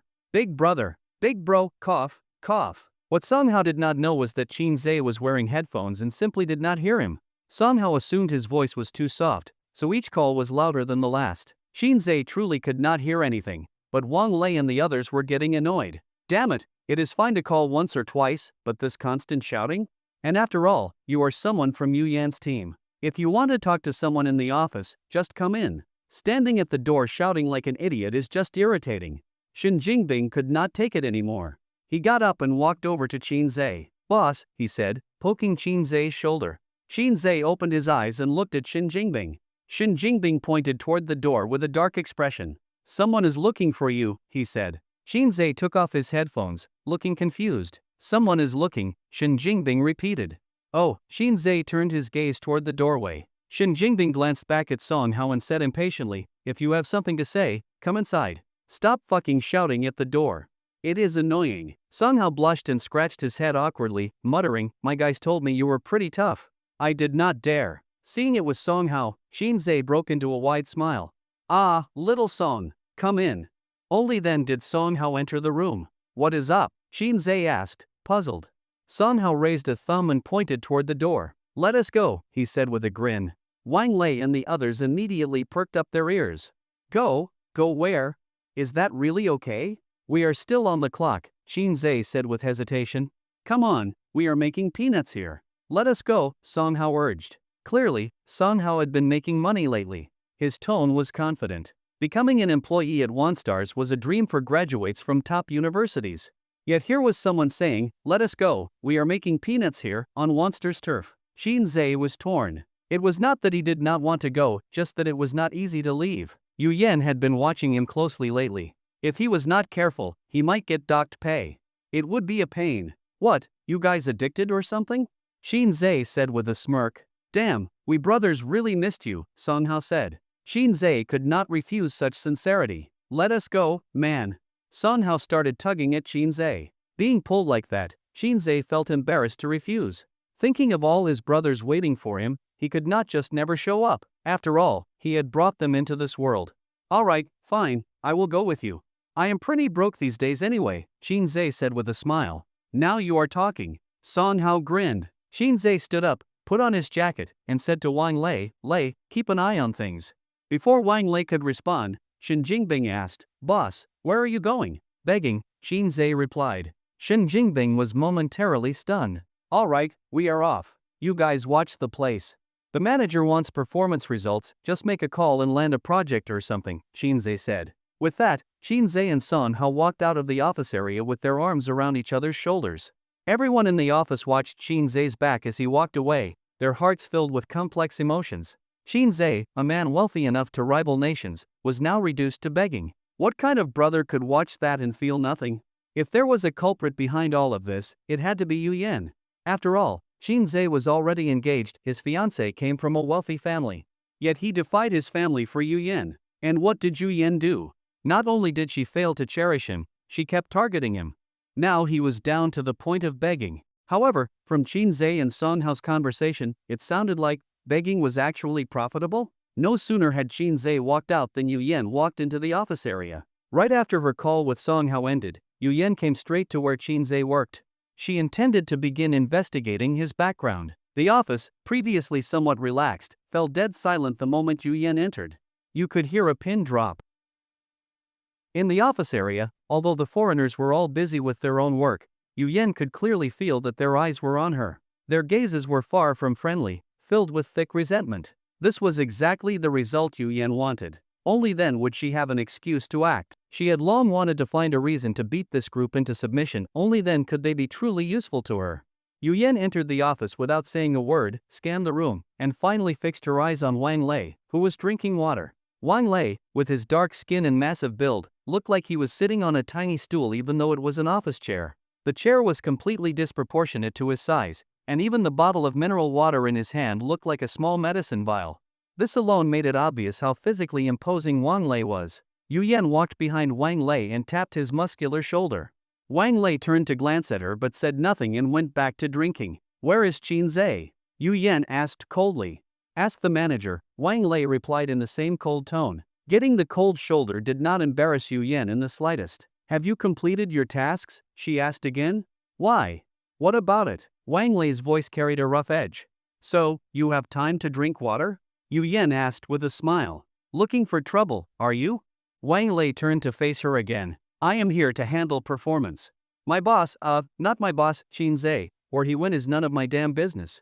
You want answers? Go ask the manager." "What the hell are you asking me for?" Hearing Wang Lei speak like that, Yu Yan could not help but find him endearing. This silly brute obviously used to call Qin Zhe his boss and could not change his words in time, accidentally giving himself away. "Yes, I am looking for trouble," Yu Yan replied with a satisfied smile. Wang Lei was surprised. He had not expected Yu Yan to be so direct, openly admitting what she was up to. He was at a loss for how to respond. "If you want to dock my pay, then dock it. Just stop talking to me, you disgust me," Wang Lei said irritably. "Very well," Yu Yan nodded. "Then I will deduct 3,000 from your salary." Wang Lei curled his lip in disdain, showing no concern. Yu Yan gave Wang Lei's shoulder another meaningful pat and turned to look at Zhao Haogan. As soon as her gaze landed on Shin Jingbing's face, before she could speak, Zhao Haogan raised his voice. "Do not look at me. Deduct 5,000 from mine," he shouted. Yu Yan chuckled in amusement and nodded approvingly. "Very well, then 5,000 it is," she said. Then, Yu Yan turned her piercing gaze to Shin Jingbing. And who was Shin Jingbing? Clever as ever, he knew everyone, including his brothers, was watching him. If they were unafraid of trouble, how could he be? "Come on. Deduct 10,000 from mine," Shin Jingbing declared confidently. At these words, the respect in the room for Shin Jingbing visibly grew. Shin Jingbing was a real man. "No," Yu Yan said with a smile. "You do not need to come in tomorrow." Shin Jingbing was stunned. What the he pointed at Wang Lei and Zhao Haogan beside him. They just. Before he could finish, Yu Yan interrupted calmly. "You are different from them." "How am I different?" Shin Jingbing asked, confused. "You are a smart man," Yu Yan said. This made Shin Jingbing instantly furious. He slammed his notebook on the desk. "So, what, I deserve to die because I am smart," he shouted. Yu Yan raised her well-shaped eyebrows but remained silent. "Fine." Shin Jingbing glared at her. "I quit. Do not bother firing me." At that moment, Shin Jingbing's image as a tough guy was sealed. Under the table, Zhao Haogan gave him a big thumbs up, as if to say, "Brother, you are the real deal." Shin Jingbing gave him a nod, patted his chest, and signaled, "When have I ever let you down?" And just like that, Yu Yan docked every team member's salary. Then she walked to the center of the department, stood there, and surveyed everyone. "I know that because of Qin Zhe, you all have strong opinions about me. I feel the same. I do not think much of you either. But let us be clear, what happened with Qin Zhe is one thing. The conflict between us is indirect at best." However, she paused and changed her tone with a smile. "I, Yu Yan, am not an unreasonable woman. You can prove yourselves to me with strength." Everyone froze at her words. Prove themselves? What did she mean? "I will be in the downstairs parking lot shortly. If you can beat me in a fight, I will not deduct your pay," Yu Yan said calmly. The room went silent for a second, then everyone's face twisted into bemused expressions. A fight? Such arrogance. Did she have any idea who she was challenging? When it came to fighting, Wang Lei immediately shifted his posture. He leaned back lazily in his chair and spread his arms, completely nonchalant. "You are a woman," Wang Lei said, shaking his head. "Take your 3,000 and be happy." He said no more, because he knew it was unreasonable. A grown man fighting an unarmed woman over 3,000 yuan? People would laugh their asses off. It was not worth it. Paying her 3,000 to save face, what harm was there in that? Yu Yan turned to Wang Lei and smiled. 3,000 to avoid a beating is a bargain. But you should understand, I am not deducting your salary because of my position. It is because of my ability. I am giving you a chance to earn it back. That hit Wang Lei like a punch to the gut. He glared at her, fuming. He started. Yu Yan's face turned cold. She stepped out of the office area in her sharp high heels. You have 10 minutes to decide. Those were her parting words. After Yu Yan left, the office fell into silence. Yes, Yu Yan was a woman. For a group of men to fight a woman, no matter the outcome, would be indefensible in the eyes of the outside world. But the problem was, Yu Yan had made her challenge crystal clear. In a room full of people, to be cowed by a woman if no one stepped up, to be honest, it would be no different from social suicide. It was like being in college, getting drunk at a party, then going into a classroom and shitting right on the floor. Pants down the moment you walk in, and just letting it go. Once you have done something that outrageous, you have no reason to remain on campus. You had best start preparing your transfer paperwork. As the minutes ticked by, Wang Lei let out a sigh. Forget it. I will go. Hearing this, Zhao Haogan looked at Wang Lei. Brother Lei, I do not think this is a good idea. Wang Lei shook his head helplessly. I just need to make her feel the gap in strength without actually beating her. What else can we do? She already pushed it this far. If nobody goes, that is just pathetic.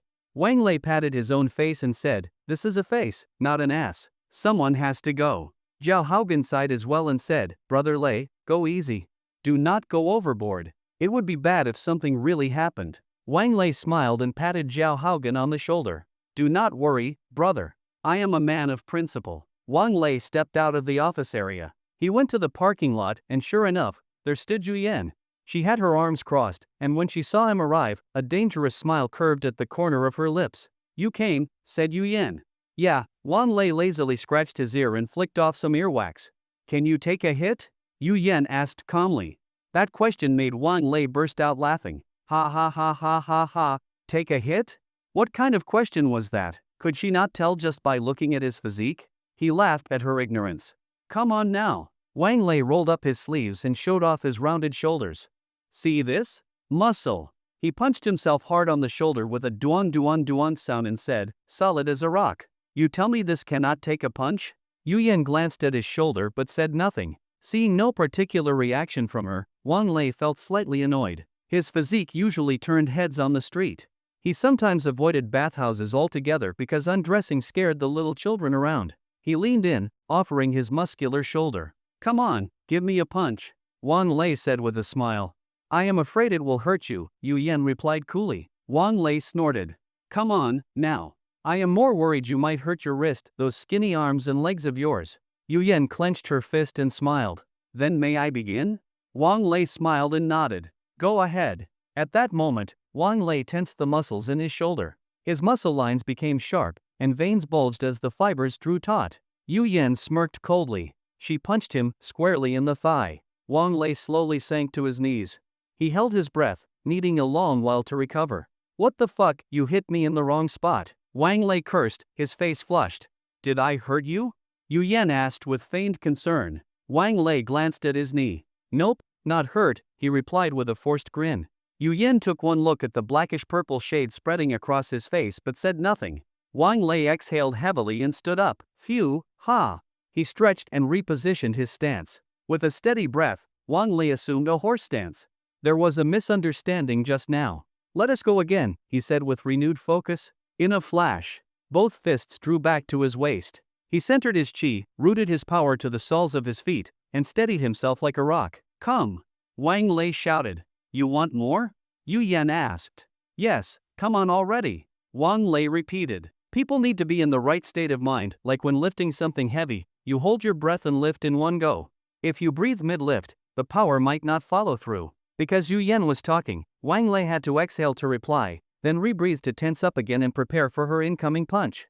Alright, I am really doing it this time, Yu Yan said as she flexed her small fist. Yeah, hurry up already, Wang Lei muttered impatiently. Thud. Yu Yan punched Wang Lei right on the shoulder.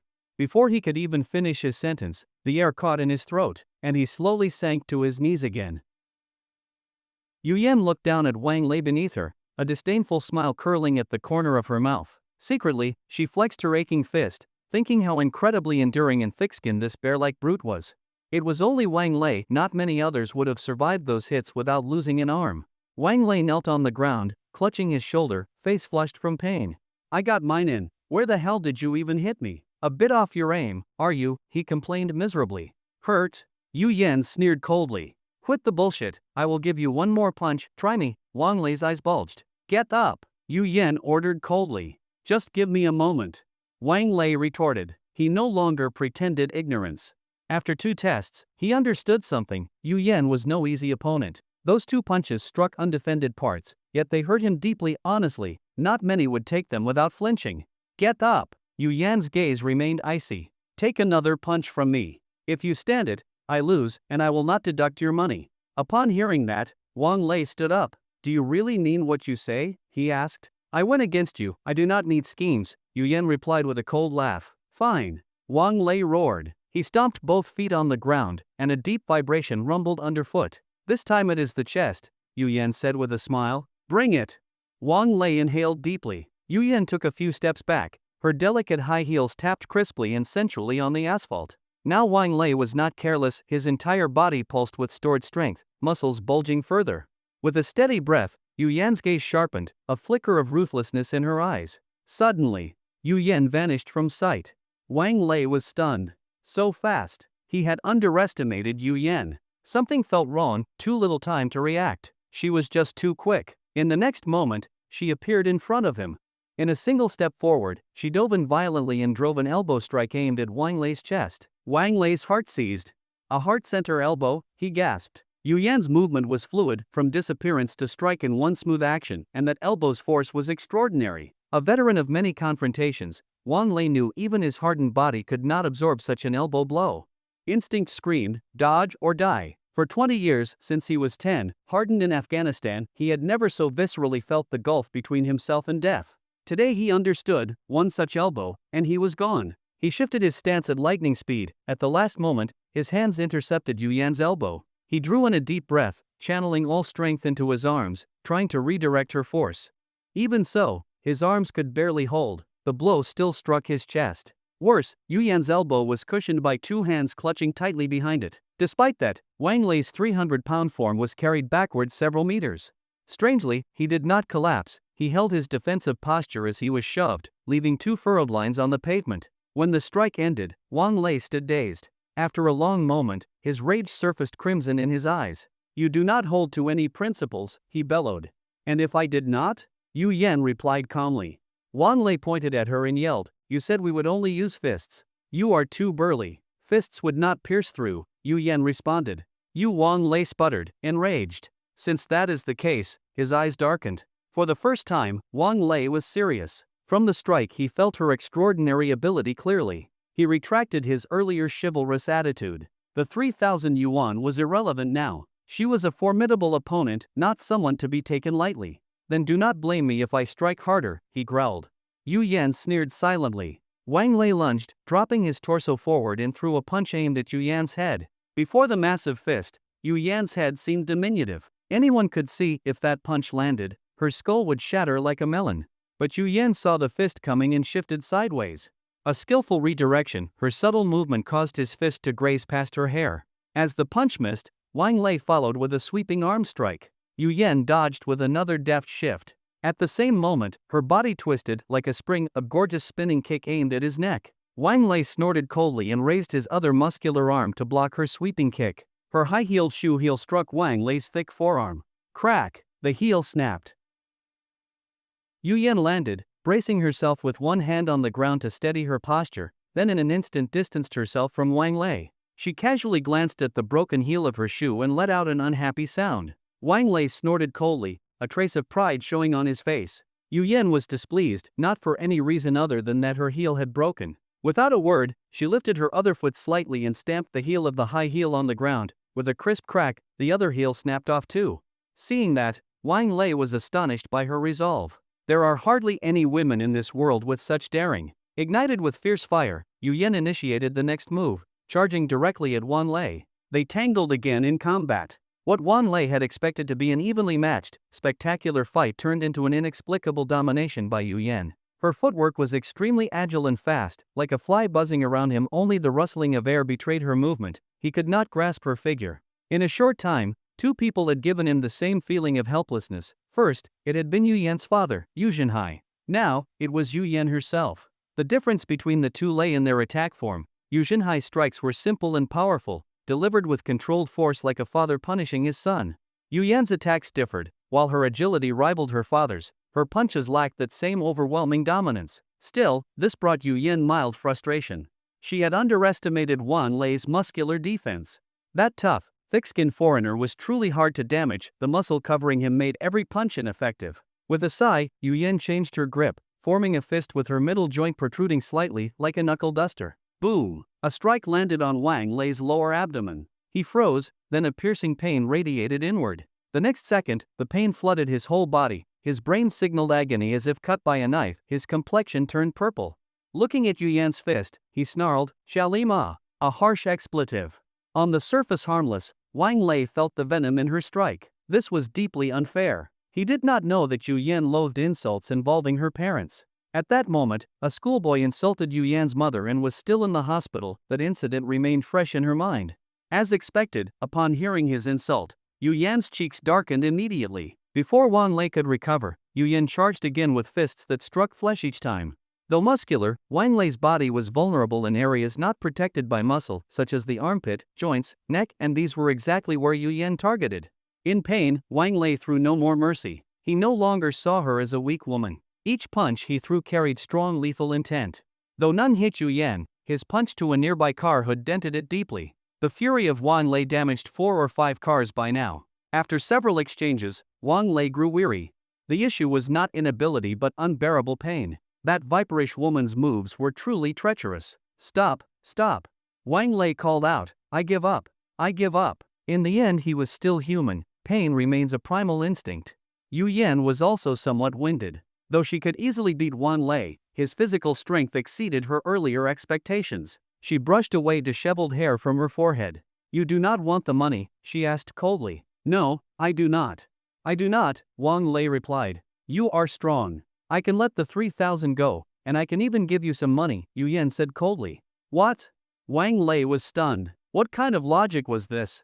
Yu Yan took out her phone and began tapping. "Bank card," she said tersely. "What bank card?" Wang Lei asked, confused. "The card number." Yu Yan glared at him, fearful from the pain. Wang Lei, who had never truly felt pain even when wounded in Afghanistan, trembled under that intense gaze. "All right," he stammered as he recited his card number. After some operations, Wang Lei's phone vibrated multiple times. He looked at it in disbelief. 300,000, he exclaimed in shock. He stared at Yu Yan, baffled. What on earth did this mean?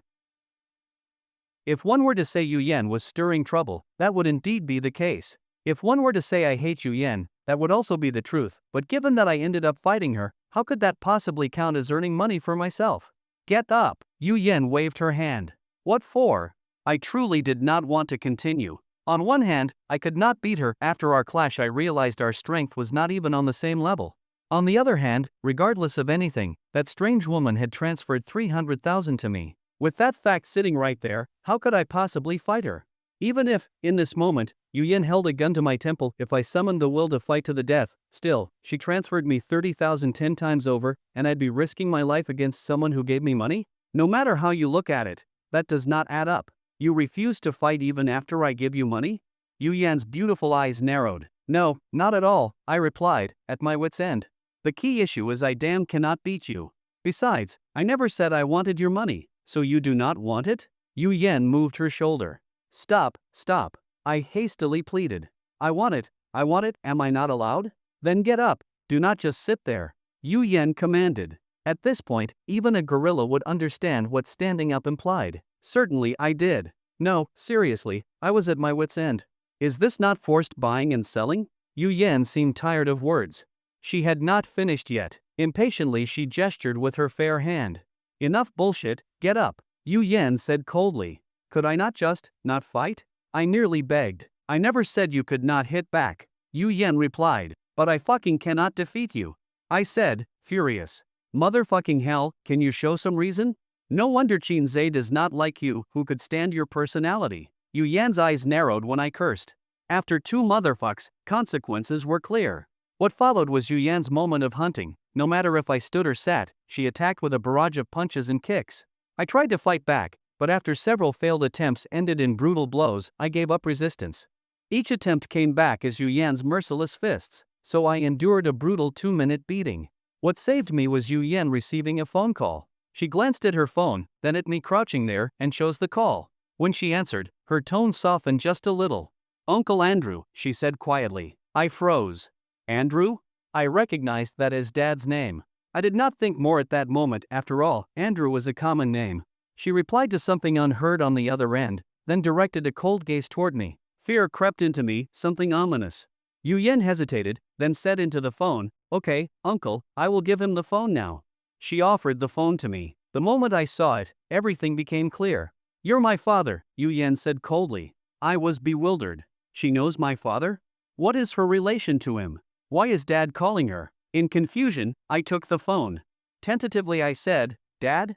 On the other end Andrew spoke in a grave tone. "I'll say only this, do not ask more, do not investigate. Do not offend Miss Yu Yan. Be careful what you say in front of her, do not open your mouth with your damn father." I heard that and suddenly understood why I was beaten. "May I ask something?" I ventured. "When you do," Andrew exclaimed in shock. From that cracked tone, it was clear he could not bear that blow. No, I was only asking." I grimly laughed. "The last one who insulted her mother is already dead, met God," Andrew warned. Beep beep beep. The call was ended. I stood holding the phone, utterly lost, staring at Yu Yan. She crossed her arms, never even glanced at me. She drew out a cigarette, placed it on her red lips, tilted her head, lit it, fire flickered, filtered deeply. Exhale. Smoke poured out, and only then did Yu Yan look at me. "Wang Lei, American, original name Andrew Devon. Your father is Andrew Fall, family runs arms business, Lockheed Martin is your family's company, right?" Yu Yan said calmly. Wang Lei looked at Yu Yan cautiously. His family's Lockheed Martin Group was the largest arms manufacturer in the United States, and even in the world, Lockheed Martin was globally renowned. However, Yu Yan knew his identity, and that she could make his father speak to her with such subservience made Wang Lei start pondering the background of this beautiful woman standing before him. Yu Yan drew on her cigarette and let out a disdainful smile. The heir to the Lockheed Martin Group, yet now descended to working as an employee. At this point Yu Yan paused, unwilling to dwell further on such unflattering remarks, shaking her head with regret. She discarded the cigarette, crushed the ember with her heel, and exhaled the remaining smoke while looking at Wang Lei. "Compared to your identity, what I am more curious about is, why are you willing to work under Qinzhe?" Yu Yan asked with curiosity. Yu Yan wanted to know whether anyone in Qinzhe's circle knew his real identity. She clearly knew Wang Lei's background, yet he remained calm, despite her strength intimidating even his father. Wang Lei stayed composed. But in contrast, when Yu Yan mentioned Qinzhe, a clear note of panic flickered in Wang Lei's eyes. Yu Yan, being perceptive, recognized instantly that she had touched Wang Lei's bottom line. "Ah." She impatiently flicked her hand. "Fine, I understand. I will not ask further." Seeing that she did not press him further, Wang Lei silently breathed a sigh of relief, because when it came to Qinzhe, he truly could not reveal even the smallest detail. However, Yu Yan considered before asking earnestly, "I admit that part of your poor living conditions during this time is because of me. Because of me, Qinzhe's financial situation indeed worsened. And since Qinzhe's finances declined, naturally you would struggle to make ends meet. But the issue is..." She paused, pushing her glasses up her nose, a hard glint passed over her eyes. "I merely added fuel to the fire. 5 years ago, you were already working here. In other words, your circumstances had never been good." One must admit, Yu Yan was very sharp. She had pinpointed the core issue. Qinzhe's situation was not living well. Yu Yan had only been an indirect cause. The root cause did not lie with her. Wang Lei lowered his head and fell silent. Yu Yan looked at the regretful Wang Lei and spoke in a low voice. "This is not something you cannot answer. I did not ask you anything sensitive. I only wanted to understand your current living situation." "No," Wang Lei said. Hearing his refusal, Yu Yan's brows furrowed. "You caused Qinzhe to be like this now," Wang Lei said. "What does that have to do with me?" Yu Yan replied with a harsh smile. "Even if I did not show up, you would still be working here today." Wang Lei lifted his head, his eyes fixed steadfastly on Yu Yan's beautiful face. "If you had not appeared, Qinzhe would have lived very well. If you had not been in his heart, he would have married already. If he had accepted the marriage arranged by his family, he would not have fallen to this point. If he had not liked you so much." "Do you know who his fiancée is?" Yu Yan asked with a smile. "No, I do not." Wang Lei did not want to speak more. He understood that excessive words could lead to trouble. But what troubled him was that he genuinely felt Qin Zhe had endured much suffering over the years. There is nothing wrong with an arranged marriage.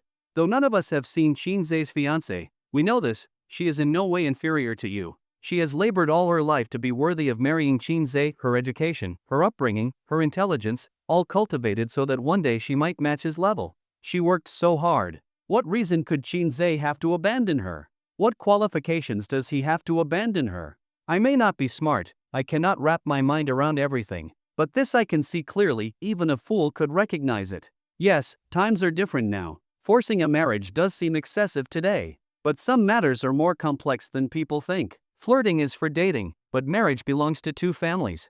A filial son should start with the goal of family harmony in marriage. Even if you marry Qin Zhe now, what would that accomplish? You may achieve what you want, but you must also realize you would destroy Qin Zhe's family. Besides, his fiancée has worked for 20 years just to marry him. I ask you, what does love look like? Is this not what love looks like? Wang Lei said seriously, looking Yu Yan in the eye. His simple, naive nature was evident. Were these words spoken by a wise man, Yu Yan would scoff. Yet hearing such reasoning from a simple-minded person was a profound shock for her. Truth be told, this logic could be understood even by fools, but what about you, Yu Yan? After listening, a softness grew in Yu Yan's heart. Although she did not fully understand the bond between Qin Zhe and Wang Lei, she recognized that their relationship was not merely superior and subordinate, it was a brotherly loyalty between men. Yu Yan knelt down, touched Wang Lei's robust shoulder. I appreciate that you were willing to tell me this, Yu Yan said calmly. Being grateful is pointless, Wang Lei replied irritably. Yu Yan glanced around at the cars damaged by Wang Lei, then looked at her ruined high heels. My high heels are nothing, but these cars will have to compensate for the losses, Yu Yan said with a smile. Wang Lei looked at the cars he had damaged. I will call Qin Zhe, he said, taking out his phone. Does Qin Zhe even have money? Yu Yan laughed. Wang Lei stared at his phone and paused. I will compensate, Yu Yan said. Wang Lei looked at Yu Yan, wanting to say thank you but finding no words. You do not need to say more. You only need to remember that these cars were damaged by you, Yu Yan said. All right. She rose. You may go back now. Let someone else come. Okay, Wang Lei answered. He stood up and turned to walk back toward the company. Halfway there, Wang Lei remembered the 300,000 yuan Yu Yan had transferred to him and turned around. That money, he began. Impatiently, Yu Yan waved a hand.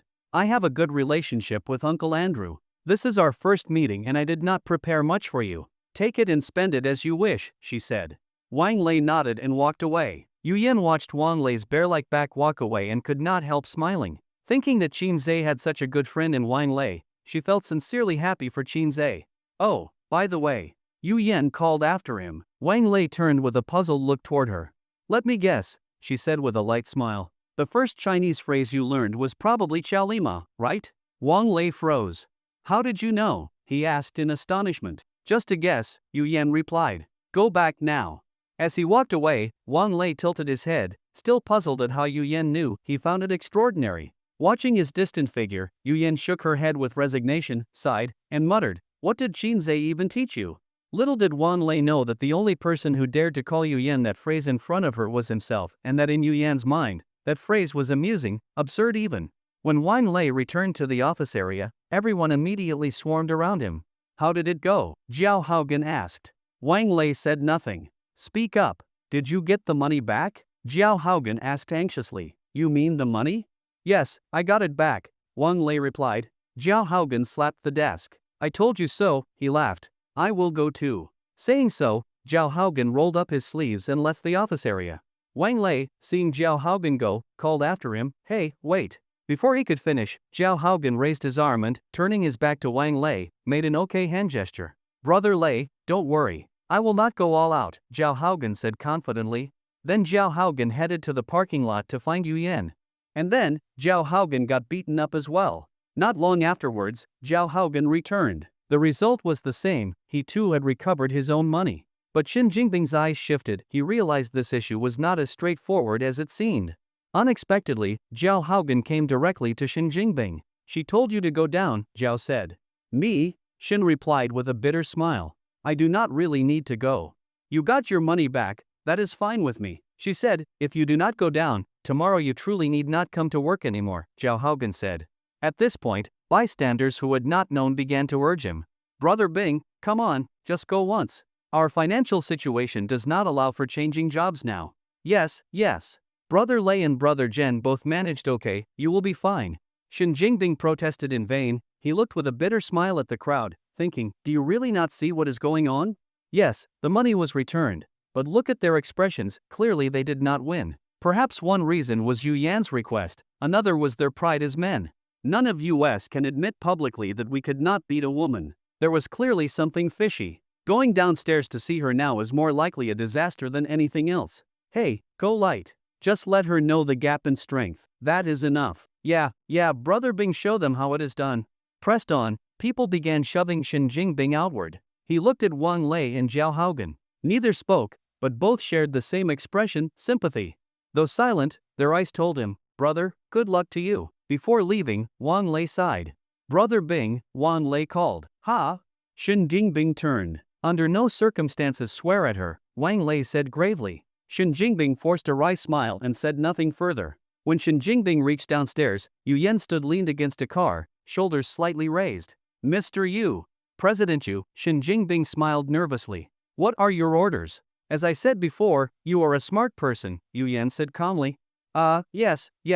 Shin Jingbing's forehead was slick with fine sweat. So, Yu Yan pushed up her glasses and her cold gaze locked onto Shin Jingbing's face. So I do not need to use force, correct? Brother Lei and Brother Jen both could not beat you. I will be even less capable, Shin Jingbing replied bitterly. Yu Yan nodded in satisfaction. Before I ask you anything, you must decide what you are willing to say and what you cannot say. If any question embarrasses you, you need not answer. Hearing this, Shin Jingbing narrowed his eyes. Yu Yan was no simple person. Evidently she did not intend to ask him the most sensitive questions because she had other means of discovering everything about Qin Zhe. Do not be nervous, Yu Yan said lightly. You are unlike Wang Lei and the others. You are the smartest person I have met. Shin Jingbing remained silent. Qin Zhe has a fiancé, Yu Yan said, glancing coldly at Shin Jingbing. Shin Jingbing's eyes darted. Do not rush to answer, she interrupted him. She then produced her phone. What is your bank card number? Yu Yan asked. Hearing this, Shin Jingbing's eyes brightened. 622848. Yu Yan entered his card number, then asked, now answer. I do know, Shin Jingbing replied with a smile. Then, ding. His bank card notification arrived. He opened his phone and saw, 100,000 yuan transferred. You know why I asked you the same question again? Yu Yan said in a low voice. To see if your answer matches theirs, Shin Jingbing blurted out. Yu Yan shook her head in disappointment, then transferred 10,000 yuan to Shin Jingbing. Seeing the transfer, Shin Jingbing realized that his earlier answer was not what Yu Yan wanted to hear. Yu Yan looked at Shin Jingbing and arched a brow in interest. The message was clear, one more chance to answer. Shin Jingbing understood instinctively. Weary, he sighed and replied, because I am a smart person. Upon hearing Shin Jingbing's words, Yu Yan nodded in satisfaction and immediately transferred another 100,000 yuan to him. Receiving the money, Shin Jingbing gave a bitter smile. Although he said nothing, inwardly he muttered, this woman, truly cunning. It is hard to imagine that Qin Zhe was once in a relationship with such a monster. Tell me your view on Qin Zhe's engagement, Yu Yan said, arms crossed. A small but important detail, Yu Yan never put away her phone, keeping it in hand the entire time. The implication was clear, if his answer pleased her, money would not be an issue. What did Lei and Jen say? Shin Jingbing asked. Guess, Yu Yan responded flatly. At the mention of Wang Lei and Zhao Haogan, Shin Jingbing let out a weary sigh. Those two do not have much in their heads. I guess they just said the woman is very sincere, and that everything she did growing up was to make herself worthy of Qin Zhe. Yu Yan nodded with approval, her red lips curling slightly. Although Shin Jingbing had not been present when Wang Lei and Zhao Haogan spoke, he could guess their thoughts with his eyes closed. It showed just how well he understood them. One thing Shin got right was that both Wang Lei and Zhao Haogan were indeed straightforward and simple-minded. To put it kindly, they were honest and without guile. But, Yu Yan said with a calm expression, I think what they said makes sense. The woman comes from a family of equal status. She has worked hard for many years just for Qin Zhe. Qin Zhe has no reason to let her down. What is more, the woman's qualities are exceptional in all respects. Upon hearing this, Shin Jingbing impatiently waved his arm. Come on, spare me that. Do not try that routine on me, he said irritably. If you really believed that, you would not have come here to discuss it with me. You would have just beaten us all into submission and ended it. Ha ha ha ha ha ha, Yu Yan burst into laughter. From the first moment she met Shin Jingbing, Yu Yan knew he was the type who bent with the wind. But unlike other despicable types, Shin Jingbing had his principles. He knew better than anyone what he could and could not do. More precisely, Shin Jingbing's greatest strength was that as long as he did not betray Qin Zhe, he would do anything even if it meant sabotaging Qin Zhe once or twice. This was exactly why Yu Yan appreciated him so much. A villain like him was rich in charisma. Then what do you think I came to talk to you about? Yu Yan asked further. What else could it be? Shin Jingbing shrugged. You have probably already figured out that Qin Zhe's engagement is not as simple as it appears. And you know I am a smart person. You came to hear a different opinion from me. Yu Yan nodded in satisfaction and once again transferred 100,000 yuan to him. You know how to speak, so say more, she said with a smile. Shin Jingbing relaxed. He pulled out a cigarette. Seeing this, Yu Yan handed him one of her own. Smoke mine, she said. Shin Jingbing did not decline. Seeing it was a premium brand, he took one without hesitation. Thanks. Yu Yan then took out a lighter and lit it for him. Shin Jingbing looked at Yu Yan. This is not proper. I will do it myself. Stop talking nonsense, Yu Yan said coldly. Then, she lit the cigarette for him. Shin Jingbing took a deep inhale, filtering the smoke through his lungs, and exhaled slowly. Since you came to talk to me, I guess you are thinking the same thing as I am, Shin Jingbing said. Yu Yan smiled but gave no affirmation or denial. I do not care what others think about this matter, Shin Jingbing said, revealing his true thoughts. But I have always felt that this whole thing is not as simple as it appears. Honestly, people nowadays are very realistic. A girl, from the moment she was born, swears to marry Qin Zhe despite never having seen him? That is absurd. Yu Yan did not respond. Through Shin Jingbing's words, she found voice for her own inner doubts. She too had always felt something strange about it. Qin Zhe and the woman had never met, and yet she could devote so many years of effort to him? To say there were no interests involved, impossible. Let me say something bold. I will use you as an example, Shin Jingbing said, looking at Yu Yan. If your parents had told you from birth that you had to work hard so you could one day marry someone, what would you think of that? Yu Yan was slightly stunned. Though hypothetical, that scenario struck true. Her own situation was precisely like that. She too had an arranged engagement. Her father had insisted she marry someone from the Qin family. She had always resented her father's decision over her own marriage. Why should she marry whomever he chose? Could she not marry the person she actually loved? And that was how the present-day Yu Yan came to be, a woman who had grown powerful just to defeat everyone else and protect Qin Zhe from them all. Would you agree to it? Shin Jingbing asked. No, Yu Yan said firmly. There, that settles it. Shin Jingbing clapped. There is an old saying in China, no one offers goodwill without reason, either a traitor or a thief. When the pillow appears just as you start to feel sleepy, perhaps it is not fate but a trap. Could it not be a gesture of gratitude? Yu Yan proposed another possibility. Ha ha ha ha ha, Shin Jingbing laughed loudly, then turned uncharacteristically serious. Gratitude, or interest, it does not matter. What can be confirmed for now is that the woman who is to marry Qin Zhe does not do so out of love. After all, they have never met. As for why she must marry Qin Zhe, that is a question for another time. Hearing his words, Yu Yan clapped her hands in satisfaction. Everything Yu Yan wanted to say had already been expressed by Shin Jingbing. In fact, when it came to Qin Zhe's engagement, she understood the situation better than anyone. What she hoped most was that someone within Qin Zhe's team shared her perspective, and just as she had anticipated, that person was Shin Jingbing. You really are a clever man, Yu Yan said with a satisfied smile. As she spoke, she picked up her phone again and transferred another 100,000 yuan to Shin Jingbing. Looking at the new transfer, Shin Jingbing beamed with joy.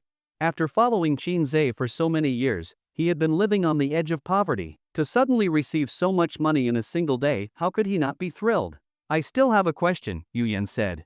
She added, of course, if you feel it is something you cannot answer, you do not have to. Ask away, Shin Jingbing replied cheerfully. Do you know Qin Zilan? Yu Yan asked solemnly. At the mention of Qin Zilan, Shin Jingbing froze. Talking about her inevitably involved Qin Zhe, and discussing the relationship between the two touched on the most sensitive core secrets. Seeing the change in his expression, Yu Yan immediately realized that she might have touched on Shin Jingbing's bottom line. If I am not mistaken, a flash of cold light flickered in Yu Yan's eyes. Qin Zhe probably calls Qin Zilan older sister, does he not? Shin Jingbing considered for a moment, then nodded, thinking this was a safe question to answer. So, the cold light in Yu Yan's eyes became even more piercing. So Qin Zhe is not actually a member of the Qin family. His identity is something else. At these words, Shin Jingbing was visibly shocked. He looked at Yu Yan in disbelief. How could she possibly deduce that Qin Zhe was not part of the Qin family? Even Wang Lei and Zhao Haogan did not know that. Not only they, but even their families were unaware. Shin Jingbing himself had only guessed it based on subtle observations, particularly how Qin Zilan treated Qin Zhe, which did not seem like typical sibling affection. But now Yu Yan had come to the same conclusion, which, to some degree, confirmed Shin Jingbing's suspicion and forced him to re-evaluate her. This woman was far more formidable than he had imagined. Yu Yan saw his reaction and realized she had guessed correctly. "No need to panic," she said calmly. "You have not said anything." For a moment, Shin Jingbing was at a loss for words. "To be honest," Yu Yan said, "I have a marriage agreement with the Qin family." Shin Jingbing's thoughts raced. Suddenly something clicked, and he exclaimed, "With Qin Zhe?" "Not him," Yu Yan replied. She chose to hide part of the truth. Shin Jingbing fell silent. If not Qin Zhe, then it could only be the eldest son of the Qin family, Qin Haoran. As he thought about Qin Zilan again, he looked up at Yu Yan. "Although I do not know exactly what you know," he said seriously, "I believe you can sense that Qin Zhe's identity is not as simple as it seems. Quite a few people must be watching him." Yu Yan immediately understood that he was referring to Qin Zilan. Though he did not say it directly, it was highly likely. "I am aware," Yu Yan said. Shin Jingbing nodded, then looked at her curiously. "I still do not understand what it is that you want." To put it bluntly, Shin Jingbing still did not trust Yu Yan. He had never understood her true motivation for getting close to Qin Zhe. If she truly loved him, why had she left without a word 5 years ago, hurting him so deeply? "What I hope you understand is that for someone Qin Zhe's age, there are few people left who are willing to help him, who truly care about him. I am one of them," Yu Yan said sincerely. Shin Jingbing nodded. He did not speak further. There are things that, when spoken sincerely, cannot be faked. Who is saying them, their tone, and every detail, all of it reveals the truth. For now, Shin Jingbing chose to believe Yu Yan. "However, I will say just one thing." "Go ahead," Yu Yan replied. "I will be watching you. If you dare to do anything to Qin Zhe," he did not finish the sentence, but the warning was clear. "And then what?" Yu Yan asked with a smile. "You will really die." At that moment, a menacing intensity flashed in Shin Jingbing's eyes. Yu Yan nodded with satisfaction and said nothing. Having delivered his warning, Shin Jingbing's hostility dissipated. "Well, I am off," he said tiredly. Talking with a clever woman was exhausting, more so, in some ways, than fighting a group of people. "Not interested in sparring with me?" Yu Yan asked with a smile. With his back to her, Shin Jingbing waved his hand. "Lei and Zhen could not handle you, I definitely cannot. But did you not just say, killing I can do? Fighting, not so much," Shin Jingbing sighed. Yu Yan smiled faintly, silently affirming that she had not misjudged Shin Jingbing. Among Qin Zhe's subordinates, Shin Jingbing was definitely a top-tier figure. However, Yu Yan could also see that the Qin family had hidden Qin Zhe's identity extremely well. Even his closest comrades knew nothing about it. Thus, a new plan formed in her mind. Since everyone was focused on the engagement between the Qin and Yu families, why not continue to play dumb and exploit their ignorance of Qin Zhe's true identity to move secretly? Little did she know, this entire engagement plan had been tailored by Qin Zilan for Qin Zhe and Yu Yan. Back in the office area, as soon as Shin Jingbing returned, a group gathered around him. "Brother Bing, how did it go?" Everyone looked at him expectantly. Shin Jingbing scratched his head and casually said, "Just go down and deal with it. We all work hard for our money, we cannot keep getting deductions." Though he said this lightly, he sighed inwardly. It was over. Yu Yan was no ordinary woman. Her generosity had a purpose, to learn about Qin Zhe and to bring them all under her control. He sat down and wearily rubbed his forehead. It was over. Sooner or later, Lei and Zhen would likely fall in line behind that woman. Still, Shin Jingbing was not too worried. He had already seen that the reason Song Hao was so close to Qin Zhe was likely because Qin Zhe had already turned Yu Yan's own subordinates to his side. In that sense, it all balanced out. In just over an hour, every member of the office area was beaten up by Yu Yan. If there was one person who wasn't beaten, it would be Shin Jingbing. According to Yu Yan, Shin Jingbing was a smart man. When Yu Yan returned to the office, the place was dead silent. You could hear a pin drop. Although every time Yu Yan entered the office, it was always dead quiet, today was different. Previously, when Yu Yan came into the office, the foreign workers in the room were all filled with hostility, the atmosphere heavy and oppressive. But now, it was completely different. Everyone had their heads lowered, and there was none of the earlier hostility on their faces. Yu Yan stood at the center of the room, surveyed the surroundings, and nodded with satisfaction. Yes, this was the effect she wanted. The office was peaceful and harmonious. Ahem. Yu Yan raised her fist and cleared her throat. After clearing her throat, Yu Yan said indifferently, I believe everyone here has already received your salary. The room remains silent. People care about their dignity. No one would admit that they were beaten by a woman, and each person was thinking, maybe it was just me who couldn't beat her. What they didn't know was that the whole team had been beaten by Yu Yan alone. Now that I am the president of Wanjing Group, my job is to improve the welfare of the employees. Yu Yan crossed her arms and paced in front of the podium. I believe that your financial situation hasn't been great, so here, I hope everyone can improve your living conditions. Of course. At this point, Yu Yan paused. My intention is indeed this, but it still requires everyone's cooperation. When she said the word cooperation, Yu Yan emphasized it with a deep and meaningful tone. Hearing this, everyone exchanged looks, feeling that Yu Yan was speaking in professional terms.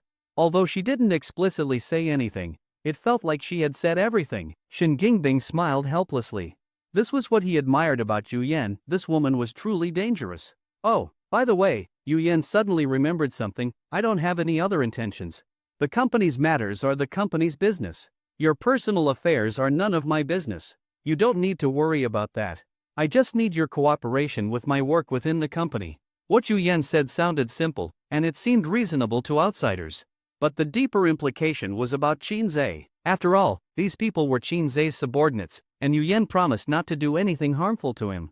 Did I make myself clear? Yu Yan said coldly. Everyone exchanged looks again, and since Yu Yan promised not to harm Qin Zhe, everything else seemed unimportant. They nodded. Yu Yan glanced at Shen Jingbing and smiled. Why aren't you reacting? Shen Jingbing curled his lips and shrugged his shoulders innocently. It was simple, I've already given in. A wise person knows when to submit. Yu Yan smiled with satisfaction. As expected, you're a clever person.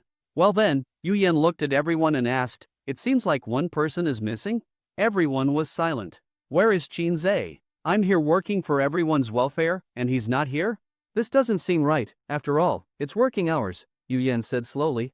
Everyone turned their eyes toward Wang Lei. As long as Qin Zhe wasn't around, Wang Lei held the most authority in the room. Wang Lei thought for a moment, then looked at Shen Jingbing, raising his eyebrows. Shen Jingbing looked at Wang Lei and immediately understood the message he was trying to convey. Brother, you say it, I have no brains. Shen Jingbing scratched his head and said, he's poor, went to beg for food. Actually, Shen Jingbing already had a vague answer in mind before Yu Yan asked, but he didn't expect that Qin Zhe really went to beg for food. This was what irritated him the most. Did Qin Zhe really refuse to spend his own money even if he was starving? Yu Yan sighed and said, all right, everyone get back to work. With that, she left the office. She made her way downstairs and got into her black Audi V room. Under the red dim lights, the Audi raced off. By the time Yu Yan arrived at the bridge tunnel, something happened. In the past, whenever Yu Yan went out, she would call Song Hao. Normally, Yu Yan wasn't interested in driving herself, but today, since she didn't call Song Hao, the fact that he had a girlfriend came to light. When she reached the bridge tunnel, Yu Yan stopped the car by the roadside. As she unbuckled her seatbelt, she casually glanced and saw Song Hao squatting by the bridge, holding a rusty iron basin, laughing and talking with Qin Zhe. At first, Yu Yan thought she had made a mistake, but after a closer look, it really was Song Hao. Yu Yan froze in place. She knew Song Hao's personality better than anyone. People often said she had a poker face, but that wasn't entirely true.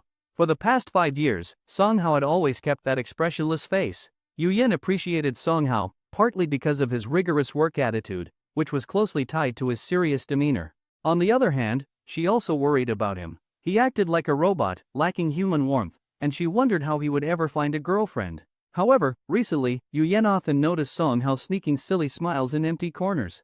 Seeing this, a heavy weight was lifted from her heart. Since Song Hao was smiling, it was clear he had met someone he liked. To help him build his own relationship, Yu Yan had secretly given him red envelopes. Now, seeing Song Hao and Qin Zhe each holding a rusty iron basin, laughing at a few steel nails inside, Yu Yan's eyes narrowed. Her teeth gritted in frustration as she wished she could chew him up. This was when she realized why Song Hao had been so happy recently. He had been begging with Qin Zhe and getting some benefits. She had arranged for Song Hao and others to monitor Qin Zhe's movements, but now, these people were becoming buddies with Qin Zhe? Yu Yan rolled her eyes, trying to suppress her anger. After a long pause, she slowly opened her eyes, unbuckled her seatbelt, and got out of the car. walking towards Song Hao in her exquisite high heels. From a distance, Yu Yan could already hear Qin Zhe and Song Hao laughing heartily. Song Hao, big brother, I made over 700 today. How much did you get? Qin Zhe, 1005, ha ha ha ha. Song Hao, big brother, you're a master. How did you do it? Why is there such a big difference between us?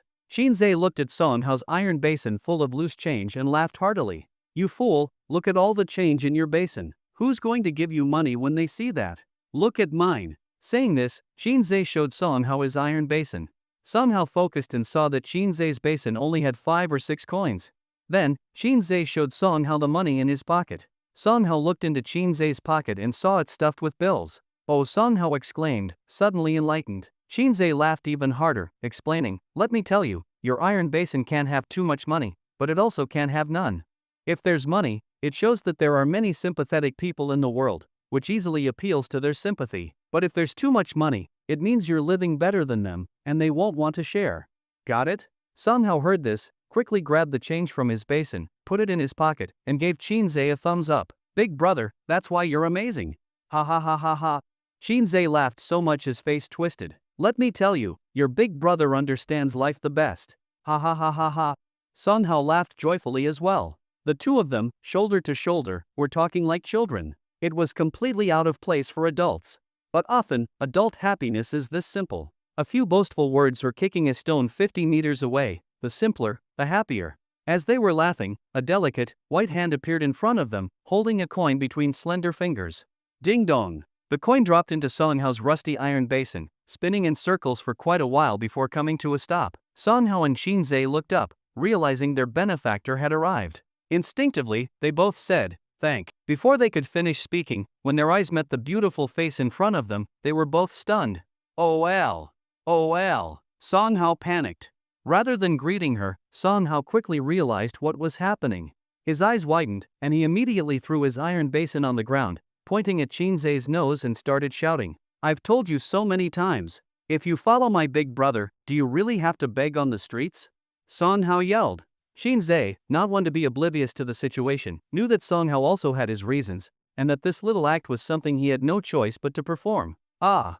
Qin Zhe's eyes shifted. I've said it before, even if I die, I will never spend your big brother's money. You should leave, don't waste my business time. Why are you so stubborn? Song Hao glared at Qin Zhe. Yu Yan stood with her arms crossed, coldly watching the exchange between Song Hao and Qin Zhe. I am a principled person, Qin Zhe said firmly. During the argument, Song Hao and Qin Zhe occasionally glanced at Yu Yan, trying to gauge her reaction. But Yu Yan's face clearly showed everything.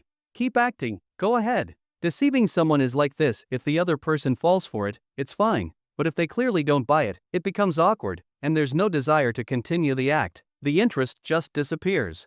As the act continued, Qin Zhe and Song Hao both fell silent. It was clear that Yu Yan didn't believe a word of it. Song Hao lowered his face, pointed at Qin Zhe, and mumbled to Yu Yan, Big brother, Qin Zhe's so stubborn. Yu Yan, still with her arms crossed, impatiently said, enough. Song Hao stayed silent. Because of Song Hao's involvement, Qin Zhe couldn't hold his head up. Though he had many grievances against Yu Yan, regarding Song Hao and the others, he couldn't help but feel that he had led those good kids astray. He felt somewhat guilty about it. I've given you tens of thousands, and you didn't even say thank you. And now you're so happy over a steel coin? Yu Yan said coldly. Upon hearing this, Song Hao scratched his head, awkwardly smiling. Big brother. Before he could finish, Yu Yan narrowed her eyes. Seeing this, Song Hao quickly became serious. I know I was wrong, big brother. Yu Yan said nothing, glancing at the broken iron basin on the ground. Get back to work, Yu Yan coldly said. Big brother, Song Hao looked at Yu Yan with pleading eyes. Yu Yan ignored him and turned her attention to Qin Zhe. Come with me, Yu Yan said. Why should I? Qin Zhe responded. Since Yu Yan had another man outside, opposing her had become instinctive. Stop talking, Yu Yan glared at Qin Zhe. With that, Yu Yan turned and walked away. Qin Zhe clenched his teeth in frustration, feeling anger build up inside him. It was always like this, Yu Yan never gave him room to refute. Everything had to be done her way. This controlling nature was her charm, and now it was the thing that Qin Zhe couldn't stand anymore. They had been separated for over 5 years, so why was she still controlling him? What right did she have? Watching Yu Yan walk farther away, Qin Zhe gritted his teeth and followed her. If you have something to say, say it, Qin Zhe said coldly. Yu Yan looked at him with confusion, not understanding, and said, I've already told you, aside from you, I haven't had any close contact with other men. Why are you still acting like this? Shinzei sneered, that's what you said. What do you mean? Yu Yan narrowed her beautiful eyes coldly. Her gaze grew even colder as she began to suspect that Shinzei Lin might have said something to undermine her. Fine, I get it, Shinzei said impatiently. Yu Yan glanced around. There were too many people on the busy street. Get in the car, she said coldly. What's wrong with talking here? Shinzei raised an eyebrow. Don't embarrass yourself. Yu Yan rolled her eyes at him. Then, she opened the passenger side door and sat inside. Shinzei snorted, thinking it was better this way. By having a straightforward conversation, he could clear things up, and maybe that would stop Yu Yan from bothering him later. If things were settled, he would be free to live his life without worrying about it. He opened the door and sat in the driver's seat. Talk, Yu Yan said coldly. I've met your dad. He told me everything, said you've got another man outside, Shinzei said sarcastically. Yu Yan's face darkened as she heard her father's name. She sighed, pinched the bridge of her nose in frustration. One Shinzei was enough to give her a headache, and now her father was adding to her troubles. You guys, Yu Yan started to speak, but then stopped. Forget it. What's the matter? You're going to act shamelessly? That's what your father said. Is there any doubt? Shinzei said. Yu Yan shook her head helplessly, not wanting to continue the conversation. Shinzei sat there, speaking for himself. Anyway, I've come to terms with it. All that talk about unwavering love and whatnot, it's all nonsense. The world is too realistic for that. It doesn't exist. And I've promised your father that I'll find that man for you. No matter what, that guy needs to give you an explanation. What kind of girl gets played with and left without a word? Once this is settled, our issues will be completely resolved. As your ex, doing this for you is the least I can do. Yu Yan shook her head, exhausted both physically and mentally. She couldn't be bothered to say anything. Shinzei glanced at Yu Yan, growing annoyed. Hey, I didn't mind you finding other men behind my back, but now you're acting shamelessly. What's that supposed to mean? Shinzei said angrily. Fine, whatever you say, it's all good, Yu Yan said patiently. So, here's the deal, you don't need to lecture me about morality. How about I just let you have your way and play me for nothing? Play you for nothing? Shinzei furrowed his brow. Yeah, Yu Yan responded. Don't, Shinzei hurriedly waved his hand. Even though it's impossible for us now, my reputation's still somewhat intact because of you. Don't make me think you're cheap, that would make me feel bad. Let's just move on, okay? Let's not complicate things. Do whatever you want. Yu Yan rested her arm on the car window, chin in hand, looking out at the scenery. Drive. Drive? I ruined a pair of high heels. Accompany me shopping, Yu Yan said softly. I don't have time, Shinzei said, about to get out of the car. A man of your morals, surely you wouldn't refuse a small request from your ex-girlfriend, right? Yu Yan smiled. Hearing this, Shinzei was morally cornered, so he sat back down. If we're parting on good terms, then accompanying your ex-girlfriend shopping is no big deal, Shinzei said. Then drive, ex-boyfriend, Yu Yan smiled. Shinzei cleared his throat and started the car. On the road, while driving, Shinzei occasionally glanced at Yu Yan, feeling confused. Logically speaking, if Yu Yan had been with other men over these 5 years, she shouldn't be so calm if this had been exposed. A normal person would at least argue or try to defend themselves, right? But what did Yu Yan's calmness mean? Her complete composure made Shinzei start to doubt the truth of her relationships with other men over the past 5 years. However, then he thought about it again. Her father had said it, so there couldn't be any doubt, right? Turning back, looking at Yu Yan again, remembering her actions and words earlier, Shinzei couldn't help but admire her. She truly had a strong inner quality, being so calm despite having done something morally questionable. When they arrived at the mall, Yu Yan naturally linked her arm with Shinzei's. Seeing this, Shinzei quickly pulled away. Hey, lady, have some self-respect. Shinzei looked at Yu Yan warily. Yu Yan looked at him with confusion. What's wrong? How can you link your arm with mine? Shinzei asked, looking at her suspiciously. Why can't I? Yu Yan asked, puzzled. Shinzei slapped the back of his hand. You already have someone else outside. It's impossible for us now.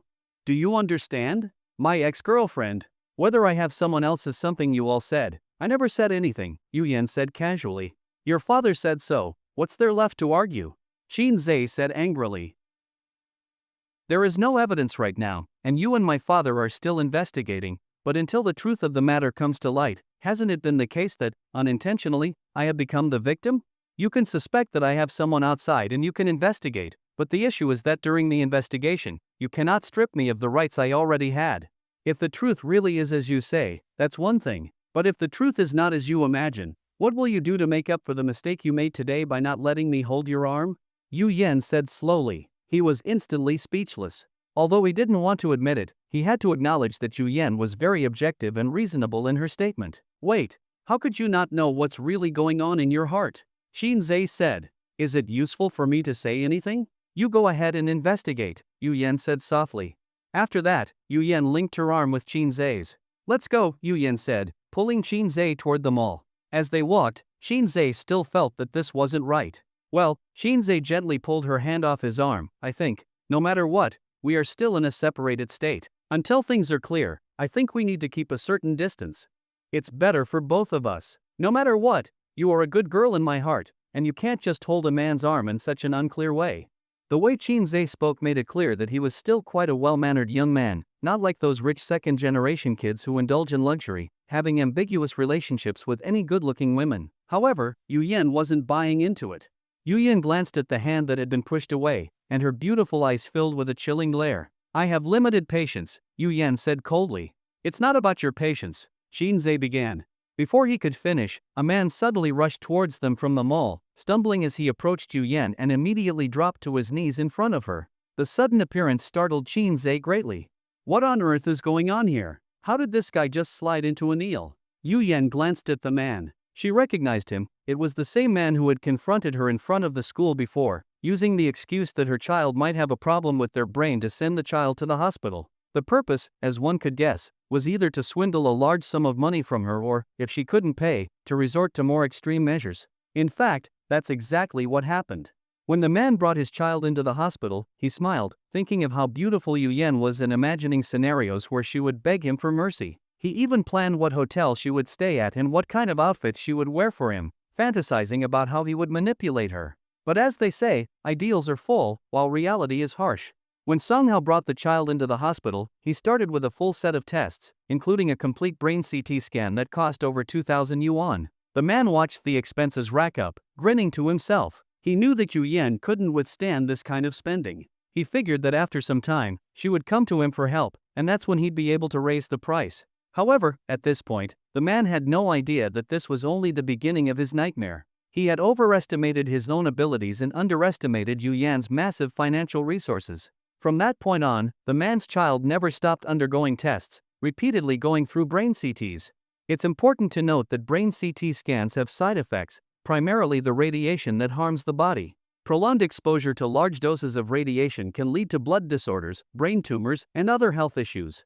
In just 24 hours, the young boy underwent more than 40 brain CT scans. From the speed of these tests, the man realized that Yu Yan must have connections within the hospital, otherwise, such efficiency wouldn't be possible. After 24 hours of continuous brain CT scans, the boy began to experience dizziness and vomiting, and the doctor started warning the man. Although the child didn't have any problems initially, continuing at this rate would likely cause other pathological issues due to radiation exposure. However, the man no longer had control over whether the tests would stop. The child truly couldn't bear such high-density radiation exposure. Seeing his child suffer, the man finally realized that Yu Yan didn't care about the money she was playing with his child's life. At the time, the person overseeing the child's tests was Zhao Lin, one of Yu Yan's subordinates. The man had pleaded with Zhao Lin several times, but each time, he was met with the same hopeless answer. President Yu has said that the child must undergo a full examination. The man was now kneeling in front of Yu Yan. President Yu, I was blind, please, let us go, the man said, his face filled with distress. When Yu Yan saw the man kneel, she immediately stepped aside. This kind of thing is ominous, it shortens your life. When the man saw that Yu Yan remained silent, he quickly crawled forward, trying to grab her feet. Seeing his intentions, Yu Yan furrowed her brow, and her cold eyes glinted with a murderous gleam. The man froze, quickly retracting his hand. President Yu, the man didn't know what to say, but in his heart, all he could think was to beg Yu Yan to let him go. Yu Yan glanced at the man kneeling before her. She didn't say anything, but in her heart, she had already decided to let him go. After all, he was a man, and a man's knees are like gold. He had already knelt, so it seemed unreasonable for her to persist in being unrelenting. You can push someone to their limits, but you shouldn't push them to the point of no return. Although the decision to let the man go was already made, it would not happen now. After all, Shinzei was still arguing with her, and she was holding in a surge of anger. While this anger shouldn't be vented on this poor man, she couldn't take it out on the man she loved, could she? The principle of when the city gates are on fire, the fish in the moat suffer applied here. Has the child finished the examination? Yu Yan asked coldly. Stop the examination, I know I was wrong, the man pleaded. You were the one who suggested going to the hospital. Of course, the examination should be thorough, Yu Yan said, her arms crossed, her cold eyes looking down at the man before her. The man shook his head frantically and said, President Yu, I was blind back then. I didn't know you were President Yu. We really know we were wrong, and we won't casually insult anyone again. Please, please, let us go. The child can't keep undergoing tests. If this continues, the doctor said he will. The man couldn't continue, unable to face the consequences of what he was about to say. Oh? Yu Yan raised an eyebrow. What will happen? He'll get a blood disorder, and there will be a brain tumor, the man said anxiously. Before he could finish, Yu Yan waved her hand impatiently, cutting him off. Enough, Yu Yan said, clearly annoyed. At this point, Shinzei, who had been listening from the side, had roughly pieced together the situation. Essentially, for some reason, the man's child had had a verbal confrontation with Yu Yan. The child was reprimanded by her, and later the man planned to use the excuse of treating the child to extort money from Yu Yan. However, Yu Yan was not lacking in money. Once they were in the hospital, the child was repeatedly subjected to brain CT scans. Prolonged radiation exposure had caused the child to develop other health issues. That's why the man had ended up kneeling and begging for mercy. Shinzei stole a glance at Yu Yan beside him, and he felt a chill in his heart. This beautiful woman, how had her personality become so ruthless? It was hard for Shinzei to accept the drastic change. He couldn't believe that this sharp woman was the same person who had once been his girlfriend, with whom he had shared so many intimate moments. Comparing the playful and loving Yu Yan he once knew to the woman standing before him now was a contrast that was difficult to accept. However, it was what Yu Yan said next that made Shinzei realize how dangerous she truly was. Yu Yan, still irritated, said, whether it's a blood disorder or a brain tumor, it doesn't matter. If you're going to rack up medical bills, then let them be counted under my name. Shinzei realized that Yu Yan had no intention of allowing the boy to be discharged from the hospital. She was going to use money to destroy this child. The man froze at these words, his pupils dilating. He was left completely stunned. President Yu, please, I beg you, have mercy on us, the man pleaded. Yu Yan waved her hand impatiently, looking at the man before her with disgust. I'm not the type to hold a grudge. Upon hearing this, the man's eyes brightened. He could tell that Yu Yan wasn't set on punishing him indefinitely, as long as there were conditions involved. President Yu, whatever you want me to do, I will do it, the man quickly said. Unfortunately, Yu Yan said coldly, I'm not in a good mood today. The man was stunned. Enough, go back. When I'm in a better mood, you can come find me again, Yu Yan said lightly. So when will that be? The man asked, tentatively. 2 months, Yu Yan replied coldly. Hearing this, Shinzei furrowed his brows. 2 months? That poor child probably won't survive 2 months.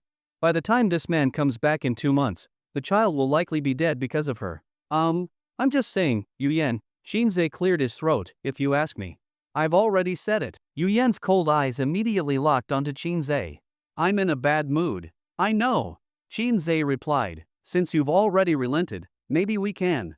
Yu Yan's gaze turned to the man still kneeling before her. Come back in 6 months, Yu Yan said indifferently. The man's eyes went blank. Shinzei was silent. It was at this point that Shinzei finally realized who was truly at fault. It all started because he didn't allow Yu Yan to link arms with him while they were walking in the mall.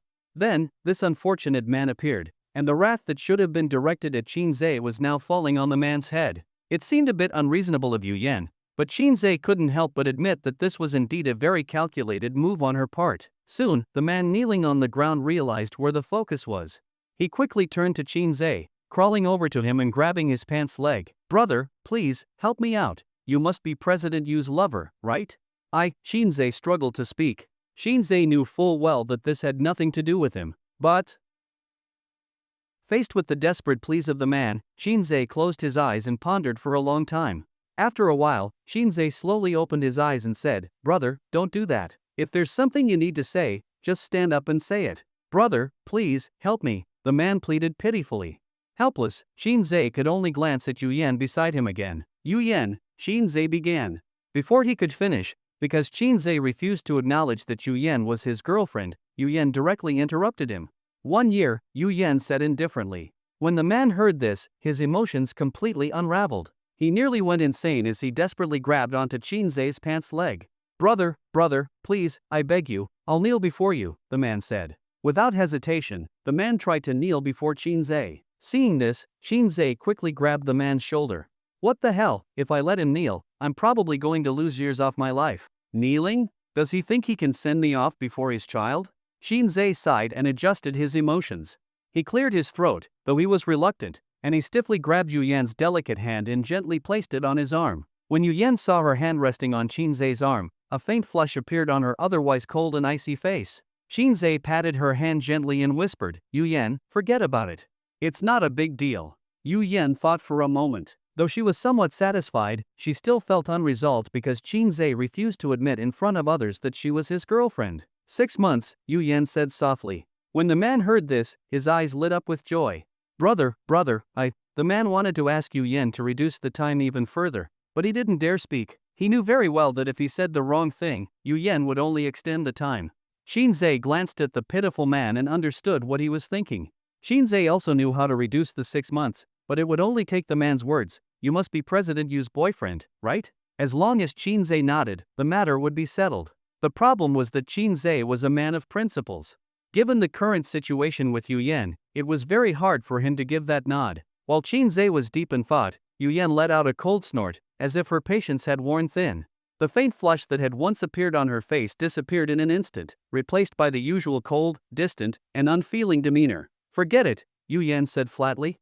Hey, Qinze quickly spoke, let's talk about it. Yu Yan withdrew the hand that was resting on Qinze's arm, crossing her arms and coldly staring at him. You see, Qinze said, somewhat annoyed. As he spoke, Qinze grabbed Yu Yan's hand once more and forced her to link her arm with his. Why are you so stubborn? Qinze said, while gently patting her hand. Yu Yan remained silent. Come on, it's normal for kids to curse a bit, and at least the man admitted his mistake. Let's just forget about it, alright? Be a good girl, Qinze tried to reason with her. Get to the point, Yu Yan said, maintaining her patience. At the sound of her words, the muscles at the corner of Qinze's mouth twitched. Oh well, Qinze couldn't bring himself to speak. Seeing how difficult it was for Qinze, Yu Yan narrowed her eyes, and a trace of malice appeared in her gaze. Wife, forget it, okay? Qinze turned his head away, looking elsewhere. Shame. It was truly embarrassing. But there was nothing he could do. Human lives were at stake. This anger had turned toward him, and he couldn't just stand by and watch a child's life be ruined by a few dollars from Yu Yan. What Qinze didn't realize was how powerful the 2 words wife were for Yu Yan. 5 years. A full 5 years. These 5 years had been a torture for Qinze, but what was often overlooked was that for Yu Yan, these 5 years were also a form of torment. However, Yu Yan had no choice but to grow stronger, so she could control her marriage. The mature Yu Yan understood better than anyone the meaning of a beauty's downfall. Her appearance and figure were her assets. The more beautiful she was, the more powerful the people who pursued her were. This directly affected Qinze's safety, so Yu Yan had to become stronger than anyone else, so that Qinze would be able to embrace her without worry. What Qinze didn't know was that Yu Yan had been waiting for those 2 words, wife, for a full 5 years. Even though Qinze said wife today with great reluctance, to Yu Yan, this was enough. Yu Yan lowered her head, her face flushed. She nervously gripped Qinze's arm with her small hand. Qinze stiffly turned his head to look elsewhere, unaware of the change on Yu Yan's face. Feeling no reaction from her, he impatiently reminded her, alright, enough. That's enough. Yu Yan bit her lip, hesitated for a moment, then softly said, 1 month. When Qinze heard this, he was displeased. He quickly turned to look at Yu Yan, initially angry. But when he saw her shy appearance, his heart became complicated. Ahem, Qinze shrugged, forget the 1 month. It's just 1 month, Yu Yan said. Don't push it, Qinze said, not happy. It's just 1 month, Yu Yan raised her head. Her face was flushed, and in her cold, beautiful eyes, a gentle light flickered, like the rippling surface of a lake in spring, with every emotional wave clearly visible in her eyes, filled with poetic grace. Qinze looked at the captivating beauty before him. Quickly, he focused on a detail on her face. Dior 952. That was Yu Yan's favorite lipstick color. The cherry-colored lips, paired with her exquisite face, not only stunned him but also gave him an indescribable sense of danger. Looking at her red lips, Qinze suddenly felt parched. Those who truly love each other are like this, there's no need to speak, a single glance is enough to convey a kiss. Is 1 month really that hard? It's not hard at all, it's just the distance between two lips. Slowly, Yuyan closed her beautiful eyes. Shinzei looked at Yuyan's beautiful appearance, mesmerized. He knew better than anyone what it meant when a woman like Yuyan, who was at the level of a goddess, slowly closed her eyes in front of you. What you gained was not just the permission to kiss her, but also her heartfelt openness to you, entrusting her precious body, which she had kept for years, into your hands. Whether it's tenderness or torment, she gazes at you so adorably, loving you. For a moment, Shinzei almost closed his eyes. Fortunately, the last bit of rationality left in his mind pulled him back to reality. This woman, not a single word from her is true. Even now, he doesn't know if she's seeing another man outside. Shinzei suddenly opened his eyes wide, his voice deep as he said, "Too much." As he spoke, Shinzei pursed his lips, moistening them slightly, almost as if to quench his thirst by imagining the taste. Yuyan slowly opened her beautiful eyes, and the coldness in her gaze was mixed with deep affection. Shinzei glared at Yuyan and then turned his attention to the man. "Who's in charge at the hospital now?" Shinzei asked in a low voice. "A man named Zhao," the man replied. Shinzei nodded with satisfaction and then pulled out his phone to dial Zhao Lin's number. "Hello? Big brother?" Zhao Lin's confused voice came from the other end of the line. "Where are you?" Shinzei asked. "Are you begging for money or what?" Zhao Lin responded excitedly. Shinzei heard this and coughed awkwardly, moving the phone's receiver to his left ear, as it was further away from Yuyan. What he didn't realize was that Yuyan had already heard everything, she just didn't say anything.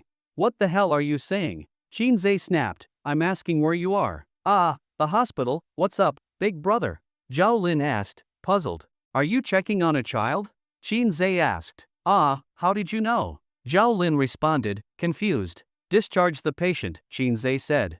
As soon as these words left his mouth, Zhao Lin fell silent. After a long pause, Zhao Lin said reluctantly, "Big brother, this is difficult. This is something the boss arranged. Without her permission." "Your boss," Shinzei scolded. "What's up with your boss? Hurry up and release the patient." "Big brother, this," Zhao Lin said, struggling. "Hurry up, your boss is right here next to me," Shinzei urged. "Your boss is next to you?" Zhao Lin exclaimed. "Don't believe me? Listen for yourself," Shinzei said. With that, Shinzei moved the phone's receiver in front of Yuyan's lips. Here, make it happen," Shinzei said nervously. He was afraid that Yuyan wouldn't give him any face. Yuyan glanced at Shinzei, then at the phone. "Are you addicted to begging for money?" Yuyan said coldly. As soon as she spoke, there was a flurry of noise on the other end of the line. It was likely that Zhao Lin was so scared that he couldn't hold the phone steady, and it fell to the ground. Shinzei immediately realized that Yuyan had heard everything Zhao Lin said earlier, but she simply hadn't commented on it. Shinzei quickly grabbed the phone back. "Hello? Did you hear that?" Shinzei barked. There was a chaotic noise coming from the phone, and it took a while for the sound to stabilize. It seemed that Zhao Lin had finally picked up the phone. "Big brother, the boss didn't say to release the patient," Zhao Lin mumbled quietly. "Why are you so thick-headed? I'm telling you, if she doesn't say anything, that means she agrees," Shinzei scolded. "Well," Zhao Lin thought for a moment and said, "All right, big brother, I'll arrange the discharge. But if something goes wrong with the boss, you'll have to take responsibility." I understand, don't worry about it," Shinzei said impatiently. Click, the call ended. Shinzei looked at the man and said tiredly, "All right, you can get up now. Don't kneel anymore. It's not a big deal." Seeing the result, the man, who had been extremely tense, finally relaxed. His heart, which had been suspended, finally found peace. In that moment, the man seemed to have aged a lot. Through this event, the man finally understood the lesson of keep a low profile. There are always greater forces out there. A woman as beautiful as Yuyan surely had powerful people backing her. Otherwise, she would have been torn apart by society's grey forces long ago. Thinking back to how he had once foolishly tried to scam Yuyan for his own amusement, he now realized how laughable his idea was. With a simple phone call, she could have ended his son's life. Shinzei patted the man on the shoulder, his voice filled with sincerity. "All right, this matter is closed. There's no follow-up. You don't have to worry." The man looked up at Shinzei with gratitude. "Go ahead, pick up your child," Shinzei said. The man nodded and was about to leave when he hesitated and glanced at Yuyan. Yuyan remained silent. He didn't dare to leave. Seeing this, Shinzei sighed and patted Yuyan's small hand. "Say something," Shinzei said. Yuyan remained silent. Shinzei scratched his head, then said to the man, "She's my girlfriend." With just that sentence, Yu Yan smiled. This was the moment she had been waiting for, the knot in her heart had been unraveled. Shinzei knew better than anyone what Yu Yan cared about. It wasn't only Yu Yan who was sensitive, Shinzei was just as thoughtful. The reason he couldn't say certain things was because of the issues surrounding Yu Yan. During these 5 years, had she really had any ambiguous relationships with other men? If not, then why was her father so certain? What kind of misunderstanding was there? Faced with such a big misunderstanding, why hadn't Yu Yan even given a basic explanation? What was she really thinking? It wasn't that Shinzei was overly calculating, it was because he loved her, because he cared about her, which made him meticulous. Although Yu Yan hadn't explained anything at this moment, a person's instincts are often very accurate. Sometimes, you have to admit that a person's feelings, even without evidence, can be quite precise. Shinzei felt that Yu Yan hadn't been involved with anyone else, she had always loved him. 5 years had passed in the blink of an eye. Yu Yan had changed, she had become more ruthless, colder, and more detached. But this cold, ruthless woman, when facing him, was so gentle. Her eyes didn't lie, the light in her beautiful eyes was so soft and tender. 5 years, Yu Yan had changed, become ruthless and indifferent, but her love for him had never changed. What remained unchanged was her obsession with him. In the relationship between Shinzei and Yu Yan, Shinzei had always been passive. It's said that the distance between two people in love is 100 steps. When a man takes 99 steps, the woman takes the last step, and they can achieve fulfillment. Shinzei was not like that. He understood how to hide his love. He knew how humbling it was to love someone. He always waited for Yu Yan to take that step toward him before he would move toward her. Even after 5 years, Shinzei was still the same. He didn't dare to love, so he waited for Yu Yan. Only when Yu Yan gave him the courage would he have the strength to love her boldly. Yu Yan had been back for a while, and over this time, Shinzei had felt that Yu Yan had never wronged him. Even though his father said she had been involved with other men, even though Yu Yan had never explained what she had been doing during those 5 years or why she had left without a word, when Shinzei looked at her, that familiar feeling clearly told him that the woman before him was still the one who loved him deeply. She had changed, but she hadn't changed. This was similar to how Song Hao had once failed to understand why Yu Yan was so persistent with Shinzei. Song Hao had asked Yu Yan, "Shinzei hates you so much. Why do you still like him? You know, you're not liking for men." If you just nodded, a line of excellent men would come to see you. At that time, Yu Yan had rejected Song Hao's suggestion. She said, "Shinzei loves me more than anyone." Song Hao had been puzzled, thinking to himself, "He hates you so much, how could he love you?"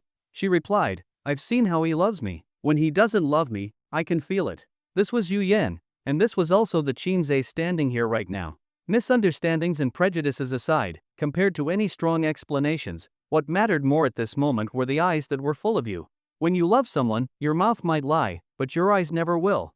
After this brief moment, their relationship began to warm again. Yu Yan hooked her arm around Shinzei's, and Shinzei no longer felt stiff. He relaxed, and Yu Yan, now comfortable in her arm link, seemed at ease as they walked leisurely through the mall. It felt like everything had returned to 5 years ago when they were still so in love with each other. They passed a suit store, and Yu Yan stopped. "Take me inside," Yu Yan said softly. "All right," Shinzei replied. They walked into the store, and a beautiful saleswoman greeted them with a warm smile. The saleswoman had seen Shinzei before and remembered that a few days ago, he had come in with a beautiful woman, but it wasn't Yu Yan. "Welcome back," the saleswoman said gently, giving a slight bow. Shinzei nodded. Such a simple greeting, but to Yu Yan, it sounded different. She quickly picked up on the subtle details. "You've been here before," Yu Yan said coldly. The detail was that, as soon as she spoke, Yu Yan, who had been linking her arm with Shinzei's, silently let go. In that moment, Shinzei's arm felt empty, and his heart felt empty as well. "That was my sister," Shinzei quickly explained. As soon as he said it, Shinzei regretted it. After all, he still didn't know if Yu Yan was seeing other men outside. She hadn't explained herself, so why was he the one explaining? Although Shinzei's intuition had already given him a fairly accurate answer, the problem was, Yu Yan needed to say something. However, when Yu Yan hooked her arm back around Shinzei's again, his heart felt full. The saleswoman, noticing this, seemed a little awkward. She smiled and said, "I see, Mr. Qin, not only do you have a beautiful sister, but your partner is also so beautiful." "Also?" Yu Yan frowned. Yu Yan was upset. Whether intentional or not, the saleswoman's words seemed to emphasize the beauty of Shinzei's sister while only casually complimenting Yu Yan. From the way the saleswoman spoke, it was clear who the main character was and who the supporting role was. The saleswoman froze for a moment, realizing she may have said the wrong thing. Shinzei didn't want to cause trouble, so he quickly mediated. Why are you comparing with my sister? Let's just look at the clothes. Yu Yan didn't make a big fuss about it. She snorted coldly and went off to pick out clothes. Before she left, she threw a comment over her shoulder. Your sister. Ha, Yu Yan said. It was obvious that there was emotion behind her words.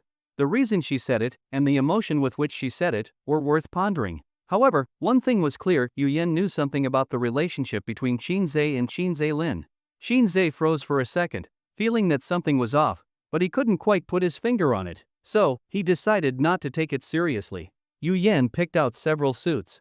Each suit looked beautiful on her, but this beauty wasn't just about her face. It was the kind of beauty that didn't just have a star-like feel, it was as if she were an exquisite piece of art, crafted with the utmost care by a top-tier artisan. Her body reflected the most recognized and perfect standard of female proportions in the world. There were many beautiful women, but none of them were perfect. For Yu Yan, her stunning face was just the most basic component of her beauty. Her neck was smooth and white, and flowing down was a perfect curve of her back. The elegance she exuded in her shoulders and neck was indescribable, the kind of grace that only comes from years of maintaining proper posture. Even a slight lapse in this posture would cause her neck to lose its prideful, upright position and her back's perfect curve to falter. Even the most stunning beauty, if she had a hunched back, would lose a great deal of her appeal. But not Yu Yan. She seemed like a robot, living her life and maintaining her posture according to the most ideal and standard human proportions. Her habits were shaped around this perfection, and it was this lifelong dedication that had made her the proud, beautiful woman she was today, like a swan. Having someone like Yu Yan by your side would be a blessing. She combined intelligence and beauty in one, and she could give you all the results she had painstakingly preserved for years. You would be the proudest man in the world. Yu Yan walked up to Shinzei, dressed in a white suit. While checking the fit of the suit, she asked, "How does this one look?" Shinzei sat on a chair, propping his chin on his hand, gazing at Yu Yan's flawless figure, and couldn't help but shake his head and sigh. Yu Yan was too beautiful.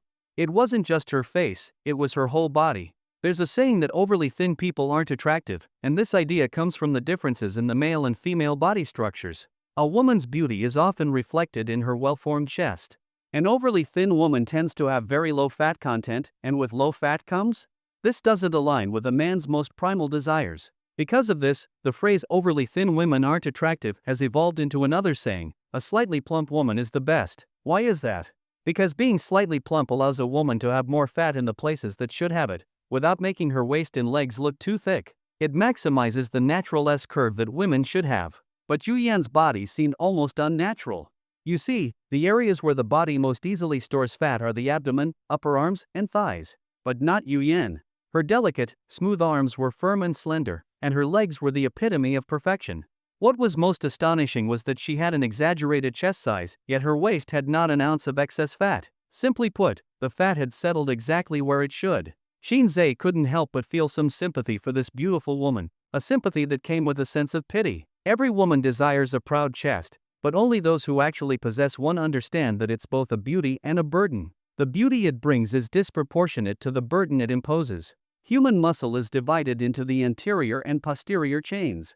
Muscles require balance, and excessive tension in the anterior chain muscles can cause a slouched posture. For example, when lifting a barbell, you can't stand up straight. You'll bend forward to lift the weight. Similarly, a prominent chest is heavy. Such heavy fat, placed on the human body, causes a sensation of chest tightness at the lightest, and at worst, the ribs can be crushed.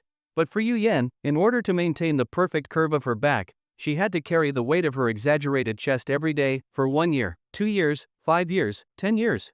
To maintain her figure and prevent sagging, she also had to undergo related training year after year, for 1 year, 2 years, 5 years, 10 years. Yu Yan was still inspecting the suit to see if it fit well. When she heard Shinzei sighing, she looked at him.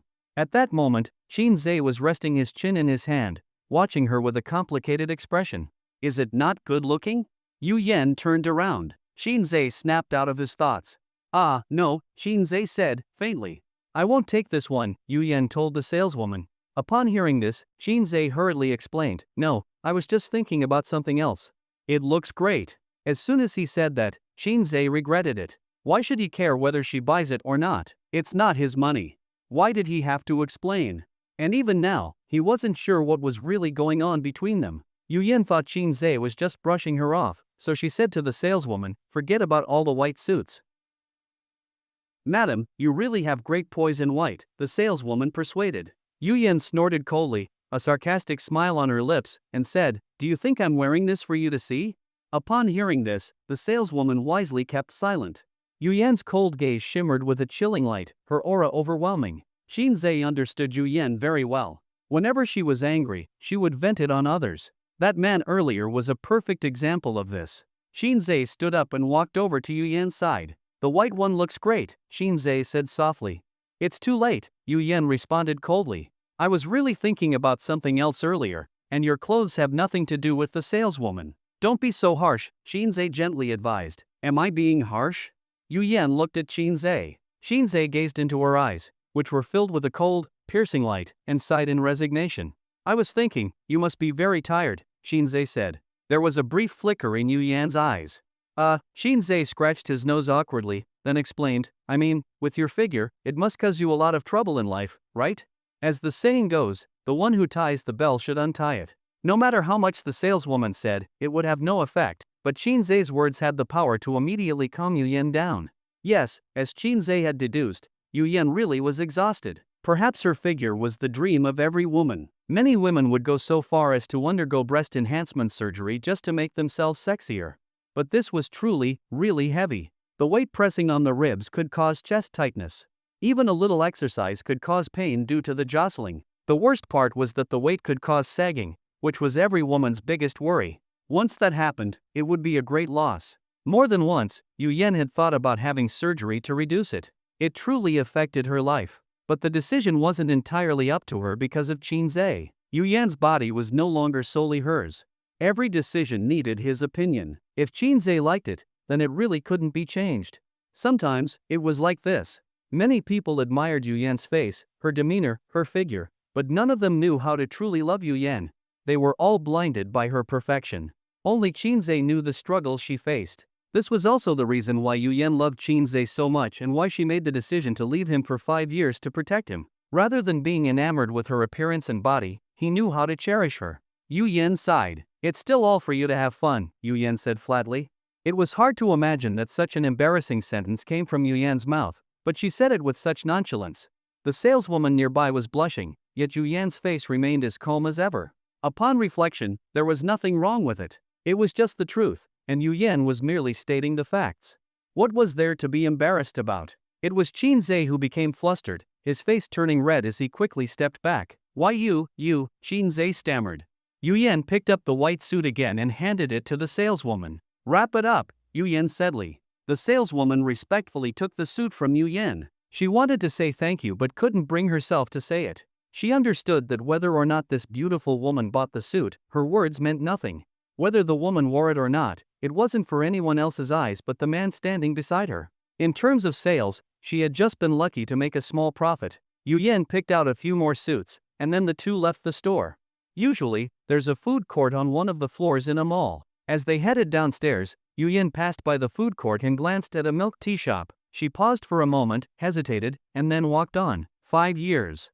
5 years and 10 months. 5 years, 10 months, and 3 days. It had been 5 years since she last had milk tea. She remembered that back then, Shinzei had queued up for a discounted cup of milk tea. The line was long, and Shinzei, patiently standing in the middle, would look around to see how much longer it would be until it was his turn. At that time, Yu Yan sat on a bench across from him, watching Shinzei. Every time Shinzei looked her way, she would frown and show a little expression of, "It's going to be a long wait." Shinzei, seeing how hard his precious girl was waiting, would make faces or do little gestures to try to entertain her, doing everything he could to keep her from getting bored.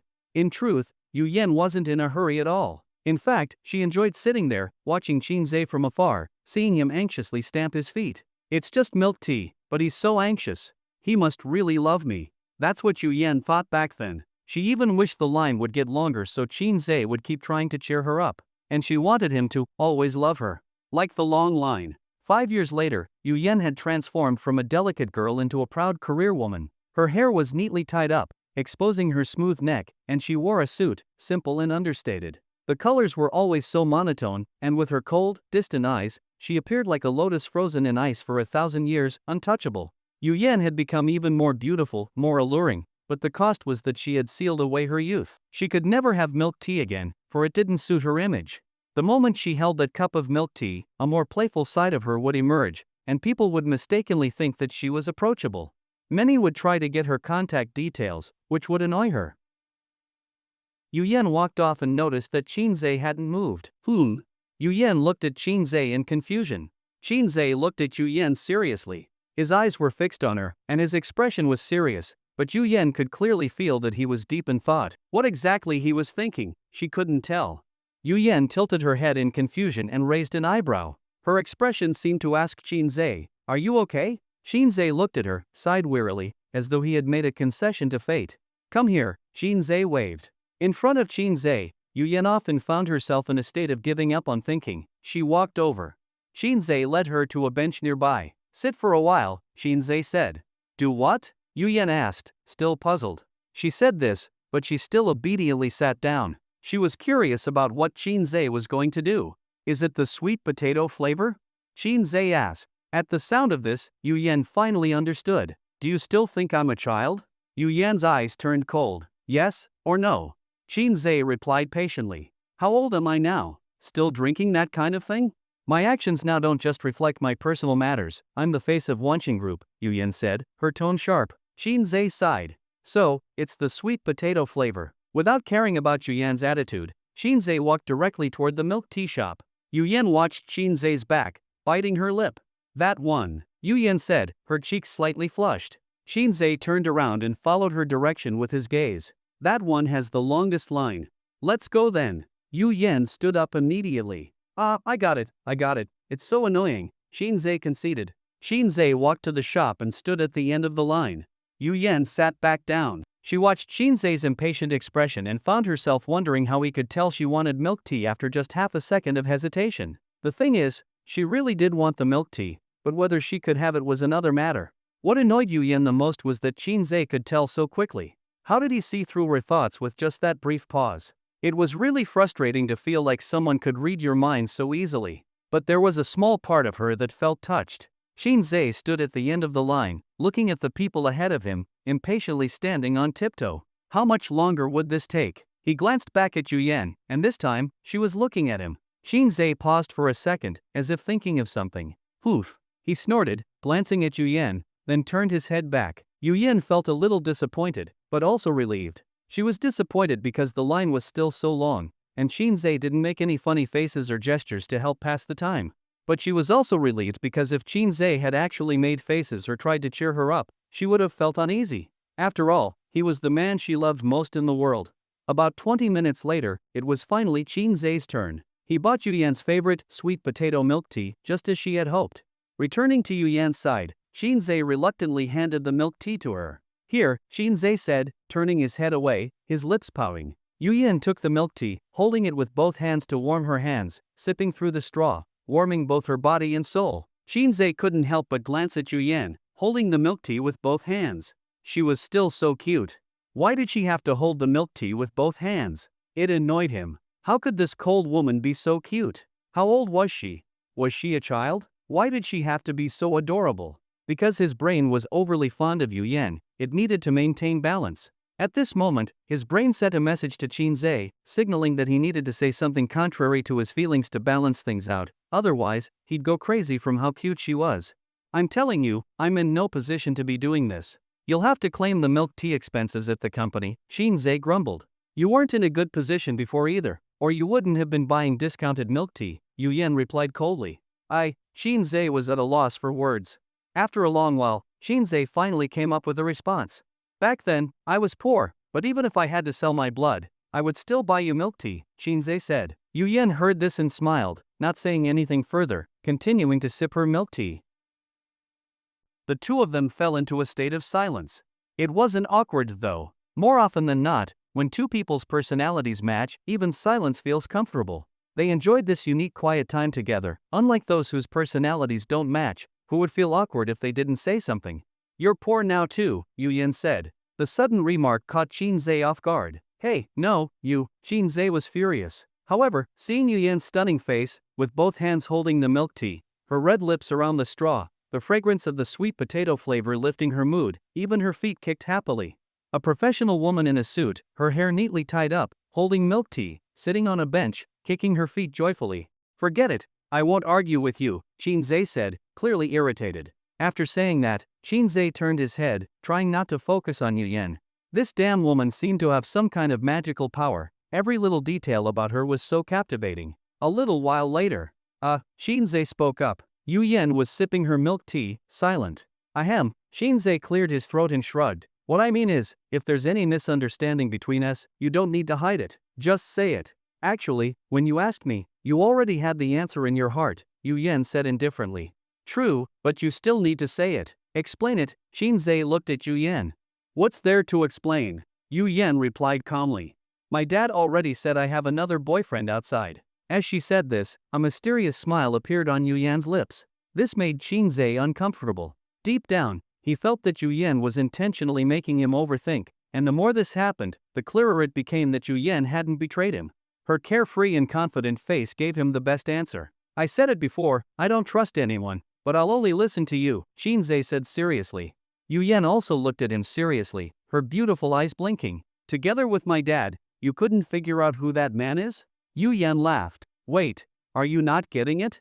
Qinzhe was getting angry again. He hadn't noticed before, but now he realized just how stubborn and tough this beautiful woman had become. You two figure it out yourselves, Yuyan said. Well, if that person doesn't even exist, how are we supposed to investigate? Qinzhe said, frustrated. If you have something to say, just say it. Yuyan paused, then raised her head, thinking for a moment before nodding. True. Then, Yuyan once again took the straw in her red lips. Is that it? Qinzhe asked in confusion. Yuyan looked at Qinzhe strangely, still holding the straw. It was as if she was asking, is there anything else? Oh my god, Qinzhe rubbed his forehead, feeling a headache. After drinking the milk tea, Yuyan contentedly patted her stomach and let out a comfortable sigh. Let's go, Yuyan said. Where to now? Qinzhe asked. To my place. Let's have dinner, Yuyan said. Then I'm going back to the company. Qinzhe stood up and started walking away. The milk tea money isn't getting reimbursed, Yuyan said softly. Qinzhe, walking ahead, seemed so resolute, like a heartless jerk who just played around and then ran off. But then, Qinzhe turned back. What are we eating? Qinzhe asked. Drive, Yuyan threw the car keys to Qinzhe. They arrived at the parking lot. For some reason, Yuyan suddenly stopped. Qinzhe opened the driver's door, but then noticed that Yuyan was staring off in a certain direction, lost in thought. What's wrong? Qinzhe asked, puzzled. Qinzhe closed the car door and walked over to Yuyan, following her gaze. On the side of the road stood a little dog, an ordinary Chinese rural dog, yellowish, looking scruffy. It seemed to be a stray dog. What's wrong with it? Qinzhe asked, not understanding. Yuyan didn't say anything, her cold eyes fixed on the dog. At this moment, not only was Qinzhe confused, but so was the dog. What's going on? Why is this person staring at me like that? Will it bite me? The dog didn't dare to move. From now on, your name is Laifu, Yuyan said coldly. Yuyan's aura, not angry but commanding, made the dog freeze in place, completely stunned. What? I have a name now?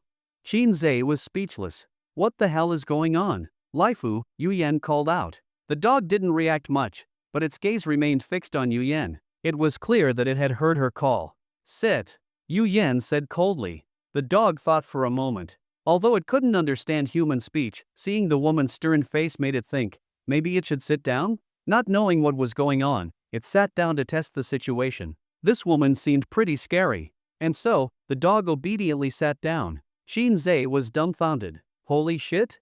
Qinzhe looked at Yuyan in disbelief. You're some kind of expert, huh? When did you learn to speak dog language? Your dog language must be level 10, huh? Ex-girlfriend? Yuyan shot Qinzhe a cold glance and saidly, remember, that's called leadership ability. Qinzhe was confused. What the hell is going on here?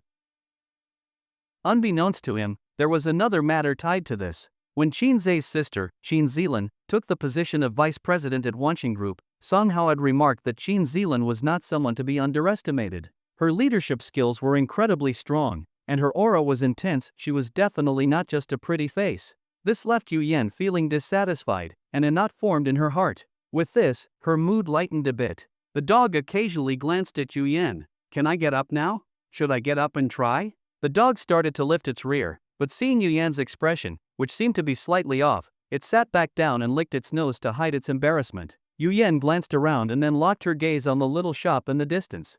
Buy 2 sausages, Yu Yan said flatly. After a while, Yu Yan noticed that Shinzei hadn't moved. I'm talking to you, Yu Yan said coldly. Shinzei pretended to snap back to reality and said, "Oh, I thought you were talking to the dog. You know, I'm not the type of person to overthink things." Yu Yan was frustrated. After waiting a bit longer, Yu Yan realized that Shinzei still didn't seem to be making any moves. Can't you understand what I'm saying? Yu Yan frowned. Not going, Shinzei replied. If I tell you to go, you go. Yu Yan's tone revealed a powerful aura, one that didn't allow for refusal. No, if I go, it'll be like I'm the dog, Shinzei said. Who told you to compare yourself to the dog? Yu Yan muttered under her breath. Shinzei glanced at the dog sitting there and said unhappily, who knows what your deal is? First, you use the dog to show off your leadership skills, then you want me to buy sausages. Yu Yan sighed. Alright, I'll reimburse you for the sausages, alright? Yu Yan said, her patience starting to wear thin. When Shinzei heard this, he felt even more uncomfortable. It was as though Yu Yan could read his thoughts, like she knew exactly what he was thinking. Honestly, it was quite unsettling. The situation was indeed as it seemed, but when Yu Yan said it, it felt as though she was implying he was being stingy over just a few bucks. It's not about that. Shinzei desperately tried to cover up his true feelings. It's not about doing things like you do. The thing is, fine, I'll give you 5,000 yuan as a bonus later, Yu Yan said, clearly irritated. Shinzei left. When he came back, he had bought 2 sausages. Yu Yan took the sausages, unwrapped them, and fed one to the dog. Watching the dog enjoy the sausage so much, Yu Yan couldn't help but smile faintly. Let's go, Yu Yan clapped her hands. Yu Yan's home was right next to Shinzei's. When they returned to her neighborhood and arrived at her doorstep, Shinzei glanced over at his own place next door. The door was gone. Shinzei sighed. Is it hard not having a home? Yu Yan said as she opened the door. Shinzei nodded. Good, you understand, Yu Yan said coldly. It was Yu Yan who had smashed Shinzei's door, but the one who was angry was still Yu Yan. Yes, not having a home really was difficult. That was 5 whole years.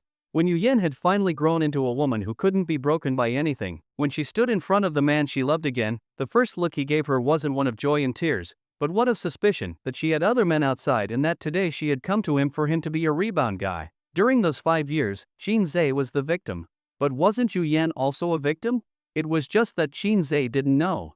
The two walked into the living room. Sit anywhere, Yu Yan said. As she spoke, she took off her coat, tied on an apron, and walked into the kitchen. Shinzei wasn't being polite and sat down on the sofa. He looked at Yu Yan, who was tying on her apron, a bit surprised. When did you learn to cook? Shinzei asked curiously. Otherwise, I'd be starving, Yu Yan said.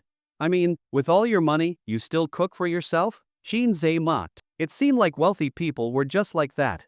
After all, he didn't cook either. He always ate takeout, enjoying convenience and luxury. Yu Yan got busy in the kitchen. Shinzei watched her work skillfully, and after a while, he began to feel visually fatigued. Bored, he turned on the TV, switched to the children's channel, and started watching cartoons. Cartoons, while childish, didn't require much thinking. You could just watch and follow along. Unlike those historical dramas, where in the span of a bathroom break, you'd miss so much that you couldn't understand what was going on when you came back. That was what real brain burning felt like. It was a bit like high school math lessons. When you look at a few simple formulas on the board, you think, this is easy, high school math is nothing. But then, in the time it takes to glance down and look back up, the board is full of complicated equations. You feel like the teacher is purposely targeting you, and if you let your mind wander even a little, you've missed the entire lesson. After about an hour, the kitchen started to smell delicious. Dinner's ready, Yu Yan said softly. Shinzei put down the remote, walked over to the dining table, and saw the abundant dishes. Good job, ex-girlfriend. You've been cooking for other men all these years, huh? I see your skills are well practiced, Shinzei said. Yu Yan sat down, holding a bowl of rice in one hand and chopsticks in the other, eating slowly and carefully, completely ignoring Shinzei's sarcastic remarks. Yu Yan's posture was graceful and elegant. She sat at a third of the chair, her back straight, her perfect body curves displayed elegantly. Even eating rice, she managed to make it look refined, giving off a sense of happiness. Shinzei didn't hold back either and sat down, but his eating habits were far from Yu Yan's refined style. He was eating quickly, as if he had been starving. Although there were times when he didn't like Yu Yan, especially since there were still unresolved tensions between them, he had to admit that Yu Yan's cooking skills were exceptional. Hey, why are you eating the vegetables? What about the meat? Shinzei asked with his mouth full. The meat has medicine in it, Yu Yan said coldly. Oh, so that's why you're not eating it, Qinzhe said, finally understanding. In an instant, it seemed as if Qinzhe had just realized the key point in the words. What did you just say? Qinzhe spat out his food. Facing Qinzhe's shock, Yu Yan remained calm and composed, elegantly eating some vegetables, completely ignoring Qinzhe's reaction. Eat more, ex-boyfriend, Yu Yan said coldly. Wait, no. Qinzhe's face turned green. It wasn't so much that the meat had drugs in it, but after she mentioned it, Qinzhe suddenly felt a wave of dizziness sweeping over him from the top of his head. Seeing that the timing was right, Yu Yan put down her bowl and chopsticks. I'll help you to the bedroom, Yu Yan said as she stood up. I don't want to. Qinzhe's voice was soft and weak, making him feel incredibly embarrassed. Qinzhe looked at the despicable Yu Yan. Despite how much she annoyed him at that moment, under the influence of the drugs, his eyes began to. No matter how far they went, no matter how one day Qinzhe might decide to stop loving Yu Yan, he had to admit that Yu Yan was the most beautiful woman he had ever encountered in his life. This beauty wasn't just in her appearance, it was a kind of comprehensive beauty. Her personality, manners, and gestures were all so captivating. Yu Yan came to Qinzhe's side, gently supporting him. Qinzhe wanted to push her away, but when his hand touched Yu Yan's slender waist, he suddenly shook his head, trying to shake the image out of his mind. Ugh! Qinzhe struggled to make a sound. He was still trying to send a signal to his brain to push Yu Yan away. No use. He found himself more and more mesmerized by Yu Yan's face. She was so beautiful, like neon lights, she smelled so good, and compared to the food on the table, she was the most beautiful dish. Her hands were so soft, like a baby's, and without even trying, just touching her skin brought an indescribable sense of comfort. With great difficulty, Yu Yan helped Qinzhe into the bedroom. Qinzhe choked out in pain. You're hot, Yu Yan said, her face unchanged as she helped Qinzhe take off his jacket. Then, Qinzhe lay on the bed in a spread eagle position. No. Then, Qinzhe lay on the bed. No. Then, Qinzhe lay on the bed. Yu Yan casually swept her hair, tidied herself up. Before eating, it was always like this. Women's hair is long, and if not properly arranged, strands can fall into the bowl. I'll give you a home, Yu Yan said coldly. Soon after, Yu Yan disappeared from Qinzhe's line of sight. Qinzhe's consciousness began to fade, and in his hazy state, 3 hours later, Qinzhe woke up. Yu Yan was sitting on a rocking chair beside the bed, reviewing some documents. She wore a black silk camisole nightdress. The straps were very thin, seemingly struggling to hold up her ripe fruit, giving the impression that they might fall off at any moment. The hem of the dress was very short, just at the thighs, with a delicate positioning. An inch lower and it would lose its sensuality, an inch higher and it would be considered vulgar. Qinzhe immediately noticed that she wasn't wearing anything underneath. Bah! That wasn't the point. The point was, once again, he had been played by her. Qinzhe jumped out of bed in a fit of rage. Yu Yan! Qinzhe shouted. Yu Yan remained silent, her beautiful eyes never leaving the document she was reading. She merely stretched out her delicate arm and drew the curtains shut. She could look at Qinzhe naked, but others couldn't. The floor-to-ceiling window was too bright, and if the neighbors across the street saw, it would be a disaster. Yu Yan, are you even human? Qinzhe narrowed his eyes and cursed through gritted teeth. You drugged me twice. There's more coming in a few days, don't rush, Yu Yan replied indifferently. As she spoke, Yu Yan turned the page of her document. You? Qinzhe was so angry he could hardly breathe. I'm telling you, Yu Yan, whether you think it was a misunderstanding or whatever, you need to understand what our relationship is right now. Do you get that, ex-girlfriend? Qinzhe shouted. I understand, ex-boyfriend, Yu Yan said patiently. Now that you understand, why are you still doing things like this? I'm not asking you to respect me, but I hope you can respect yourself, Qinzhe said. Yu Yan picked her ear with her pinky finger, seemingly disgusted by the noise Qinzhe was making. What do you mean by that? Qinzhe said coldly. Am I wrong? I'm a human too. I have physiological needs, Yu Yan replied casually. Hearing this, Qinzhe felt as if his heart had turned to stone, devoid of warmth. The fact that Yu Yan could say something like that was really hurtful. The situation was indeed what it was, but for Yu Yan to be so blunt about her physiological needs made Qinzhe feel like she had become one of those careless women who had no self-restraint. Yu Yan glanced at Qinzhe, and just by looking at his expression, she could tell exactly what he was thinking at that moment. Sigh. Yu Yan sighed and shook her head helplessly, then turned back to her documents. Yu Yan, even if you're not with me, I still want you to be okay. But if you keep playing like this, it really disgusts me, Qinzhe said in a low voice. I, Qinzhe, am an upright person. Even if everything between us ends, even if I have another girlfriend in the future, I will admit, no matter how far I go, that I once loved you deeply. But if you're going to be this kind of casual woman, it makes me sick. I, Shinzei, am not that kind of man who messes around, and if you continue like this, I will regret ever dating a woman like you.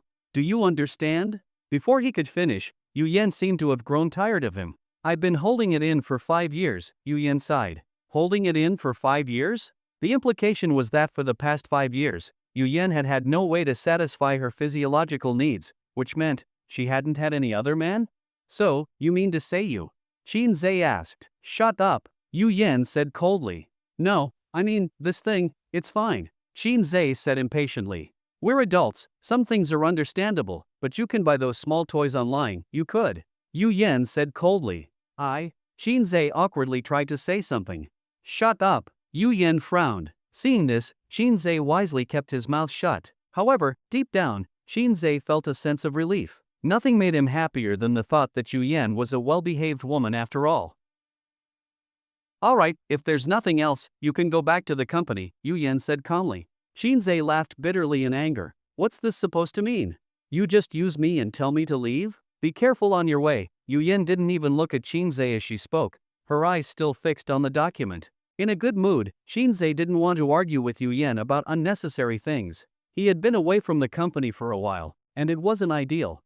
After all, Shanghai had just taken over this department, and now he was slacking off, which wasn't really fair. The most important thing was confirming that Yu Yen had indeed been very well behaved these past 5 years. Although she didn't offer him any explanation, he could still sense it from the situation. Alright, I'll leave, Shinzei said. Yu Yen turned a page of her document and continued reviewing it. Back at the company, everyone noticed the beaming Shinzei and immediately realized something good must have happened. Boss, what's going on? Why are you so happy? Wang Lei walked over. Shen Jingbing glanced at Shinzei without saying anything. Nothing, Shinzei replied with a smile. By the way, boss, Shanghai was looking for you.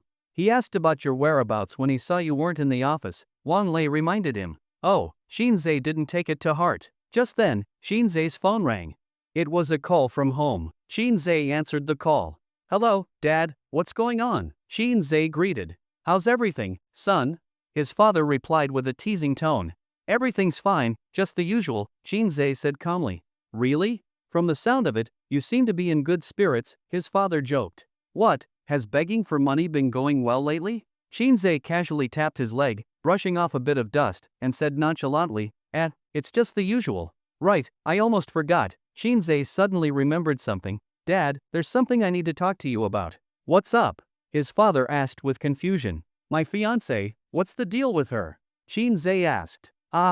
What's this, have you figured it out? His father laughed joyfully. Not really, I'm just curious. How can a perfectly fine young lady, who's never even met me, be so eager to marry me? How is she so sure she likes me this much? Is there something else going on here? Shinzei asked slowly. You don't need to worry about that. She's definitely a good girl, marrying her won't bring you any harm, and she's quite a looker, his father said with a laugh. His father thought that Shinzei was probably starting to give in. The fact that he was asking about his fiancée showed that his heart was softening, and everything was moving in a positive direction. Alright, I'll be straight with you then, Shinzei said. Go ahead, his father responded. As long as Shinzei agreed to marry the girl, everything would be fine. The conditions could be negotiated. Well, today I'm letting you know clearly, I'm saying right now, I'm not going to marry that girl. You're getting older, so I wanted to give you a heads up and prepare you mentally for this, Shinzei said lazily. There was silence on the other end of the phone. Although Shinzei made himself clear, when his son goes against his parents' wishes, the words sound completely different in the parents' ears. I'm telling you, old man. From now on, I'm going to start making my own choices. Yeah, I'm going to defy you. Whatever you hate, I'll do it. I'm going to mess around outside, and if you think you're so important, you can get mad all you want, it won't change anything. His father was so angry that he couldn't say anything. He coughed and coughed, unable to get words out. Cough, cough, cough. Dad, calm down, I have some good news for you too, Shinzei said. You brat, cough, cough, cough. I'll call your sister, and I'll have her beat the crap out of you. I can tell you've been bewitched by some fox spirit. His father's voice was shaking with rage. Shinzei leaned back, tapping his leg, his foot shaking in the air. This is the good news I wanted to tell you. Thinking about Yu Yan's seductive appearance, Shinzei couldn't help but grin widely. Sigh. Shinzei couldn't hide his excitement. Your son isn't doing too bad. A rich lady's taken a liking to me and is keeping me. What can I do? Where's the fairness in this? His father couldn't stop coughing. But, don't worry, Dad, I know it sounds bad, but it's not what you think. This rich lady is my age, and I won't say much about her, but she's definitely way more attractive than the fiancé you found for me. Of course, I'm not saying that girl's ugly, but this rich lady is just stunning, Shinzei said with a big smile. Oh, and don't worry, Dad, I can handle it. Even though it's hard for me to admit, I've been under her influence for 5 years. I really didn't want to agree to anything, but this woman, Sai. I don't know if you've ever experienced it, but when someone loves you with their whole being, they'll do anything to get you. You can't escape. There's no escaping. Shinzei waved his hand constantly, the smile on his face almost reaching the back of his head. Sigh. 5 years, huh? Shinzei looked up at the ceiling, thinking about how Yu Yan had gone 5 years without satisfying her needs for him. He couldn't help but shake his head and sigh, mildly scolding this silly woman. How could she love me this much? She could have bought a toy online, but what did she say? She said I'm good enough and there's no need for anything else. No. It's not that I can't resist the temptation, it's just that this woman, who combines beauty and intelligence, wants me, and how can I escape? 5 years. 5 whole years. I can't do anything about it. I guess I'll have to reluctantly be her boyfriend. Sigh, what am I supposed to do with my life? I have nothing, but this rich lady still notices me. What do I do? By the end of the story, Shinzei couldn't hold it in anymore, and he burst out laughing with a sharp, piercing sound. He. Ugh. His father coughed through his anger, shouting, You wait. I'll have your sister break your legs. Click, the call ended. Shinzei put his phone down, looked at the ceiling, and smiled contentedly. Ah, life's good, Shinzei sighed. The joy of getting something back after losing it is something no one can suppress. Overcome with excitement, Shinzei found it hard to control the urge to express his emotions. He turned to look at Wang Lei beside him, and decided that this time, Wang Lei would be his confidant. Lei Zi, Shinzei said. Ha? Wang Lei looked confused. You don't have a girlfriend, right? Shinzei asked with a smile. What's a girlfriend? Wang Lei asked, still baffled. Hearing Wang Lei's response, Shinzei couldn't help but laugh. Such a simple sentence, yet it sounded almost Shakespearean in Shinzei's ears. Indeed, a man who hasn't experienced the charms of women can never truly understand the Shakespearean sentiment. Your boss here has experience and can see things more clearly than you, Shinzei said, patting Wang Lei on the shoulder.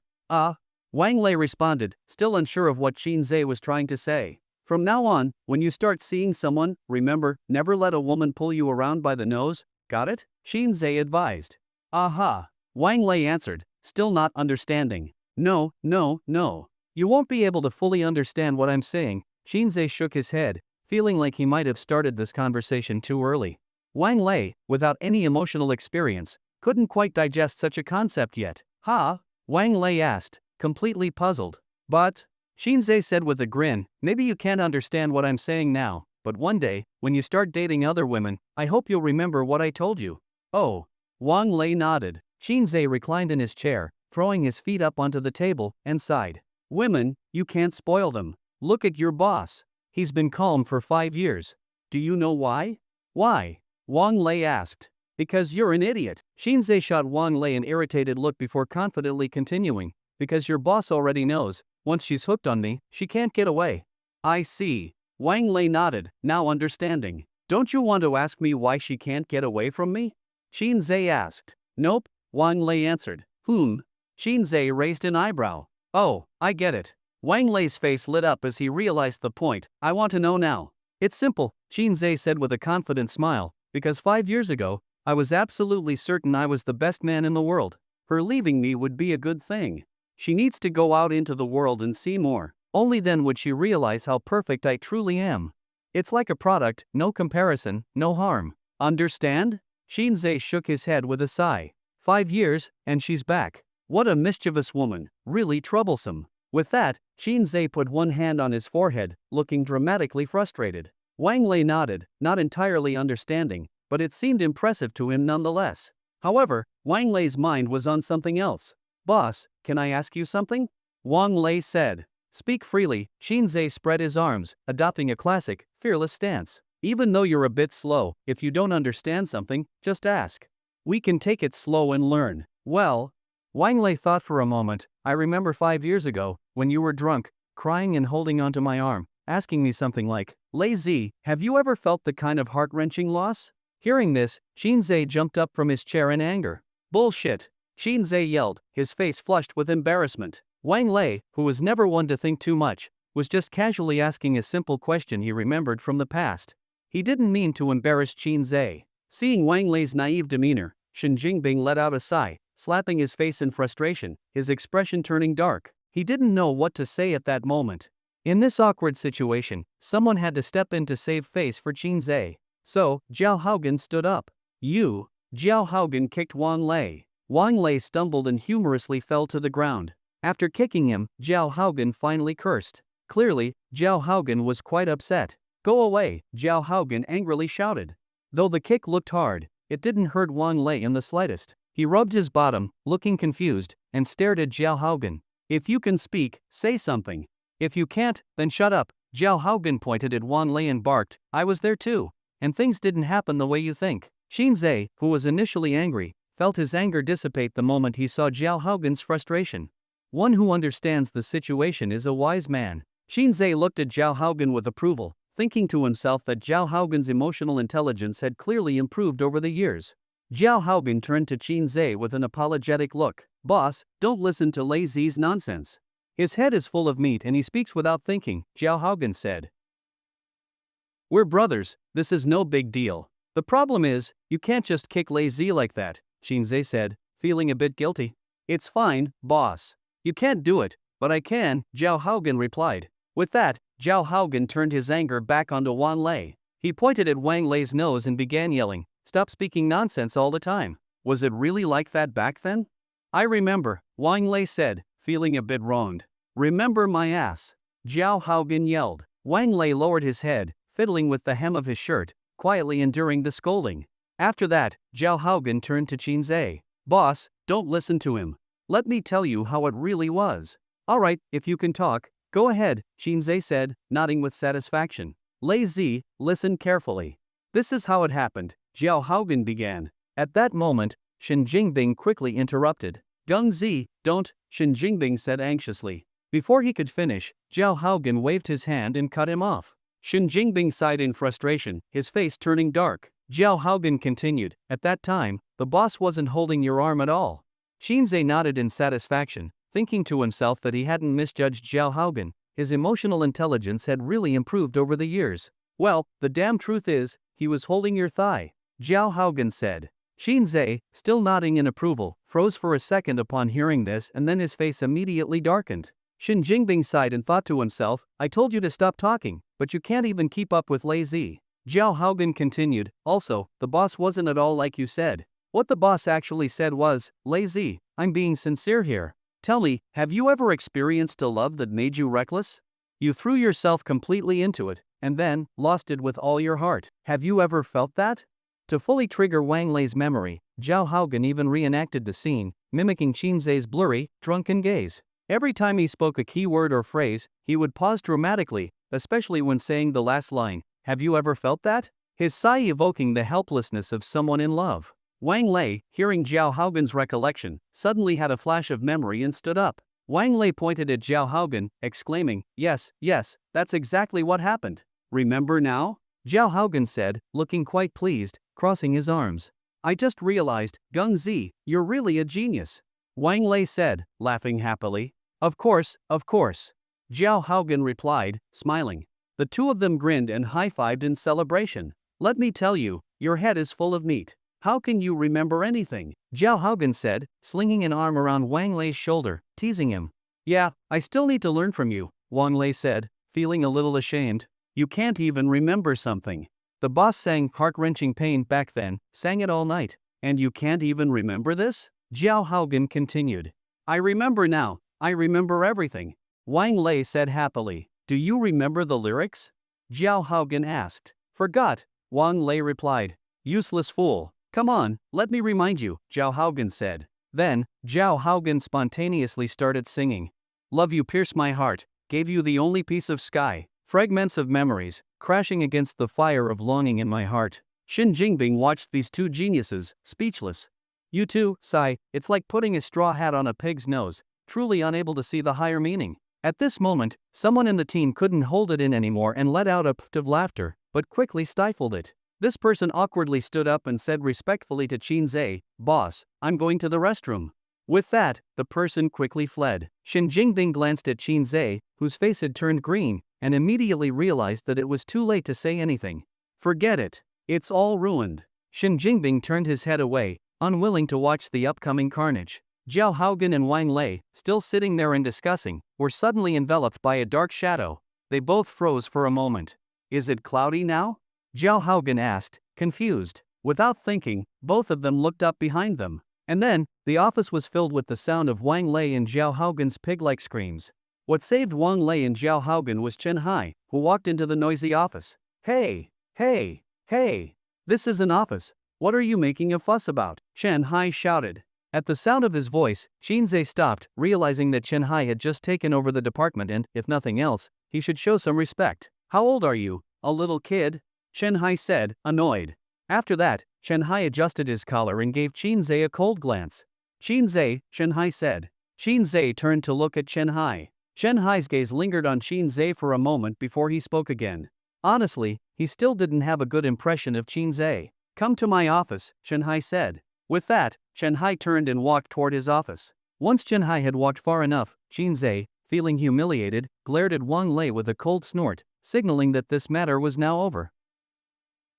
Chen Hai returned to his office, sat behind his desk, placed his hands on the surface, interlaced his fingers, and rested his chin on his hands. His eyes narrowed, scrutinizing the direction in front of him. Knock, knock, knock. A knock on the door echoed. Come in, Chen Hai said. Creak. Qin Zhe pushed the door open and walked in. Manager, Qin Zhe greeted. Chen Hai nodded. Come in. Qin Zhe walked into the office and closed the door behind him. Noticing that Chen Hai's face was serious, Qin Zhe realized that Chen Hai probably had something important to discuss, though he had no idea what it was. However, it didn't seem like it was good news. Don't be nervous, have a seat, Chen Hai said. Qin Zhe hesitated, scratching his head. If you have something to say, just go ahead. I'm not sure if I should sit. It's fine, Chen Hai smiled. Sit down and let's talk. Qin Zhe was momentarily stunned. He thought to himself, what's up with Chen Hai today? Why is he being so polite to me? He had no idea what had triggered this sudden change in behavior. Normally, there wasn't much reason for him to be this courteous. Their relationship had always been a bit strained, not to mention the several times Chen Hai had been involved in incidents because of Qin Zhe. Qin Zhe couldn't help but wonder if his unknown identity had been exposed. With all these questions in his mind, Qin Zhe sat down. How have things been at the company lately? Chen Hai asked. Everything's fine, Qin Zhe replied. Chen Hai sighed and said, first of all, let me reflect on myself. I admit that I've had some misunderstandings about you, and we've had some conflicts between us. Regardless of who's at fault, as a leader, I realize I haven't handled some matters well, so I'd like to apologize to you. Qin Zhe was stunned by Chen Hai's words. What's going on with this kid? Why the sudden change? When Qin Zhe had first heard that Chen Hai might become the future leader of Wenqing Group, he thought it was a poorly considered decision. As the heir of the Chen family, Chen Hai might have the ability, but his character hadn't been enough to support such a role. Without denying Chen Hai's potential, Qin Zhe had hoped that Chen Hai would stay and gain more experience, giving him a chance to grow. However, based on Chen Hai's words now, it seemed like he had genuinely matured. Qin Zhe thought for a moment, and since Chen Hai had already said so much, he felt he should respond. Manager Chen, I also have my shortcomings. I hope you don't hold any grudges against me. Qin Zhe smiled. Chen Hai waved his hand nonchalantly. What are you talking about? I'm the manager. We do different jobs and see things from different angles. You can make mistakes, but I can't. Qin Zhe nodded, satisfied. Although he didn't know exactly what had caused Chen Hai's sudden change, he genuinely felt happy for him. No matter what, the Chen family would have someone to carry on their legacy. At this rate, it wouldn't be long before the old Chen head could retire and enjoy a peaceful life. Alright, Chen Hai got straight to the point. I've noticed that you've been absent or late to work a lot lately. Qin Zhe scratched his head awkwardly. Seeing Qin Zhe's awkwardness, Chen Hai decided to give him an out. Of course, there's no problem with our department's performance. As long as everyone's performance is completed on time, if there are instances of absence, lateness, or leaving early, it's not a big deal. I actually want you all to have more than just work in your lives. you should also know how to live. I'm not bringing up your lateness to criticize you, so there's no need to feel pressured, Chun-Hai explained. Shin-Zae was left speechless. What the hell is going on here? What's up with this kid? Has he come back from some spiritual retreat or what? This guy now gave off the impression of someone who had reached a perfect state. The way he spoke, it really sounded like he knew what he was doing. Shin-Zae awkwardly chuckled. The way you're handling this, you've got me all confused. We've been bickering for so long that I'm used to it, but now you're suddenly pulling this, and I'm a little unprepared for it. Ha ha ha ha ha. Chun-Hai laughed heartily. It's nothing. When I was younger, I used to rely on my father's status to speak. Now that I think about it, that was really immature. It was my father's position. I need to work for my own. Shin-Zae lowered his head in thought, wondering if he should give his father a call and push for Chun-Hai's promotion. Alright, back to the main point, Chun-Hai said. I want to know, have you been treated unfairly at the company lately? No, Shin-Zae answered. Has anyone been bullying you at the company? Chun-Hai asked again. No, Shin-Zae replied again. Then why have you been late so often? Chun-Hai pressed. At this point, Shin-Zae was completely stumped. To be honest, Chun-Hai's approach was quite skillful. Most employees would have a hard time responding to this kind of questioning. Well, Shin-Zae wasn't sure how to respond.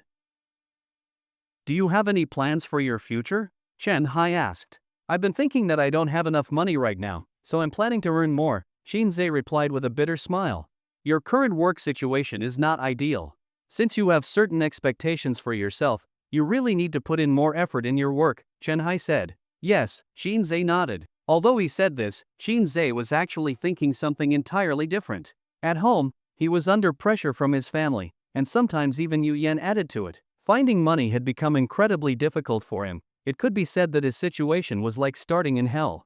Is there anything here that I can help you with? Chun-Hai asked patiently. Well, Shin-Zae sighed. It's just that I have the will, but not enough strength. Lack of motivation?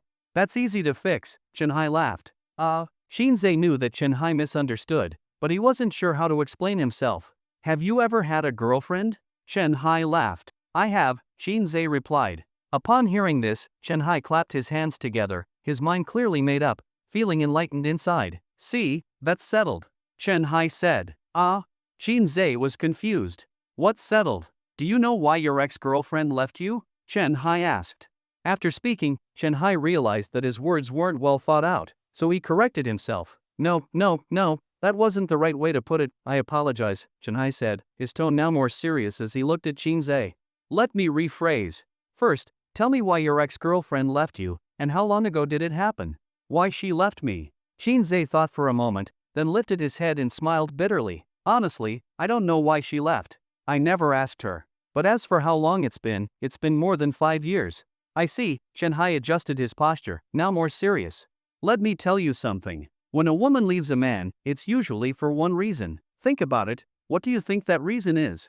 Upon hearing Chun-Hai's words, Shin-Zae, figuring out the answer that Chun-Hai was hinting at, said, because I'm poor? Chun-Hai, hearing this, suddenly stood up, clapped his hands, and pointed at Shin-Zae's face. Clear as day. Chun-Hai put a hand on Shin-Zae's shoulder. If you can realize this, it means the door to success has already opened for you. Is that so? Shin-Zae muttered. Absolutely. Chun-Hai waved his hand. There's no escaping it. I know it sounds harsh, but it's the truth. Your ex-girlfriend left you because you're poor. Don't overthink it. Maybe, Shin-Zae said. Shin-Zae thought to himself that he had met Yu-Yan's father before. On the surface, her father ran a farm, but his business scope was definitely more than that. Yu-Yan's father was likely a big shot in some field. Otherwise, there wouldn't have been so many years with no news about Yu-Yan after he had investigated her. Chun-Hai said, I'm older than you. Is it okay if you call me old bro? Sure, old bro, Shin-Zae replied. Shin-Zae wasn't one to make a big deal out of these things. Chun-Hai was indeed older, and calling him old bro was fine. After all, his father and Shin-Zae's father were old friends, so how he addressed Chun-Hai didn't matter. Since you're calling me old bro, let me be direct with you, Chun-Hai said confidently.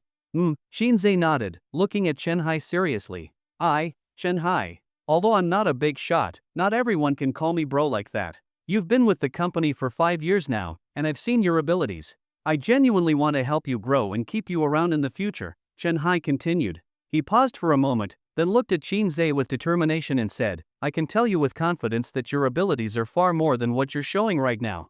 You can go much farther, much higher. Trust me, I won't be wrong about you. From today on, this is the beginning of your road to a comeback. Comeback road? Shinzei asked. Exactly. The road to your comeback, Shenhai said slowly. I'll help you make money. Even though we've had some disagreements in the past, I can see that you're a good person. From now on, follow me. During this time of growth, I'll provide for you. When your abilities have a breakthrough, when your worth is in the millions, that's when your ex-girlfriend will be begging you on her knees.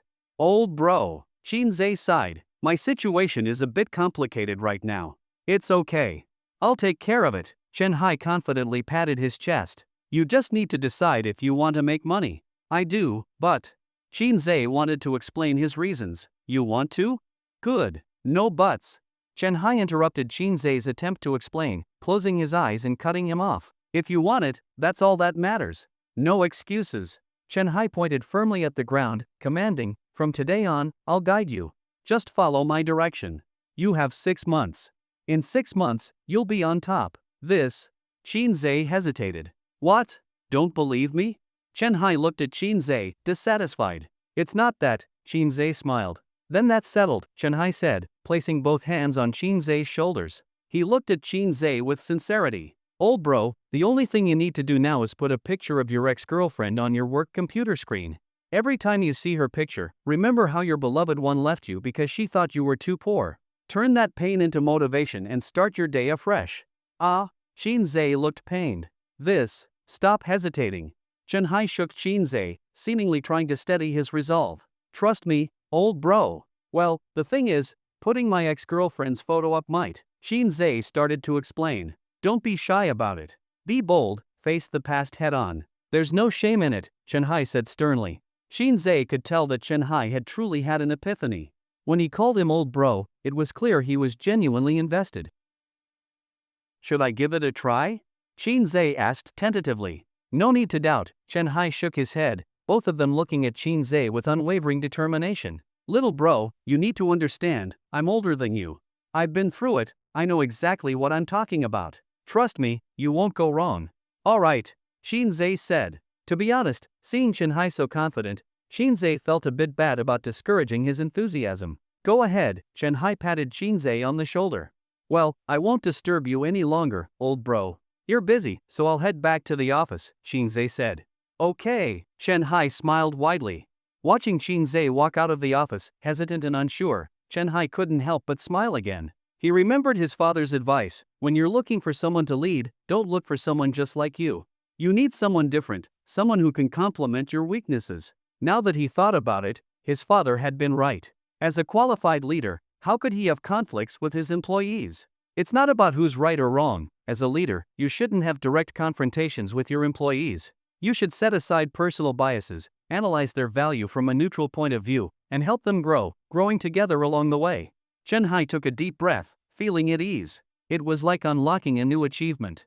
When he thought about it, Shinzei was quite interesting. Though he didn't show much on the surface at work, after taking on the position of department head, the department had been running smoothly.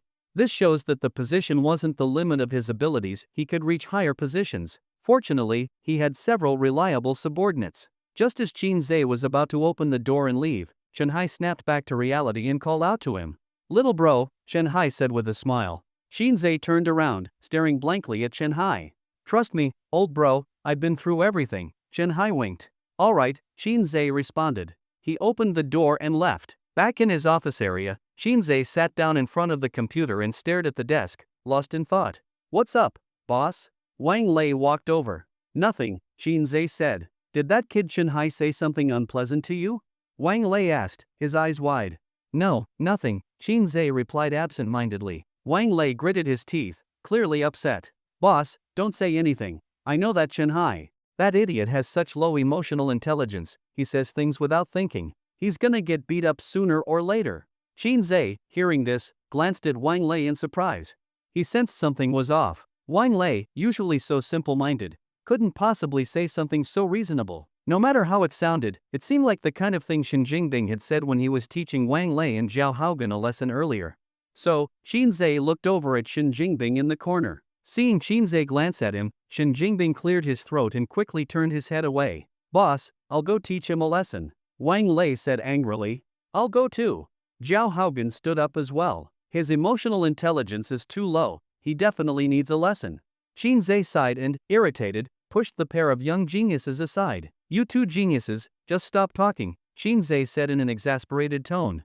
Then, Qin Zhe rubbed his chin, and both of them stared at the computer screen again, deep in thought. Sigh. Qin Zhe sighed again. He picked up his phone and searched for a picture of himself with Yu Yan, uploading it to the computer. He examined the photo for a moment and nodded in satisfaction. He felt that, indeed, putting a picture of the person he cared about most on his computer desktop was a good idea.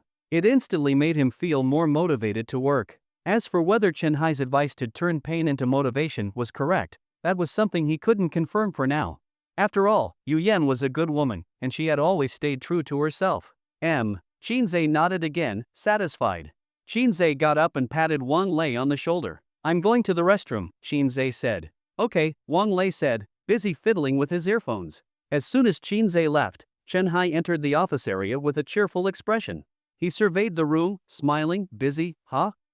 Someone replied, giving Chen Hai a basic level of respect. Chen Hai scanned the room, finally setting his eyes on Wang Lei. At this moment, Wang Lei, wearing earphones, listening to music, and fiddling with his phone, clearly wasn't in a work mood. This was exactly what Chen Hai wanted to see but also didn't want to see. He wanted to see it because, as a company leader, employees should have some flaws, like Qin Zhe. This way, it would allow him to show his true value as a leader. What he didn't want to see was that, although the department had been meeting its performance targets, this lazy work attitude was unhealthy. Chen Hai walked up to Wang Lei and gently patted him on the shoulder. Wang Lei, right? Chen Hai asked. His tone wasn't entirely sure, but inside, Chen Hai was full of a sense of accomplishment. Before taking over this department, he had done his homework. For a leader who had only just taken charge of a department, being able to quickly call everyone by name was a big plus. It made the employees feel recognized and gave them a sense of achievement. They couldn't help but think, wow, Manager Chen is paying attention to me. This greatly boosted their enthusiasm for work. Wang Lei took off his earphones and turned to look at Chen Hai. Wang Lei's voice was full of confusion. It looks like the performance has met the targets, Chen Hai said with a smile. Wang Lei responded. Achieving the performance targets is good, but do you have any plans for your personal career? Chen Hai asked with a smile. Wang Lei looked at Chen Hai, blinking in confusion, completely not understanding what he was talking about. What I mean is, do you have any dreams? Chen Hai rephrased. Wang Lei finally understood, then answered, I don't like firearms. Chen Hai looked at Wang Lei with a bewildered expression. He thought that this big, burly foreigner might have something wrong with his head. Here's the thing, Chen Hai patted Wang Lei on the shoulder and patiently said, you can make a plan for yourself, like aiming to buy a car you like in 3 years, maybe a Mercedes or something. Then, find a picture of a Mercedes online and set it as your desktop wallpaper. That way, when you work, your efficiency will increase and you won't feel so tired. Seeing that Wang Lei didn't respond, Chen Hai couldn't help but laugh in amusement. On this matter, I hope you can learn from Qin Zhe, Chen Hai said with a smile. What happened to him? Wang Lei asked. That's not something I can easily talk about. You can think of it as providing better living conditions for your girlfriend, Chen Hai said with a smile. Anyway, the point is, I've been through it. If you don't understand something, or if I can help, just ask. I don't have many advantages, but I'm experienced and I know life. Chen Hai knew exactly what to say and what not to say. Although they worked in the same office, telling the story about how Qin Zhe was abandoned by his ex-girlfriend 5 years ago because she found him poor still didn't feel right. After all, he and Qin Zhe had made up and were now calling each other old bro in private. Look. Chen Hai pointed to Qin Zhe's computer screen, this is his goal. As he spoke, Chen Hai pointed to Qin Zhe's screen and turned to Wang Lei with a smile, explaining. Because it was a fleeting moment, Chen Hai's gaze didn't stay on Qin Zhe's computer screen for long, but as he turned to continue talking to Wang Lei, his brain started to send strange signals, as though he saw something unusual. Chen Hai froze for a moment. Then, his gaze shifted back. When he looked again at Qin Zhe's computer screen, he was stunned. He stopped talking to Wang Lei, rubbed his eyes repeatedly, thinking that maybe he was seeing things.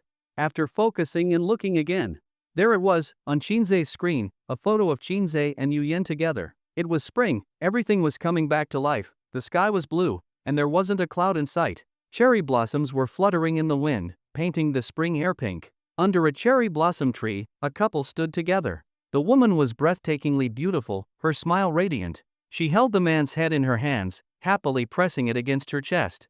The man seemed unwilling to be in the photo, with an unwilling expression on his face. He appeared to look away, tilting his head to protest. The woman wasn't anyone else, it was Yu Yan. The man wasn't anyone else either, it was Qin Zhe. Poor Qin Zhe, with something heavy resting on his head, looking as if his neck might snap. Anyone who saw this photo would envy it. The woman in the photo was just too beautiful, her exaggerated, comic book-like figure impossible to ignore. Such a stunning woman was unabashedly holding the man's head like that. The intimacy in the image could drive any man crazy. A goddess can stay single forever. Having a boyfriend isn't impossible, but if it's not you, it's easy to stir up murderous thoughts. This photo clearly illustrated just how stunning Yu Yan was. After staring at it, Chen Hai felt his jaw nearly drop. Ah, Chen Hai gasped. His legs went weak, and he plopped down onto the chair. In an instant, memories flooded back, and everything became clear to him. He vividly remembered that on Yu Yan's first day at the company, Qin Zhe had been asleep during the meeting. When everyone had left, only Yu Yan and Qin Zhe were left in the conference room. At that time, Chen Hai couldn't help but feel a bit schadenfreude. He had never liked Qin Zhe, and now that Qin Zhe had attracted Yu Yan's attention, he didn't even have to get involved. Wasn't that perfect? Later, Qin Zhe left the company, which made sense, since he had gotten involved with Yu Yan. Afterward, Chen Hai noticed that Qin Zhe started begging on the streets. This gave Chen Hai a more accurate understanding of Yu Yan's ruthless methods. As the rumors had said, this woman wasn't someone to be taken lightly. Anyone who got involved with her would end up with nothing good. Now, after seeing the photo of Qin Zhe and Yu Yan, everything clicked. Yu Yan's reason for transferring to this branch was not for any other reason, but to find Qin Zhe. The day of the meeting, when only Qin Zhe and Yu Yan were left, was probably when they had fallen out, and afterward, Qin Zhe had resigned. From the fact that Qin Zhe had returned to the company and continued working, it seemed likely that Yu Yan had used some method to get him back to her side. When Chen Hai had seen all those trending searches about the mysterious wealthy girlfriend of the beggar, he thought it was media hype. But now, he realized it wasn't hype, it was the truth. Having figured all this out, Chen Hai was drenched in cold sweat, his body feeling cold from the back of his neck all the way down to his feet. No wonder he kept finding Qin Zhe and Yu Yan in the same places. No wonder when he asked Qin Zhe to set his ex-girlfriend's photo as his desktop background, Qin Zhe had looked so uncomfortable. And the most outrageous thing was, he actually let Qin Zhe call him old bro? Thinking about all this, Chen Hai's face turned green. His neck felt as if it were filled with lead, and every inch he turned caused the joints to creak. He slowly turned his head to look at Wang Lei beside him. Chen Hai, pointing at the image of Yu Yan on the screen, seemed to lose even the basic ability to express words. What's wrong? Wang Lei looked at him with a confused expression. Who? Chen Hai asked, feeling utterly lost. Who? Wang Lei glanced at the screen and laughed foolishly. Ah, you don't know her? This is Yu Yan. Wang Lei said it casually, as if it were no big deal, but to Chen Hai's ears, those words hit him like a thunderbolt. This is Yu Yan seemed to freeze Chen Hai in place. They. Chen Hai's throat felt tight as he spoke. Are they a couple? Wang Lei, hearing this, looked at him in surprise. What? Wang Lei said, astonished, looking at Chen Hai. Just a moment ago, Chen Hai had said to Wang Lei that he understood life more clearly than anyone else. Wang Lei didn't believe him, but now, seeing this, he realized that Chen Hai really did understand life more clearly than he thought. You really understand life, Wang Lei said in amazement. You can see this? Thud. Chen Hai rolled his eyes, then slapped Wang Lei on the back. Zhao Haogan, seeing this, came over curiously. What's going on? Zhao Haogan asked, looking at Chen Hai. He's discovered our boss's biggest secret, Wang Lei said in a low voice. Turning to Zhao Haogan, Wang Lei looked serious and said, he's just like us, he's a genius. Indeed, Zhao Haogan nodded. At that moment, Shen Jingbing walked over. Annoyed, he pushed past the two big guys and pressed his finger to Chen Hai's palm, feeling his pulse. Only then did he relax a little. It's fine, he's still alive, Shen Jingbing said. Bingzi, this guy knows too much. Should we? Wang Lei made a throat-cutting gesture. With this desktop, even an idiot can see Yu Yan and the boss's relationship. At least take a look at their body language in the photo. What kind of person is Yu Yan? Do you think she would just casually hold a man like that? Shen Jingbing said helplessly. Wang Lei and Zhao Haogan both looked at the screen. They stared at it for a while. Jenner, can you tell how close they are in the picture? Wang Lei asked. I can't tell. This is clearly a triangle choke. Look at our boss's face, it doesn't seem like he's happy. Also, I remember when I was a kid, My sister used to strangle me like this when I was naughty, Zhao Haogan analyzed. Bingzi says even an idiot can see they're a couple, Wang Lei said. I swear, I really don't like chatting with you foreign guys. You have no wisdom, Zhao Haogan pointed at the screen with Qinzhe and Yu Yan. An idiot could tell they're a couple. If we can see it, doesn't that make us idiots? Do you even understand the key point here? Xin Jingbing, hearing this, rubbed his temples in frustration. These two idiots, aside from being able to fight, are beyond help. If you said they were stupid, they could still argue some reason from their words. But if you said they were smart, they couldn't even see the closeness between the two people in the photo. Wang Lei thought for a moment and nodded. Jenner, I think you're right, Wang Lei said. Wang Lei looked at the unconscious Chen Hai and now thought that Chen Hai had never understood life. If he could tell the relationship between Qinzhe and Yu Yan, then it meant he was an idiot. So, according to you, he's picked up a life? Wang Lei thought, reasoning that an idiot couldn't pose a real threat to Qinzhe. Zhao Haogan didn't speak, but turned to look at Xin Jingbing, who was still rubbing his temples. Since Qinzhe wasn't around, whether or not Chen Hai survived depended on Xin Jingbing's decision. I'll thank you on behalf of Chen Hai's whole family, Xin Jingbing said. Though he said this, in his heart, Xin Jingbing thought to himself that Chen Hai was really pathetic. He hadn't even done anything yet, but these two geniuses nearly took his life with their words. If he died, honestly, Xin Jingbing would think it was a pathetic death. Zhao Haogan, hearing this, realized something. He looked at Wang Lei seriously and said, he's going to survive. Before long, Chen Hai regained consciousness. The first thing he did after waking up was to hold his forehead and walk out of the office area. Just as he was about to leave, he ran into Qinzhe, who had just finished washing his hands. At that moment, Qinzhe hadn't completely dried his hands, and as he walked, he was wiping his wet hands with a tissue. When Chen Hai saw it was Qinzhe, his blood pressure shot up, and his legs went weak, causing him to collapse. Seeing that Chen Hai was about to kneel, Qinzhe was startled and quickly reached out to support him. What's going on, old bro? Qinzhe asked, looking at Chen Hai, who was pale. Chen Hai looked at Qinzhe and pointed at him, you are. Then he fainted again. Qinzhe had no choice but to carry Chen Hai on his back. He wondered, what's going on here? Why is he about to kneel? And why is he fainting? Carrying Chen Hai, Qinzhe turned to the others. What's wrong with my old bro? The others were speechless. Qinzhe's eyes shifted as he wondered if he had forgotten some procedure. Is he trying to swear brotherhood with me? Qinzhe asked. Qinzhe first turned his gaze toward Wang Lei. Wang Lei, sitting there like a strong bear, was drawing circles on his temple with his finger, meaning that Chen Hai wasn't quite right in the head, or that he was just an idiot. Ah, Qinzhe was stunned. Then, Qinzhe turned his gaze toward Zhao Haogan, who was sitting nearby. Zhao Haogan, arms crossed, nodded in agreement. He agreed with Wang Lei's assessment that Chen Hai was an idiot. That confident look told Qinzhe that this was something both he and Wang Lei firmly believed. There was no mistake about it. Qinzhe sighed and realized he had asked the wrong person in the first place. These two foreigners didn't even understand the context, and they had no constructive advice to offer. So, Qinzhe looked toward the wisest member of the team, Xin Jingbing. Xin Jingbing glanced at Qinzhe's computer and sniffed. Seeing this, Qinzhe finally understood. Chen Hai must have figured out that he and Yu Yan were involved. Alright, you guys get back to work. I'll take him to the office, Qinzhe said. Did you enjoy the story, guys? I hope you did. Support this video with a like and a comment. I'd really appreciate it. Thanks for watching and see you next time.